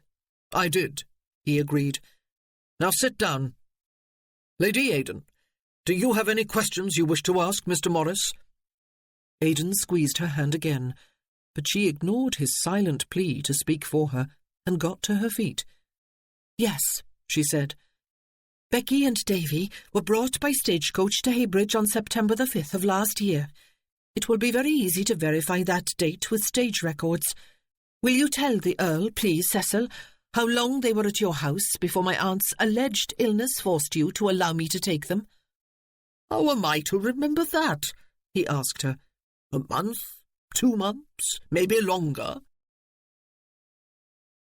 "My household records show," Eve said, "that I hired Mrs. Johnson as a nurse for the children on September the 6th. The same records will show a number of clothes and other supplies being bought for them within that same week. Mrs. Johnson will testify if necessary." "My dear mamma was ill," Morris began. "And will you tell the Earl about your visit to Ringwood 2 days before the anniversary of my father's death?" Eve asked him. "I will refresh your memory if you wish. You thought at the time that you would be inheriting on that anniversary. In my absence, you had everyone in the house line up in the hall so that you could address them. Every one of my servants will attest to the fact that the children were included in that line. Will you tell us what you told them all?" "I cannot remember," he said. "That was some time ago." "Plenty of people can remember," she told him. "You said that everyone was to be gone by the time you came back to take up residence, or you would have them all arrested for vagrancy." "Eve!" His eyes widened in shock. "I did not mean my poor young cousins. They were in the hall because they were to come home with me. But that woman," he pointed at the housekeeper, "threatened me with a carving knife, and for the sake of the children I withdrew." There was a snort from somewhere behind. "If I had had a carving knife handy," the housekeeper remarked, "I would have sliced your ears off for you, you lying little rat, and improved your face. Woman," the Earl said sternly, "hold your tongue or I will have you removed. Return to your place, Mr. Morris. We will hear from Lady Aidan. Step up here, ma'am, and take a seat. Tell me why I should grant custody of David and Rebecca Aisley to you when there is no blood relationship between you and them." Aidan fixed his gaze on her as she seated herself and took the oath on the Bible and willed her to stay calm, not to become distraught as she had so nearly become in Luff's library this morning. She explained how, on the death of their parents, the children had been sent from one relative to another, until they had arrived at Heybridge to be rejected yet again. There had been nothing left for them except an orphanage somewhere. But her aunt had come weeping to Eve, unknown to her son, begging her to take the children in. And so she had. She had hired a nurse and a governess for them, and had spent as much time with them herself as she could, until, before long, she had come to love them as her own. She explained how it had never occurred to her to seek legal custody of them, since no one else wanted them. "How do you explain Mr. Morris's actions of the past week if he does not care for them himself?" the Earl asked. "He obviously felt deep concern over your absence and neglect of his young relatives. He went to some trouble to take them into his own home." "Revenge," Eve said. "I beg your pardon?" the Earl asked. She described how she had kept her inheritance by marrying before the anniversary of her father's death. She described again the threat Morris had made to everyone in her household 2 days before that date, and his behaviour on that morning, until her husband had ordered him to leave Ringwood and never set foot on the property again. "He threatened you with bodily harm?" The Earl frowned. "A joke, my lord," Cecil Morris protested, jumping to his feet. "Why would I threaten my own dear cousin? It was—" "Sit down, Mr. Morris," the Earl directed. "He knows that I love the children," Eve said. "He was humiliated at being thwarted, and at having Colonel Bedwin witness his threat to me. He saw a way of getting revenge on me through the children." "Mr. Morris," the Earl said, with a sigh he did nothing to hide, "do you have any questions to ask Lady Aidan?" "I do," Morris said, jumping to his feet. "Where have you been for the past 2 weeks, Eve, while the children were languishing alone at Ringwood, abandoned by the woman who supposedly loves them so dearly?" "I was in London at the invitation of the Duke of Bewcastle," Eve said, looking at the Earl, "to be presented to the Queen and to society as the bride of Colonel Lord Aidan Bedwin. I was there to attend a state dinner at Carlton House last evening, though I missed that in order to hurry home when I heard what had happened here. I left the children in the care of my aunt, Mrs. Pritchard, and of their nurse and their governess. I wrote to them daily. I missed them dreadfully." She touched her heart with the fingertips of one hand. "I missed them here." "Very affecting," Morris said, with heavy sarcasm. "And tell me, Eve, what is Davy going to do for a father figure? So important to a growing boy. Your house is filled with women. Your husband is, I believe, about to leave you and never return. Everyone knows that you married him only so that you could hang on to Ringwood and your fortune." There was a buzz of indignation from the gathered spectators. Aidan rose to his feet. "I would like to answer that question, if I may," he said. Bluff waved a weary hand in acquiescence. "Let us hear from you, then, by all means, Colonel Bedwin," he said. "I have never in my life heard such a fuss over 2 orphans. For the last number of years, I have fought my way across the peninsula and into the south of France with Wellington's forces," Aidan said, thankful that he had chosen to wear his dress uniform again, uncomfortable as it was, especially on what had turned into a warm, humid day. "And who knows that even now all the hostilities are finally over?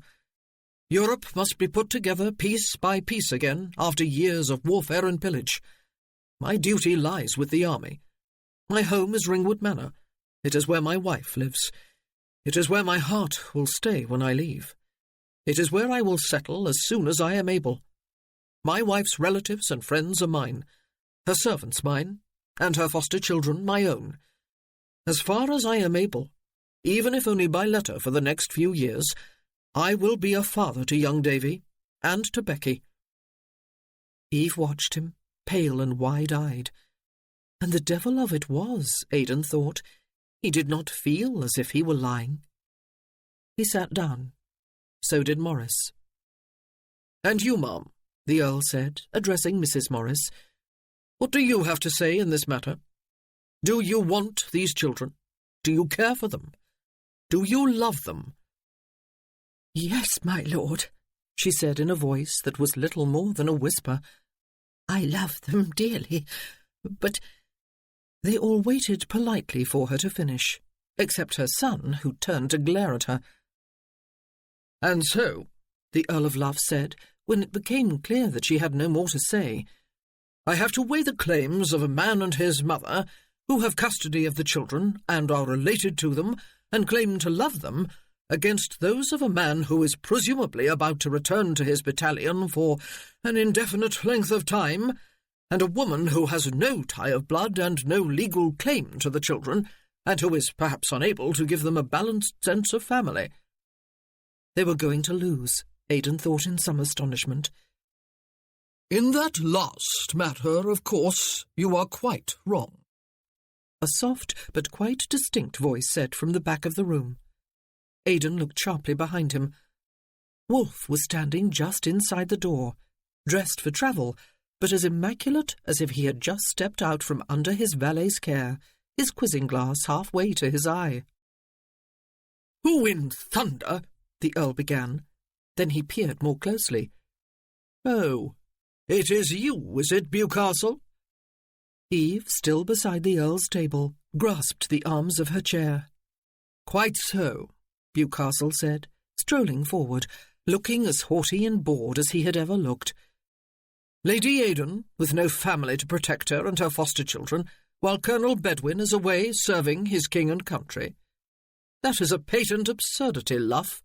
She has all the considerable support of the Bedwin family behind her." "You are willing to take these two waifs under the wing of the Bedwins?" the Earl asked. Wolf's eyebrows arched upward. "Are they not already there?" he asked. "Are they not under my sister-in-law's wing, even if only figuratively speaking at the moment? And is not Lady Aidan a Bedwin?" The Earl of Luff gazed at him as if he might well have two heads, and then shook his head as if dismissing such absurdity. "Your sudden affection for these children does seem somewhat suspect, Mr. Morris," he said. "The relationship apart, your concern for them certainly appears to be motivated by spite. And with a single but, Mrs. Morris has set in doubt her claim to love them. One wonders if they would not be considerably happier in Lady Aidan's household, even if Colonel Bedwin is to be gone for years. With the assurance that they will be under the Duke of Bewcastle's protection, I feel I must pronounce that it is for the greater good of David and Rebecca Aisley to be given into the legal custody of Lady Aidan Bedwin, who gave them a home and affection when no one else wanted them. It is so ordered." For a moment, Aidan thought Eve was going to collapse, but she held herself erect, her knuckles white against the chair arms, and then her eyes sought his. He smiled at her. Chapter 19. Eve was wedged between Becky and Davy on the carriage seat, one arm about each of them. She could not bear the thought of letting them go. Not yet.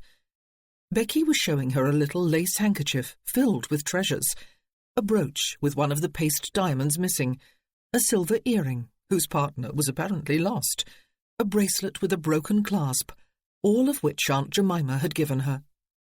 Davy was silent. They appeared to have been well cared for. Aunt Jemima had apparently fussed over them and pressed food, especially cakes, on them in vast quantities. She had tucked Becky into bed each night and kissed her and sung lullabies to her. "But I did miss your stories, Aunt Eve," she said, "and I missed you, and Benjamin, and Aunt Thelma, and Aunt Mary, and Nanny."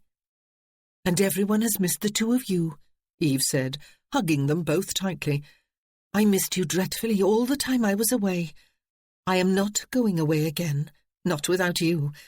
I am going to stay with my family, with my children, and no one is going to take you on a vacation again unless you are asked first if you wish to go, and I am there to see that you are asked.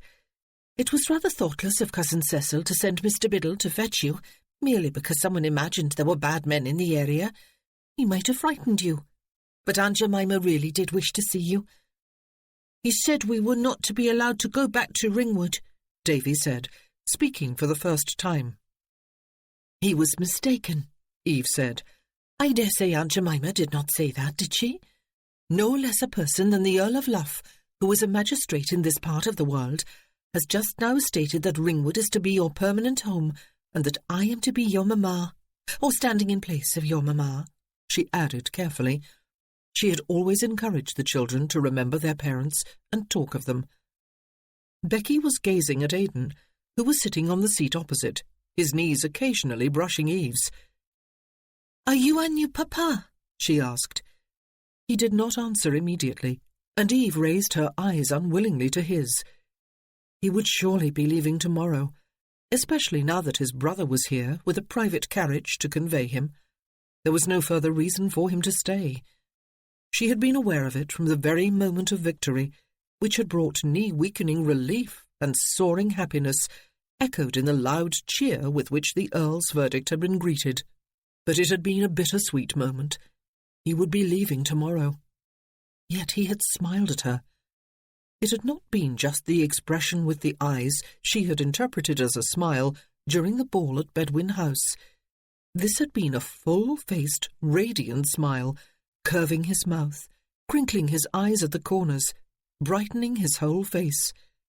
All the dark, forbidding harshness had fled, to be replaced by a beauty full of light and warmth and potential laughter. It had been somehow, strangely, more intimate than any of their couplings had been. Something deep within him, some joy brighter than the sun, had reached out to envelop her, to enfold her more closely than arms. Or so it had seemed. It had been merely a smile. He had smiled at her, for an eternity, for perhaps 10 or 15 seconds, until Cecil had stormed out of the room, and Aunt Jemima, weeping piteously, had come hurrying forward to hug Eve and tell her that she loved the dear children. She did, but she was too old and weary to cope with their day-to-day care. Eve had hugged her back and assured her that she could come and visit them, and visit her, whenever she chose. By the time she had returned her attention to Aidan, he had been at the back of the room in conversation with the Duke of Bewcastle and the Earl of Luff, looking remote and rather grim again in his uniform. She had not tarried. She had just learned from Aunt Jemima that the children were below stairs in the tap-room, being entertained by 2 of the 3 Feathers chambermaids. Eve had dashed down the stairs, taking them 2 at a time in grossly unladylike fashion, and had rushed into the tap-room to scoop them up, 1 at a time, laughing and dancing them in circles. She could scarcely remember a happier moment in her life. "I dare say," Aidan said now to Becky, "you remember your papa, do you? He will always be your papa, even though he is unable to be with you any longer. I am here to stand in for him, to make sure that you are always safe and warm, and that you have the care and the education to help you grow into a fine young lady, and Davy into a fine young man." "What will I call you?" Becky asked. She had taken him by surprise, Eve could see. His eyebrows rose. He said. "Let me see. My wife is Aunt Eve. I suppose that makes me Uncle Aidan." It sounded absurd. So absurd that Eve laughed. Who would ever have thought it? Colonel Lord Aidan Bedwin inviting 2 waifs to call him Uncle Aidan. How she loved him. But it was too painful a realization to cope with at the moment. She smiled down at Becky again. Tomorrow he would be leaving. The Duke of Bewcastle had accepted an invitation to stay for 1 night at Ringwood Manor. Anything was better, he had said in his habitual, soft, haughty voice, than staying at the 3 Feathers again. And judging from the look on the landlord's face when he had seen him enter the inn below the assembly rooms earlier, his Grace had added, that worthy shared the sentiment. It amazed and puzzled Eve that he had come, but she had not given much thought to his motive until she entered the drawing-room just prior to dinner and found him there alone. There was no sign of Aidan. She had always disliked the Duke. She was also, she admitted at that moment, just like everyone else in his orbit, afraid of him. But it was a fear she had never allowed herself to succumb to. She resisted now the urge to make some excuse, to disappear from the room again, or to chat brightly about inconsequentials. She advanced deliberately across the room, both hands outstretched. He had no choice but to take them in his own, looking faintly surprised, and perhaps also a touch uncomfortable. "Thank you," she said. "From the bottom of my heart, thank you." She squeezed his hands before releasing them. More slender, longer fingered than Aidan's, a ring on each hand. "I am unaware," he said, "of having done you any great service, Lady Aidan." "I do not know how long you were standing there before you spoke," she said, "but you must have understood that the verdict stood very much in the balance, that the Earl was just as likely to uphold his decision to grant custody to Cecil as he was to give the children back to me. It was what you said that swayed his decision. More even than that, though. It was your presence.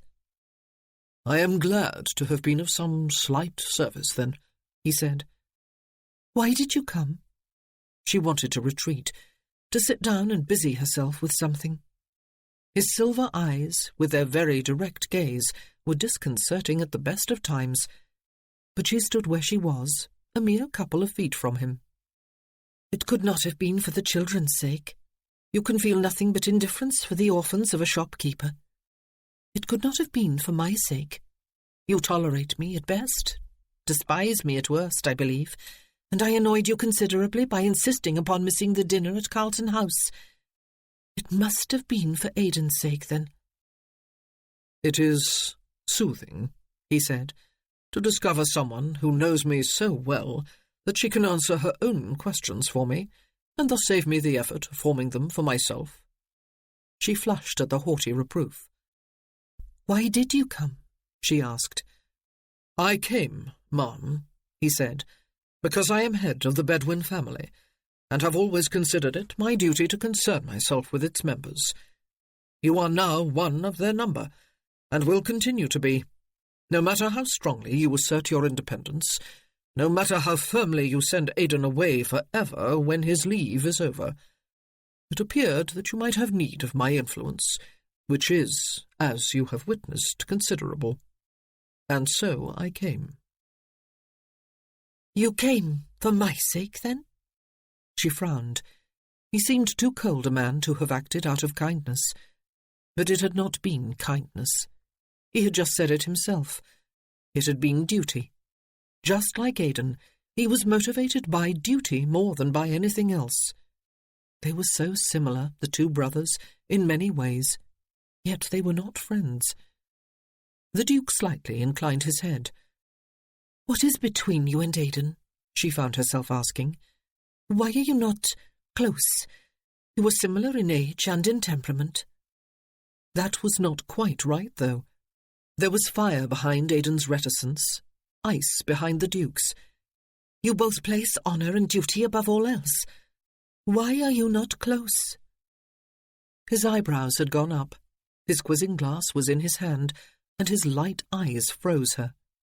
He had, she realized, retreated behind the thickest of his masks. She wondered suddenly if there was a real man behind even the thinnest of them.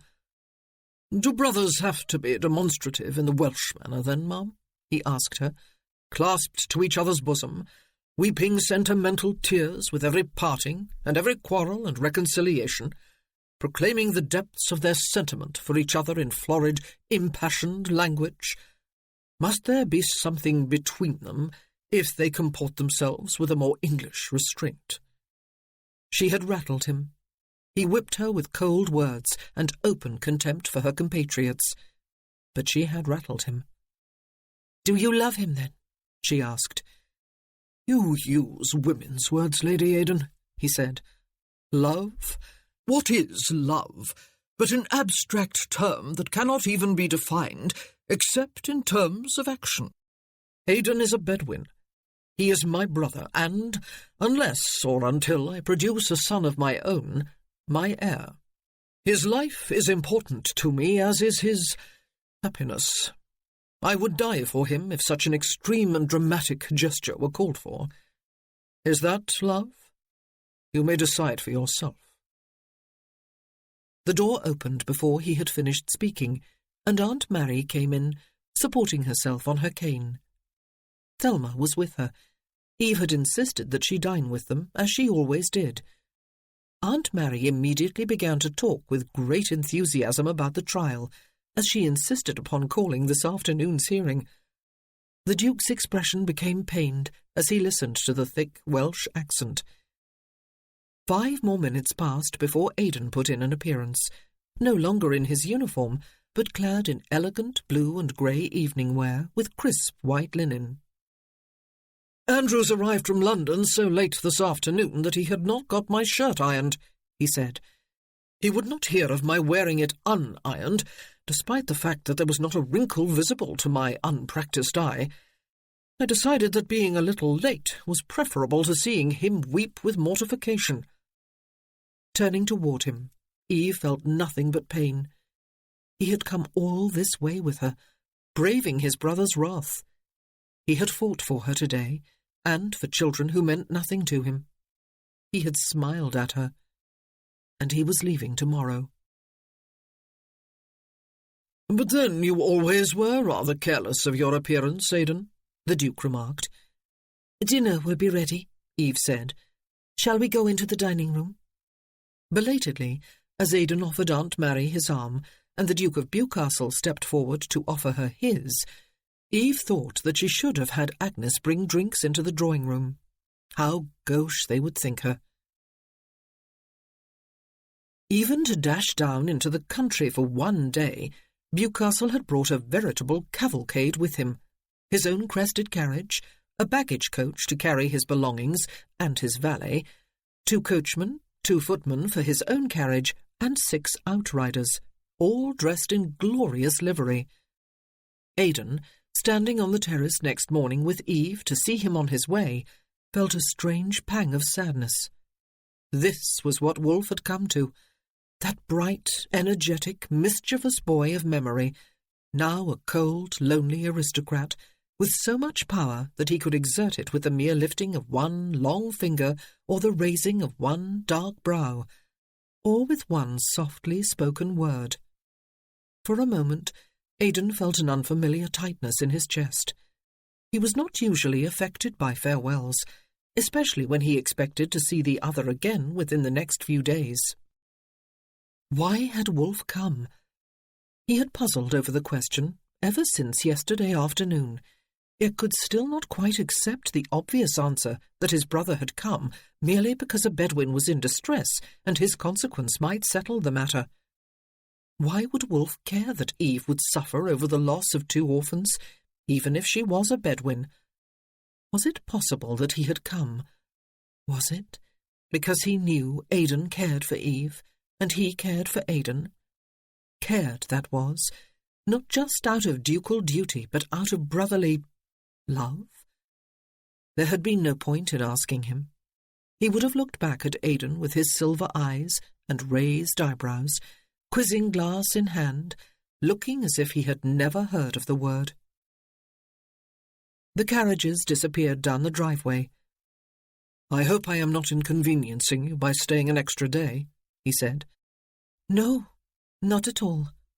But there was a slight frown of incomprehension between her brows. She had, of course, expected him to leave with Wolfe this morning. It was what he had said last evening that he would do. But he had lain in bed, unable to sleep again after awaking some time before dawn, the scene at the assembly rooms playing and replaying itself in his head.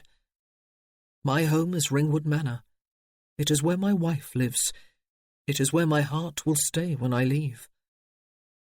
When he had spoken the words, they had not felt like a lie, though he had assumed that they were essentially just that. Certainly they had been almost embarrassingly ostentatious. But he had been unable to get the words out of his head as he had tried to get back to sleep. It is where my heart will stay when I leave. Her foster children my own. They were not his own. He could have no interest whatsoever in them, except, perhaps, for a natural concern for young children who had been orphaned and left unwanted and unclaimed by all their relatives. And then Cecil Morris's words had lodged in his brain and repeated themselves, until finally Aidan had got up, dressed without summoning Andrews, and gone out to the stables to saddle a horse and take it out for a brisk ride into the sunrise. "Tell me, Eve, what is Davy going to do for a father figure, so important to a growing boy?" With the words had come images of the boy, thin and bewildered, and bristling with menace in the nursery one evening, silent and passive in the carriage yesterday. "What is Davy going to do for a father figure?" "It is where my heart will stay when I leave." They were her children, Eve's, and Eve was his wife. How foolish now seemed the memory of his decision to marry her, to take her to London for the ceremony, to bring her back home and to leave her. Just like a neat little military manoeuvre, soon accomplished, soon forgotten. He might have taken into account that he was a Bedouin, and that Bedouins almost invariably loved their mates. It was a tradition he and his brothers had snickered and grimaced over when they were boys, and Bedouins loved and nurtured their children, even if they were over-scrupulous about instilling notions of duty and responsibility in them. Not that any Bedouins, to Aidan's knowledge, had ever had foster children to deal with. "It is a lovely day," he said. "I thought perhaps I would take the boy fishing." He felt intensely embarrassed as soon as the words were out. "Davy?" "I thought perhaps I would," he said. I assured him after our wedding that he was safe, and I encouraged him to think of himself as the protector of his sister and the other women here. When it came to the point, of course, he was not safe at all, and he could do nothing to protect anyone, even himself. I should have realized that he is a child and that he needs adults to spend time with him, and do all the protecting until he is old enough to do it for himself. I'll spend today with him at least." Her frown deepened, and at first he thought he had made a mistake, staying, forcing his company on her for another day, seemingly questioning her ability to nurture the boy alone. But he had misunderstood the cause of the frown he discovered when she spoke. "You are kind," she said softly. "Sometimes I doubt it. You make it easy to doubt. I did not even realize until yesterday that both you and the Duke of Bewcastle hide behind almost impenetrable masks. But you are a kind man." "Merely because I have decided upon a day of fishing." "Masks? He wore no mask, did he? Did Wolfe?" Yes, actually he did, and she had been perceptive enough to see that. But not himself, surely. "You do not know much about men, Eve, if you believe it is a great sacrifice on my part to stay for a day of pleasure." "Davy's father was a shopkeeper," she said, "not a particularly prosperous one. Yet Colonel Lord Aidan Bedwin is making no sacrifice by giving up another day of his leave to take this man's son fishing." "It is a lovely day," he said abruptly. "You had better come too, Eve, and bring the girl. I dare say she and her brother would not feel comfortable being apart today, especially as I am almost a stranger to them. We will take the gig and load a picnic basket up behind." She had tipped her head to one side and was regarding him with eyes that were luminous and beautiful. "Go and have their nurse get the children ready," he said, embarrassed, "and inform Miss Rice that you will not be teaching them today. Then you can go and give directions about the picnic basket while I see that the gig is made ready." She smiled at him before catching up her skirt and running lightly up the steps to the house. He felt suddenly light-hearted, like a boy escaped from the schoolroom. He could not remember when he had last taken a day purely for pleasure. Was it to be a pleasure, then, spending a day with 2 young children, the offspring of a shopkeeper, as she had just reminded him, teaching the boy to fish, picnicking with them, and with Eve? He wondered suddenly if he would have stayed were it not for the children. Would he now be seated in the carriage with Wolfe, comfortably immersed in a conversation on politics or some such thing, or would he have found some other excuse to remain? He did not care to pursue the question. He strode off in the direction of the stables instead. "It is where my heart will stay when I leave." There were 101 important things to do since she had been away for 2 weeks. Eve had always been conscientious about her duties as a landowner, and she had always accepted her social obligations too, to call upon her neighbours, to be at home to their calls, to visit the sick. But she would not even feel guilty about taking this day for herself, she decided. After all, it was not just for herself, was it? It was for the children. Her children. If she had learned something from the experiences of the last few weeks, it was that giving them her time and attention and love was the most important thing she could do with her life. They found a quiet stretch of the river, on her land, but away from the house and well above the village. There, in a grassy meadow dotted with colourful wildflowers, blue sky and sunshine overhead, They set down the picnic basket they had carried from the gate where they had left the gig, and went fishing. The horse had been let loose to graze in one corner of the meadow. They all fished for a while, Aidan with Davy, Eve with Becky. She tried to remember the skills she had learned with Percy many years ago. Aidan came and helped them once in a while, and held his hands over Becky's on the rod after it had been cast, showing her how to keep it steady without tiring her arms too quickly. Becky tipped her head right back and gazed up into his upside-down face, bent over her own, and smiled, a sunny, untroubled child's smile. Aidan looked down at her and winked. It was a precious moment for Eve.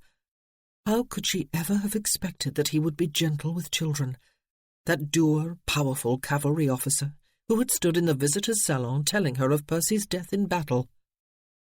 But Becky soon tired of the passive game of fishing, much to the delight of Muffin, who scrambled up from his perch on the bank and bobbed off ahead of them to chase flies.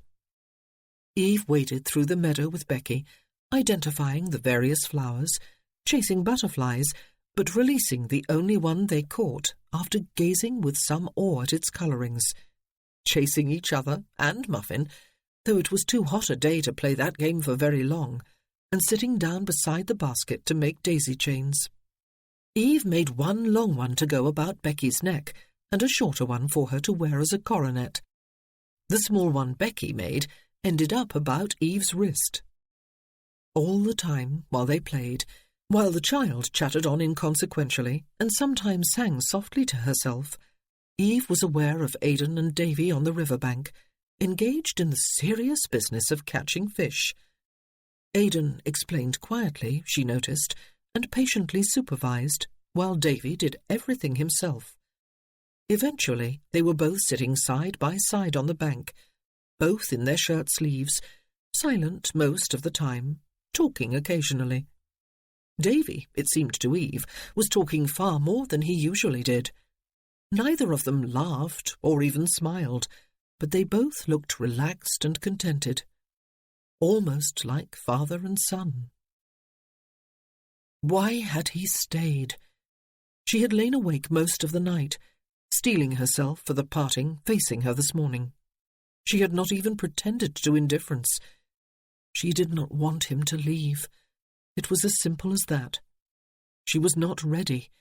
She never would be. And then morning had come, and she had discovered that she was to be granted a reprieve. There was to be another day to spend with him, and the same anguish to endure again tonight and tomorrow morning. She had been almost disappointed by his decision to stay. The worst of the agony would be over by now, though perhaps not. Undoubtedly not. "Go and tell Davy and Uncle Aidan," she said at last to Becky, undoing the straps about the picnic basket, "that it is time to eat." She watched Becky go and make her announcement. She watched Aidan turn and set an arm loosely about the child's waist, and Becky wrap a chubby arm about his neck and lean into his broad shoulder. She watched Davy look up at her and draw her attention to the small fish he was reeling in. Eve hugged her knees and very deliberately tried to impress the scene upon her memory. By tomorrow, but she would not think of tomorrow. It was not time to eat, she soon discovered. In addition to the thick rounds of fresh bread and butter that Mrs. Rowe had sent with generous slices of cheese, they were going to have freshly cooked fish. "Why do you think Davy and I have been fishing all morning?" Aidan asked, when Eve expressed her surprise. "We have been slaving and wearing our fingers to the proverbial bone, in order that, like real men, we might feed our women. Have we not, Davy?" There was no smile on his face, but it was unmistakably present in his voice. He sent Becky in search of some large, flat leaves, while he and Davy went foraging for twigs and sticks with which to build a fire. He might have accomplished it all himself in half the time it actually took, Eve thought, tickling Muffin's stomach, since her participation had not been invited, but he let the children do almost everything themselves, including building the fire and lighting it with the tinderbox he produced from the coat he had carried with him. He taught them how to clean and prepare the fish and watched them do it, and then he allowed them to set the fish out on the leaves and wrap them. He set the leaves in the fire himself. Eve clasped her hands about her raised knees when her stomach rumbled with hunger, but she made no protest at the lateness of their meal. Both children were absorbed and enjoying themselves more than she had ever witnessed before. "Papa built us a fire once," Davy said. "Did he, Davy?" Becky looked up at him wide-eyed.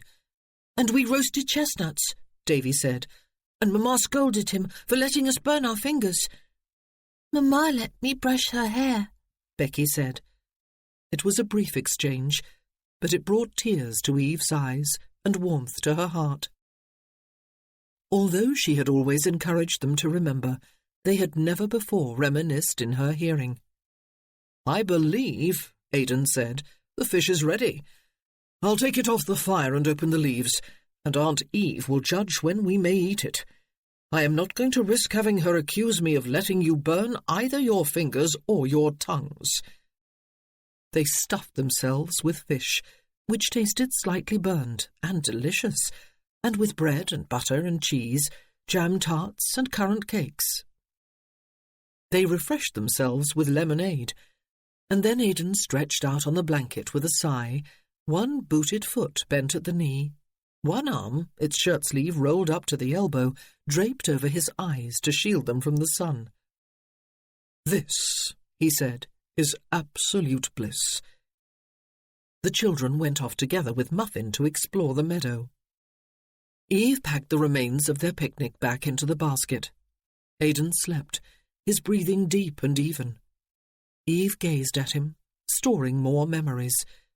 She would not lie down herself, sleepy as she felt. Someone had to keep an eye on the children.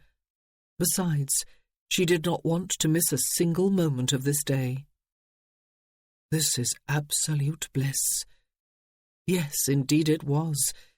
It was also a day of pure agony. It was all so very like the family life she had always dreamed of, first with Joshua, then with John, and now she was having a brief glimpse at what such a life would be like with someone else's children and a husband who was going to leave her tomorrow. Perhaps it did not matter. They were her children, and he was her husband, and today they were together as a family. Perhaps today was all that mattered. Perhaps today was all anyone could expect. Perhaps tomorrow was always an illusion that never came. "I suppose," he said, his voice breaking into her reverie, "that coming from an urban area of shops and businesses, Davy does not know a great deal about the country. Do you take him about the home farm, explaining things to him, letting him get his hands dirty, so to speak?" "I never have," she said. "I have always wanted to keep them close to the comfort of home. They were so thin and pale and listless when they first came here, Aidan. It would have broken your heart to see them. But perhaps I should." "You will need to be prepared for some career," he said. "The land is a real possibility. He could learn to be a steward, perhaps even yours, or perhaps be a farm worker, even a farmer." "Perhaps a landowner," she said. "My property is unentailed." He lifted his arm from his eyes and turned his head to look at her. "You may yet be with child," he said. "No." She turned her head sharply away, alarmed to find the meadow blurring before her vision. No, she was not. There had been 1 week when she might have conceived, but she had not done so. She would never ever have a child of her own womb. "Ah," he said softly, after a few silent moments. "I am sorry, Eve." "You need not be," she said. "It would have complicated things hopelessly, would it not? You would have felt obliged to come here for a visit whenever you were in England on leave, and I would have felt obliged to let you come." Another short silence. "That would not have been desirable," he said. "No." There was one small cloud floating across the sky, only one, but it found the sun and covered it for a few moments. Eve shivered in the sudden coolness. "I'll talk to Ned Bateman," she said, when the cloud had moved off. "My steward. About Davy, I mean." "Perhaps," he said, "I'll take Davy around the home farm tomorrow. I would like to see it myself. I know a thing or two about farming." "Tomorrow?" There was another of those brief silences that had punctuated their conversation. "London at present is a place from which I would rather be absent," he said. "When Wolfe described the dinner we missed at Carlton House, I shuddered. Did you not too? Everyone talking stubbornly in different languages, no one understanding anyone else. The Grand Duchess, the only person who could have interpreted fully, refraining from doing so out of contempt for the Prince of Wales and a desire for his entertainment to fall flat upon its face, the Queen prosing on forever, and then killing dead whatever still survived of the evening by forcing everyone to make their formal obeisance to her in the drawing-room after dinner, the Tsar of Russia flirting indiscriminately with all the ladies, and pouting because he was no longer the centre of attention. There will only be more of the same to be endured as soon as I return to London. I would rather be here."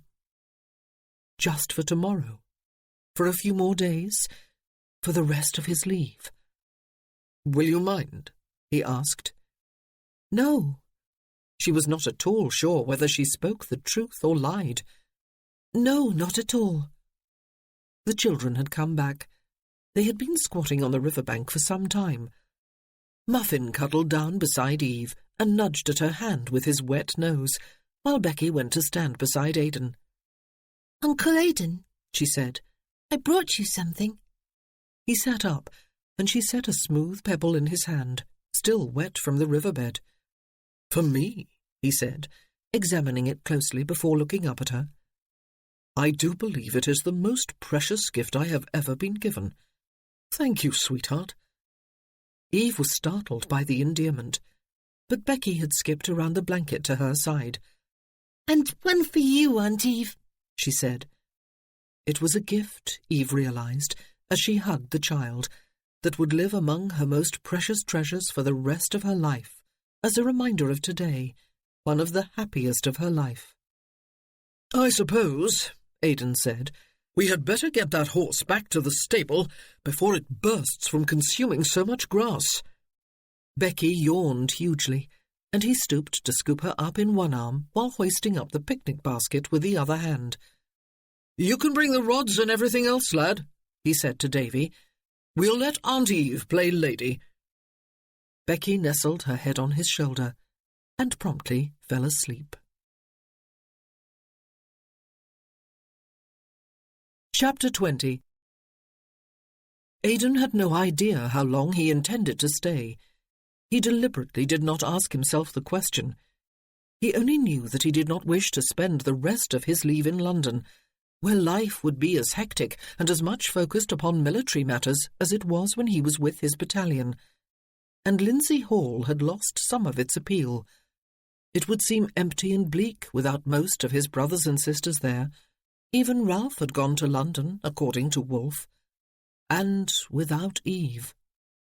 He needed to relax, and England was experiencing a heatwave, day after day of blue skies and sunshine, and a heat that soaked through the skin to soothe muscles and offer a warm balm to the soul.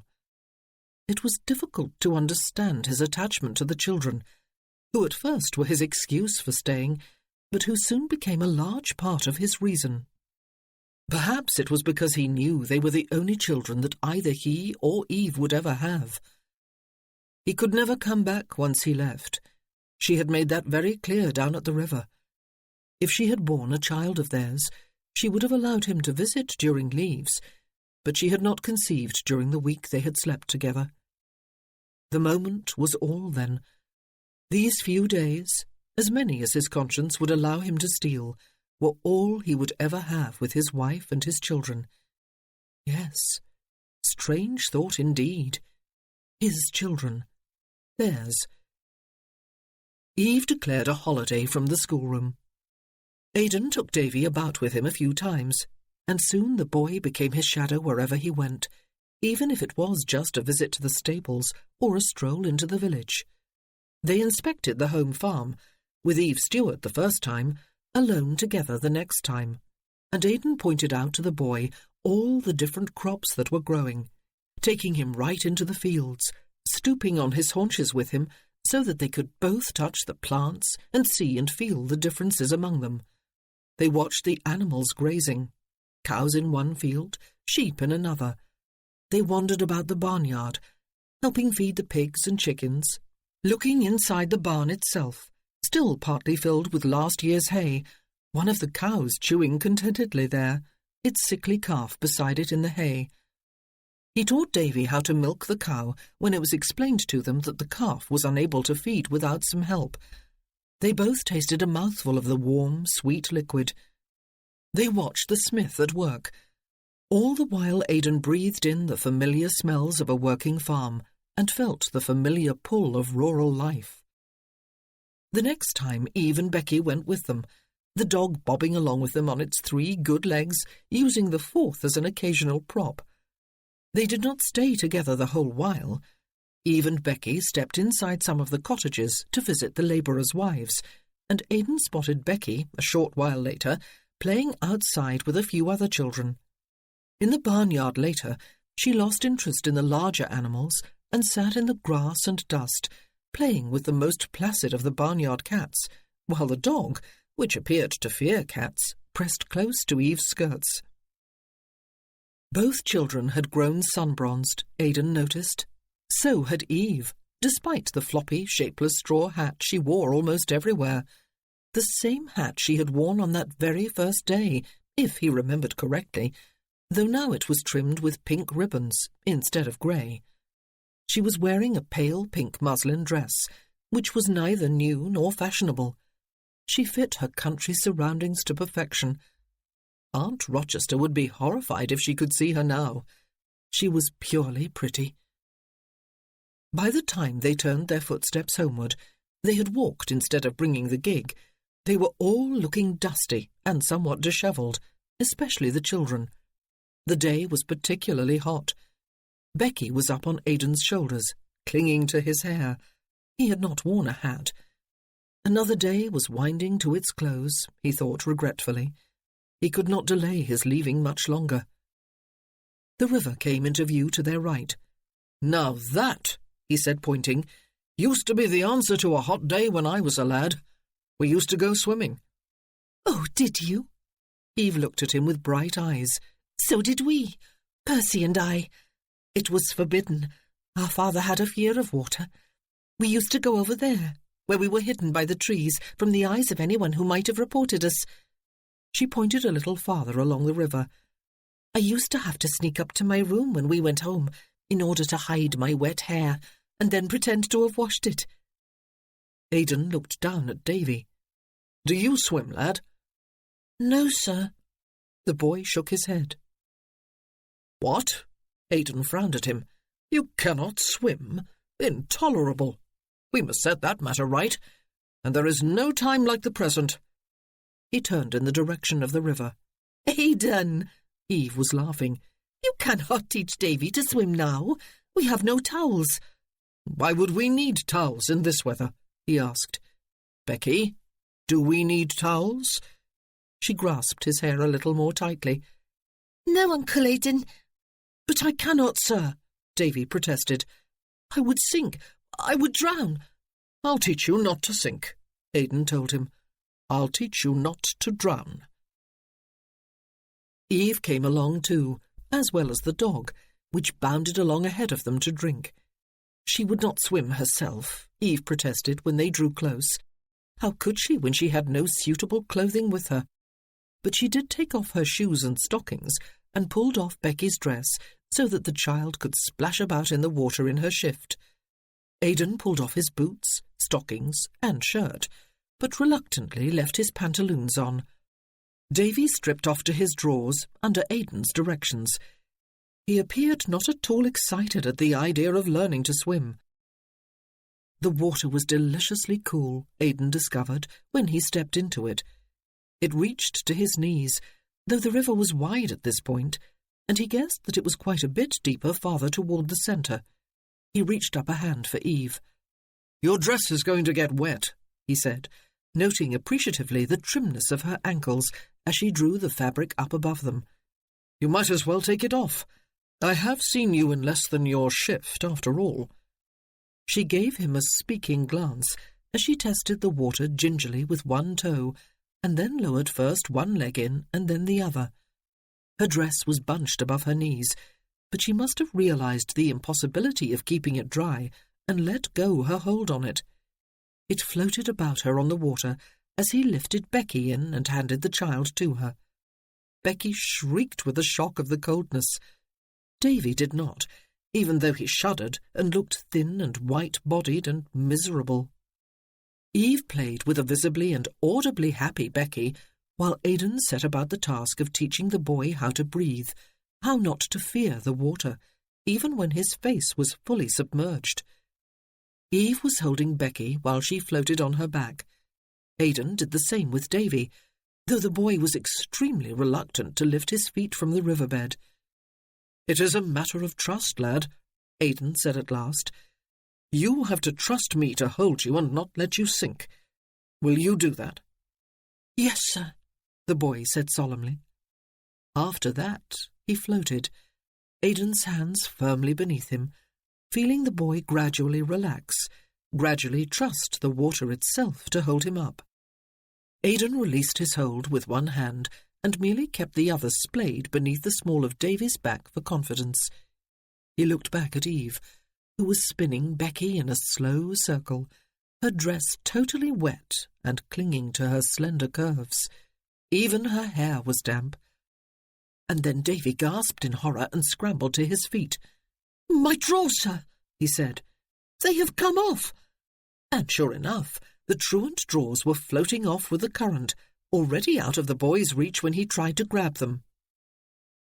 Becky had noticed. "Davy's drawers!" she shrieked. Aidan waded after them. He could have reached them in a moment, but he slowed down when he realized that the boy was splashing after him and that he was laughing, giggling rather, with a child's mingled embarrassment and hilarity. Aidan grasped the drawers just before they would have swirled out to deeper water. He swung them over his head. "Come and get them," he said. Davy had come up to him, still convulsed with mirth, one hand covering his private parts beneath the water, the other reaching up in vain for his drawers. "I cannot reach, sir," he said. "They will see." Aidan dangled them a few inches lower, laughing back at the boy. "Maybe I should get you to swim for them," he said, threatening to throw them out into deeper water. "No, sir. Give them to me." It was such a delight to see the boy actually laughing that Aidan was tempted to prolong the teasing, but he would not cause undue embarrassment. Still laughing, he dangled the drawers within reach, and then, when the boy grasped them, caught him in one arm and pulled him half under into the deeper water, mock wrestling with him before finally setting him down safely on his feet in chest-deep water so that Davy could scramble into his drawers without exposing himself. It was at that moment that Aidan, looking back up the river, locked glances with Eve, who was standing quite still in the water, holding Becky in her arms. There was an arrested look on her face. It was only when he noted it that Aidan realized he was still laughing, being totally undignified, in fact. He gazed rather sheepishly at Eve, his laughter fading to a mere grin. Davy was still giggling, safely ensconced in his drawers again. "Well, lad," Aidan said, "are you ready for deeper waters? Will you come and swim with me if I promise not to let you go?" "Yes, sir," the boy said. But it was not the usual passive obedience he was expressing this time. His eyes shone with eager, boyish excitement. He had forgotten his fears. He was enjoying himself. He was a young child out with an adult he trusted. Aidan wrapped an arm about him and floated lazily on his back, propelling them along with his feet. He could feel the sun warm on his chest. Eve and Becky, he could see, were no longer in the water. They were in full sunlight on the bank. The dog settled beside them. Eve was pulling the child's dry dress over her head, presumably having first removed the wet shift. She had no such comfort herself, foolish woman. Her dress clung wetly to her, looking rather like a second skin. She would have looked no less modest swimming in her shift. Would this all seem like a dream when he was back with his battalion, he wondered, as painless and insubstantial as a dream? He quite fervently hoped so. But what dream would he dream for the rest of his life, to give him the hope all people needed in the future? His dream for the past several years had been a modest one: a home, a wife, a family, after he had finally set his career behind him. Even the more recent dream had been hardly less modest, a continuation of his career. Miss Knapp as his wife, sharing his life. He had not loved her, had not expected ever to do so. All he had dreamed of was comfort and contentment. Would there ever be another dream? Could there ever be another? Suddenly, the sun felt a little less warm, the water a little colder. The Reverend Thomas Puddle came to dinner that evening, invited by Aunt Mary, who had assured him that Eve would be delighted, and would in fact be disappointed if he did not come.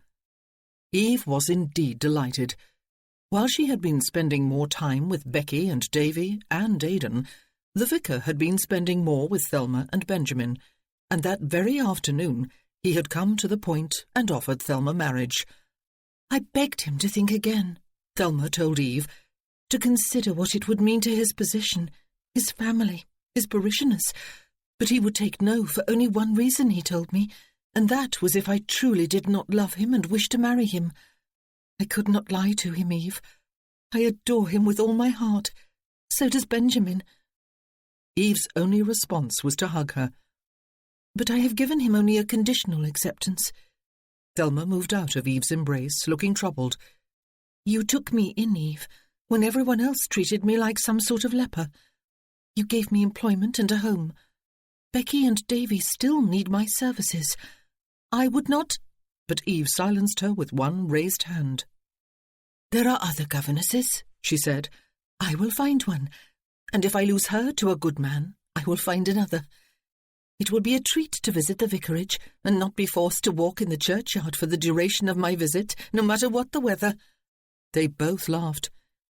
I wish you such happiness as I am feeling, Thelma began, but Eve held up her hand again. I am happy, she said. I have my home and my family. I have my children, and I have friends and neighbours. And Colonel Bedwin? Thelma asked. Eve shook her head. I dare say he will be leaving within the next day or two. He will wish to see his family again before returning from leave. It was a cheerful, festive dinner, with a smiling, blushing Thelma and a smiling, blushing Reverend Puddle, and Aunt Mary in fine form, happy for everyone, and chattering away about the wedding that must be planned, and the wedding assembly, and a dozen other happy topics. She was as alert and tireless as any of them. She was yawning profusely later when Eve went down to the drawing-room after her usual hour of reading stories to the children and then tucking them into their beds and kissing them good night. Thelma had left after getting Benjamin to sleep to walk the Reverend Puddle home. A sheer romantic absurdity, of course, since it must be perfectly plain, even to an idiot, that he was then going to have to walk her back home. Aunt Mary was alone with Aidan. The sun and heat today, and all the excitement over Thelma and the vicar have quite done me in, she complained. I'm off to bed early, so you needn't remain indoors to entertain me any longer, Colonel. Here is Eve come back from the nursery. Why don't the two of you go out for a walk on such a lovely evening? Ah, she was matchmaking to the end, Eve thought, as Aidan got to his feet, helped Aunt Mary to hers, and handed her her cane. A good idea, Mum, he said. We will do it, if Eve is not too tired. Aunt Mary smiled merrily as she lifted her cheek for Eve's good-night kiss. Muffin, who had appeared to be fast asleep by the hearth just a moment before, scrambled to his feet and wagged his tail hopefully. Someone had mentioned the word walk. They strolled toward the dell, crossing the lawn to the lily pond. pausing there for a while to look at the lilies and trail their hands in the cool water, and finally wound their way among the trees and down the steepening slope toward the brook. Muffin bobbed along with them, sometimes ahead, sometimes behind, sometimes coming to snuffle at Eve's skirt. "What is the story of that dog?" Aidan asked, when they were at the lily pond. "He belonged to one of my tenants," she said, "a man whose lease I refused to renew because he was violent with his workers. He left Muffin behind, horribly, horribly maimed and abused. One can guess from the look of him now some of what he suffered, though he looks very much better than he did when I first saw him. Everyone thought it would be kindest to shoot him, but I would not allow that. I wanted him to have an experience of gentleness and love first, even if it became necessary to release him later from his pain. But he recovered as much as he ever can recover. Certainly he no longer cowers and whimpers whenever someone strange comes near him." "One of your lame ducks," he said, seating himself on the low wall. There was no harshness in the accusation. "Yes," she agreed, "one of my precious lame ducks." She bent to scratch Muffin's good ear. She could not erase from her mind the sight of Aidan this afternoon, laughing with Davy and teasing him, and of Davy himself, helpless with childish glee. The two sombre men of her life, laughing and playing. "And is Ned Bateman another?" he asked. "Ned? Has he told you, then?" she asked. "Yes," he said. "You are to buy land for him and an indeterminate number of maimed and wounded discharged soldiers, so that they can set up their own farm, and perhaps workshops too, and they are to pay you back in instalments." "Not lame ducks, then," she said. "They are going to pay me back. They are going to be independent. I only wish I could help more. There are going to be thousands of such men, are there not, now that the wars are over? Men without jobs, men without their health, and often without one or more limb." "Have you considered this thoroughly?" he asked. "Have you had a lawyer advise you? Are you having one handle the business and the details of the loan?"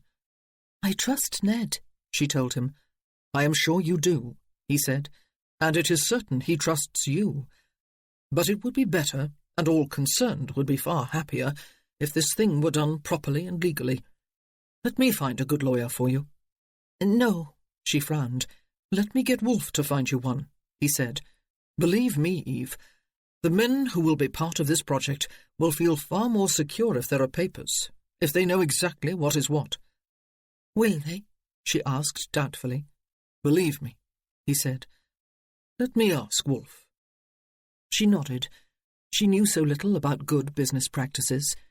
Perhaps it would not hurt to turn for advice to men who knew more, especially when they were her relatives, one her husband, one her brother-in-law.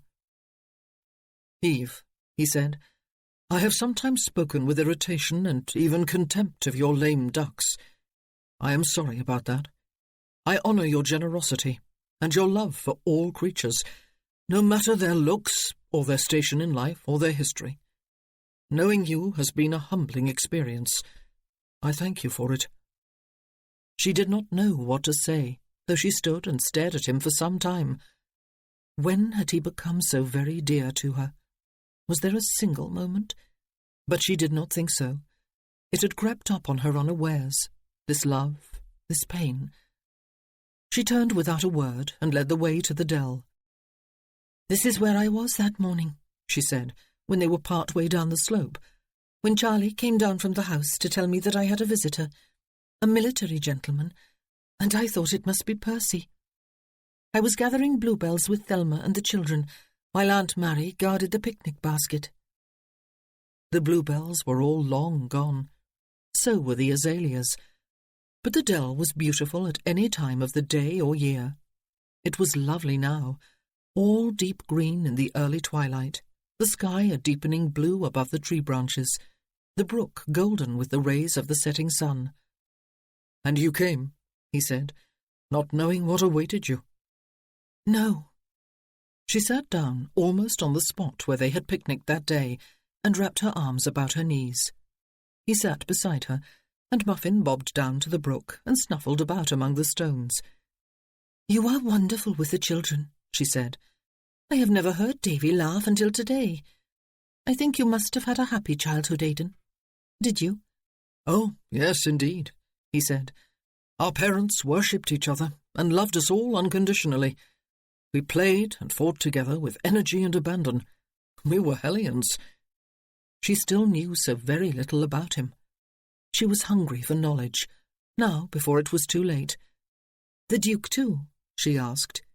"Did you play with him too?" "With Wolf?"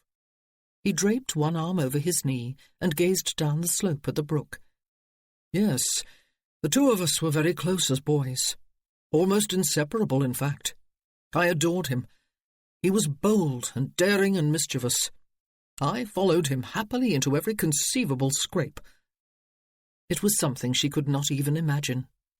"What happened?" she asked him. He shook his head slightly, as if coming out of some reverie. "Life happened," he said. "I said our father loved us unconditionally. That is not strictly true, I suppose. He was the Duke of Bewcastle, and therefore bound by the duties and responsibilities of his position. Wolf was his heir, and he was having health problems.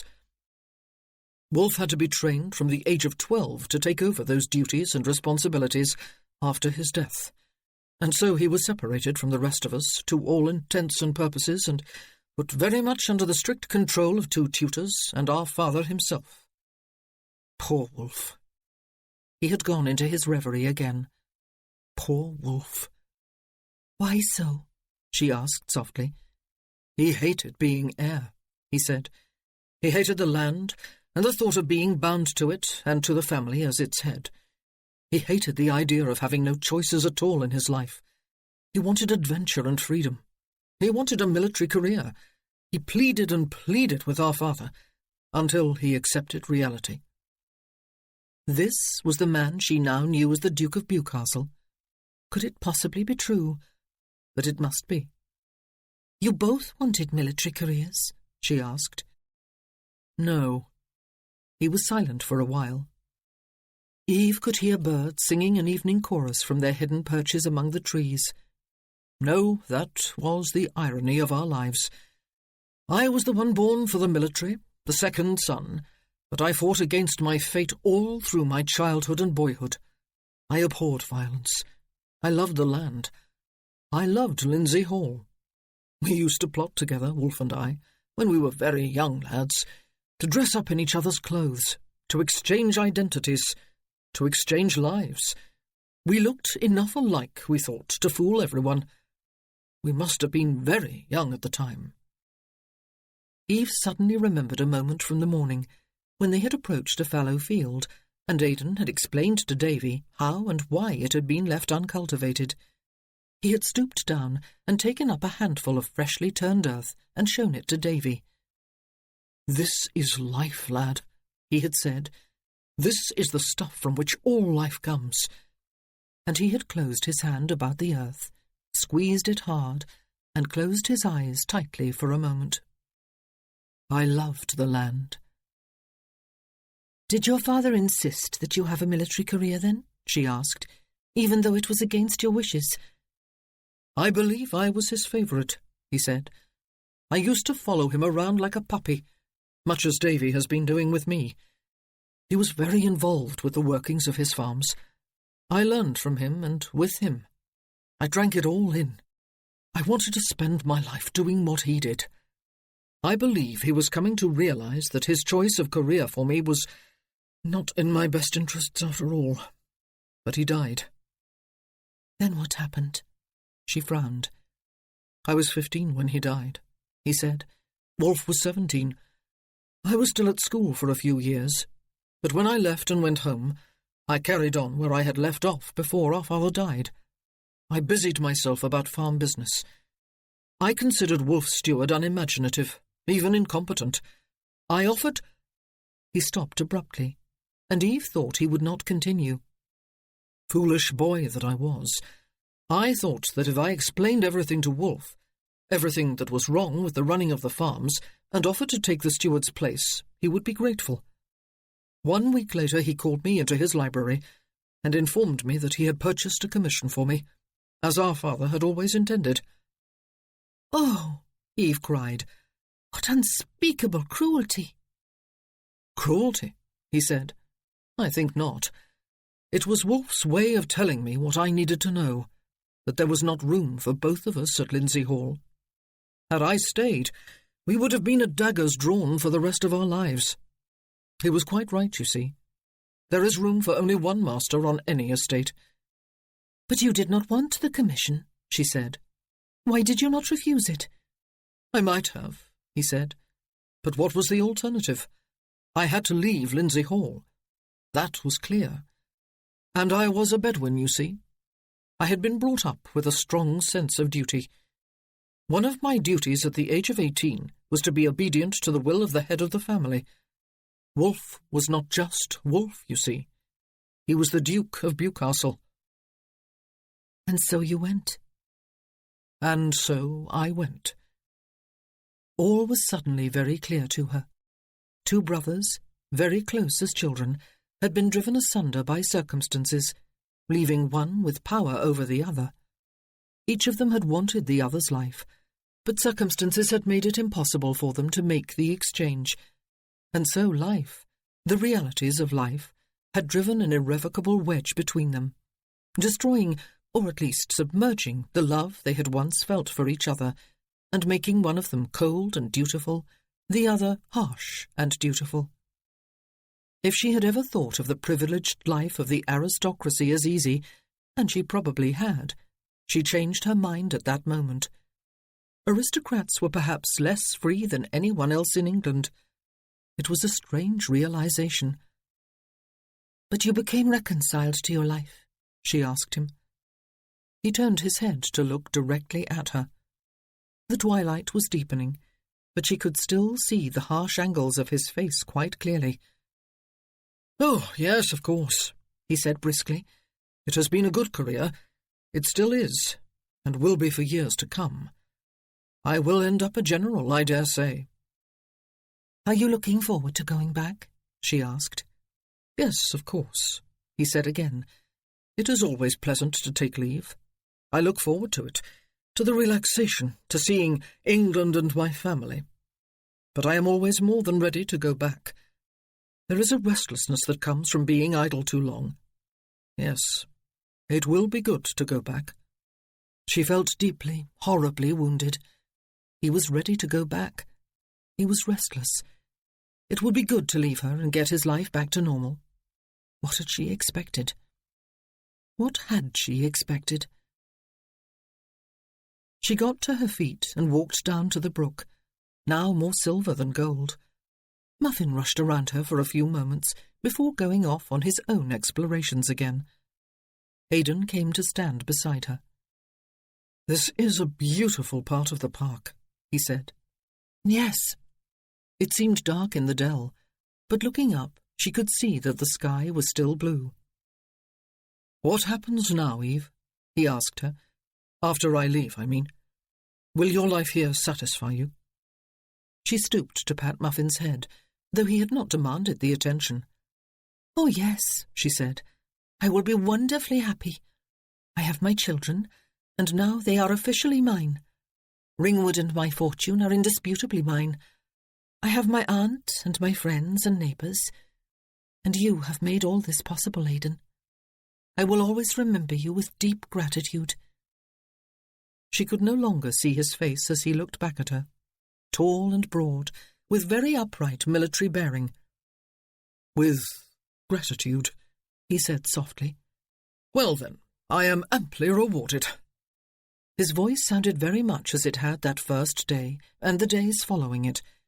She could not detect in it the voice of the man who had laughed with Davy and teased him this afternoon, or the voice that had called Becky sweetheart a few days ago.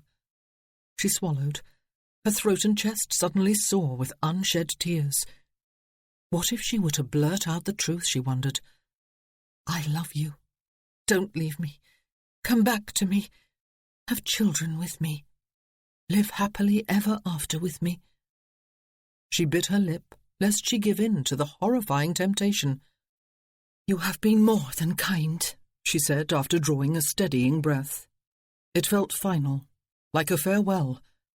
"You are chilly," he said as she shivered. "We had better get back to the house." "Yes."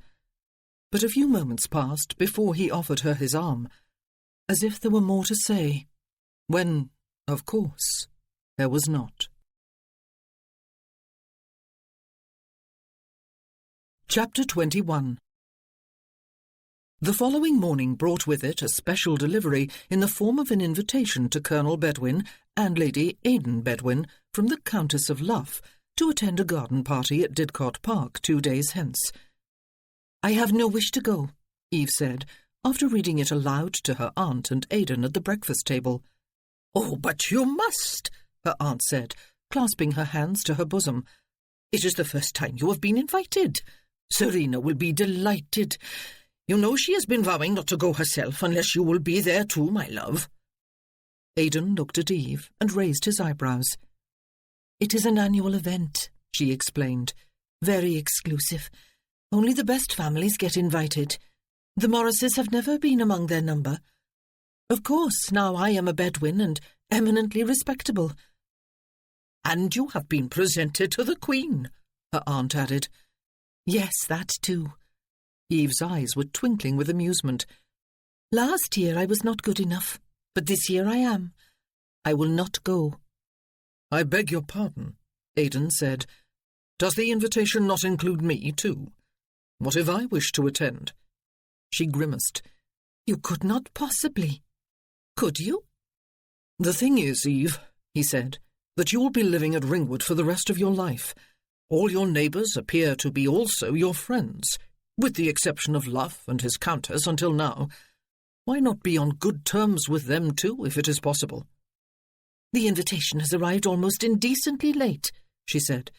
"The others were sent out a long time ago. Of course, you called at Didcot Park, and the Duke of Bewcastle himself put in an appearance at the Assembly Rooms. Suddenly, I am a pariah no longer."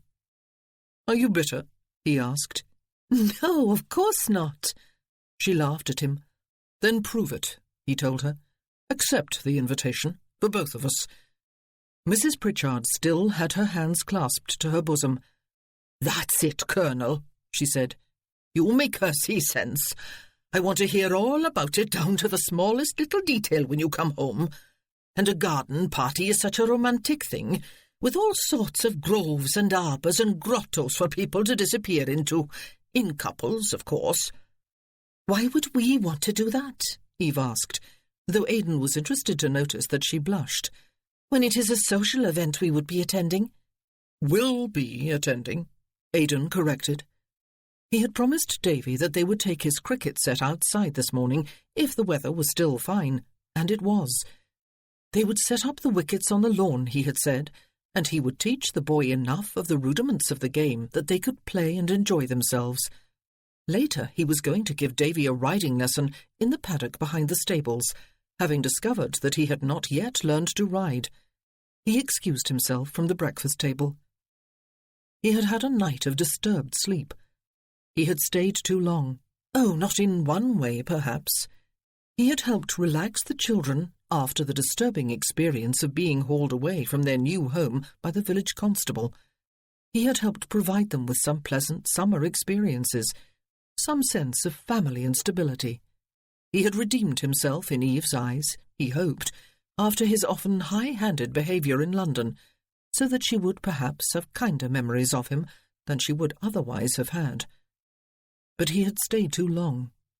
He had fallen deeply in love with her, and would suffer for a long time after leaving her, he knew. But just last evening, when they had walked down into the dell, she had told him that she would be happy after he had gone, and that she would always remember him with gratitude. Gratitude. The word had cut him as deeply as the ugliest curse would have done. At least there would be passion in a curse. She would always remember him with gratitude. He was going to have to do the honourable thing and stop delaying his departure, he had decided, while he tossed and turned in bed, trying to find some release in sleep. Yet now he had found a reason to stay 3 more days. But was it reason or excuse? It was important for Eve to be fully accepted socially in her neighbourhood. But there was a cricket game to organise. He had told her that he would be leaving the morning after the garden party. Freya had written to her, Eve. It was a witty letter, filled with perceptive and rather caustic observations on the people and events involved in the victory celebrations she had attended. But her letter also announced her intention of leaving town and returning to Lindsay Hall. She wondered if Eve would care to join her there for the summer. Eve was firmly determined to stay at home, but Aidan had decided to go and spend what remained of his leave with his two sisters. "It is time for me to take myself out of your life, Eve," he had said. "Yes." "And return to my life." "Yes." She had been unable to form any other words, but had concentrated upon smiling at him with what she hoped was just the right degree of cheerful acceptance and polite regret. Yes, it was time. If he stayed much longer, she surely would not be able to let him go at all, but would disgrace herself by clinging to him and begging him not to leave her. There were 2 days left, the first already well advanced after a vigorous game of cricket, in which Eve and Becky took part, as well as the Reverend Puddle, who had come to Ringwood on some flimsy excuse and proved himself to be a very creditable bowler, especially when Aidan was in at bat. Thelma, Benjamin and Aunt Mary formed an enthusiastic cheering section, applauding both sides indiscriminately. So when Aidan told Eve that he would be leaving, there were really just 1.5 days left, to be followed by the garden party day. And then Eve concentrated upon enjoying to the full what time was left, cramming it with as many activities as she could dream up, trying desperately to live for the present moment and not look ahead to a time that would come soon enough anyway. She and Becky watched Aidan give Davy a riding lesson in the paddock. When the boy looked reasonably confident, Eve suggested that they all go riding, and they did, Davy's pony on a leading rein held by Aidan, who settled Becky up before him on the saddle, Eve riding her horse alongside. Later they went strolling through the wilderness walk and ended up playing a game of hide-and-seek among the trees and bushes, the children's shouts of laughter and merriment betraying their hiding places every time. They played cricket and rode again on the second day, and later took a picnic tea down into the dell with Aunt Mary, Thelma, the vicar, and Benjamin. Before tea, all of them, except Aunt Mary, walked one behind the other along the middle of the brook, Benjamin astride the Reverend Puddle's shoulders, stepping from one stone to another, their arms out to the sides for balance. Even Muffin ventured off the bank to search for fish. There was an occasional exclamation from one of them as a stone was missed and a shod foot was immersed in the water, and laughter from the others. After tea they sang, led by Eve and Aunt Mary, who added a rich contralto harmony to Eve's soprano. Aidan commented in apparent disgust that he might have known 2 Welsh ladies would burst into song sooner or later, and then he joined in with a very creditable baritone harmony. The others added their voices with varying degrees of musicality. On the morning of the garden party, they took Aunt Mary driving along country lanes and stopped to pick her so many wildflowers, Eve and the children did the picking, that she looked rather like a flower bush that had sprouted a head, according to Aidan. There was a great deal of chatter and laughter, a fair share of it coming from Davy, Eve was delighted to notice. He had blossomed into a little boy during the past week. How was Aidan's departure going to affect him? But she would not think of that today. Tomorrow would be soon enough. By this time tomorrow. For a moment she felt as if the bottom were falling out of her stomach. Despite herself, Eve was rather excited to be attending the garden party at Didcot, about which she had heard so much in past years. And this year the weather was perfect for an outdoor entertainment. It was sunny and hot, with just a slight breeze to provide some welcome coolness. Eve wore a pretty sprigged muslin dress with a flower-trimmed straw bonnet, both part of her newly acquired wardrobe, neither of which had been worn before. Aidan was dressed smartly, though not in his uniform. The terrace before the house was decked with a profusion of brightly coloured flowers in large pots. There were tables in the shade, covered with crisp white cloths and laden with large jugs of lemonade and stronger drinks and plates of small delicacies, both savoury and sweet. Smart, liveried footmen waited behind the tables to assist guests with their choices. Huge pots of flowers had been set out on the newly cut lawns too, and a few smaller ones had been hung from tree branches. Tables and chairs had been set out, some beneath the shade of trees, some in the sunshine, but with umbrellas to provide protection from the sun. Some colourful blankets had been spread on the grass for those who preferred to recline more at their ease. There were already a number of guests present when Eve and Aidan arrived, some sitting, others strolling or standing in groups conversing. A few of the more energetic were playing bowls on a flat side lawn. Two couples with rackets were hitting a ball back and forth across a net that had been set up beside the bowling green. The Earl and Countess of Luff were standing on the terrace, receiving newcomers.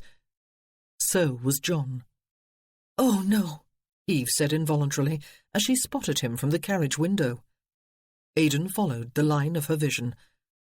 "I suppose," he said, "that if you are to be in social contact with your neighbours at Didcot Park, you will inevitably be in contact too with Denson from time to time. It is not something you can avoid forever."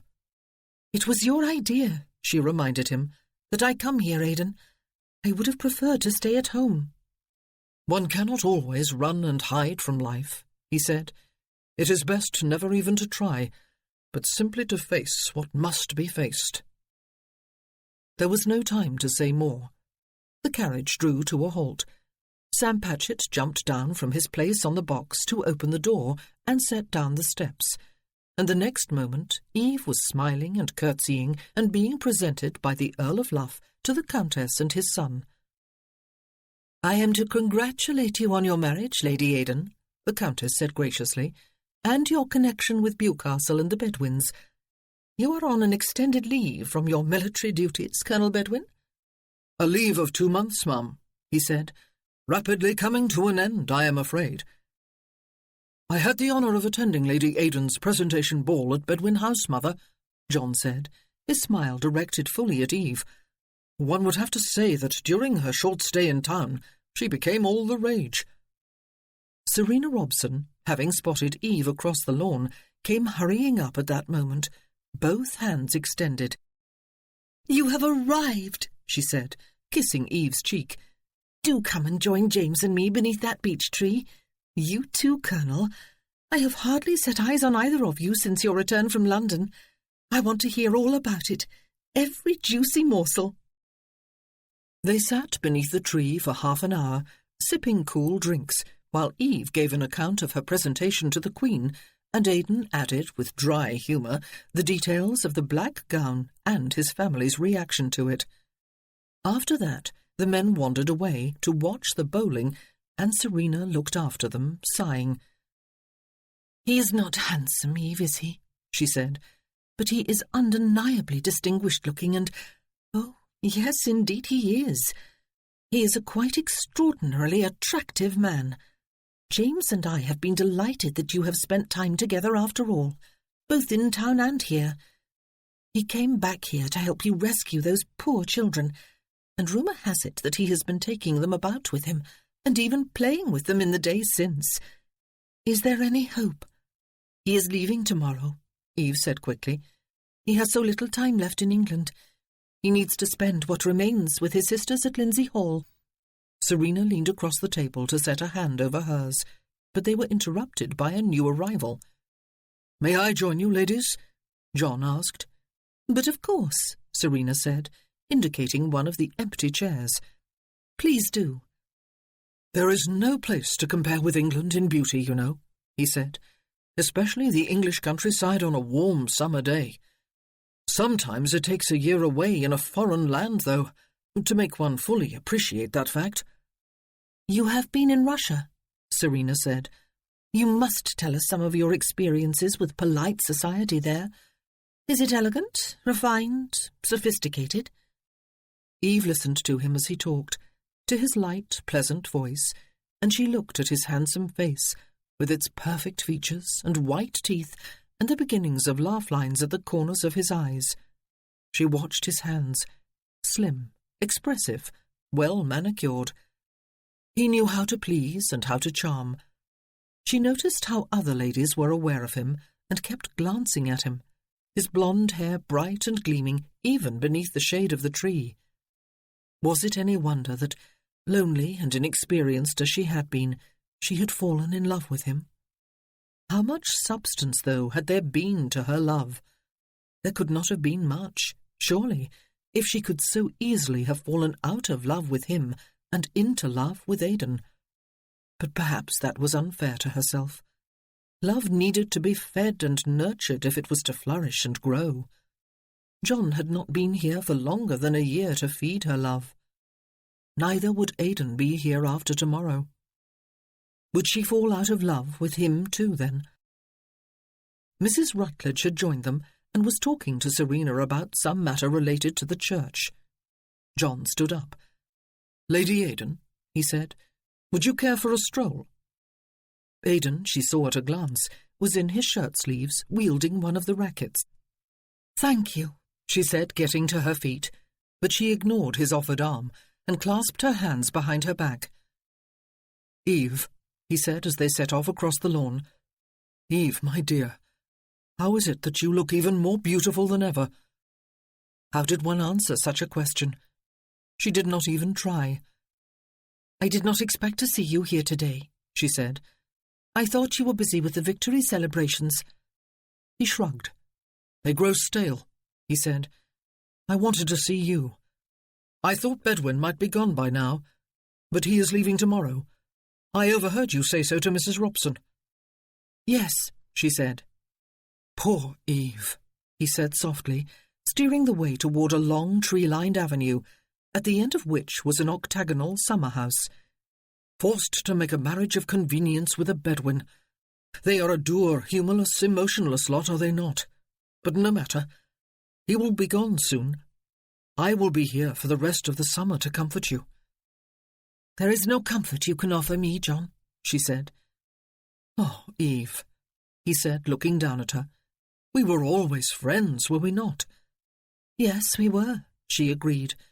She had always found him easy to talk to, easy to listen to. She had liked him long before she had loved him. "We will be friends again, then," he said.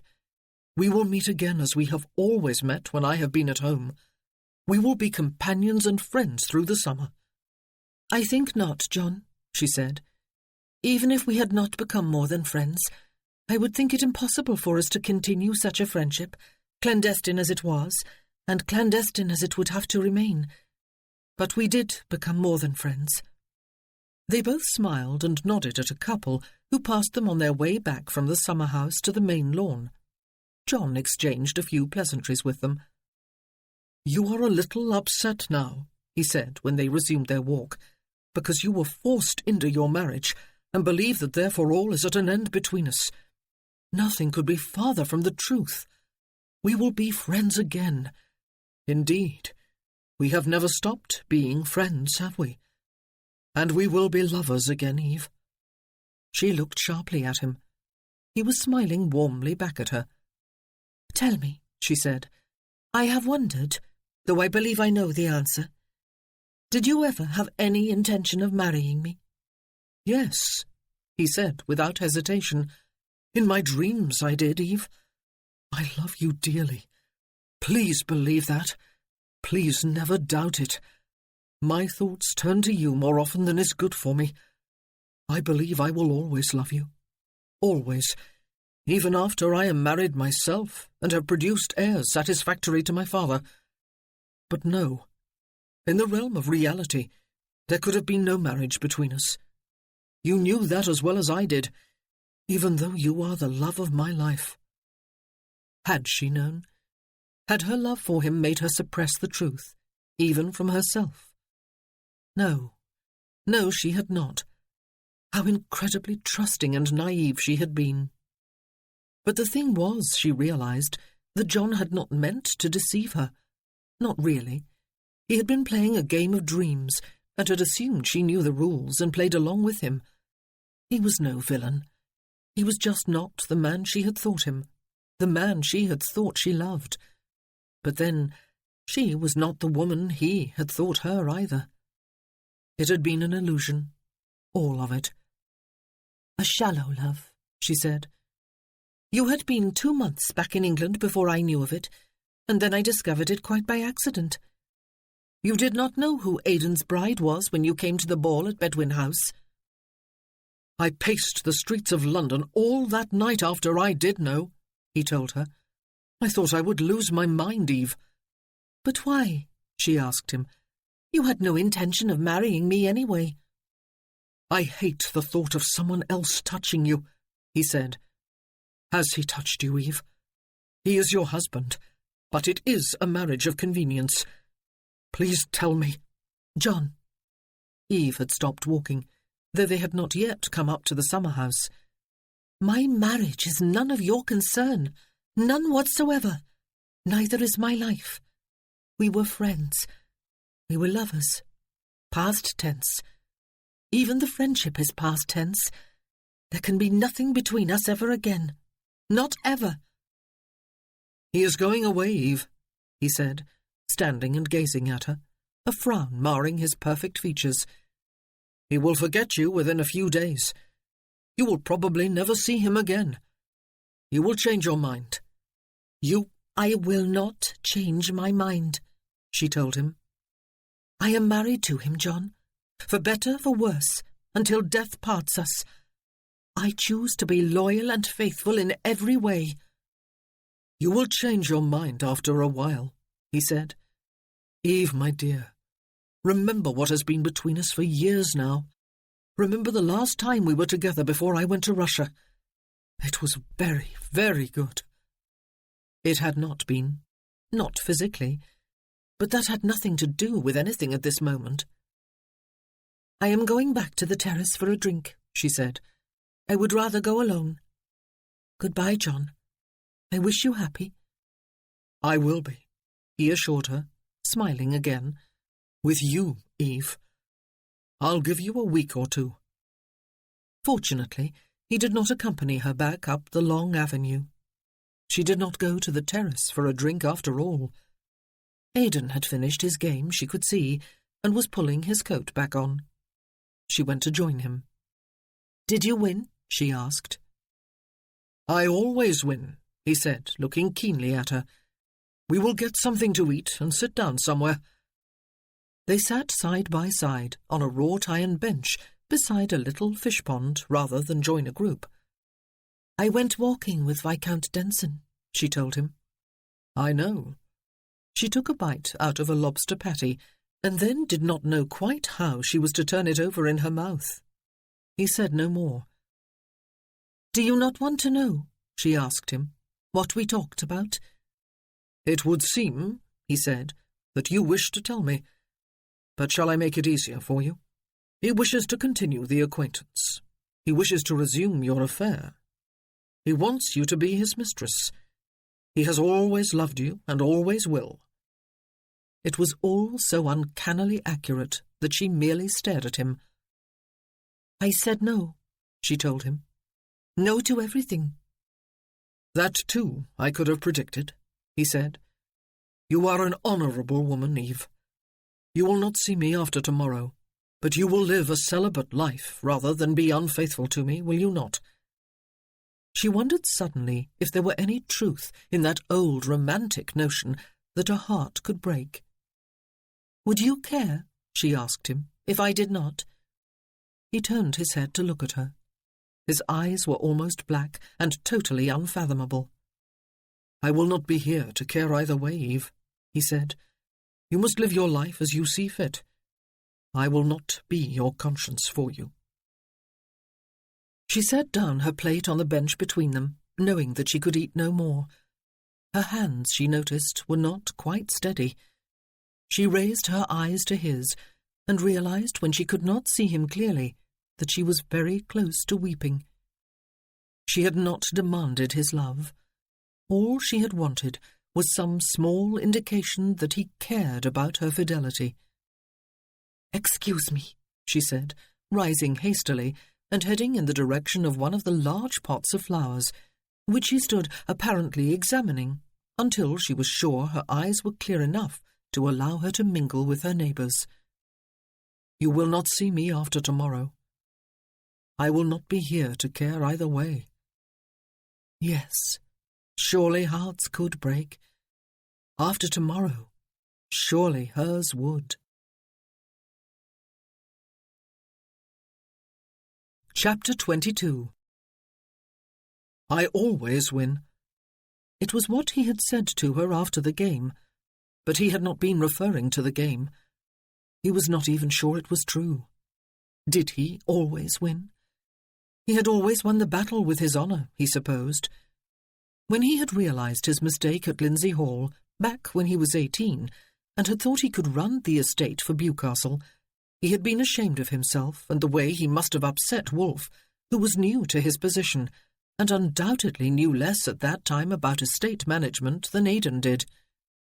He could have resisted Wolfe's decision to purchase a commission for him. His brother could not have forced him into the military, especially as he was independently wealthy and did not rely for support upon his elder brother. But he had done the honourable thing and stepped into a career the very thought of which had horrified him. Ever since then, honour had been his guiding light, culminating in his marriage to Eve this very summer. Yes, he had always won any conflict with honour. But did that make him a winner? A winner of happiness? Was there such a thing as happiness? They stayed to the end of the garden party, mingling with the guests, never together after that encounter on the bench by the fish pond. Eve was smiling and animated, and suddenly became as much the focus of admiring attention as she had been for that brief week in London. Perhaps she was simply enjoying herself, Aidan thought. Perhaps her spirits were buoyed by the fact that tomorrow he would be leaving, never to return. But there had been those tear-filled eyes she had raised to him before rushing away to examine the flowers in the closest flower pot. There were those tears. Tomorrow he would win another battle by doing the honourable thing and leaving her. But what would he win thereby? Honour, of course, but happiness? What about her happiness? Was he so intent upon honour that he was ignoring what might just be staring him in the face? But what if he was mistaken? What had those tears meant? They travelled home in silence, watching the passing scenery from opposite windows. Tomorrow he was to leave. Did she have nothing more to say to him? Did he have nothing more to say to her? What was the meaning of your tears? He thought for a moment that he had spoken the words aloud, but his lips were still closed, and she made no response. It was an enormous relief to Aidan when the carriage finally passed between the gateposts of Ringwood and made its way up the driveway to the house. Tomorrow would be a relief too, when he finally rode away and everything was finally over. Did he dare risk his honour, he wondered. Did he dare grasp at happiness? When Eve went up to the nursery after dinner, Aidan went with her. He sat with Becky on his lap, listening to the nightly stories, and then he told the children he would be leaving in the morning. He would write to them, he promised, and send them gifts from every new place he went.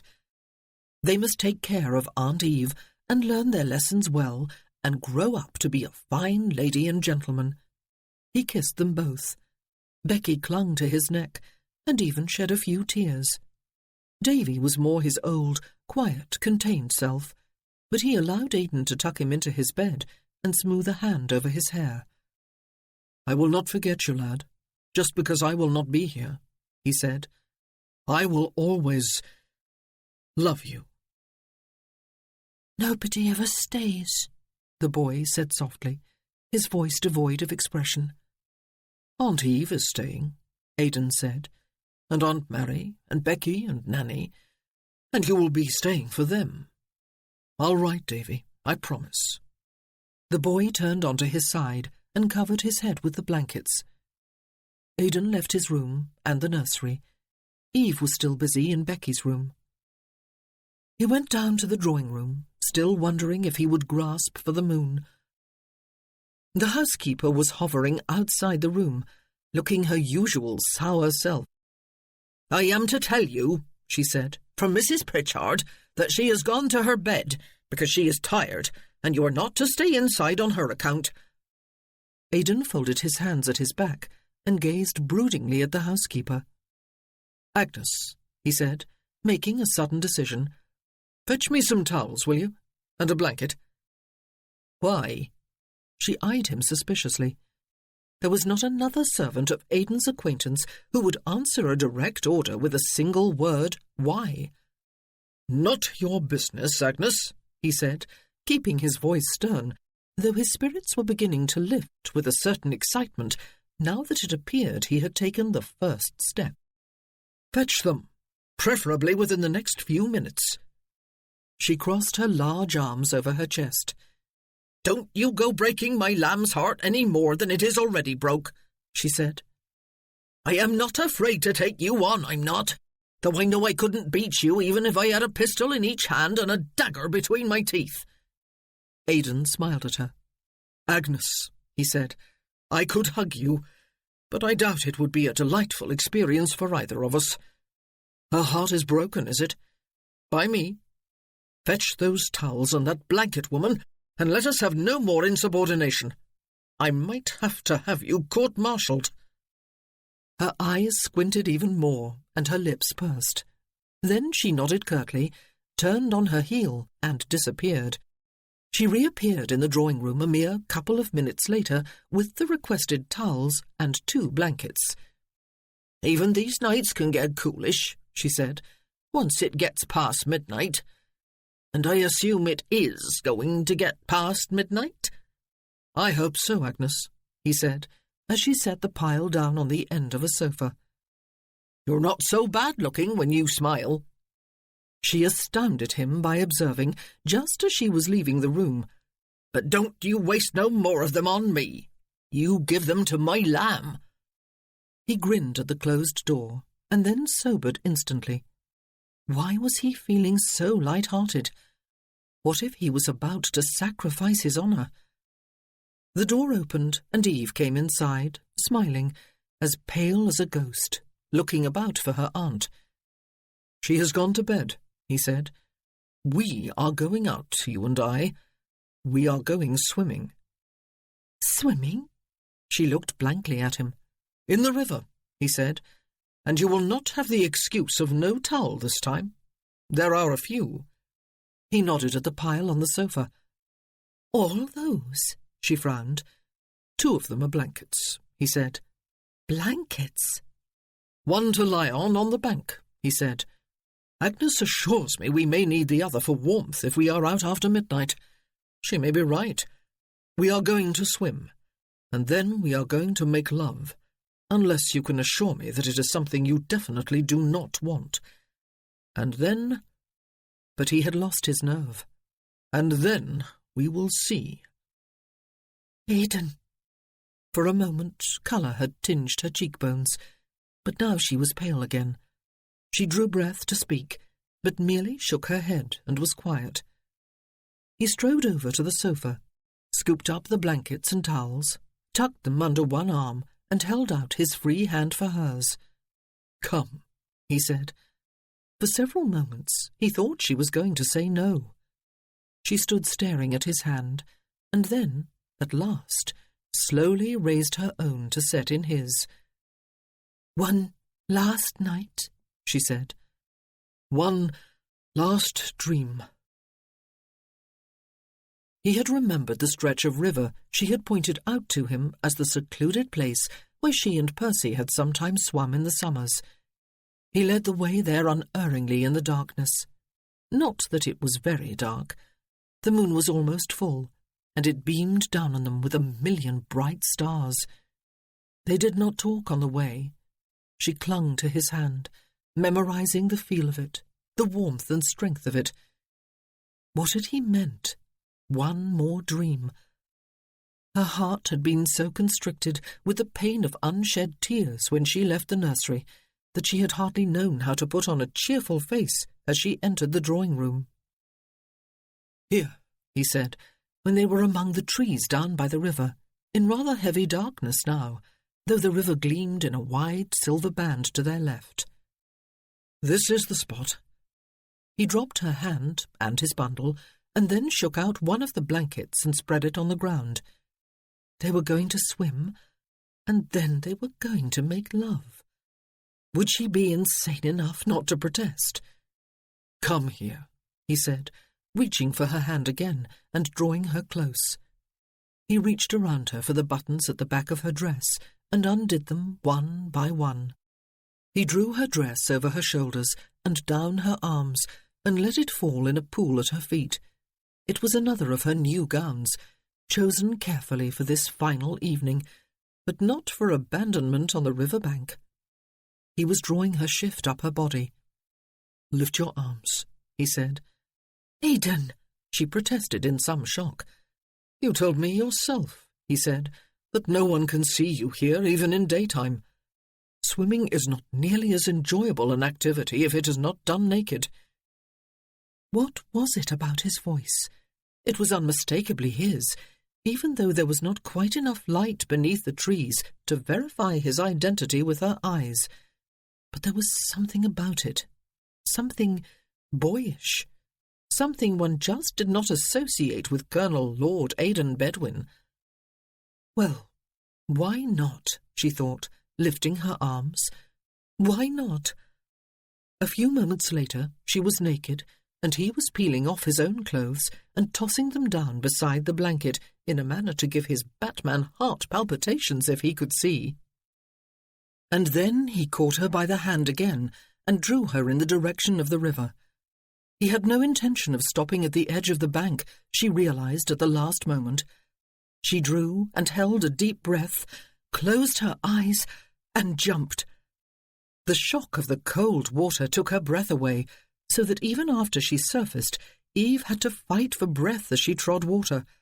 The river was deeper here than it was farther up, where they had bathed with the children. "I would rather have done that gradually," she said, spreading her arms along the water. "Nonsense!" he laughed. "Agony by slow inches is far worse than agony by a swift yard. Look, Eve, look at the water all awash with moonlight, and look at the stars. Feel the cool water. It is not at all cold once one is used to it, is it? And the warm air. Smell the trees and the wildflowers. Is it not good to be alive?" "Yes." She looked around and breathed in deeply. "And to have someone with whom to share one's exuberance," he said. "Yes." She stopped questioning his mood. She accepted it. She began to swim a slow and leisurely crawl along the centre of the river, and he kept pace beside her as the sounds of their breathing and lapping water and night birds calling or cooing among the trees soothed her spirits. After they had swum some distance, he turned onto his back to return the way they had come, and she did likewise. They did not use their arms, but merely kicked their feet to propel themselves slowly along. "How many do you think there are?" he asked her. "Stars," she said. "Thousands? Millions? Where does it all end, I wonder? It must end somewhere, must it not? All things end." "Perhaps," he said, "the universe does not. It is an idea the human mind cannot grasp. All things must end, as you have just said. But what if some things do not, Eve? What if the universe does not?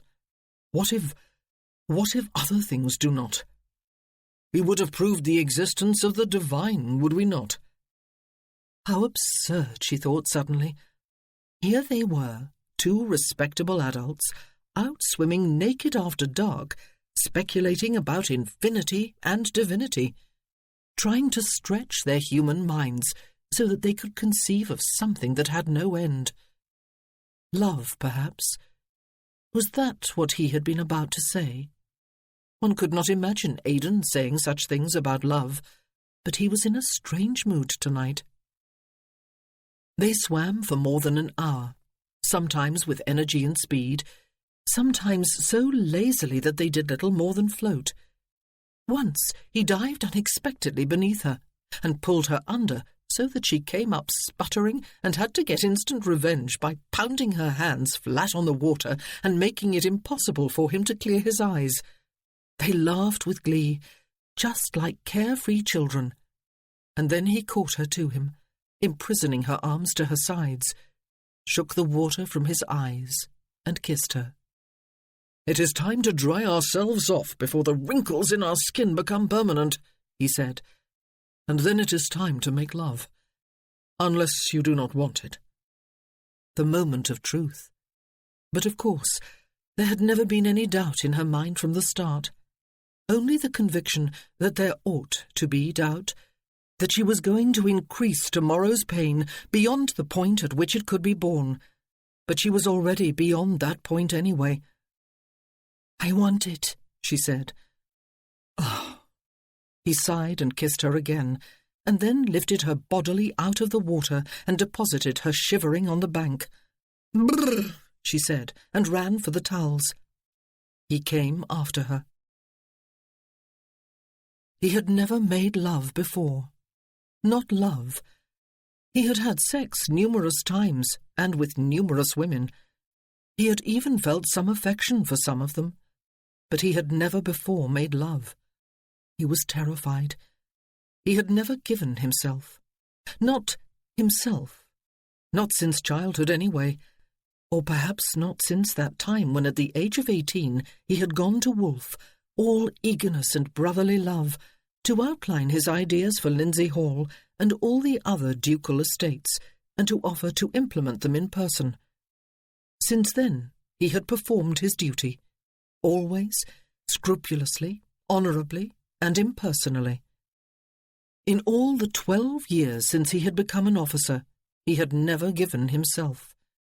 He was terrified. What if it embarrassed her, even distressed her, to be offered the free gift of himself and his love? It certainly had been no part of their original bargain, but neither had anything else that had happened since their wedding. This afternoon she had looked at him with tears in her eyes before hurrying away from him.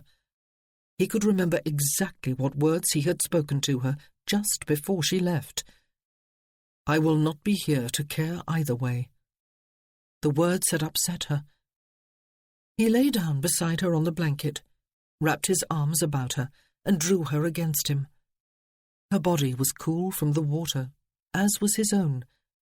Her mouth, when he found it and opened it with his own, and penetrated it with his tongue, was hot. She splayed one hand against his chest, twined the other arm about his waist, and pressed herself against him. Heat flared between them almost instantly. She was, he realized, as hungry for him as he was for her, and every bit as ready. There was no need for foreplay. "Come on top of me," he said against her mouth. "The ground is hard, and I am heavy." "No." She rolled onto her back, drawing him with her. "I want it this way, please." Her legs parted as he came over her and twined tightly about his. "Eve," he whispered against her lips, holding the bulk of his weight on his forearms, his hands cradling her face. "You are ready?" "Yes." "Come to me," she whispered back. "Come to me, Aidan, please." He thrust gratefully into her. She was hot and wet. Her inner muscles clenched about him, almost driving him over the brink of control. "Easy," he murmured to her. "Let us hold off on the physical for a while. Let us love. Relax if you can." Although his eyes had grown accustomed to the darkness, they were lying in the shade of the trees, and her face was further shadowed by his own. He could not see her, but he could feel her understanding and responding. Her inner muscles relaxed, and she untwined her legs from about his and set her feet flat on the ground on either side of him. He moved in her. He made love to her, consciously, with every stroke giving her tenderness, giving her himself. aware with every beat of the rhythm of sex that a deep, powerful, all-encompassing, unifying emotion could accompany and even surpass the familiar physical need, and the knowledge that at any moment, whenever he wished, he could bring that to full pleasure and satiety. He made love to her, slowly, thoroughly, aware of her, of the silky feel of her skin, of the smell of her wet hair, and of her very essence, of the inside of her body where she had invited and welcomed him, of her breathing, and the low sounds she made occasionally deep in her throat. He could not see her, but she was Eve. She was his heart and soul. She was his love. He was very aware of the moment when he took the final, ultimate risk, laying all before her, his honour, his emotions, his very self. "Eve," he murmured, his mouth against hers again. "My love, my dearest love. I love you. For all time, for all eternity. It is my love I give you tonight."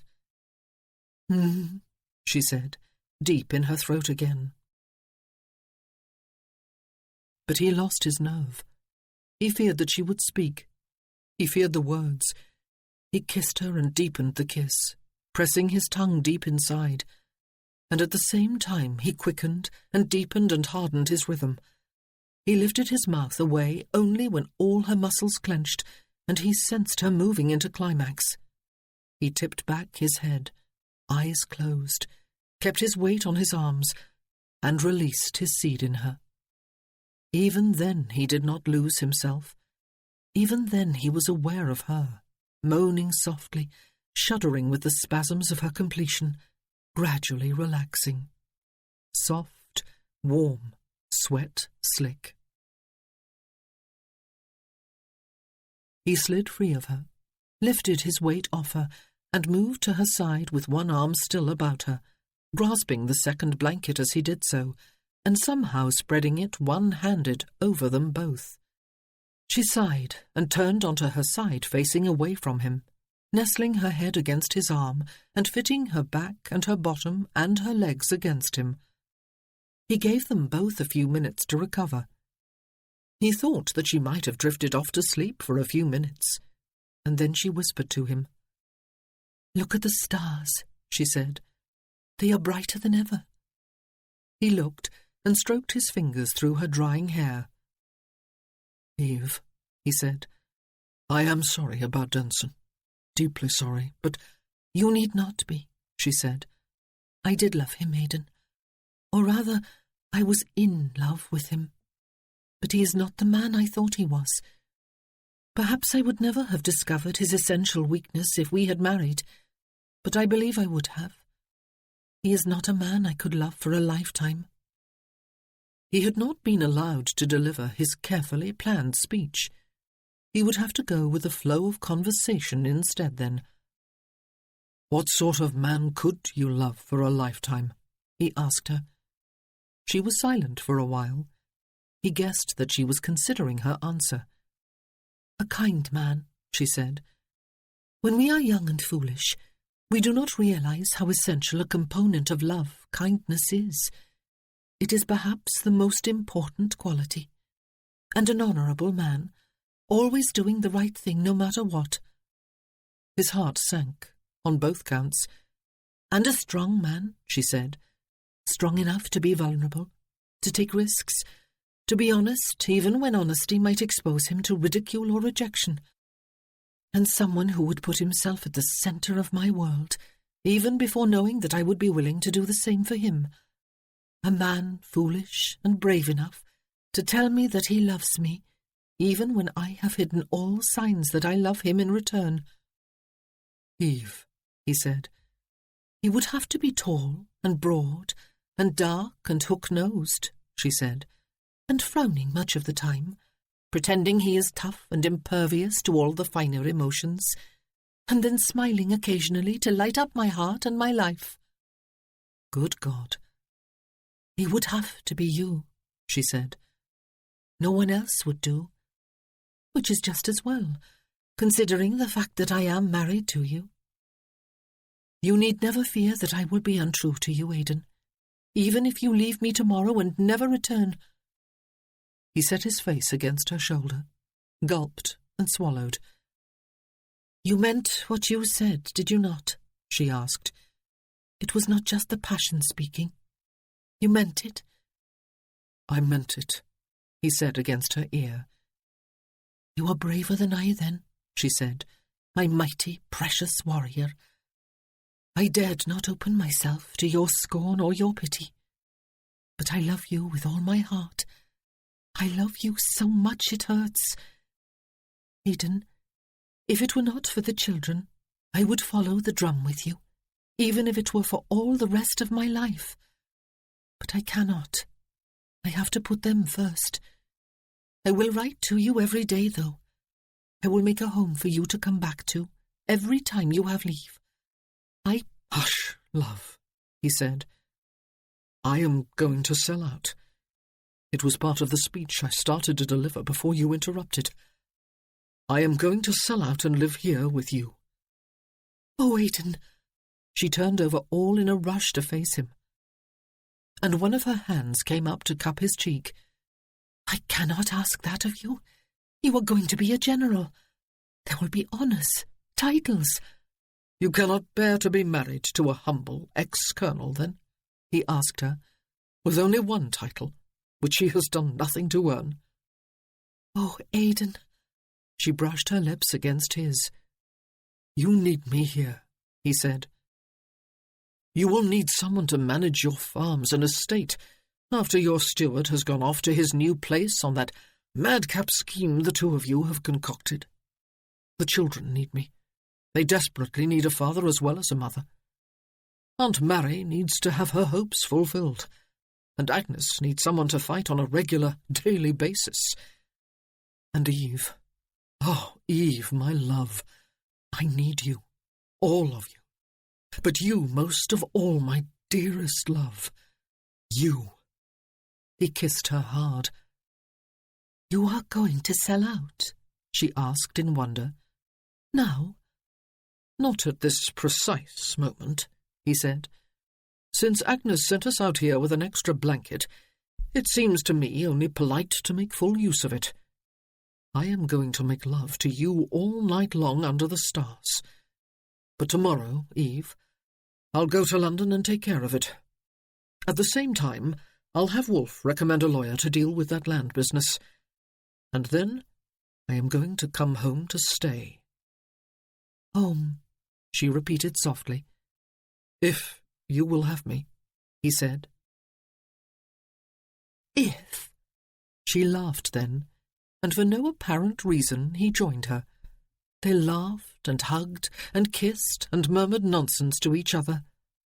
"The Duke of Bewcastle is going to be furious," she said at last. "I am not so sure of that," he said. "Not so sure at all. We Bedouins have always taken marriage very seriously indeed, Eve. Anyone who marries any of us had better be prepared to be loved and cherished for a lifetime." "I think I can prepare myself for that," she said. They chuckled again, before turning to the more serious business of living their night of love beneath the stars. Chapter 23. He was gone for a week, a whole interminable week. He left early on the morning following the garden party. Indeed, after they returned from their night at the river, he merely changed his clothes, saddled his own horse while his sleepy Batman did the same for himself, kissed Eve, and rode on his way. She had told no one that he planned to return, even though Aunt Mary was mournful and the children often quiet and lethargic. She dared not tell. Confident as she was in his love and his determination to come back to her, she nevertheless could not shake the anxiety that something would happen to prevent his return. Better that no one knew except her. She resumed all her activities with renewed energy. She spent more time with her aunt and with the children than she ever had. She threw herself into plans for a grand wedding for Thelma, The first banns were read 2 days after Aidan left for London. Serena, Aunt Mary, Miss Drabble, and Aunt Jemima, Eve had paid her a personal visit, formed a planning committee with her. Ned Bateman found the first 2 recruits for his new farm project, both of them men newly returned from the fighting in Europe, one of them with an eye and a hand missing, the other with a leg that had been amputated below the knee, both of them quite destitute. With every breath she drew, Eve lived and breathed Aidan, but she did it in secrecy, not daring to share her happiness, lest somehow she kill it. She had taken the children riding. Davy was determined to master the skill, and of course it was desirable, even necessary, that he do so. Sam had given him a few lessons in the paddock, cheered on by Charlie, who had assumed the personal care of Davy's pony, fussing over it, Sam had reported, just as if it were the most prized racing horse in the country. Eve had taken the children riding, Davy without a leading rein for the first time, Becky up before Eve's saddle, though the day was not far distant when she too must have a pony and learn to ride. It was the middle of the afternoon when they rode back into the stable-yard, and Sam lifted Becky down while Davy dismounted on his own, and Charlie checked the pony anxiously for damage. Eve slid down from the saddle and looked up at the sky, after scratching the head of Muffin, who had come bobbing to meet her. There were clouds, suggesting that the long, hot spell might finally be coming to an end, but they were high and unthreatening for the moment. The somewhat cooler day was actually quite welcome. "Horses approaching, my lady," Sam said suddenly, cocking his head in a listening attitude. Aidan. Eve tried not to expect that it really was he, but she hurried to the gateway with the children and saw the 2 riders approaching, with another coming a short distance behind them. "Uncle Aidan!" The words burst from Davy's lips at the same moment as he started running. One of the horsemen took a shortcut across the lawn, and when he was close, he dismounted, laughing, and held out his arms to sweep Davy up in the air. "Uncle Aidan!" Davy cried again. "You came back! You came back!" Eve clutched Becky's hand and hurried toward them, her heart welling with such happiness that it felt rather as if it would burst. "I did, lad," Aidan said, hugging Davy tightly before setting him on his feet. "How could I keep away? I am home to stay." "Papa," Becky whispered, and then she broke away from Eve's grasp and went skipping joyfully toward Aidan, holding out her arms as she went. He picked her up and held her tightly to him, his eyes clenching shut for a moment. "Papa, I have a loose tooth. Look!" "Papa." He looked, giving the child his whole frowning attention, while she wiggled the tooth with one finger. "Indeed you do," he said. "Is my little girl losing her baby teeth already? You are going to be all grown up before we know it. Do you have a kiss for me?" She puckered her little mouth and offered it to him. He kissed her, and then glanced up and held out one arm to Eve. The look on his face made her heart turn over. "Eve," he said, as his arm came about her, and she felt the warm solidity of his chest with her hand, and then her bosom. "Eve, my dearest love, I am home." "Yes," she said, and lifted her face, smiling, while Muffin woofed at her side. Aidan kissed her full on the lips for all to see.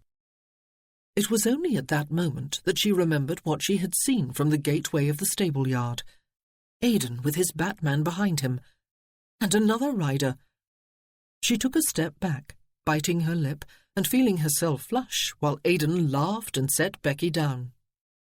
"I have my brother with me," he said, "the one you have not met before. Ralph, come and meet Eve." He set an arm about her waist and drew her to his side.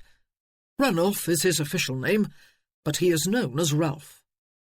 Lord Ranulph Bedwin had dismounted and had come walking across the lawn. He was almost as tall as Aidan, and just as large. He had the family nose, but he was fair like Freya. When he removed his hat, Eve could see that, as with Freya, his hair was wavy. He wore it unfashionably long. She found herself thinking of Norse warriors. "Eve," he said, holding out a hand for hers, "I am delighted to make your acquaintance." He had a powerful grip. "And I yours," she said. "These are our children," Aidan said. "Becky and Davy. Another uncle for you, Uncle Ralph. And I see Aunt Mary coming down the steps to the terrace. She must have seen me come. Excuse me a moment." He released his hold on Eve and went striding off in the direction of the terrace. Soon he had Aunt Mary enfolded in his arms, while her cane clattered to the cobbles. "I thought," Lord Ranulph said, "that he would wear out the floors of Bedwin House during the past week from pacing them so impatiently. Everything proceeded altogether too slowly for Aidan." "And for me too," Eve admitted, smiling at him. "I am glad you came with him. I'll have a room made ready for you." "Oh, only for one night," he said, as they watched the children follow Aidan onto the terrace. "I am on my way north, but could not resist making a stop here to see my new sister-in-law. I have been summoned by our maternal grandmother. She has found just the right bride for me. Again. This is the 4th or 5th time, I believe. I will not succumb this time any more than I did the other 4 or 5, since my freedom and perhaps my very sanity are at stake. But I cannot simply ignore the summons. She has made me her heir, you see, and annoying as she can be, I am fond of her. So I will go, Eve, and put my freedom in dire peril once more." He grinned at her, revealing strong white teeth and blue eyes that danced with merriment and roguery. "Perhaps," Eve said, "she has chosen wisely for you this time." "There is, of course, always that possibility," he agreed, "but I have a curious aversion to having my future wife chosen for me, or even to choosing her myself within the next 5 or 6 years. "You must be ready for refreshments," Eve said, leading the way to the house, "and for a rest." "I will not deny it," her brother-in-law said, falling into step beside her. "If there is something more uncomfortable than riding with a cavalry officer who has lived in the saddle for the past 12 years, it would have to be riding with a man who is on his way to a reunion with his beloved. I sincerely hope no one asks it of me ever again." Eve laughed, and then Aidan turned from his conversation with Aunt Mary to watch her come, his eyes alight again with admiration and love. He held out his hand to her when she was close, and she set her own in it, and felt his fingers close strongly about it. "Aunt Mary," he said, "meet my brother, Lord Ranulph Bedwin. Mrs. Pritchard, Ralph. You may think she is singing when she first speaks. She is Welsh, you know." "And proud of it, too," Aunt Mary said. "You may give me one of those strong arms, young man, and help me inside since Agnes has gone off with my cane. Come along, children." A few moments later, Eve and Aidan were alone on the terrace. He grinned at her. "I asked her to do that," he said. "It has occurred to me that I never did carry you over any threshold after we were married. What better threshold than our own?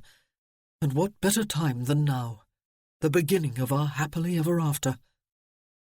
"None," she said. "But is there such a thing, Aidan? Happily ever after, I mean." "No," he said, his smile softening to tenderness.